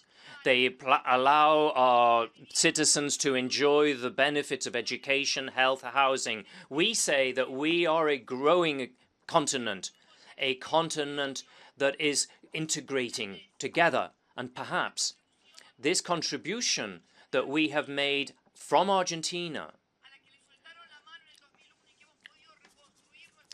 since 2001, we've been reconstructing our country, and we will be growing by 2.7% of our GDP. All this allows us to say that inclusion, that growth, that development, that production, that trade will be based on incorporating all those people, involving all those people who've been employed, improving the wages of those who earn miserable wages, respecting the rights of young children and young people, and to create, on the basis of synthesis, a fairer society, a more equitable society, and a more egalitarian society. Thank you very much, ladies and gentlemen.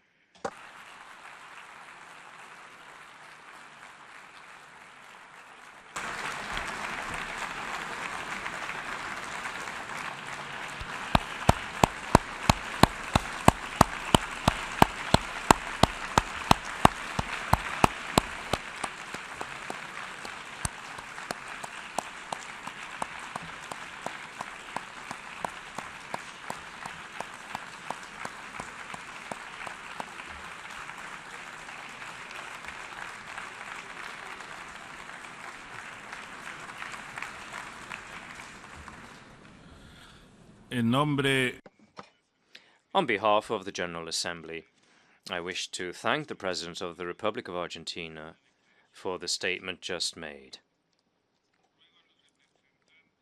May I request representatives to remain seated while we greet the President of the Republic of Argentina.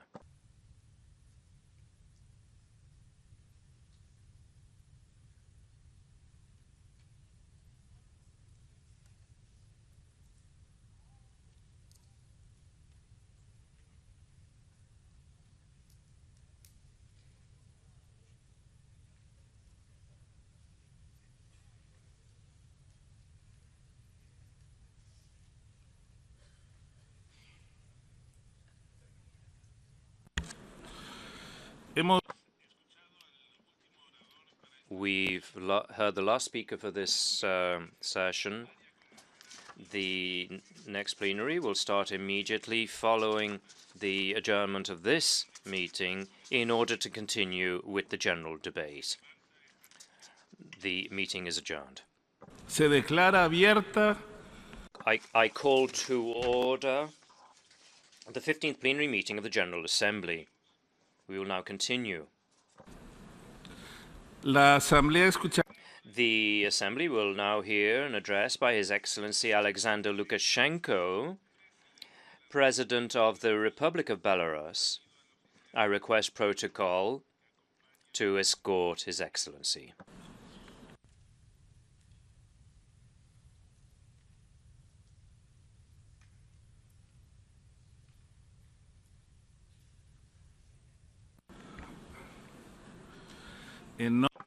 On behalf of the General Assembly, I have the honor to welcome to the United Nations His Excellency Alexander Lukashenko, President of the Republic of Belarus, and to invite him to address the Assembly.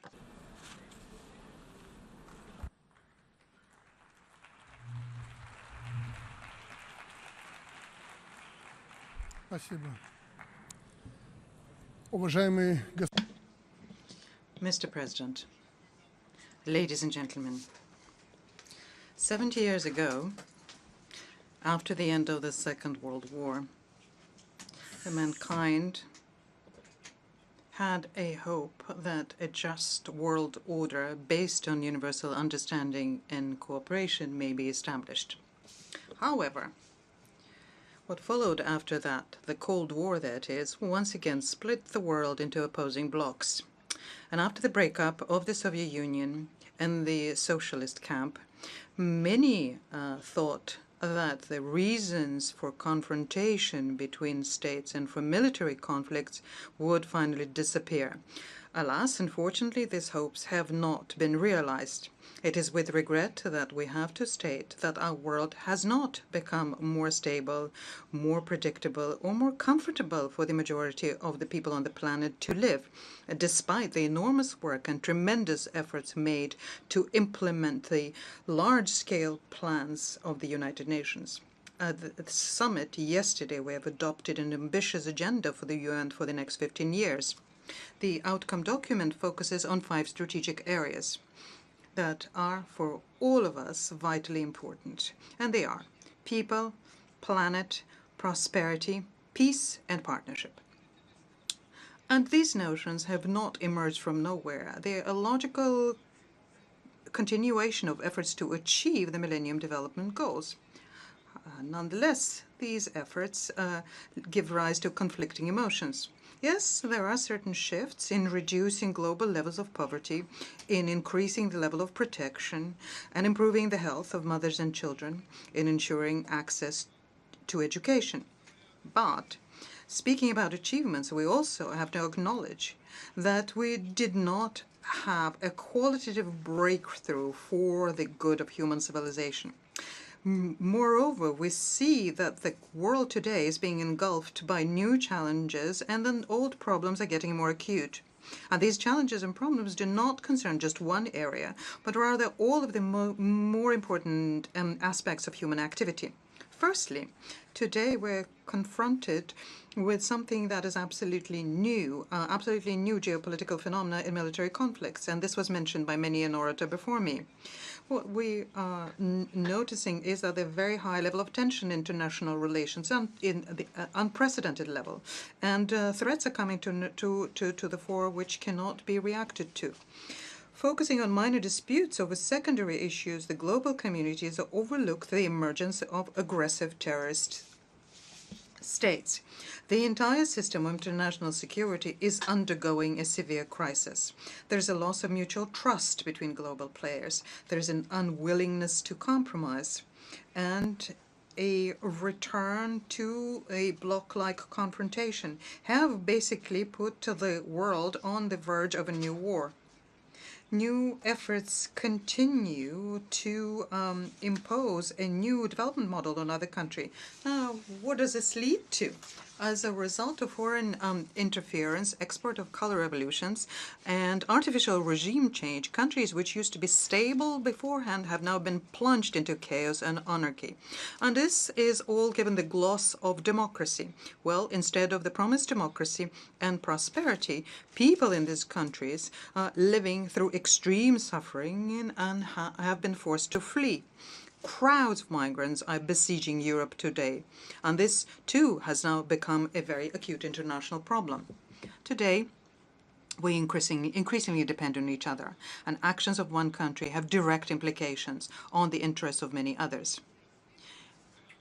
There is no longer such thing as an invulnerable country. And we must honestly acknowledge that we do not have an effective system of checks and balances. The states that claim global leadership, unfortunately, cannot escape the temptation to use force and economic blackmail in order to promote their own interests. The world has come dangerously close to a de facto renunciation of the principles of international law as they are enshrined in the UN Charter. Therefore, I'm deeply convinced that the organization needs a new, wide-ranging discussion of the principles of the future coexistence of states and peoples. I mentioned this before, but I want once again to stress it again. The organization, our organization, must not become a forum for mutual accusation and confrontation between states. There is no alternative to dialogue. We will have to deal with our problems collectively. One can, of course, build new walls, draw new division lines, but this will not make our problems disappear.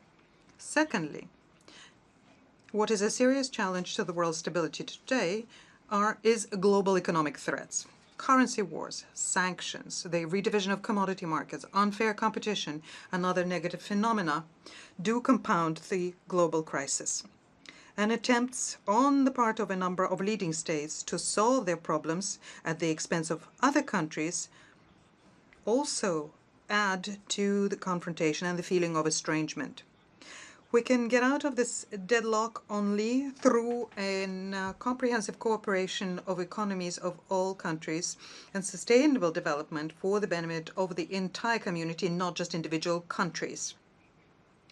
At the same time, what is important is to make sure that the poorer and poorest states are supported. It is only through common efforts that we will be able to forge a new formula of universally mutually beneficial cooperation. And we suggest that as a foundation for this is an integration of integration as the most topical trend of the modern world. Just take a look at how many new integration groups and entities have emerged recently. And today we're talking about the prospects for cooperation between the European Union and the Eurasian Economic Union, about the large-scale Great Silkway project, about creating the Trans-Pacific Partnership and the Transatlantic Free Trade Zone, and dozens of others. If we succeed in avoiding unnecessary and dangerous competition amongst integration models and instead make them compatible and complementary to each other, we will be able to establish a global integration structure which would cover the entire planet and closely link different regions and whole continents. Such a paradigm would provide for peaceful coexistence of different nations and states, united by the common purpose of progress and prosperity. The value of the integration process lies in its democratic nature. To a certain extent, it equalizes the opportunities for all stakeholders and enables both small and middle-sized countries to develop their potential and become an important link in this process. The key prerequisite for integration is mutual benefit. The desire to reap immediate unilateral advantage is, on the contrary, the root of evil. We need to realize our responsibility for the future, and think of what we will leave behind. We must not forget that extreme poverty in some regions of our planet, outrageous social inequalities, disproportion between states, lack of opportunities, first of all among the young people, creates fertile ground for international terrorism and organized crime. The third cluster of global threats that cause concern are of social, humanitarian, and environmental nature. Of late, we've been hearing resound calls for maximum freedom,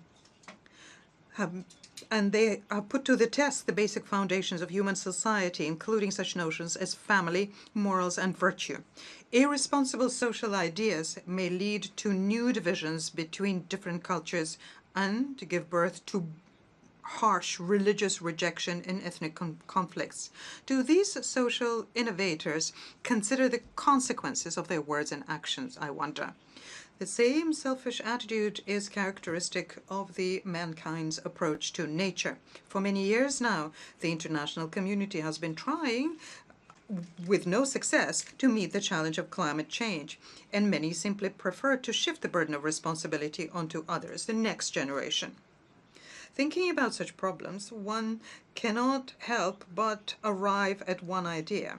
It seems that there is one deep-lying root of all these crises. It is an artificial cult of individual rights and freedoms at the expense of collective social interests. under the guise of protecting human rights. The ousting and overthrow of governments, destruction of states, and wars over resources are being justified. Chaos and anarchy are proliferated, and predatory attitude to nature and pursuit of easy profit are fostered. This leads to degradation of human consciousness when someone's perverted whims are treated as standard. Such approaches give green light to social degradation, to the decay of moral principles and values. The very boundary between good and evil disappears. Belarus does not claim to have a magic recipe to how these issues can be resolved, but we sincerely believe that the answer lies in the realm of the ideas which were proposed to the world 70 years ago by the UN founding fathers. And first and foremost, I refer here to unconditional condemnation of violence. Wars must not be an instrument for settling scores between states. Peace cannot be kept by force. It can only be achieved by understanding, as was said by Einstein the Wise. And this is something that it's hard to argue with. It's only through self-restraint that we can ensure the well-being and protection for all, both powerful and vulnerable alike. And this is precisely the very essence of international law, which is the only alternative to the law of the jungle. Belarus will always support any and all effort and initiative aimed at strengthening the system of international law, and this is our key foreign policy priority. However, peace and security globally alone cannot safeguard peace and security through the world. What is also needed is to create at the international level decent conditions of life for every individual. I'm deeply convinced that only a strong state can adequately cope with such a task. It's paradoxical, but humanity has entered the 21st century with a large number of failed and ineffective states. Now, what is a failed state? It's basically the absence of the rule of law and stability, outrageous inequality and extreme poverty, lack of innovation, and the absence of healthy moral values amongst the young. We in Belarus understand this very well.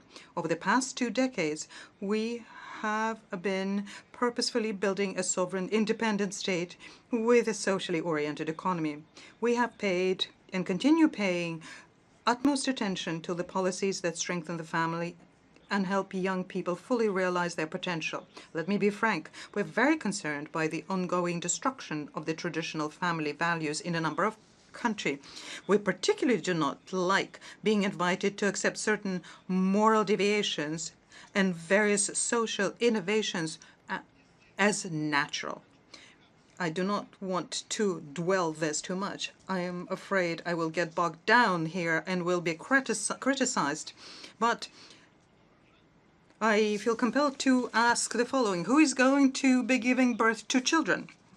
We will do everything to ensure that our grandchildren and their descendants preserve socially nurtured moral values, good traditions of spirituality and culture. And I can assure everyone with absolute confidence that anarchy, lawlessness, and violence will never find room on the soil of my country, no matter what guise they take, including democracy. We are strong and self-assured enough not to let them in from the outside. A stable Belarus will continue to remain a provider of regional and international security. We intend to forge equal and mutually beneficial and respectful relations with all countries around the world. Good neighborly relations and mutual assistance are of special value to us, and that is why we strive for a peaceful settlement of the crisis in brotherly Ukraine as well as in other hotspots on the planet. Belarus will continue to be actively engaged in collective efforts to meet global threats and challenges, first and foremost within international organizations. These organizations have invaluable expertise and potential, and Belarus can offer the international community her experience, although limited, in tackling a number of problems. For example, the Chernobyl disaster and eliminating its consequences, dealing with the issue of trafficking in people. Thinking about our national experience, I can reach the following conclusion, and it is that only an alliance of strong, responsible, and effective states united by the system of international law can adequately respond to modern global threats and challenges. And here, in this regard, the role of the United Nations is crucial. These days, we hear a lot of criticism about the UN, and the Republic of Belarus, of course, shares the key idea that the United Nations should keep abreast of the times. But the important thing here is that as we reform, let's make sure that we do not throw out the main thing, namely that we need to keep intact the principles and goals of the UN Charter. It's important also to understand that the UN, as I said on many an occasion, is all of us.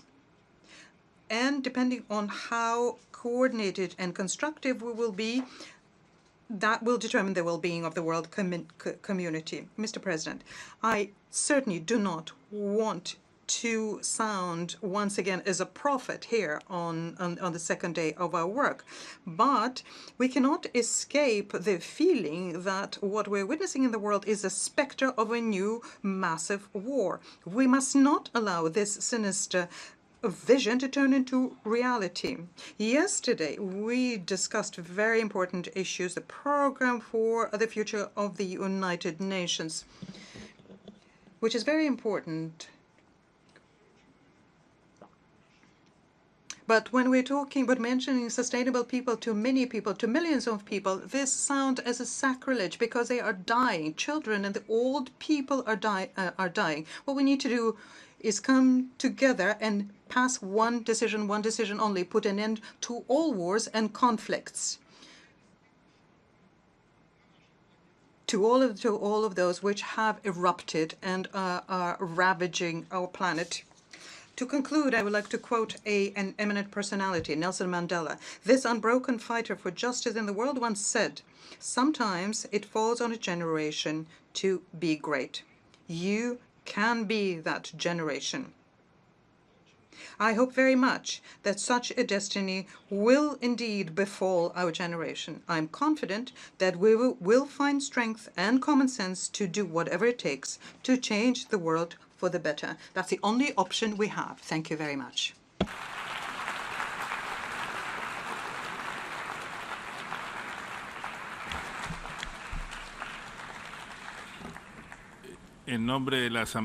On behalf of the General Assembly, I wish to thank the President of the Republic of Belarus for the statement just made. May I request representatives to remain seated while we greet the President.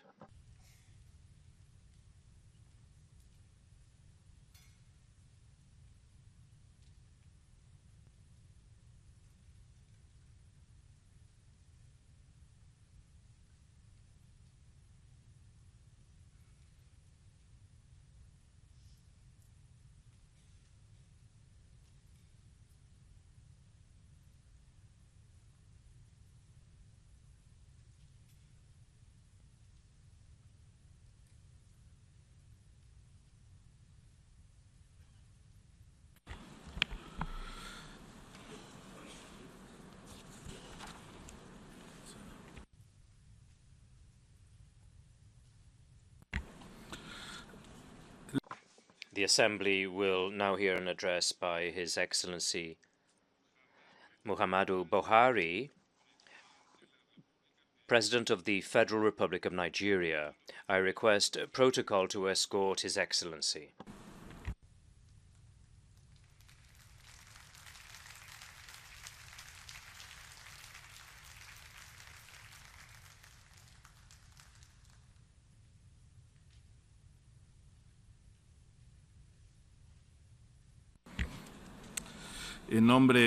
On behalf of the General Assembly, I have the honor to welcome to the United Nations His Excellency Muhammadu Buhari, President of the Federal Republic of Nigeria, and to invite him to address the Assembly.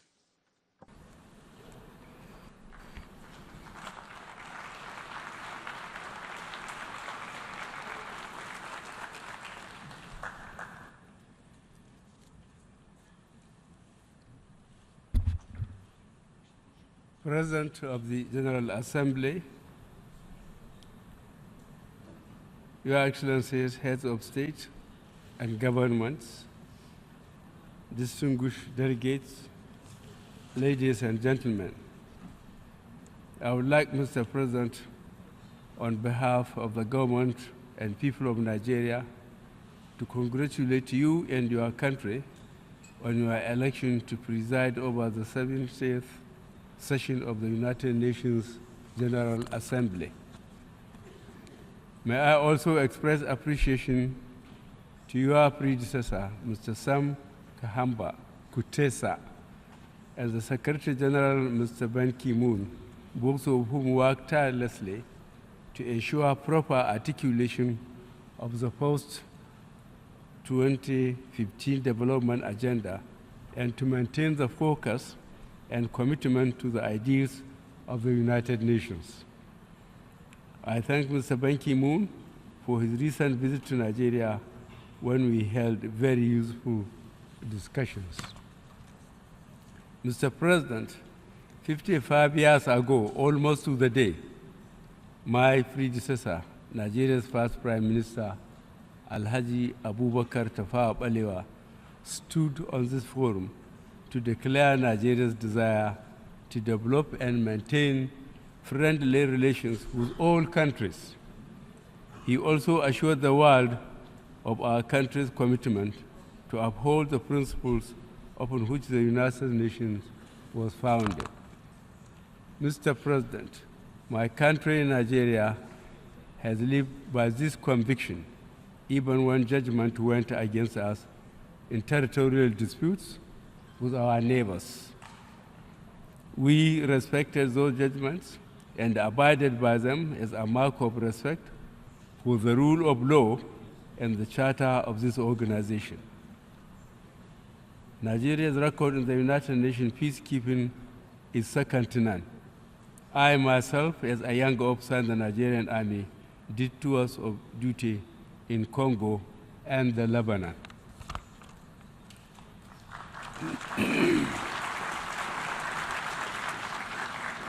Nigeria contributed to United Nations peacekeeping efforts in Ethiopia, Liberia, Sierra Leone, and Darfur. Furthermore, we are proud of our contributions to other activities of the United Nations, including Peace Building Commission, the Human Rights Council, and security sector reform. Mr. President, we are gratified to note that most countries have pledged commitment to the post-2015 development agenda and sustainable development goals with their means of implementation. The successor frameworks of the MDGs have come, Mr. President, with lofty aspirations and, if I may say so, heroic assumptions. Nonetheless, they target development cooperation by the international community up to their 2020, and they deserve universal support. This is because the SDGs mirror the hopes and aspirations of much of the world. I should stress that for the newly adopted SDGs to be truly global, they must be practical. In this regard, the SDGs' core objectives of poverty eradication and reducing inequalities must be met within the framework of a revitalized global partnership support by concrete policies and actions as outlined in the Addis Ababa agenda. Luckily, these two core objectives of SDGs are precisely at the center of Nigeria's new administration's agenda. It must be emphasized, Mr. President, that foreign direct investment supplemented, where suitable, by official development assistance, as outlined in the Addis Ababa agenda, are necessary, though not sufficient, conditions for accelerated development in countries that are trying to catch up. In this connection, I would like to appeal to industrialized countries to redeem their pledge of 0.7% GDP to development assistance. With the sole exception of the United Kingdom, all concerned countries have, I am told, to meet the United Nations requirement. But, Mr. President, with SDGs, we have the opportunity to improve the lives of people, not just in the developing world, but in all nations. The Secretary General himself has grouped the SDGs into what he calls 6 essential elements: namely, dignity, prosperity, justice, partnership, planet, people. As a prerequisite to this, and as we look at history and remember the terrible events that gave rise to the birth of the United Nations in 1945, I would like to propose a 7th: peace. Peace, Mr. President, is close to the hearts of Nigerians, as we are in the front line in the war on terror. Boko Haram's war against the people of Nigeria, Chad, Niger, and Cameroon may not attract as much worldwide attention as the wars in the Middle East, but the suffering is just as great and the human cost is equally high. This is a war about values, between progress and chaos, between democracy and the rule of law. Boko Haram celebrates violence against the weak and the innocent, and deplorably, they hide behind their perverted interpretation of Islam. Boko Haram is as far away from Islam as anyone can think of. Many of my colleagues attending this forum would want to know how our new government intends to tackle the huge problem the government has inherited. Friends of Nigeria and foreign investor partners will be encouraged to know that the new government is attacking the problems we inherited head-on. We intend to tackle inequalities arising from massive unemployment and previous government policies favoring a few people to the detriment of the many. We intend to emphasize quality technological education for development and lay foundation for comprehensive care of the aged, the disadvantaged, and the infirm. But for now, terrorism is the immediate problem. Accordingly, Mr. President, members of the General Assembly, the new Nigerian government, which I have the honor to head, moved with dispatch to put in a bold and robust strategy to defeat Boko Haram. Nigeria and her neighbors, Cameroon, Chad, Niger plus Benin, are working together to face this common threat within the regional framework of the Lake Chad Basin Commission. We have established a multinational joint task force to confront, degrade, and defeat Boko Haram. We have driven them away from many of their strongholds, killed or captured many of their operatives or commanders, and freed several hundred of hostages. Mr. President, one of our major aims is to rescue the Chibok girls alive and unharmed.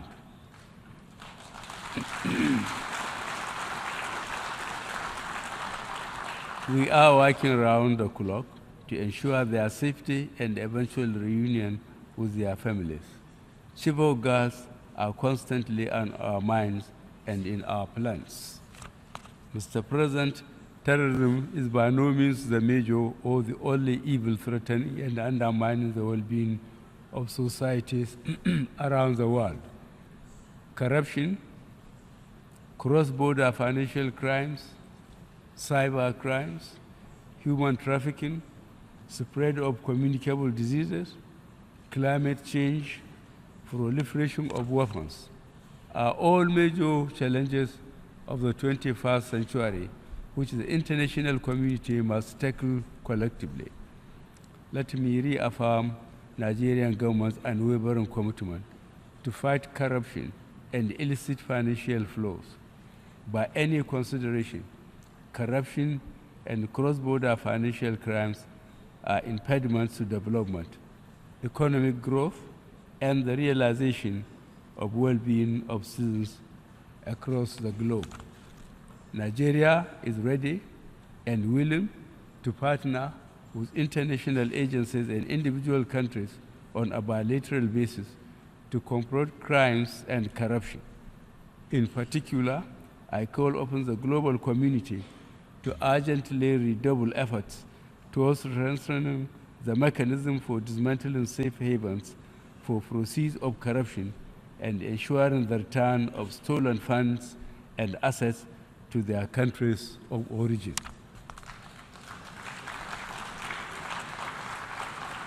Mr. President, the world is now facing a big new challenge: human trafficking.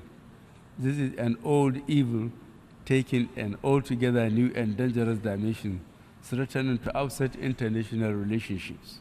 We in Africa are grieved to see on international networks how hundreds of thousands of our able-bodied men and women fleeing to Europe, and in the process thousands dying in the desert or drowning in the Mediterranean.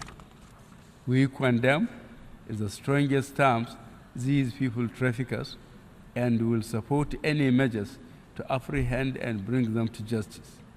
At the same time, we are very appreciative of European governments, notably Italy and Germany, for their understanding and humane treatment of these refugees. Last year, our continent faced the dreadful occurrence of Ebola.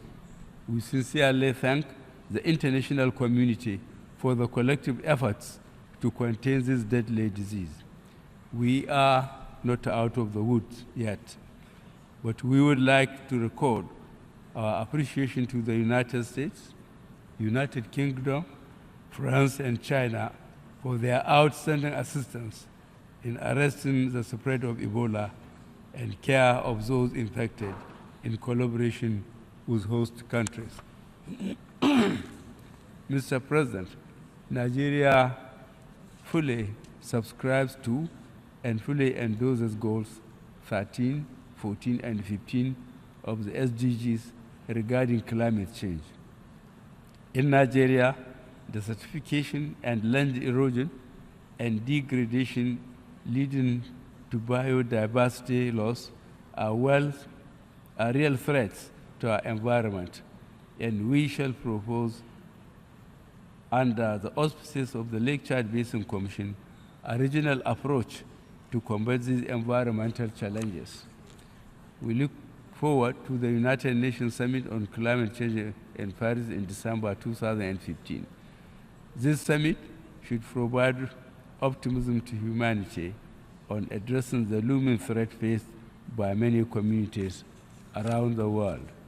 Mr. President, we are witnessing a dreadful increase in conflicts fueled by availability of small arms and light weapons. I call upon all member countries to demonstrate the political will needed to uphold the United Nations Charter. For a start, a robust implementation of the Arms Trade Treaty will guarantee that small arms and light weapons are only legally transferred. Arms traffickers and human traffickers are two evil species which the world community should eradicate. As we engage in these annual debates, we need to remind ourselves of the principles that led to the founding of the United Nations. Among those are peaceful coexistence and self-determination of peoples. In this context, Mr. President, the unresolved question of self-determination for the Palestinian people and those of Western Sahara, both nations having been adjudged by the United Nations as qualifying for this inalienable right, must now be assured and fulfilled without any further delay or obstacle.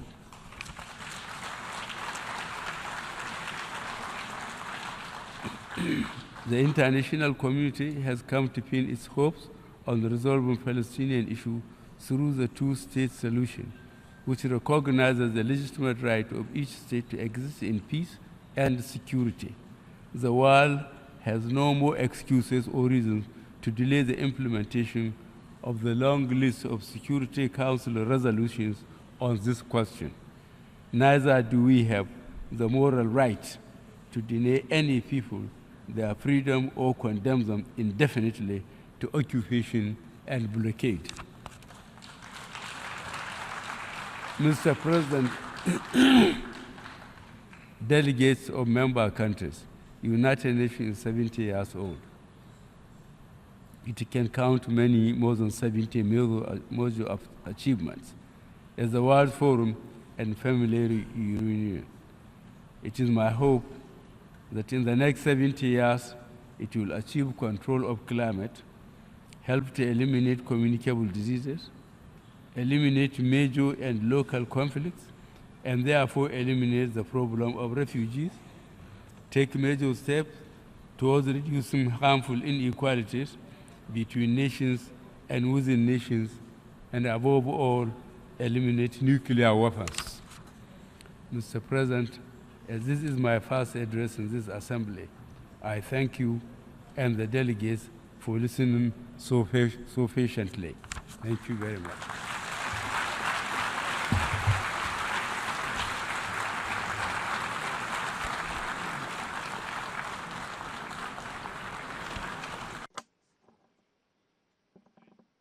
On behalf of the General Assembly, I wish to thank the President of the Federal Republic of Nigeria for the statement just made.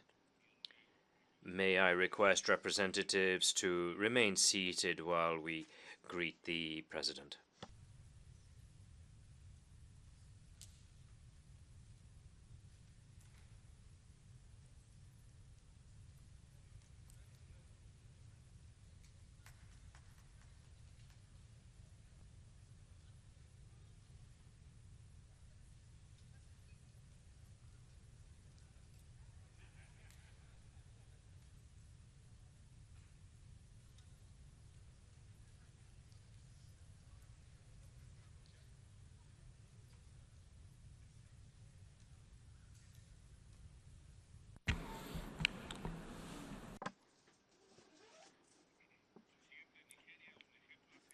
The President of Nigeria is an example to follow because he spoke for exactly 15 minutes. Exactly 15 minutes.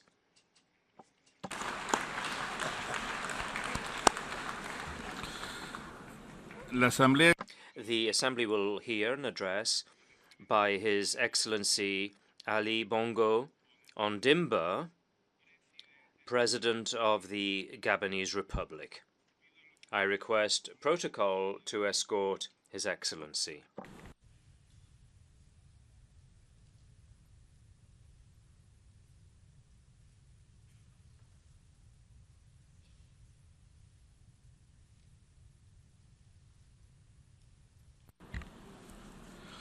En nombre de la Asamblea. On behalf of the General Assembly, I have the honor to welcome to the United Nations His Excellency Ali Bongo Ondimba, President of the Gabonese Republic, and to invite him to address the Assembly.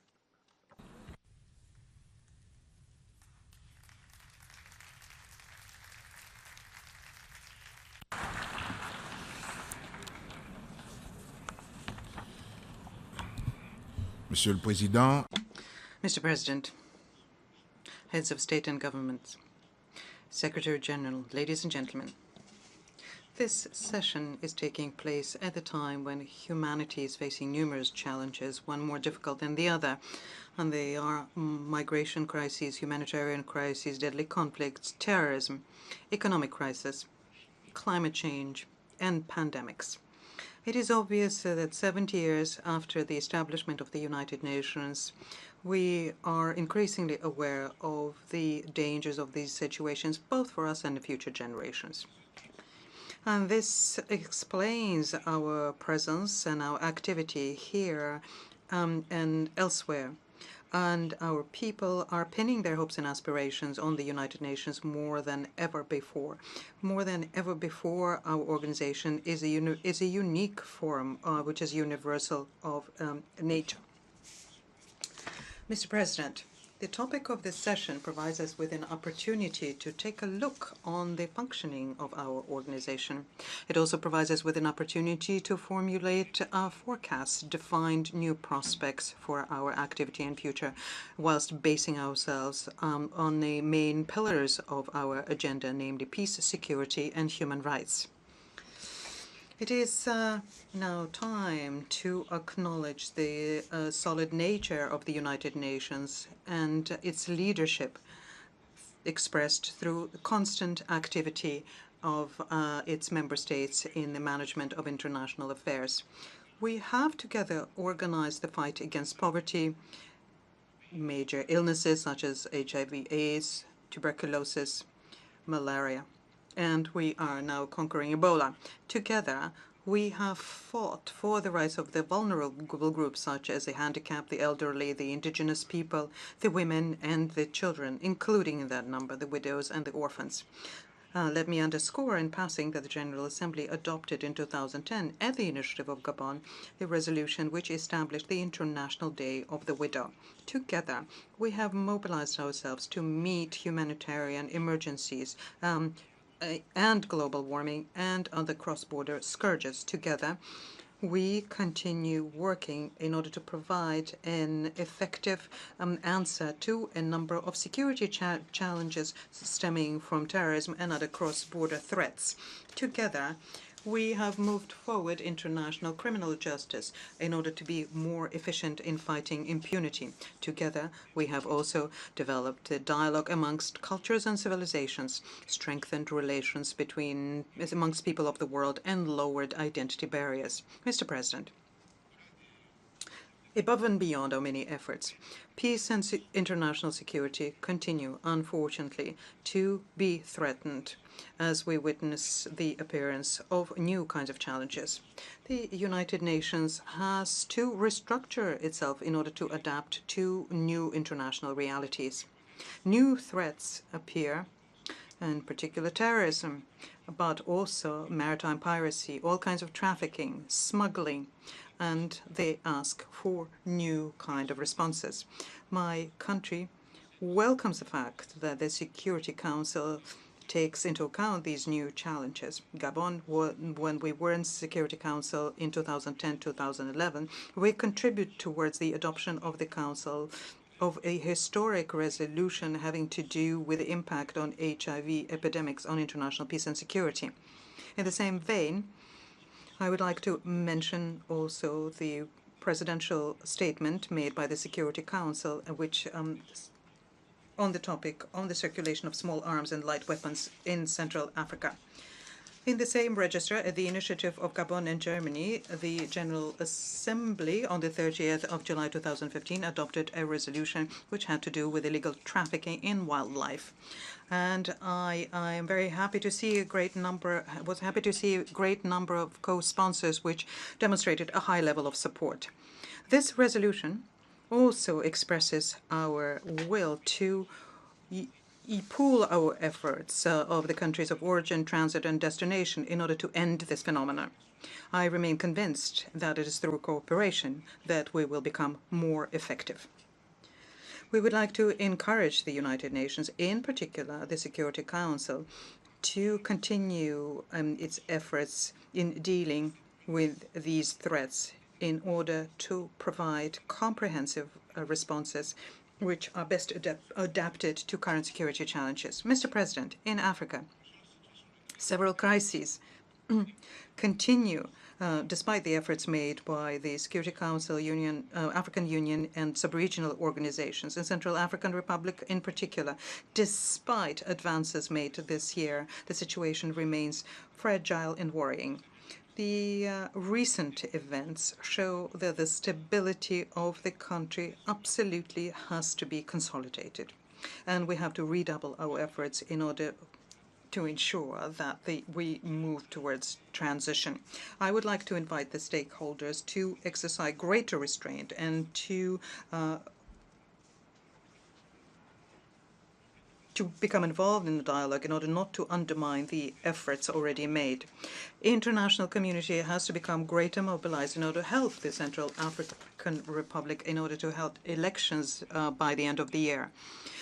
Through these elections, they will be able to put an end to a troubled period of their history. In the Middle East, the situation between Israel and Palestine remains a source of concern. Here, the international community also has become greater involved for the purpose of resuming peace negotiations, resolving such similarly complex situations in other regions of the world means that there is no difficulty which cannot be overcome. Creating the state of the Palestine remains the only possible prospect if we want to guarantee peace in the sub-region. We have to work together in order to ensure that the state of Palestine and Israel can coexist in peace and mutual acceptance. I'm very happy to welcome the positive development this year in the relationship between Cuba and the United States of America in the wake of the normalization agreement and the establishment of diplomatic relations between the two countries. I would like to hope that this development will result very soon in the lifting of the embargo against Cuba. Mr. President, the burning question of the permanent threat that we have because of the excessive accumulation of weapons of mass destruction, including nuclear weapons, can only be resolved through multilateral mechanisms such as a conference on nuclear disarmament. We are committed in favor of an international non-proliferation system as consecrated in relevant instruments such as the Non-Proliferation Treaty. And that is why I welcome the recent agreement between the international community and the Islamic Republic of Iran as regards their nuclear program. Mr. President, the threat of terrorism continues increasing throughout the world.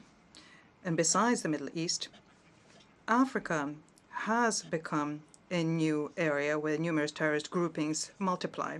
In Western and Central Africa, Boko Haram is spreading terror.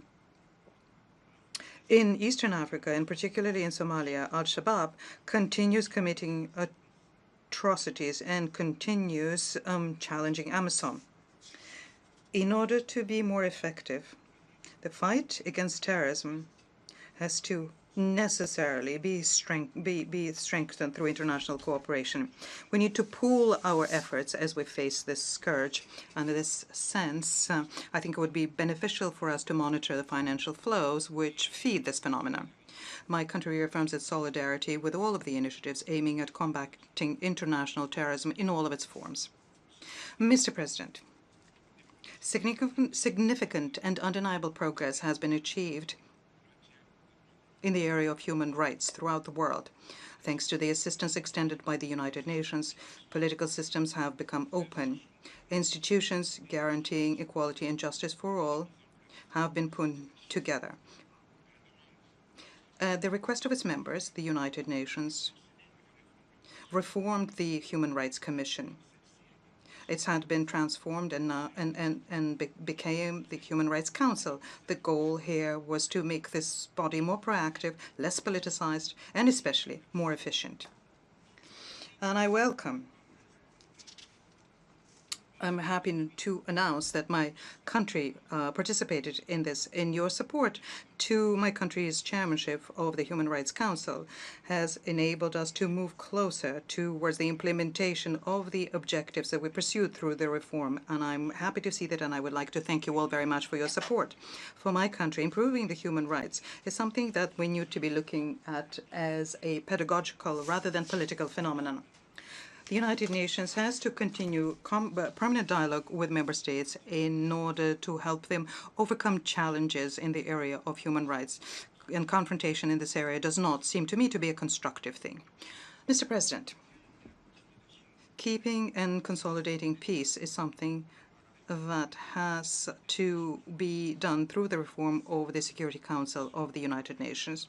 This ambition also calls for the reform in the peacekeeping operations themselves. We reaffirm our support to the democratization of the Security Council in order to bring all the regions into the development and the implementation of its decisions. It is in this regard that we reiterate our full endorsement of the African position expressed through the Rouhani Consensus, the Sept Declaration, and the intergovernmental negotiations underway on this issue. This is now the right moment to translate this will for reform, which has been accepted and wanted by all, into act. The question of the use of the veto is part and parcel of the reform process of the Security Council, and we support the initiative launched by France and Mexico on the rational use of the veto by the permanent members of the Security Council. For several years now, peacekeeping operations, the secular hand of the Council, have been undergoing restructuring, and I welcome the recommendations which came out of the Special Committee on Peacekeeping Operations. And I am talking specifically about the recommendations on the use of new technologies, improving communication between the local populations and the mission personnel on the one hand, and between the Secretariat and the contributing countries on the other hand. I also support the fact that the sustainable development during the post-conflict phase was taken into account. Furthermore, and in order to be more effective, the peacekeeping missions have to be provided with predictable financing and clear mandate with limited duration in order to make sure that they don't become unduly long. In certain circumstances, the mandate have to become more robust, especially when there is no alternative to the need to impose peace. And in this case, and basing ourselves on Chapter 7 of the United Nations Charter, we should be able to provide PKOs with a mandate authorizing the military to use force in order to impose peace. We should be able, in a position, to provide the PKOs with a mandate to create the conditions for peace rather than maintain fragile peace framed by a ceasefire agreement. Mr. President, revitalizing the deliberations of the General Assembly is another aspect of the reform of the United Nations wished for by the majority of member states. I welcome the resolution passed on the 11th of September by the General Assembly on this. I am convinced that this resolution will strengthen the authority of the General Assembly, which is the most representative body of the United Nations. Mr. President, climate change, another new challenge to peace and international security, is impacting our ecosystems increasingly and the very survival of the planet as well. If we do not act today, the consequences will be devastating, and there will be floods, droughts, and peace undermined in certain cases. My country takes note of certain progress which came out of the negotiating process in Bonn. And nonetheless, I would like to say that 2 months away from the conference in Paris, our negotiations are still very far from having a pre-agreement, which we are waiting for in order to truly start the deliberations of COP21. The situation is serious, and that means that we, leaders of the world, have to have courage in order to overcome our difficulties and do everything we can in order to have an agreement in Paris, because the situation as regards climate it otherwise will get worse. The experts are telling us that year 2014 is the warmest one we've ever had, and the temperature increase can be 4, 5, or 6 degrees if we do nothing today. It is therefore time for us to shoulder our responsibilities and to make the right decisions to make sure that our respective peoples are expecting from us. And this is something that will impact the very survival of the planet and what we bequeath to future generations. Africa and South America are the two lungs of the planet, and we have a fundamental role to play in these negotiations. And that's why I launch an appeal for constant dialogue amongst heads of state and governments in these two axes during the negotiations in Paris. It's common knowledge to say that climate change is closely linked to the migration crisis. Fighting climate change will, of course, enable us to reduce the level of extreme poverty. And the solutions here have to include the development of the energy and water sector, but also they have to include greater investment of governments in such areas as education and professional training. Africa needs electricity and water. Africa also needs to create jobs in order to improve the standard of living of our people. Providing answers to climate change challenge in terms of developing a new economic model is something that will enable us to encourage people to stay in their respective countries. It's important, therefore, that the international community mobilize itself in order to establish adaptation and mitigation mechanisms. Since the Copenhagen conference, Gabon, through me, has been continuously calling for the adoption of a universal and binding agreement on climate change. The Paris conference in December ought to enable us to reach this objective, this vital objective. But in order to get there, we need to make sure that we do not commit the mistakes made in Copenhagen. The crucial character of this conference is such that we cannot possibly postpone it until next year, because what's at question is the survival of humankind. If we postpone it, it will be too late. Mr. President, and I'm concluding, during the course of recent decades, the world has been changing at a high pace, and this evolution unfortunately provides a high contrast with the rigidity of concepts, institutions, the rules and practices of global governance. A new architecture with a legitimacy based on the participation of one and all in the management of affairs of the world is necessary. The United Nations has to become fully committed to the process of reform if the organization wants to continue play a strategic and diplomatic role of the first order throughout the world. Democracy has become our cardinal value, and therefore our world cannot continue being organized on the basis of the principle of the balance of power. An international system based on power, whether it's balanced or concentrated, has the disadvantage of promoting hierarchy and marginalization of small states and inequality. On the contrary, multilateralism, of which the United Nations is a guarantor, favors collective security and inclusiveness rather than selection. 70 years after the establishment of the United Nations, an increasing number of its member states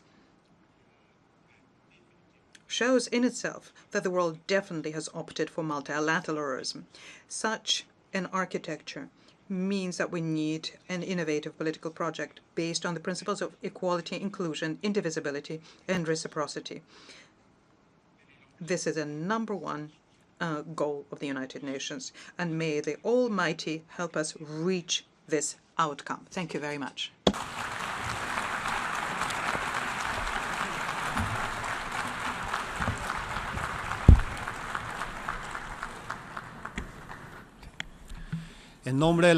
On behalf of the General Assembly, I wish to thank the President of the Gabonese Republic for the statement just made. May I request representatives to remain seated while we greet the President.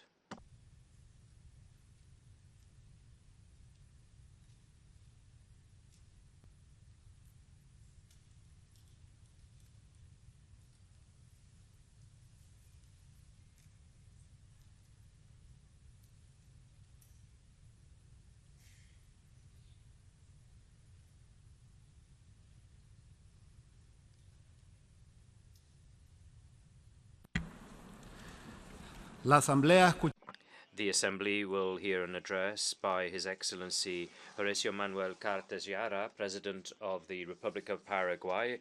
I request protocol to escort His Excellency.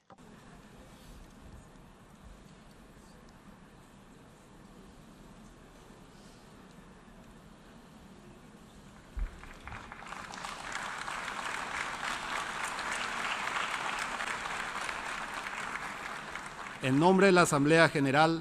On behalf of the General Assembly, I have the honor to welcome to the United Nations His Excellency Horacio Manuel Cartes Yara, President of the Republic of Paraguay, and to invite him to address the Assembly.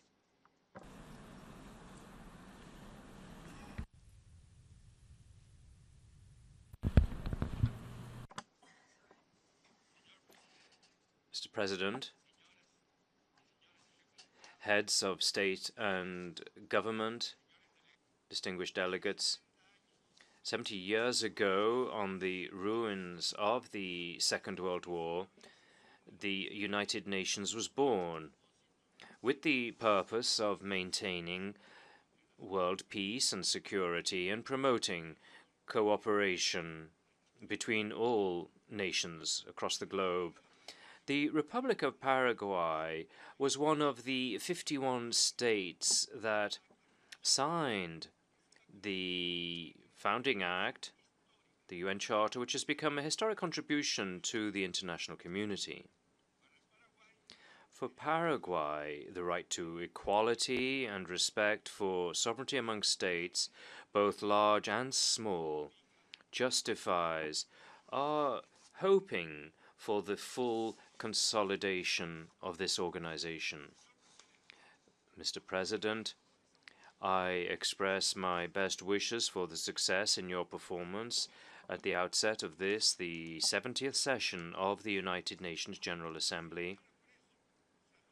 As well, I'd like to express my satisfaction at the work of Mr. Ban Ki-moon, whom we welcomed in my country in February this year. His visit assured once again the strong links and the commitment with the organization multilateralism.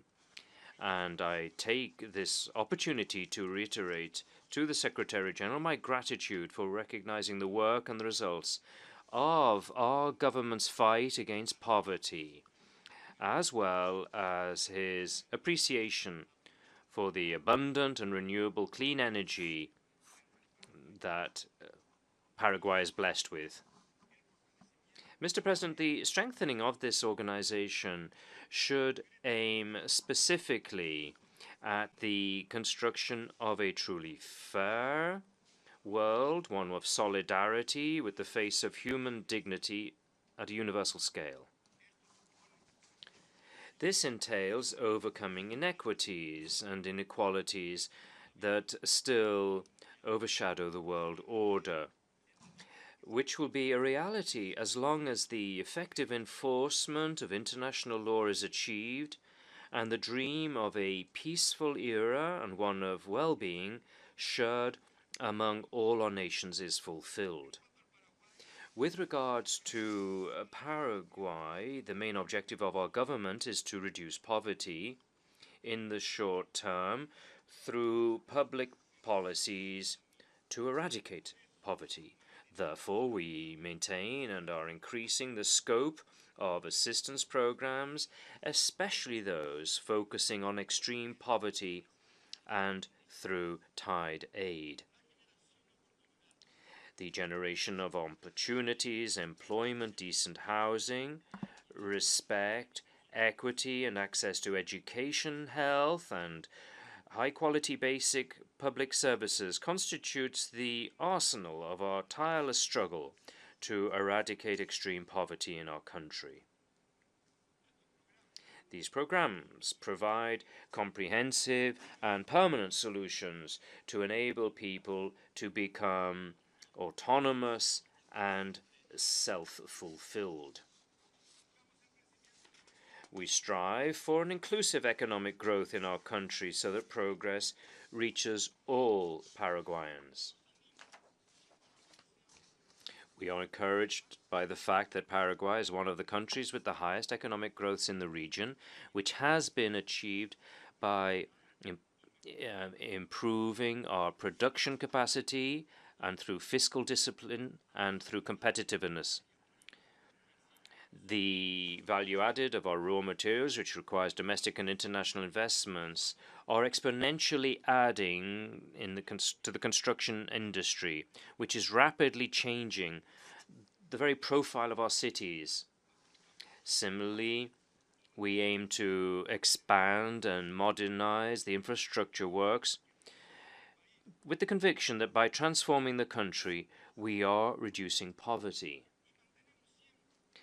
And we continuously maintain the importance of our youth in our country. Paraguay is a young country with 75% of our population being below 40 years old, and this represents a valuable human capital.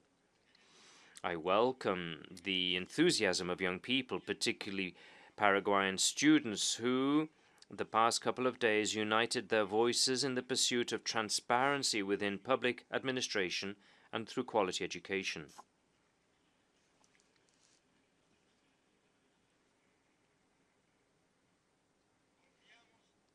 We trust in the immense potential of our youth, and we firmly believed in the importance of access to high-quality education to achieve full progress for our nation. That is why we created a scholarship program with an investment of 1,500 Paraguayan professionals can have the opportunity to complete master's degrees and doctorates in some of the best universities around the world. Our government, committed with transparency and fighting corruption, scourges that undermine the basis of society, has recently, on the past September the 17th, set in place the legal instrument that regulates the law on free access to public information and governmental transparency.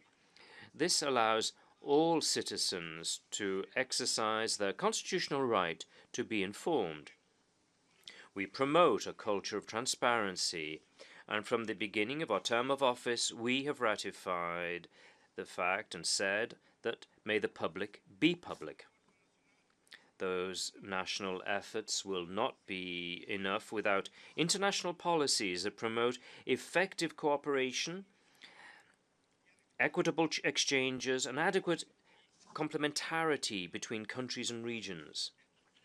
Now, these three conditions, cooperation, exchange, and complementarity, urgently require a paradigm shift and requires that the United Nations should assist in these international policies. We are living in the age of globalization. Technology has put the whole world within a few keystrokes length.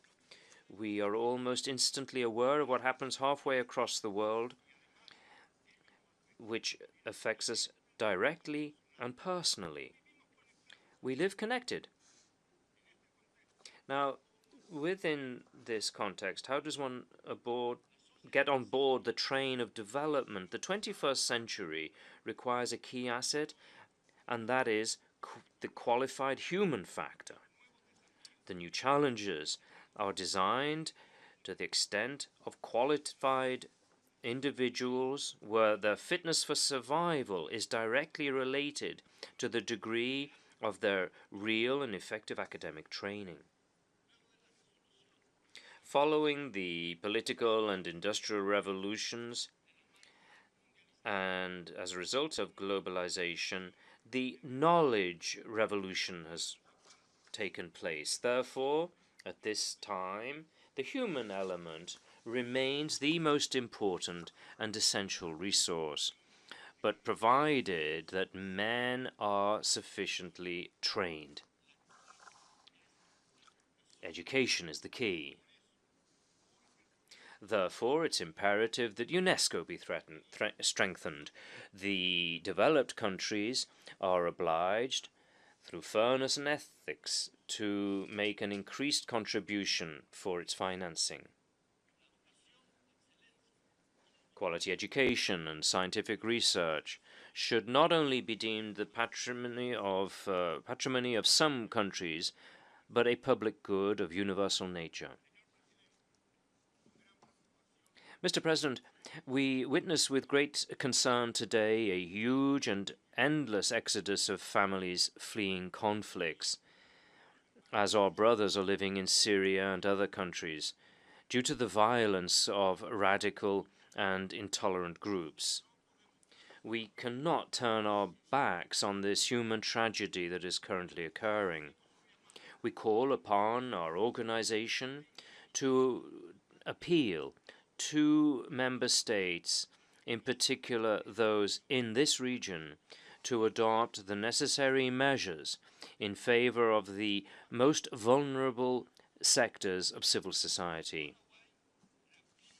Paraguay reaffirms that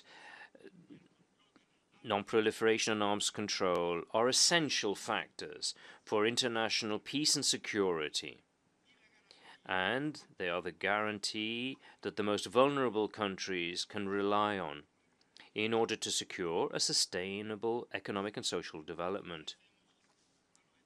We thank the member states of the International Atomic Energy Agency for their confidence in our country, having been elected unanimously to its board of governors. From this position, we will act with absolute impartiality and balance in order to promote the peaceful use of nuclear energy. Another major issue of concern is the preservation of the environment. Paraguay, like many developing countries, gives priority in its public policies to preserving the integrity and diversity of the natural heritage, which we inherited from our ancestors, and we are aware of the great responsibility of all humanity to safeguard the resources upon which their existence depends. It is with this awareness and commitment that Paraguay implements rational management of natural resources and promotes the use of renewable sources of clean energy in harmony with nature and in pursuit of development. The whole world has heard the urgent call of His Holiness Pope Francis, as repeated last Friday in front of this plenary, to protect our common home and for urgent dialogue on the way we are building the future of the planet, and to unite the whole human family in searching for a sustainable and comprehensive development. In a masterful way, the Holy Father described climate change as a global issue with major environmental, social, economic, distributional, and political dimensions, and he posed it as one of the current challenges for humanity, whose worst impacts will probably fall upon the developing countries over the next decades.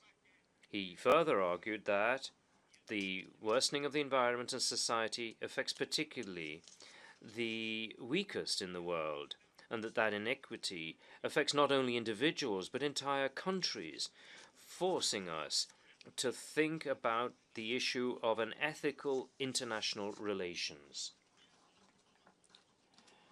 With a view to the upcoming summit on climate change scheduled for later this year in Paris, we must redouble our efforts and ratify our serious political commitment to mitigate, alleviate, and reverse the devastating consequences of climate change.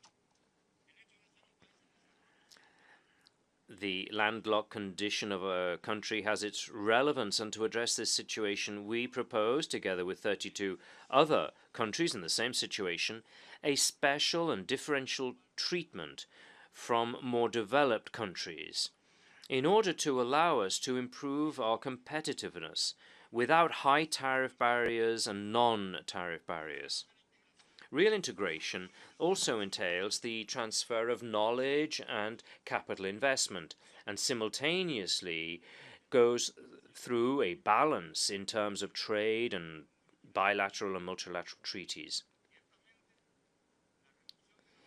Indeed, the reduction of asymmetries depends on economic, social, and cultural integration with a view to a common destiny, not in leonine policies in which weaker countries have to bear the biggest share of the burden. Mr. President, democracy is a political system in expansion, and it is sustained on the indivisible principles of equality, freedom, and sovereignty. If we want democracy to rule within our own republics, it's appropriate that we should also want it for the United Nations, to ensure that there is democracy, equity, and geographical representation within the United Nations system. In that sense, Paraguay supports the process to reform the organization in order to strengthen the General Assembly as the most representative body within the organization, restoring its legitimate powers, which must be interdependent with those of the Security Council, according to the purposes enshrined in the United Nations Charter of 1945. Paraguay is following with great interest the process that is being carried out in the context of the reform and expansion of the Security Council, and considers that it's necessary to improve their working methods, and that the decisions be made more transparent, while also listening to the views and vision of states that are not members of the Council regarding issues related to international peace and security. This will undoubtedly have an impact on them. Paraguay welcomes the efforts undertaken by the government of the Republic of China, Taiwan, in order to reduce tension across the Taiwan Strait, which contributed greatly to ensure peace and stability in East Asia. Our government advocates continuing pragmatic dialogue and mutually beneficial interaction between both sides of the straits that also have the recognition of the international community. Similarly, Paraguay reaffirms its commitment to support the peace process in the sister Republic of Colombia initiated by President Juan Manuel Santos, and wishes that the conflict that has claimed thousands of innocent lives be resolved soon. We welcome the agreement reached on September 23rd last in Havana. This signals an important step towards achieving the long-awaited peace in that noble nation linked to my country by honorable historical ties. Mr. President, among the priorities for moving towards a more balanced, fair, and dignified world is the promotion of human rights. For us, rights to freedom, free assembly, human integrity, and quality of life are essential. While discrimination, either racial, religious, political, or gender-based, endure, we shall continue to have a deficit in terms of human rights. It is with this vision that Paraguay has put its efforts and has acceded for the first time to the Human Rights Council, where it holds one of the vice chairs. It is for the social dimension that we give to these inalienable rights that we are aiming to join the United Nations Economic and Social Council for the period 2019-2021.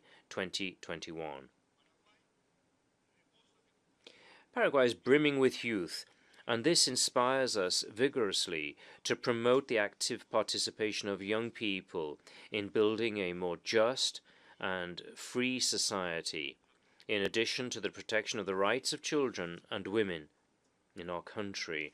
Mr. President, fate has put us in a huge responsibility to govern and represent our nations in times when international solidarity becomes imperative.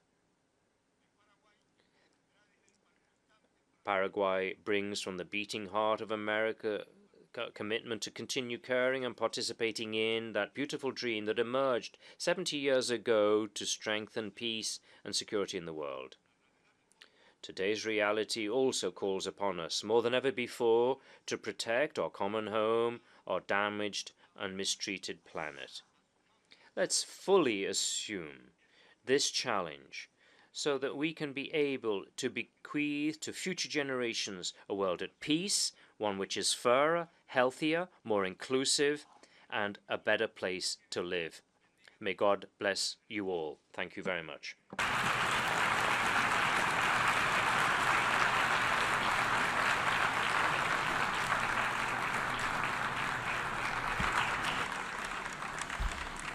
En nombre de la Asamblea. On behalf of the General Assembly, I wish to thank the President of the Republic of Paraguay for the statement just made. May I request representatives to remain seated while we greet the President.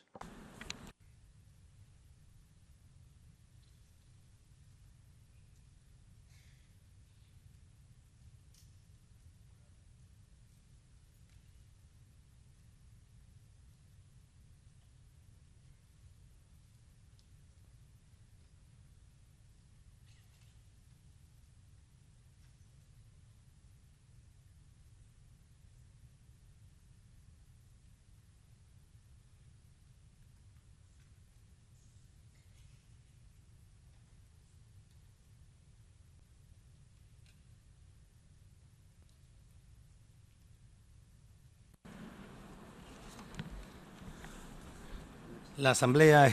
The Assembly will hear an address by His Excellency Uhuru Kenyatta, President and Commander-in-Chief of the Defense Forces of the Republic of Kenya. I request protocol to escort His Excellency.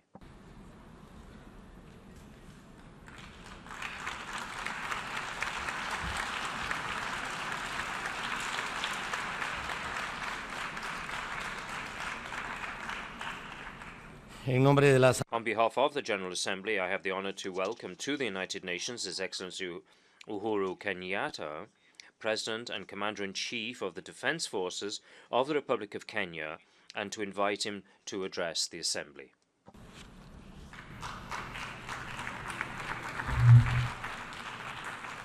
Asante. Mr. President, Excellencies, distinguished guests, let me say that it's my pleasure to be speaking to you at this 70th session of the UN General Assembly. And let me begin, Mr. President, by congratulating you on your election as President of this historic session. We are confident that with your vast diplomatic experience, will enable you to steer and to contribute to the achievement of the objectives that you have set. And Kenya fully supports your leadership and will constructively engage you towards realizing the objective of this very historic session. Mr. President, 70 years ago, in the aftermath of the Second World War, the globe witnessed the establishment of the United Nations with the objective of saving succeeding generations from the recurrence of war. Thereafter, the world took up the challenge to defeat colonialism and its ideologies. The era was also seen as a precursor to greater global equality, increased social equity, and the beginning of the fight against mass poverty. It also led to democracy as well as freedom. Today, the 70th anniversary of the founding of the United Nations, we are beginning to celebrate, is being celebrated against a backdrop of numerous global challenges. The adverse effects of globalization, the debilitating consequences of the global economic and financial crisis, as well as the negative effects of climate change, have increased the vulnerability of the global economy and affected the United Nations member states to varying degrees. Today, just as in the last 70 years, the challenges and aspirations faced by developing countries, including peace and security, development protection, human rights, environmental conservation, as well as global governance, remain as real and as relevant as ever. They are expected to continue to be the primary concern for a number of United Nations member states in the coming years. Mr. President, the maintenance of international peace and security continues to face increasing challenges due to the increased intensity and complexities in conflicts in the Middle East and Africa, especially in the Great Lakes region, the Horn of Africa, as well as the Sahel. The continued grave security situation in Eastern Africa and further afield is of particular concern to Kenya. Kenya has continued to invest millions of dollars in the maintenance of regional peace and security, while many Kenyans have lost their lives in the quest for peace. Kenya, therefore, urges the international community, and in particular the United Nations Security Council, to shoulder its responsibility in a manner that has direct impact to the resolution of these conflicts. There is need to promote peaceful and inclusive societies for sustainable development, provide access to justice for all, and to build effective, accountable, and inclusive institutions at all levels, as stated in Goal 16 of the SDGs, in order to realize sustainable peace all over the world. Mr. President, global terrorism, as well as violent extremism, remain a major threat, not only to the Republic of Kenya, but also to the entire world. In the recent past, Al-Shabaab terrorists have been targeting the civilian population in Kenya on the pretext that Kenya has deployed her troops in Somalia. The continued threat by Al-Shabaab has had a great impact on Kenya's national security and economy at large. Kenya therefore calls upon the international community to take strong and enforceable action in tackling Al-Shabaab, as well as other terrorist groups, including the phenomenon of foreign fighters. At the same time, we must collectively address the radicalization of the youth as the pipeline for global terrorism, as well as its financing at the grassroots level, where most of the youth are radicalized. Mr. President, Somalia remains an important neighbor of Kenya. Kenya and Somalia share strong historical, cultural, and trading ties that have benefited both societies. Somalia remains a major concern to the international community and to Kenya in particular, due to the long-standing crisis and security situation, which remains a grave threat to peace and security in the Eastern African region, as well as the entire Horn of Africa. While Al-Shabaab's capacity to launch terrorist attacks inside Somalia has been greatly diminished by the presence of AMISOM troops, Al-Shabaab's continued presence in Somalia has a negative impact on the security, stability, and prosperity of Somalia. The Kenya Defense Forces, within the framework of the African Union mission in Somalia, will continue to work closely with the Somali National Army. But despite the threat posed by Al-Shabaab on Kenya, we will continue to stand firm in support of the Somali government and the people of Somalia. Kenya therefore calls on the international community to support the federal government of Somalia in securing its territory. We remain committed, together with other international partners, in providing the necessary support to the federal government of Somalia in implementing its Vision 2016. Mr. President, Kenya is also concerned about the emerging governance and humanitarian crisis in South Sudan. In the aftermath of the political crisis that occurred in 2013, the crisis in South Sudan remains an issue of great concern not only to Kenya,